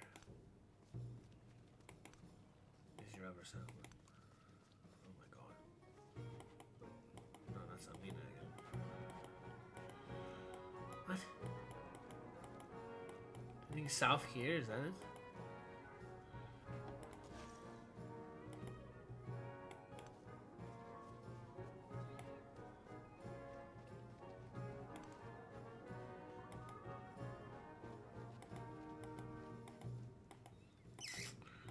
Does not look like it.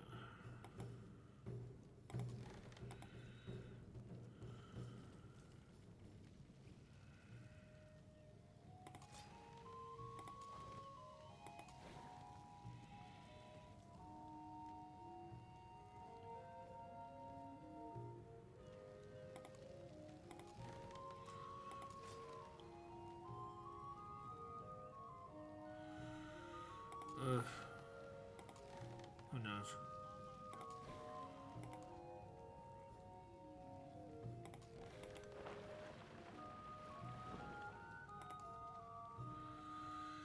Who knows? Who cares?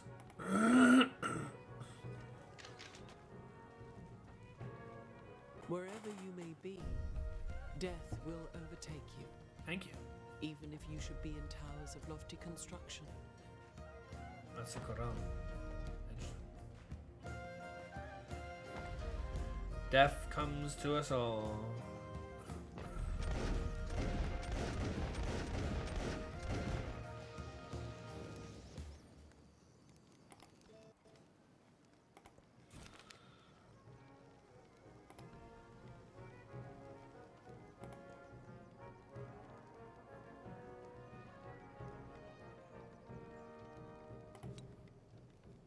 Sure.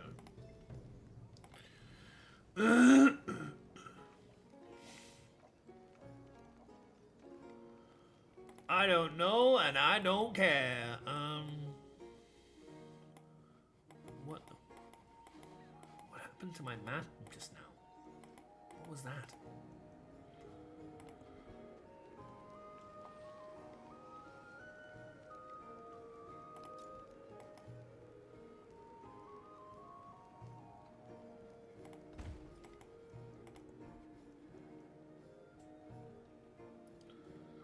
Nothing else that's ageless, huh? Fuck, I don't know.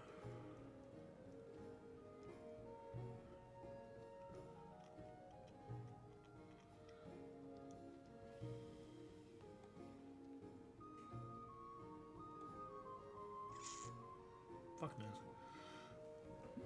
There's really nothing I care at all about any of it.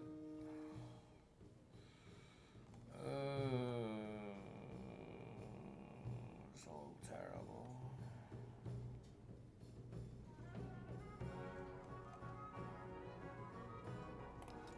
Give me a cultural festival one.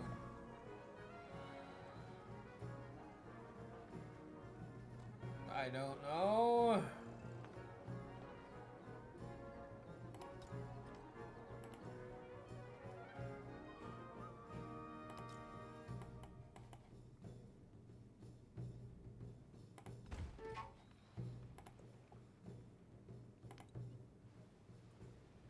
Great. I do not care. Suckman, yeah.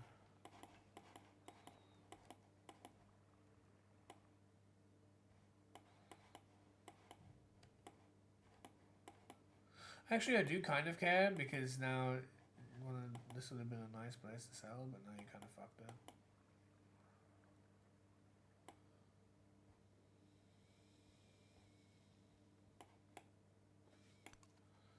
Fine, we go here.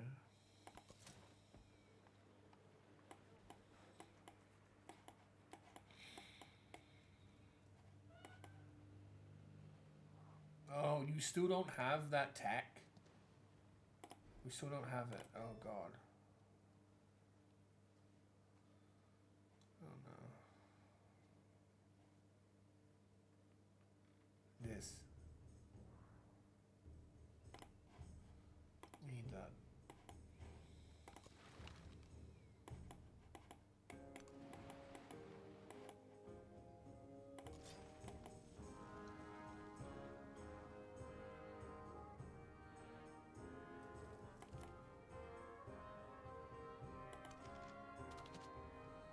Oh my god, this is gonna take forever. And apparently, okay, I can do that.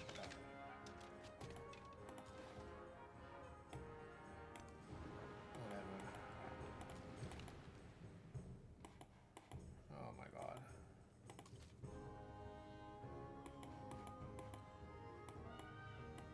We have 4.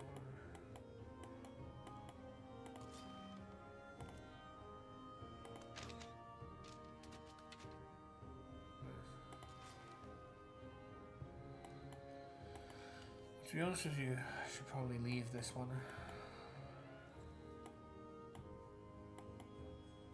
Yeah.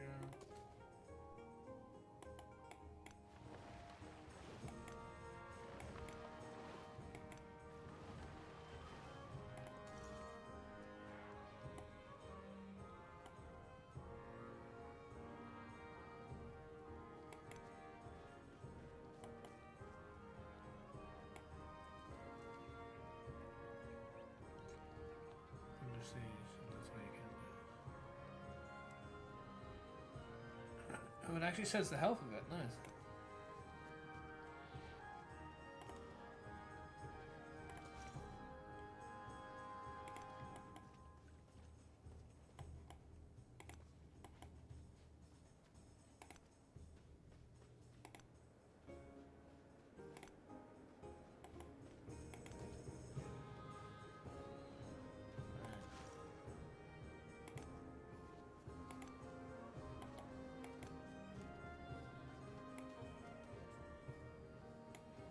Right.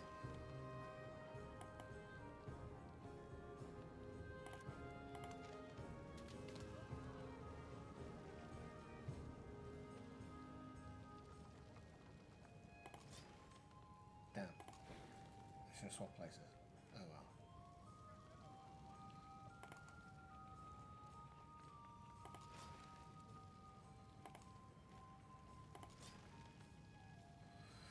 I don't know, man. I don't care. God.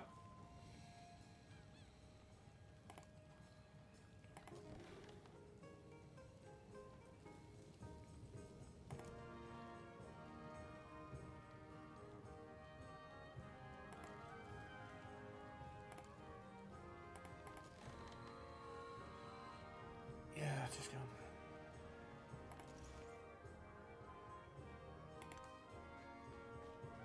Oh, that's a shame. Maybe it dies.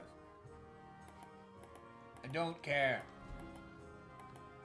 Every empire tells itself that its mission is not to plunder. If ship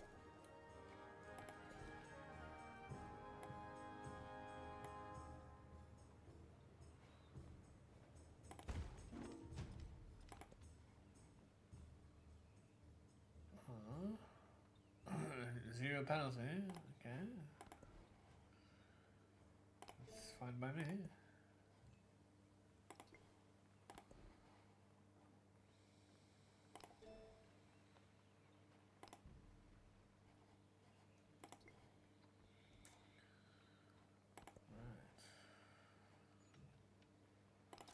Holy shit. Just end this era for me, please. I don't know. Anything will do. Maybe never fast.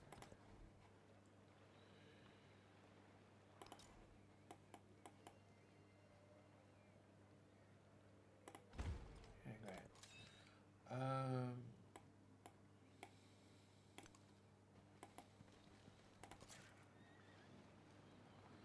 Chevalier. I can't even take this down.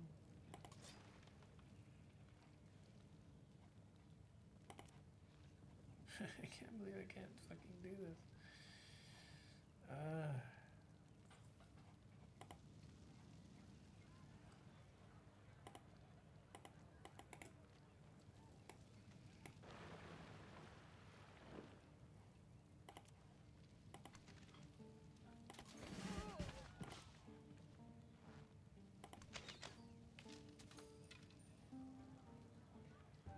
Okay.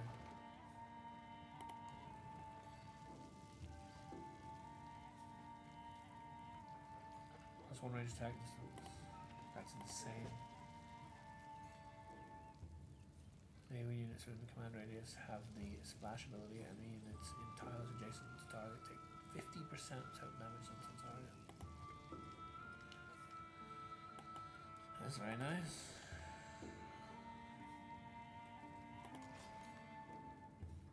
That's pretty insane too, because that might be able to kill them.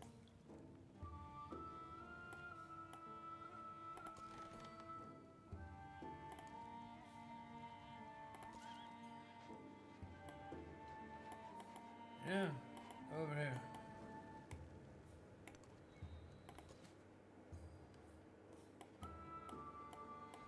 Come on down to Funky Town.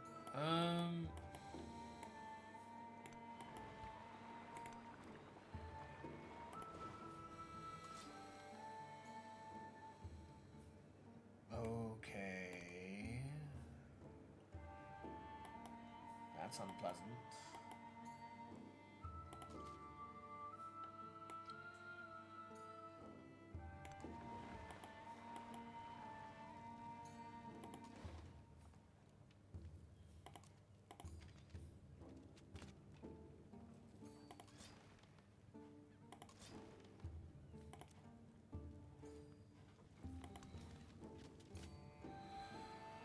Oh, please get on with it.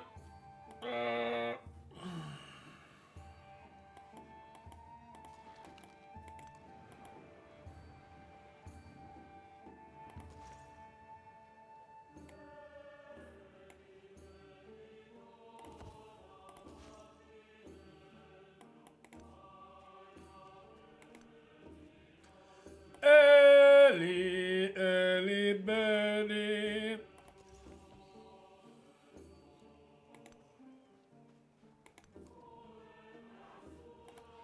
Ellie, Benny. Ellie, Ellie, Benny. Oh, fuck. Well, I guess I'm dead.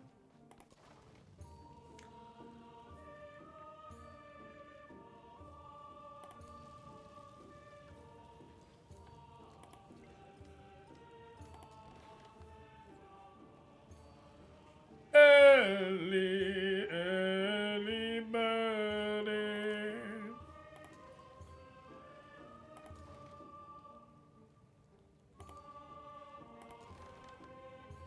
Please. I don't care, thank you.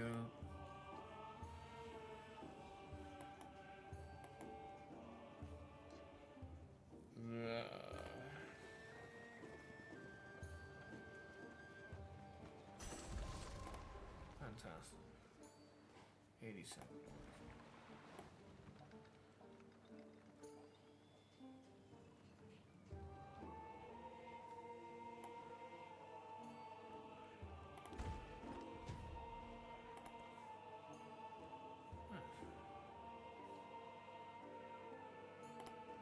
Great.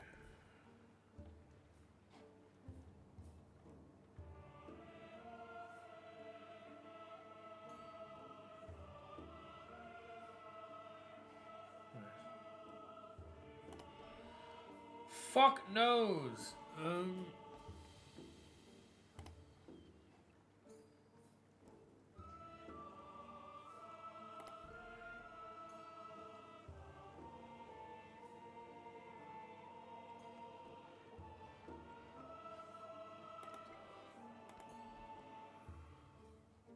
What happens when I run out of things to be able to attack?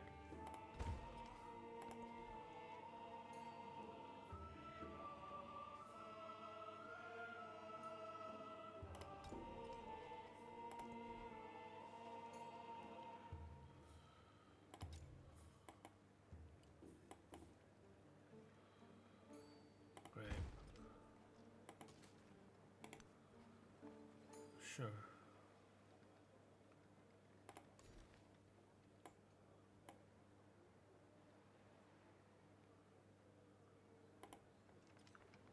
Wonderful.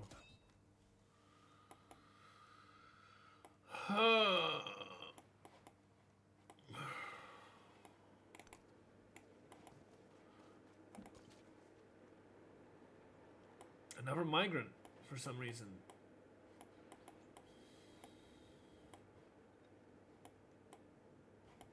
I mean, again, go to camp because that's where this is, for example. But it's already got 2 turns to that anyway. But I mean, it's got the fish as well. Whatever. Leave it, I don't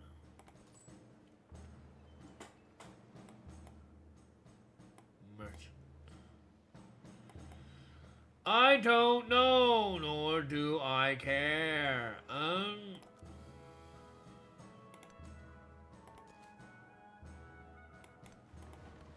I've been doing this for 8 goddamn hours. Almost 9 hours. I just want it done.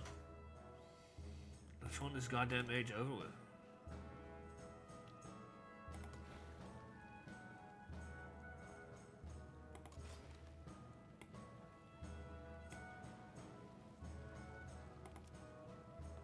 Why? Why is this so bullshit and I can't hit this? Oh, I hate you.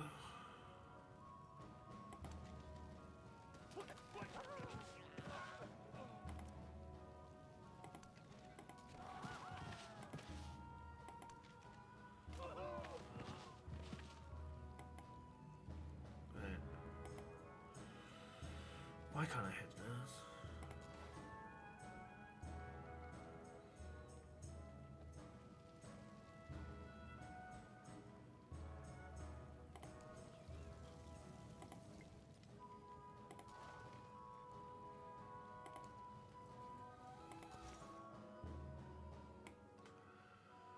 Mission failed.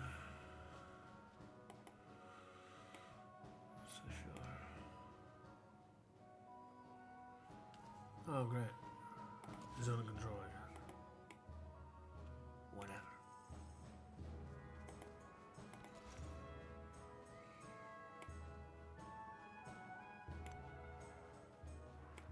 What are you gonna do?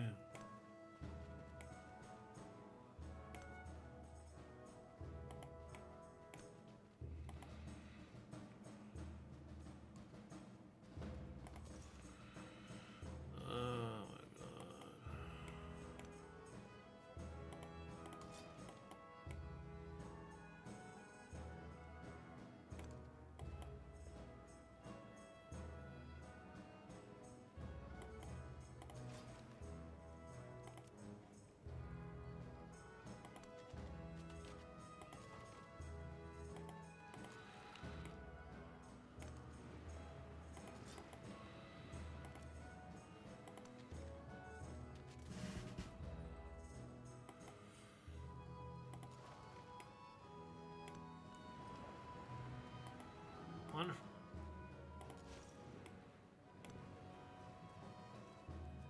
No? No, that's not good enough? No? What the fuck? Why can't I convert it?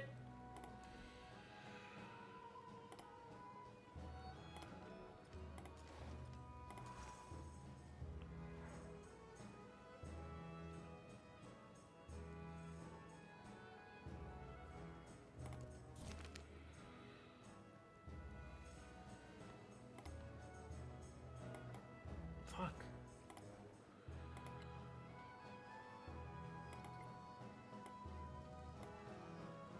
Please? Pretty please with cherry on top? Like, what the fuck?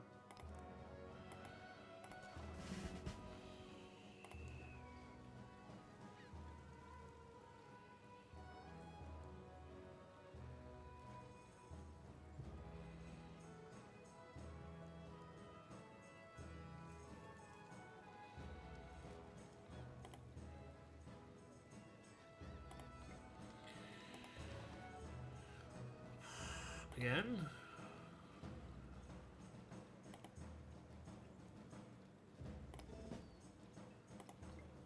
I have 2 fleet commanders? Is that right?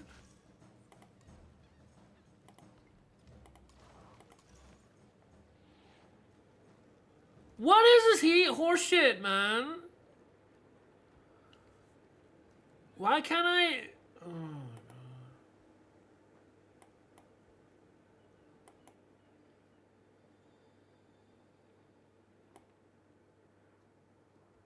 I don't understand.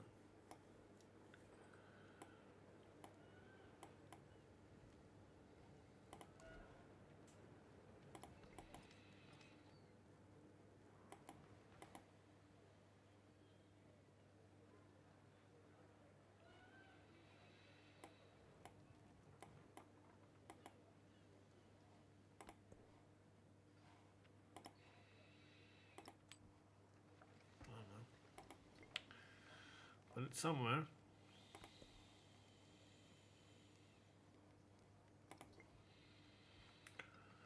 Oh, fuck.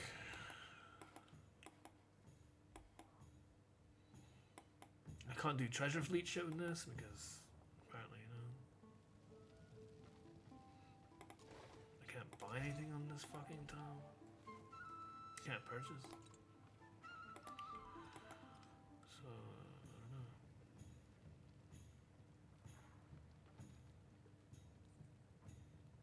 I don't know. No, that's the fishing K. Okay. Okay. Fishing K. Okay.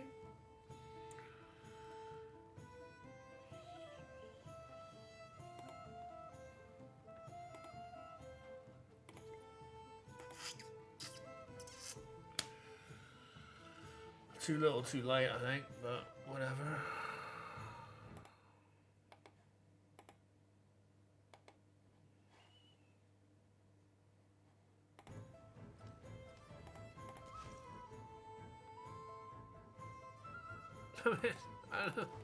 I have a missionary to fucking George of 3 Georges and it won't let me do it.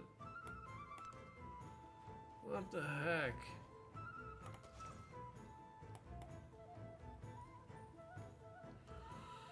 Don't get it. I don't get why you won't let me do it. Because was this her holy city? Are you serious? Matara was her beginning? Is that it? What? I'm not being raised. Born and raised. Playground spent most of my days. I'm not being raised.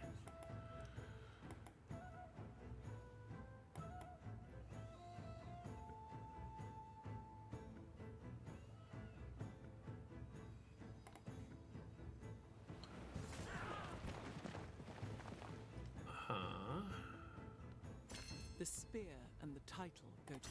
The bellows worked incessantly for...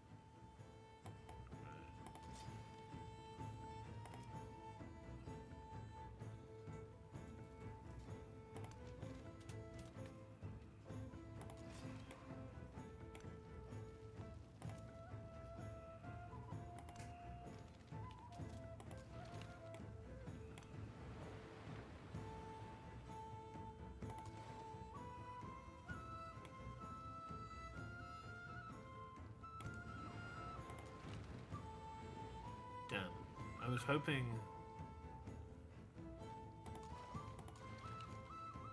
Oh yeah, I don't have this on this yet. Yeah. Okay, come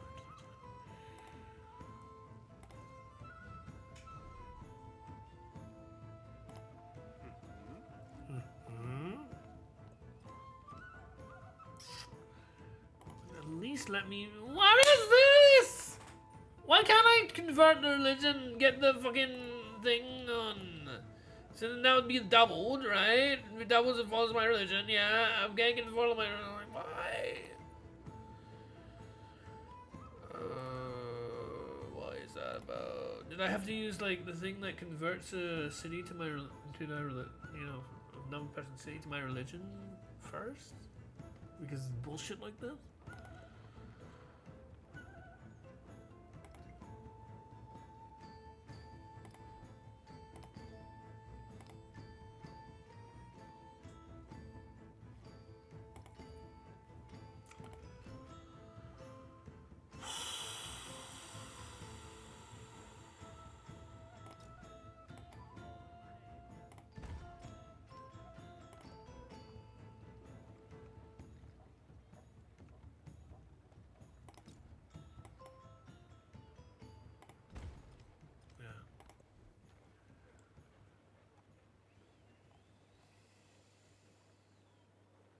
If it ain't ageless, I don't want to know about it.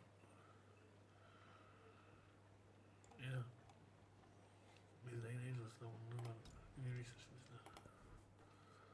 So, whatever. Our settlement. We only just took it, man.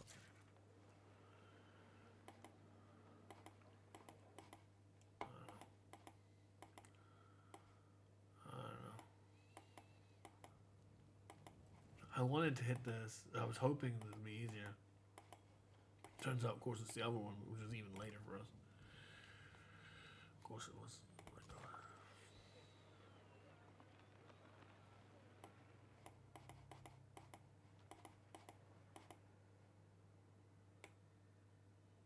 Sure. I do want to buy a university there, though. But I can't.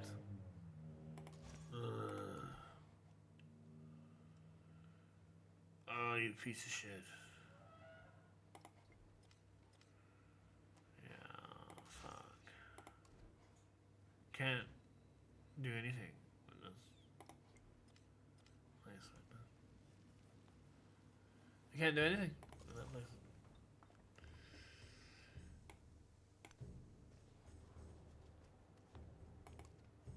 Yeah, that's not great.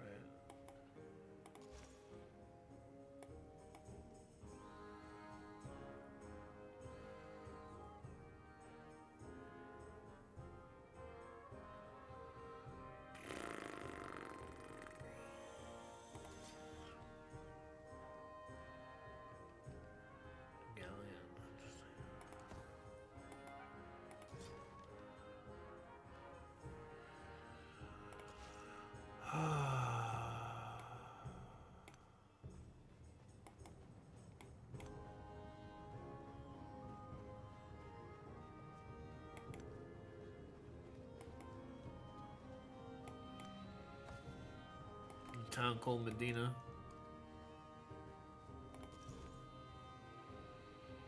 I don't know why I can't.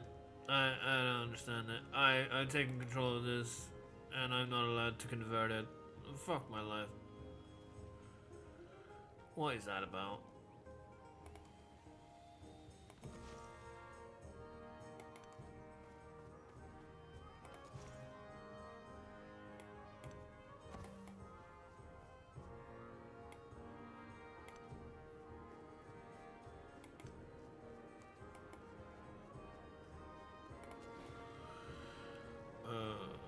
And I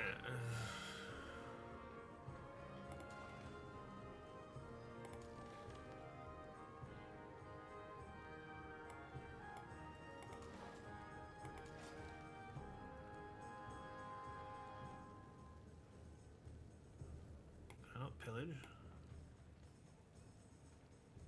something.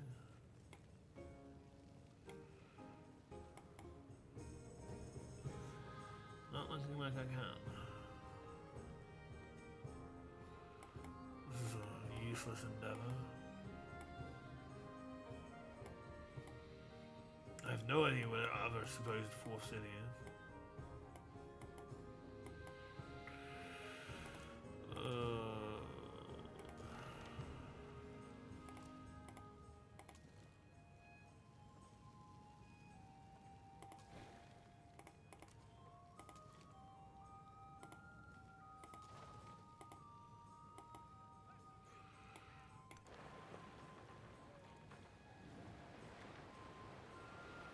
What is this two shit? What is that about?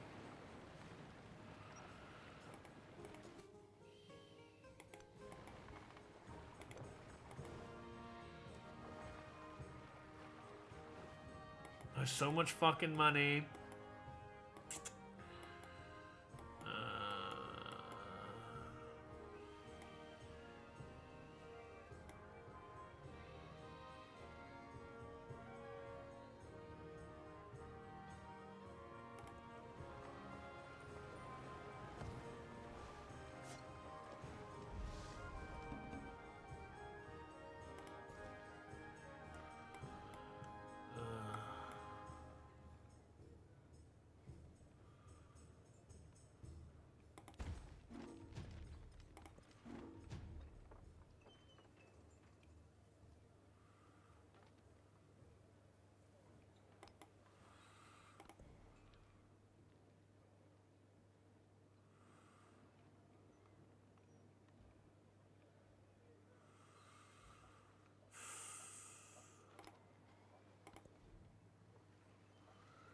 Great.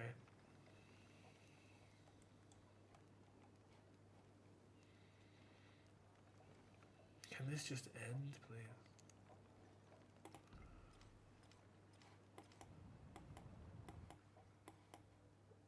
Do I want a couple more cities? Do I want Arles? I want Guyong, right?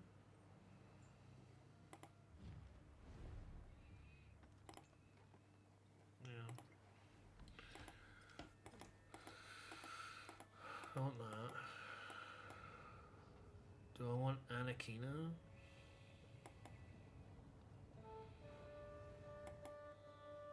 Not really.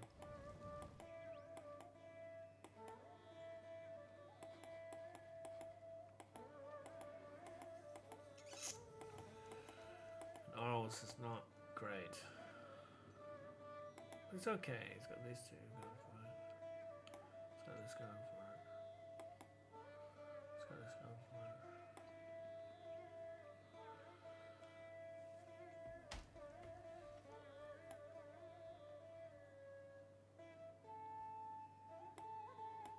Still got the 9 arrow. It has upgraded like a lot of those. Yeah, sure. Okay. Because we have our 15. We might as well use what we can.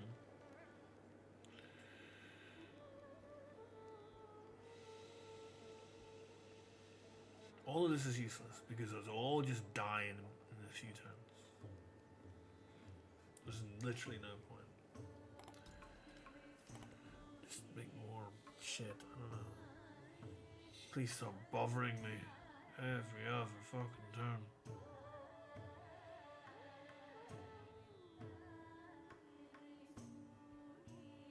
None of this is worth doing.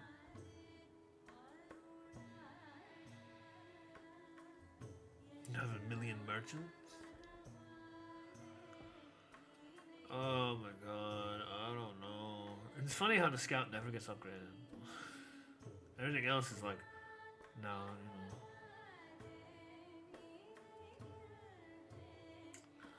Oh man,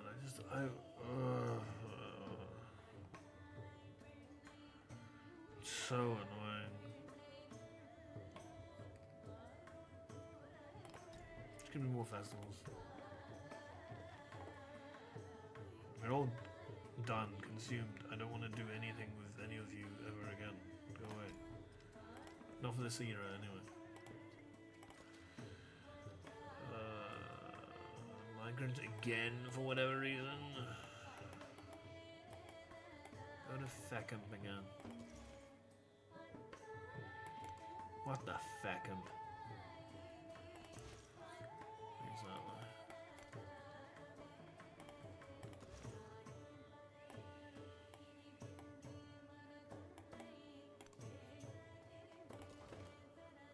It dies, it dies. That was pretty fucking useless.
I hate that I can't do this. I was really hoping to be able to do this.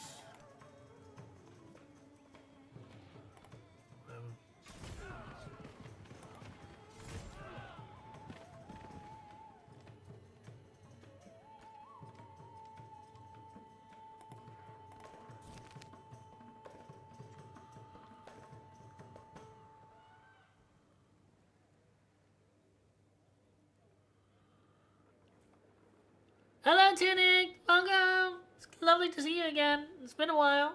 How have you been?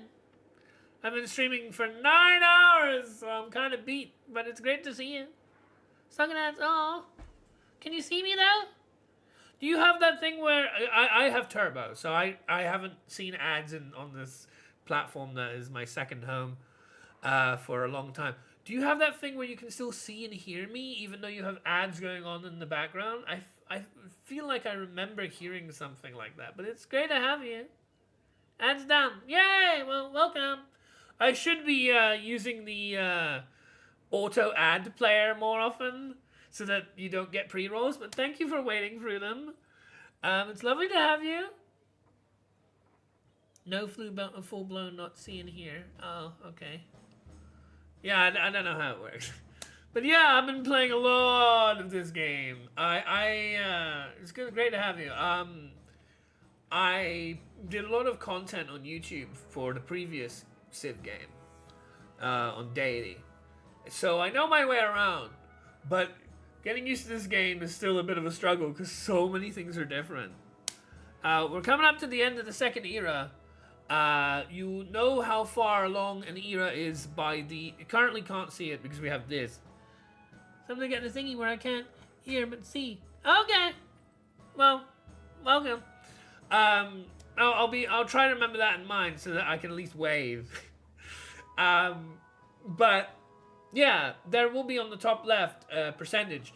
We're already at 90-odd%. So we're quite close to the 100%. At the 100%, it's the end of the era. And that's when I kind of want to end the stream. So it's not going to go on for much longer, but it's great to have you before the end. Like I say, it's been a while. I remember talking to you a lot during Metaphor. We're playing, I beat Metaphor. I wasn't very much of a fan of it, but I do enjoy JRPGs in general. So there will certainly be more of those in the future. We've been playing through some Civ, trying to get to learn the new game.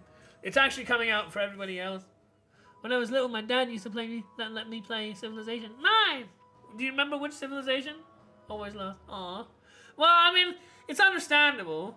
I mean, there's a lot of difficulties, and it's a very complex game. And if you were like a young, just a baby or whatever, you know, like a child, then it totally makes sense that it would struggle to be. I don't know anymore. There's a lot to learn, but the best thing you can do to learn it, there are several things. But the best thing you can do is to just not try to take it all in at once. Don't fret. Don't be overwhelmed. I've been watching all sorts of other people with various skills and experiences of this game play it. And some of them are like, oh god, I gotta make the right decision right now. There is no right decision. I just clicked things I found pretty, so no strategy. Yeah, I mean, honestly, it's all experimentation at the end of the day. I'm still experimenting a lot because this game is new and has a lot of differences from Civ 6. And not everything works. Not everything goes the way I had hoped. I'm actually having something that kind of sucks right now that I'm about to explain.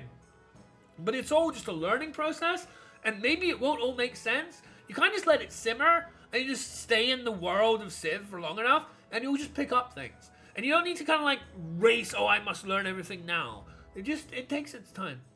But yeah, we're currently in the crisis stage, which in this game has been introduced as a new thing, which towards the end of every era, because the previous game didn't have separate eras, and well, not in the same way, where it was like 3 separate playable games almost, we have to like make one more final decision that's kind of negative. But we can probably live with it, especially considering that we only just took a city from distant lands just recently, and this is the only settlement that will be affected if we pick the one in distant lands. So that's what I'm going to go with.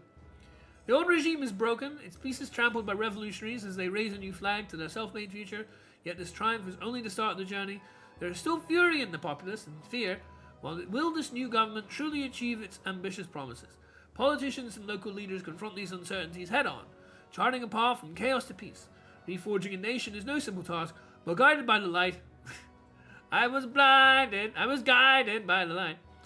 And the walls came down in the middle of the night. Of their revolutionary dream, the victors earnestly begin to manifest its reality.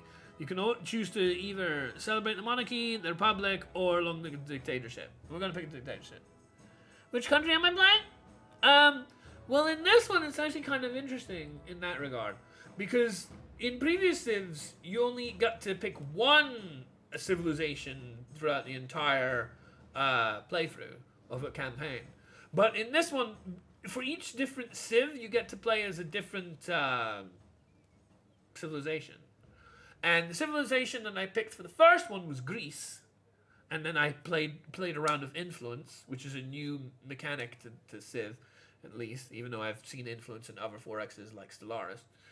And this one, I got to play as the Normans. Yeah, and next time, it's quite cool. It allows for a lot more flexibility and replayability because you can like change things around. In the next area, I don't know who I'm gonna pick, but that's what we will do in the next stream. But yeah, we're playing as the Normans, just trying to learn what the different things do and what's useful and what isn't, because not everything that's accessible to you is of equal value. And one of the things that I am trying to discern is what are the real things that matter? What are the things that don't matter so much? What are the things that I can kind of like, pass off in favor of something that's actually valuable, and things like that. So, knowing what the strengths and weaknesses of different civs are allows me to kind of like experiment with different styles of play. Like I've been using a lot more Influence this game than I was in the first game. Always pick Germany. Fair enough. I remember Germany in Civ 6 had 2 different leaders. Had Ludwig, I think the second, and had Barbarossa, Frederick Barbarossa. And they were really good, especially for engineering, which makes sense. Vorsprung durch Technik and all that sort of stuff. Germans are incredibly proficient usually, and from what I've, from my very little knowledge of like engineering and such, all those cars, Porsche, Audi, BMW, Mercedes, all these German makes. I know the guy had a red beard. That would have been Frederick Barbarossa, almost certainly. He has a very big beard. He's very stout. He has this like big pole or whatever, and he loves to quash city-states, which is not everyone's preference. They kind of want the city-states alive, and he likes to destroy them. So it's a bit. He can cause a lot of animosity from doing that. But he was really good. I mean, they were generally both very good because they had access to really good industrial zones called the Hamza. And you can use that very strategically, it's a really good district for powering through science games and even diplomacy games, because you need that production to be able to get through the science race projects or the other project, the World's Fair and stuff. So yeah, Germany was good. Germany did well. I mean, honestly, Ludwig is arguably more enjoyable because it's more of a cultural aspect, and you don't get the same animosity. Poor guy always lost under my command because as a kid I didn't know how to start it. No worries, like I say, it's a melting pot. You're not gonna know everything right off the bat, and one of the things that's arguably difficult to do is to not care about the result. I know it's tough. I get frustrated myself, and with Civ, it really does reward you just kind of like experiencing the game and not necessarily worrying about every single aspect. The more you can learn about Civ, the better. It will help you kind of like retrieve more situations, do more things, have more power to you, and more options are available. But that doesn't mean you need to learn them all at the first time. You can take your time with it. So long live dictatorship, which unfortunately is what apparently we have. But yeah, I'll also be playing Thousand Line. That will probably be the next visual novel adjacent game that I play, but that won't be for like a couple of months when it comes out. And my aim is that I'm probably going to play mostly Civ VII, till Atelier Yumia, because I'm a big Atelier fan. And then I'll also maybe throw in a bit of Ratchet and Clank, because I'm halfway, almost 2/3 away through on that. And maybe do a couple other things, but mostly my time will be Civ 7 till like mid-March with Atelier Yumia, and then hopefully beat Atelier Yumia before Thousand Line Defense Academy, which is a Tokyo Games game that comes out. So we have to choose. We either choose a specialist or land. And I kind of don't care for specialists anymore. We got our science upgrade. In this game, you have 4 different things that you're trying to do. We could have got this to here because it says doubled if it's a conquered settlement or follows religion, quadrupled if both apply. It would have allowed us to get to 4 if I was allowed to use my missionary to convert the city, but it won't let me do that. So many things to choose. It is. That's why I say don't get overwhelmed. Easier said than done, but it's better if you try to just like take one piece at a time. And if you have any questions, please feel free to ask.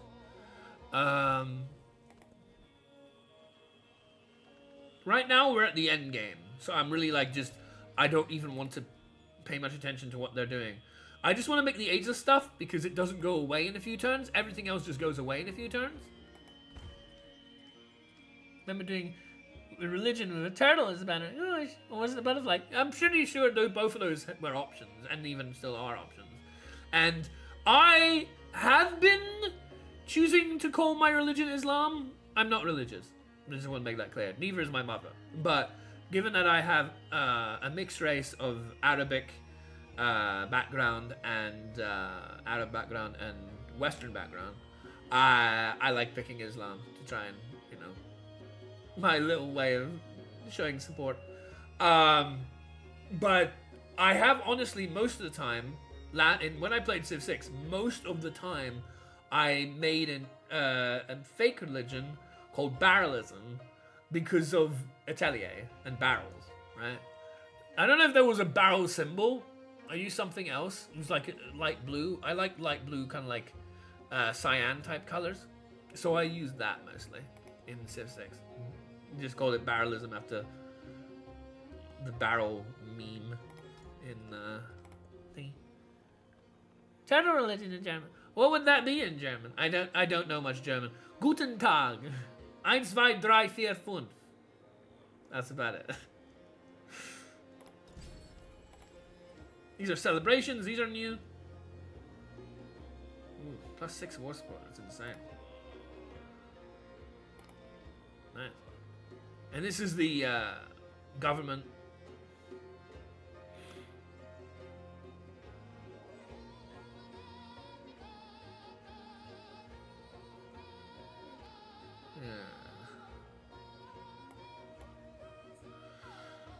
+1 charge for Schildkröten? I'm not entirely sure if that's how you pronounce that. I don't know how to pronounce German, unfortunately. Schildkröten. Sounds like what it should. I don't know. I have no idea. Tell me how I'm supposed to pronounce that. Feel free to correct me if you want. Close. What? How should I do it differently? Schildkröten? Schildkröten? I don't know. The umlaut confuses me because we don't have umlaut in English. It's been a multicultural language day. I had someone follow me earlier who was speaking Spanish. I don't know if you noticed with the text. Accent, but actually very close. Yay! Yeah, no, it's fun. I'm glad to be able to practice Spanish because I actually know some Spanish. Not much though. -2 settlement limit? No thanks. No thanks. -1 gold per specialist. I have so much gold already. It's insane. I don't know what to do with all of it.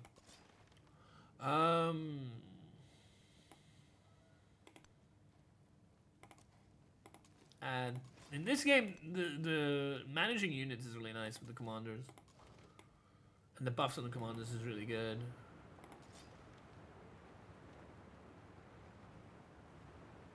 Oh yeah.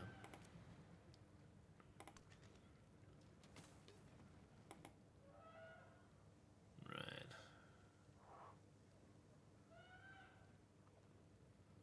Yeah. Gonna be a pain, aren't they? We'll see. The ships look cool. Yeah, I mean, it's all upgraded graphics and whatnot. So it's quite nice. We made another merchant. There's so many things that are no longer here. You can't do domestic trade routes anymore. But foreign trade routes still exist in the form of merchants.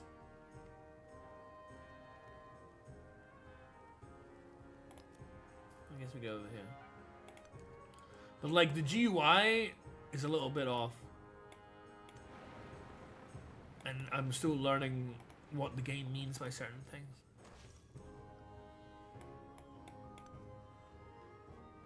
Things one thinks one can do, and then they realize, oh, we found something. Oh, great. Take damage. Take 75 damage. Yay. Great. Oh, another thing. Because in this game we get all sorts of like events pop up. This didn't happen in Civ VI. We can get gold and we can get this stuff. Sure, whatever. I don't care for the gold. I have 3,000 gold. I have way too much. I don't even know if I can keep all that. I heard that you can't. First! Yay! Congratulations. There should be other things too.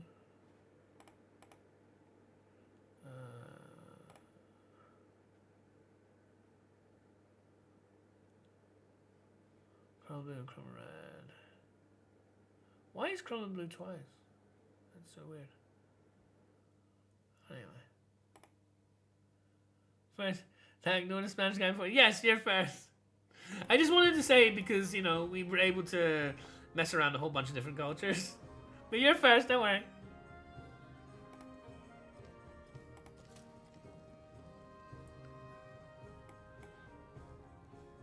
You can fortify this place. It's really sad that I can't do this. You hear the sound that it's not letting me do this. I don't know why it's not letting me do that. But yeah. Because if we could convert the city, we could get a cool point for military. But it is what it is.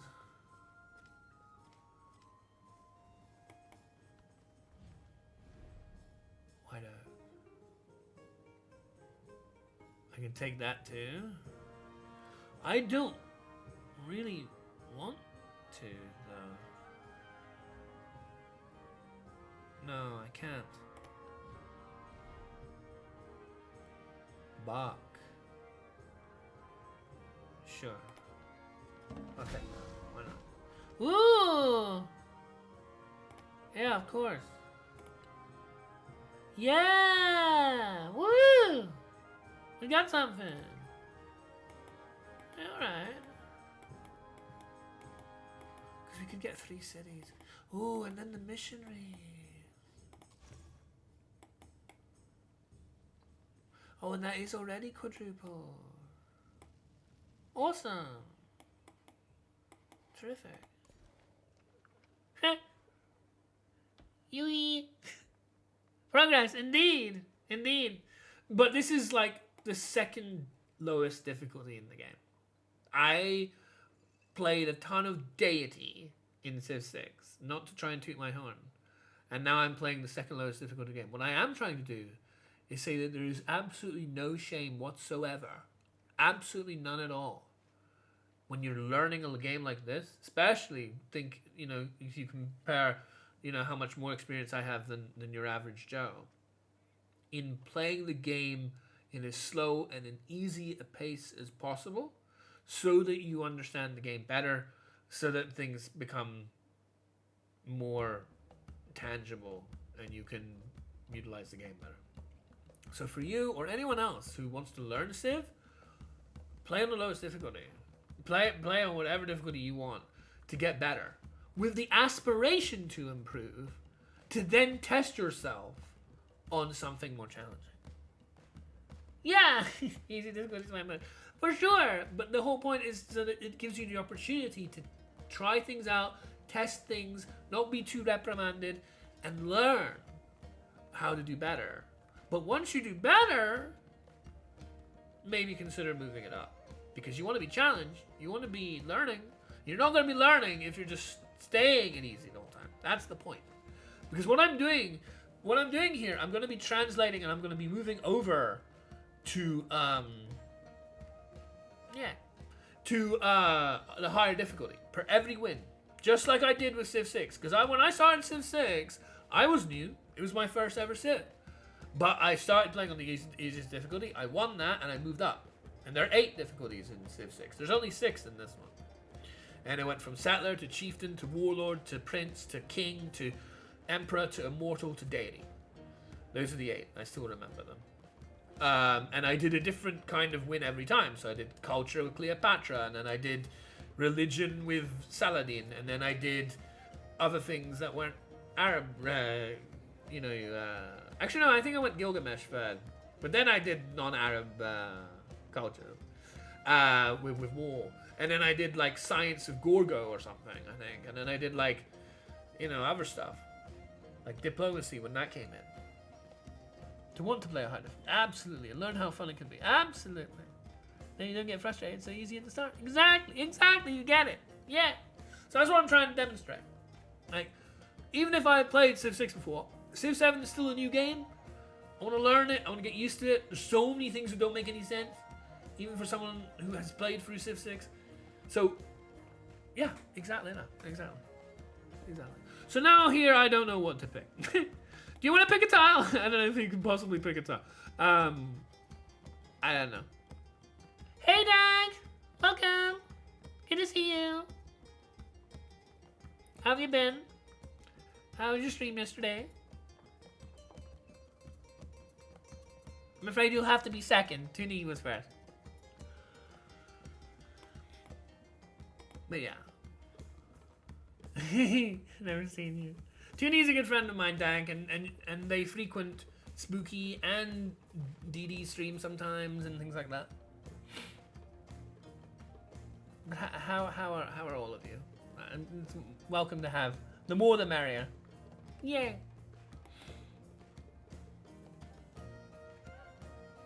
See, we're just gonna pick that. I don't know. It's ageless. Go there. Why not? Yep. That reminds me. Have you ever watched The Land Before Time? There's a dino in that. It's very cute. Who used to say yep.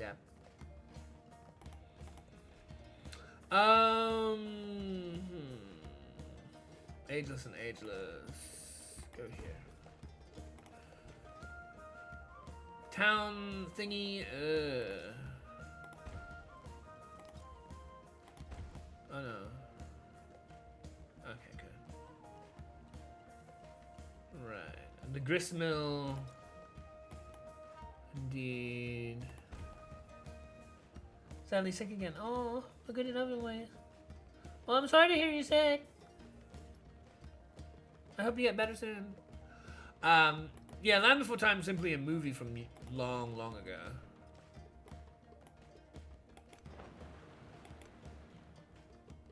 Can you name towns? Unfortunately, not yet. Believe me, I would love to have the towns and everything else nameable. And I heard in their like patch notes that this game is going to be improved a lot over time, right? The way the devs work with this game is they're always with the player. Unfortunately, a lot of things weren't polished when it first came out, but just like previous Civs, they're going to be making a whole bunch of improvements. And one of the improvements apparently that's earmarked is to be able to name things. And I would love to get name things available, especially because if you have a look in my channel points, there's Who's That Pokemon. And Who's That Pokemon, yes, it's a reference to that Pokemon thing, but yeah, it would be, is a way for you guys to, you know, contribute a small amount of channel points to be able to name whatever you want in the game. TOS and, you know, within reason. I have the final veto say, obviously, and I can refund points. But,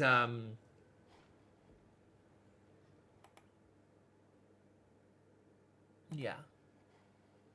I think it would be really awesome and interactive to allow people to name whatever they want in the game. I'd be very happy to do that. Yeah. So yeah, I'm really hoping to try and get this place. I don't know why I can't convert it. Treasure fleet. Oh! Yep, there's the treasure fleet. There's the first one. I don't know how many points you get for the first one. But you can see we're at 91% progress. So in 9 turns, if not less, this era will end. So we don't have much time. And we don't have enough time for the actual treasure fleet stuff. But I want to see if I can at least get one haul going.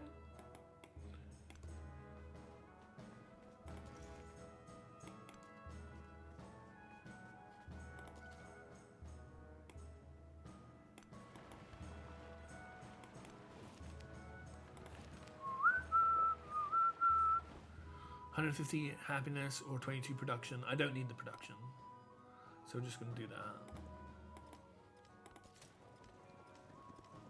Alright, Chevalier. Oh yeah, because it's my city now, right? Yeah. Oh, she's finally making more cities, eh? Took her time. Yeah, we can go here.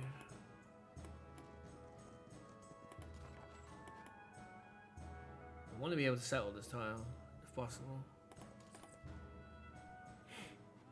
We can do the trade route now. Go here, go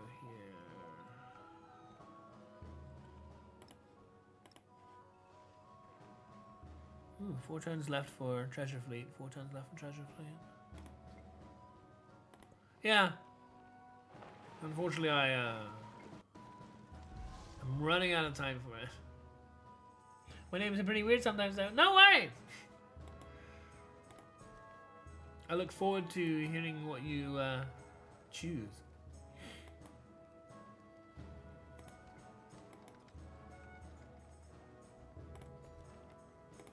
So yeah, this game is going to be like... Civ games like have an ongoing development schedule that runs for years. Like, I don't know when the last Civ 6 came out, but it was like several years ago. And throughout that time, the entire time, there were updates made. So kind of like a fighting game in a way, in that regard.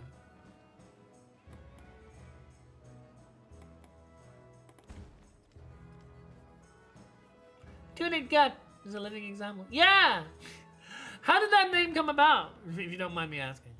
I can tell you how my name came about if you want. Very simple, honestly. Machu Picchu. Machu Pikachu instead of Pichu.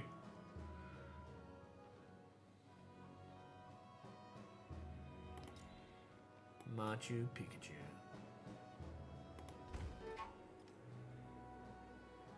I also remember a character named Darth Depp, meaning something like dumb and ridiculous person. Oh wow. Yo, your name. Like Johnny Depp.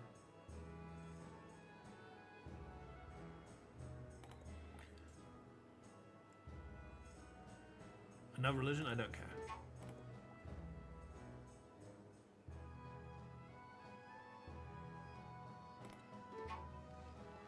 I really don't think I care about the frustration that they're telling me about with the Bach territory.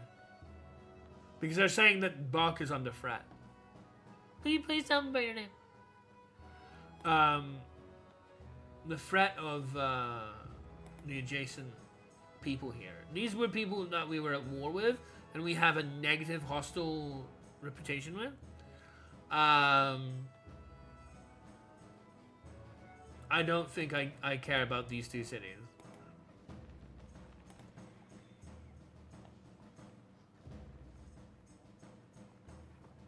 When my dad first got Alexa, oh yes, like Alexa tell me what is blah blah blah. I never used anything like that. He told me you can play games with her, and I tried. There was this one game with knights, and all the names I wanted to choose were already taken. Oh, so you found another name? Nice. My name is simply my real name combined with adrenaline, like the term. In part because, you know, I am quite emotionally high-strung. I think that's the term. And then also, like, you know, like the Asperger's syndrome and all that I have, my mental health, is in part usually because of an imbalance in adrenaline. So I thought I came up to the thought of what the opposite of a knight is, and him being some kind of gack. What is a gack? Gack sounds funny. This is a place they want me to trade with. Ooh. More influence or more gold? You can see I have way too much of both.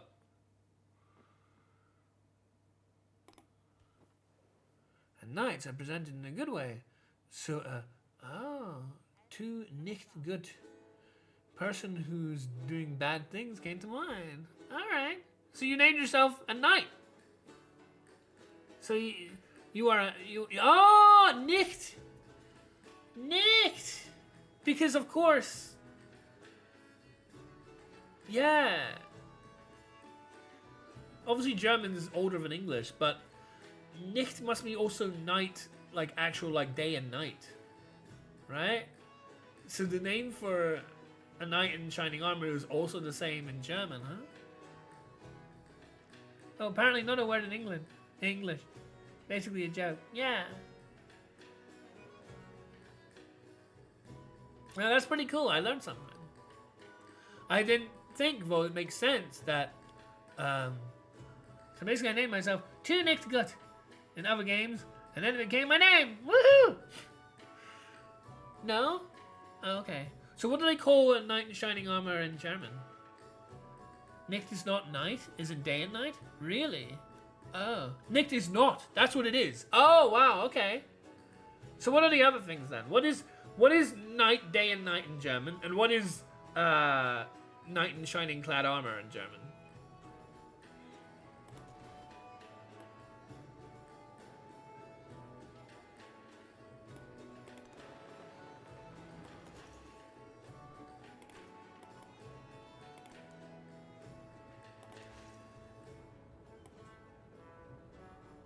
Missionary. I'm just trying to explore and uncover as much of the map as possible. It's the only reason why any of these missionaries are here. It's the scouts. Uncover as many tiles. Day is Tag. Night is Nacht. Makes sense. Nicht Nacht. Imagine. So too equals du nicht equals not gut equals well. They all mean well? Wow. Knight is Ritter. Ah. Interesting. I think I've seen some people with the name Ritter. I didn't know they were German. They were American. Interesting. But I have heard like some really nice names like Laura and Chloe are German as well. And there's an awful lot of nice German streamers like Spooky and Nue. And the first one that I actually came across was Nue. Before she then raided Zara. And I don't know where Zara's from. But I guessed French, but probably not. And then from Zara, I found out about Spooky and all that sort of stuff. And then from Spooky, I found out about Dee Dee. So I kind of like chain.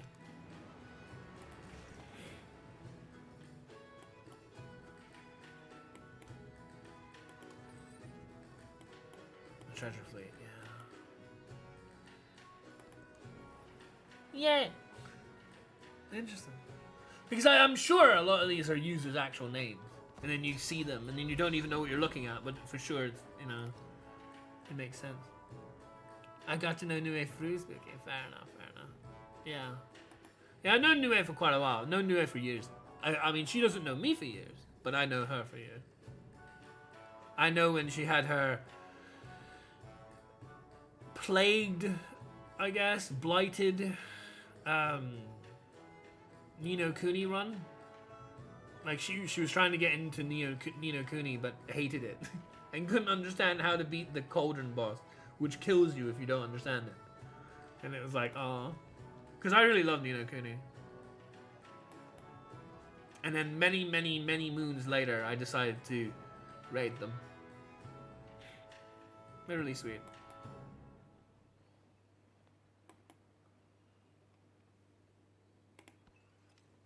All the others as well.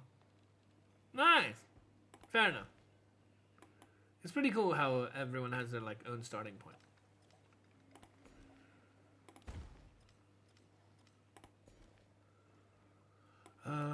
Maximum 3 per tile, yeah. I don't really want to do more specialists. All these options and I don't want to do any of them. So weird.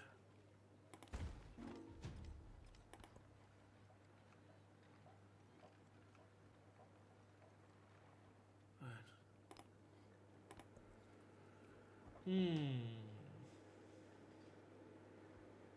I don't know what to put in for that. No, militaristic. And this is kind of insane. Well, no, there's only one.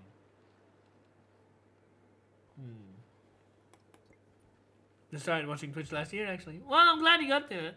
It's lovely to have you. It sounds like you're enjoying yourself.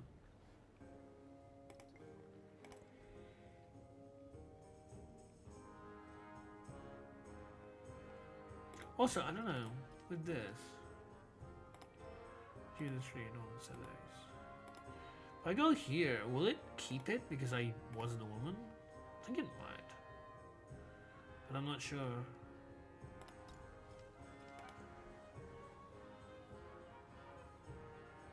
Yeah! That's what it's supposed to be about, after all.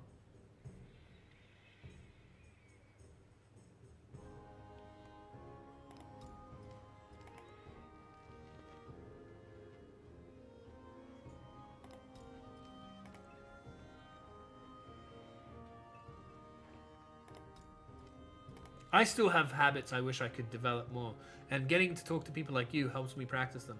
Like, for example, I don't know if you've noticed, but I really need to learn to read people's comments more, because I think it's what you guys in general, like viewers in general, like. And I want to entertain. I want to do what you guys like. But I don't do it enough. I never remember. Even though I've just remembered. Generally, I don't remember. And I feel like there's other things that I need to kind of like get used to.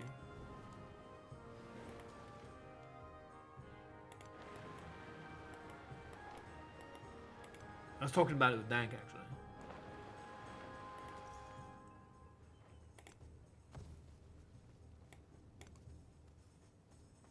It's working, they're reading comments. Yay!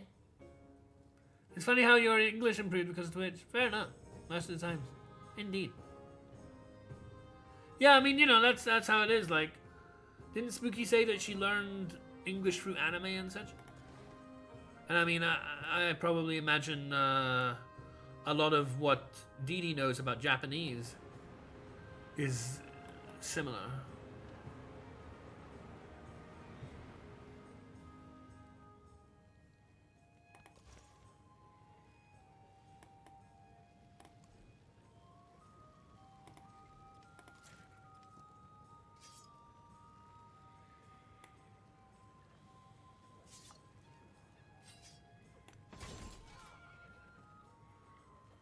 I killed them all. Unfortunately, we don't have any army commander. Excuse me. I'd really like to be able to use this 4. I have 4 spreads. I can't use it.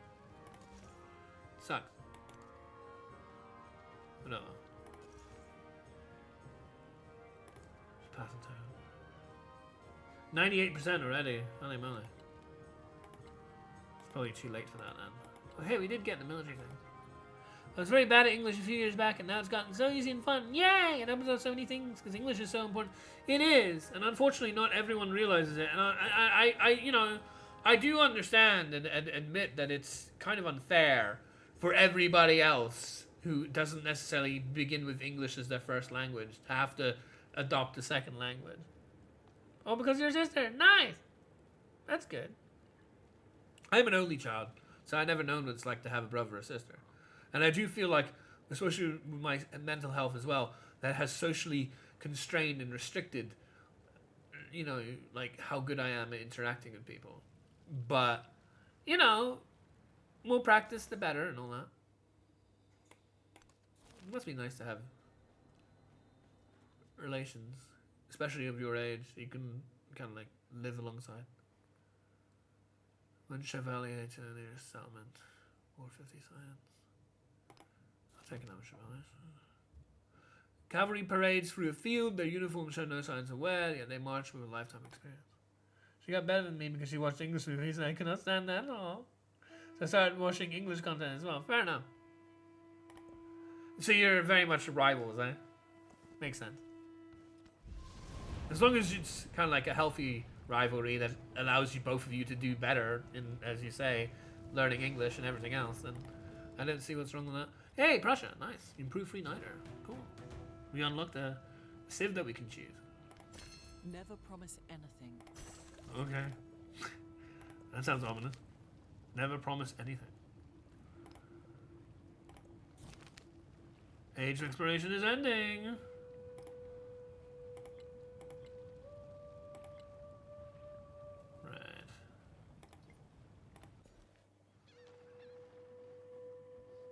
What is this place? Oh, of course. They gave me the niter. Yeah. That makes sense.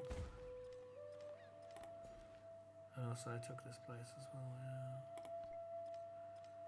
And now we're above our settlement cap again, but it's fine. They receive 1,000 science. That's a lot. Deep message. Never promise anything. Yeah. It's kind of sad.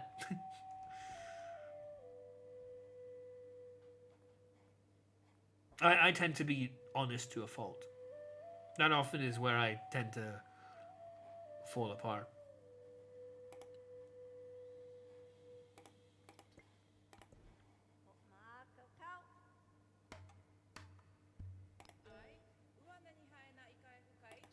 Which isn't necessarily the same as promising. But there's some overlap.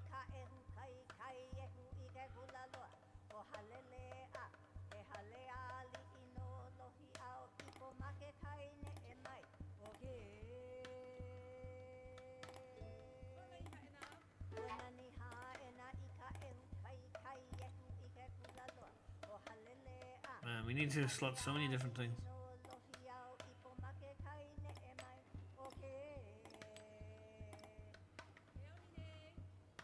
+5 production. 74 production for some reason. Place is not. It's kind of true though. If you promise something, it should be something that I'm sure I can keep. Yeah. Don't want to let them down. Especially because it feels worse than, you know, letting yourself down. It definitely is that. Why is it stuck on 0? Weird. Yeah. But I think you should also leave some room for kindness. In the sense that I don't think I'm perfect. I think we're all human beings, and sometimes we do make mistakes.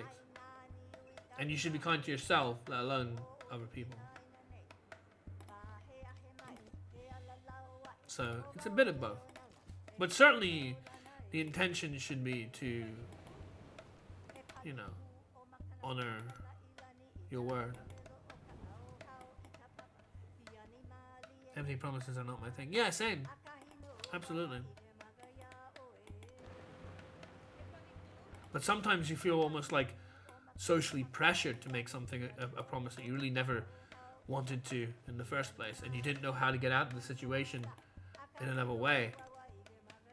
I can definitely understand situations that can lead to certain problems. But yeah.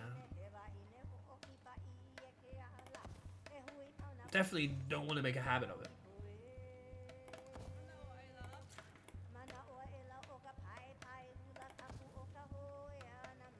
Yeah, try my best. It's good to remember that. I don't know if it's easy to remember that. I think it's very good to remember that. Yeah. The age is over, 100%. It's over, it's the last turn. We can't do anything. No!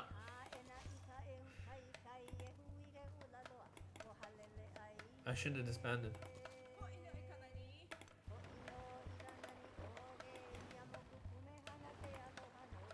Well, there's that. See what happens. We never got to settle here. We never got to settle here. No. I need one more turn. Oh well.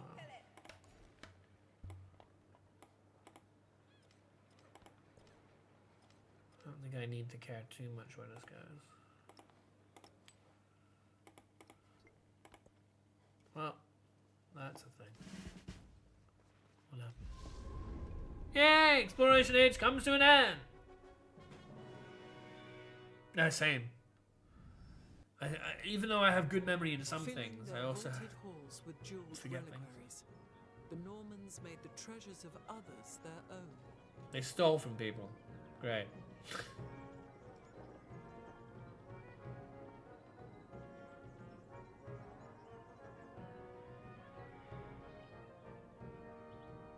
Indeed, indeed. Well, this is the sort of nice little cinematic they give you at the end of each age, depending on who you pick. And we got all these options to choose next time, so that's something to look forward to. We're playing as Confucius there. We got some unlocks.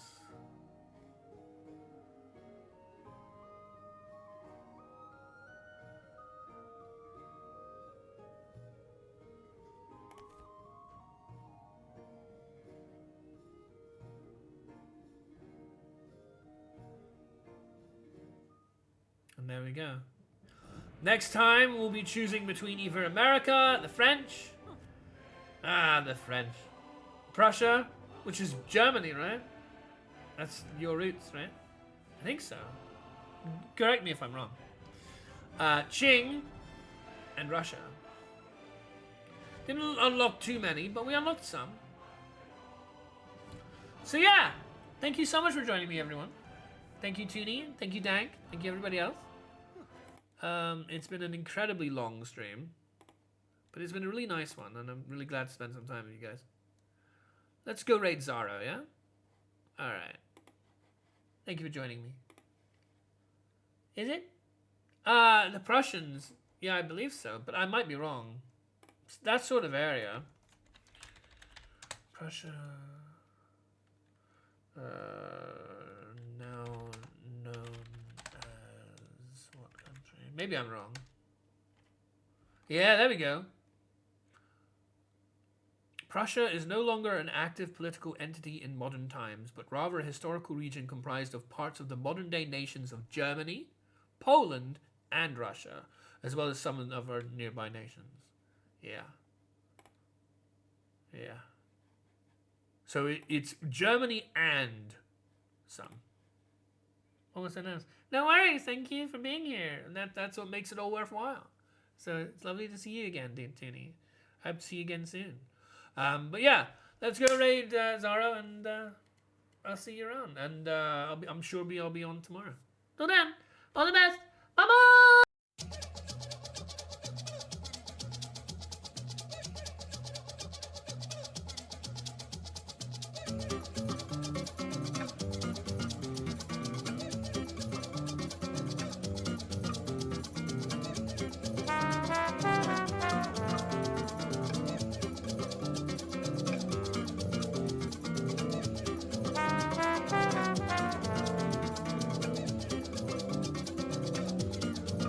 Se você quiser brincar comigo,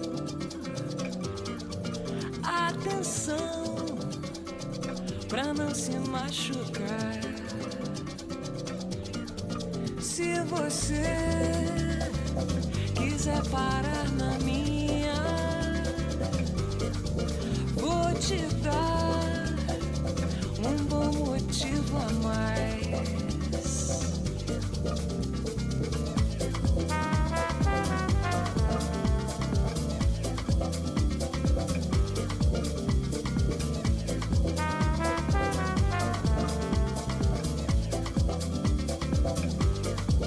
Se alguém entrar no seu caminho, pode ser, mas eu não vou ficar. Não é bom parar daí sozinha. Vem dançar, a vida vai virar. A minha namorada me diz ela é melhor. O som dessa moçada, verão. O tom dessa jogada me diz ele é maior. Mania de fachada, verão.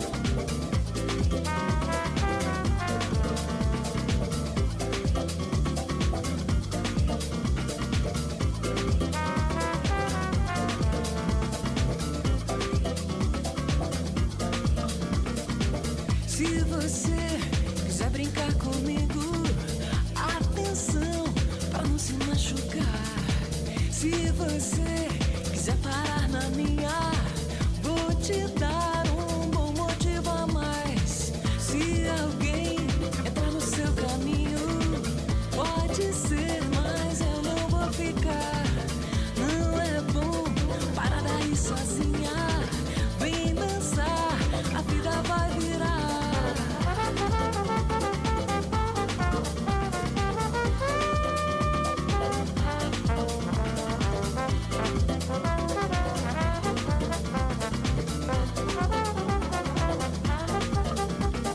A minha namorada me diz ela é melhor. O som dessa moçada, verão. O tom dessa jogada me diz ele é maior. Mania de fachada, verão. A minha namorada me diz ela é melhor. O som dessa moçada, verão. O tom dessa jogada me diz ele é maior. Mania de fachada.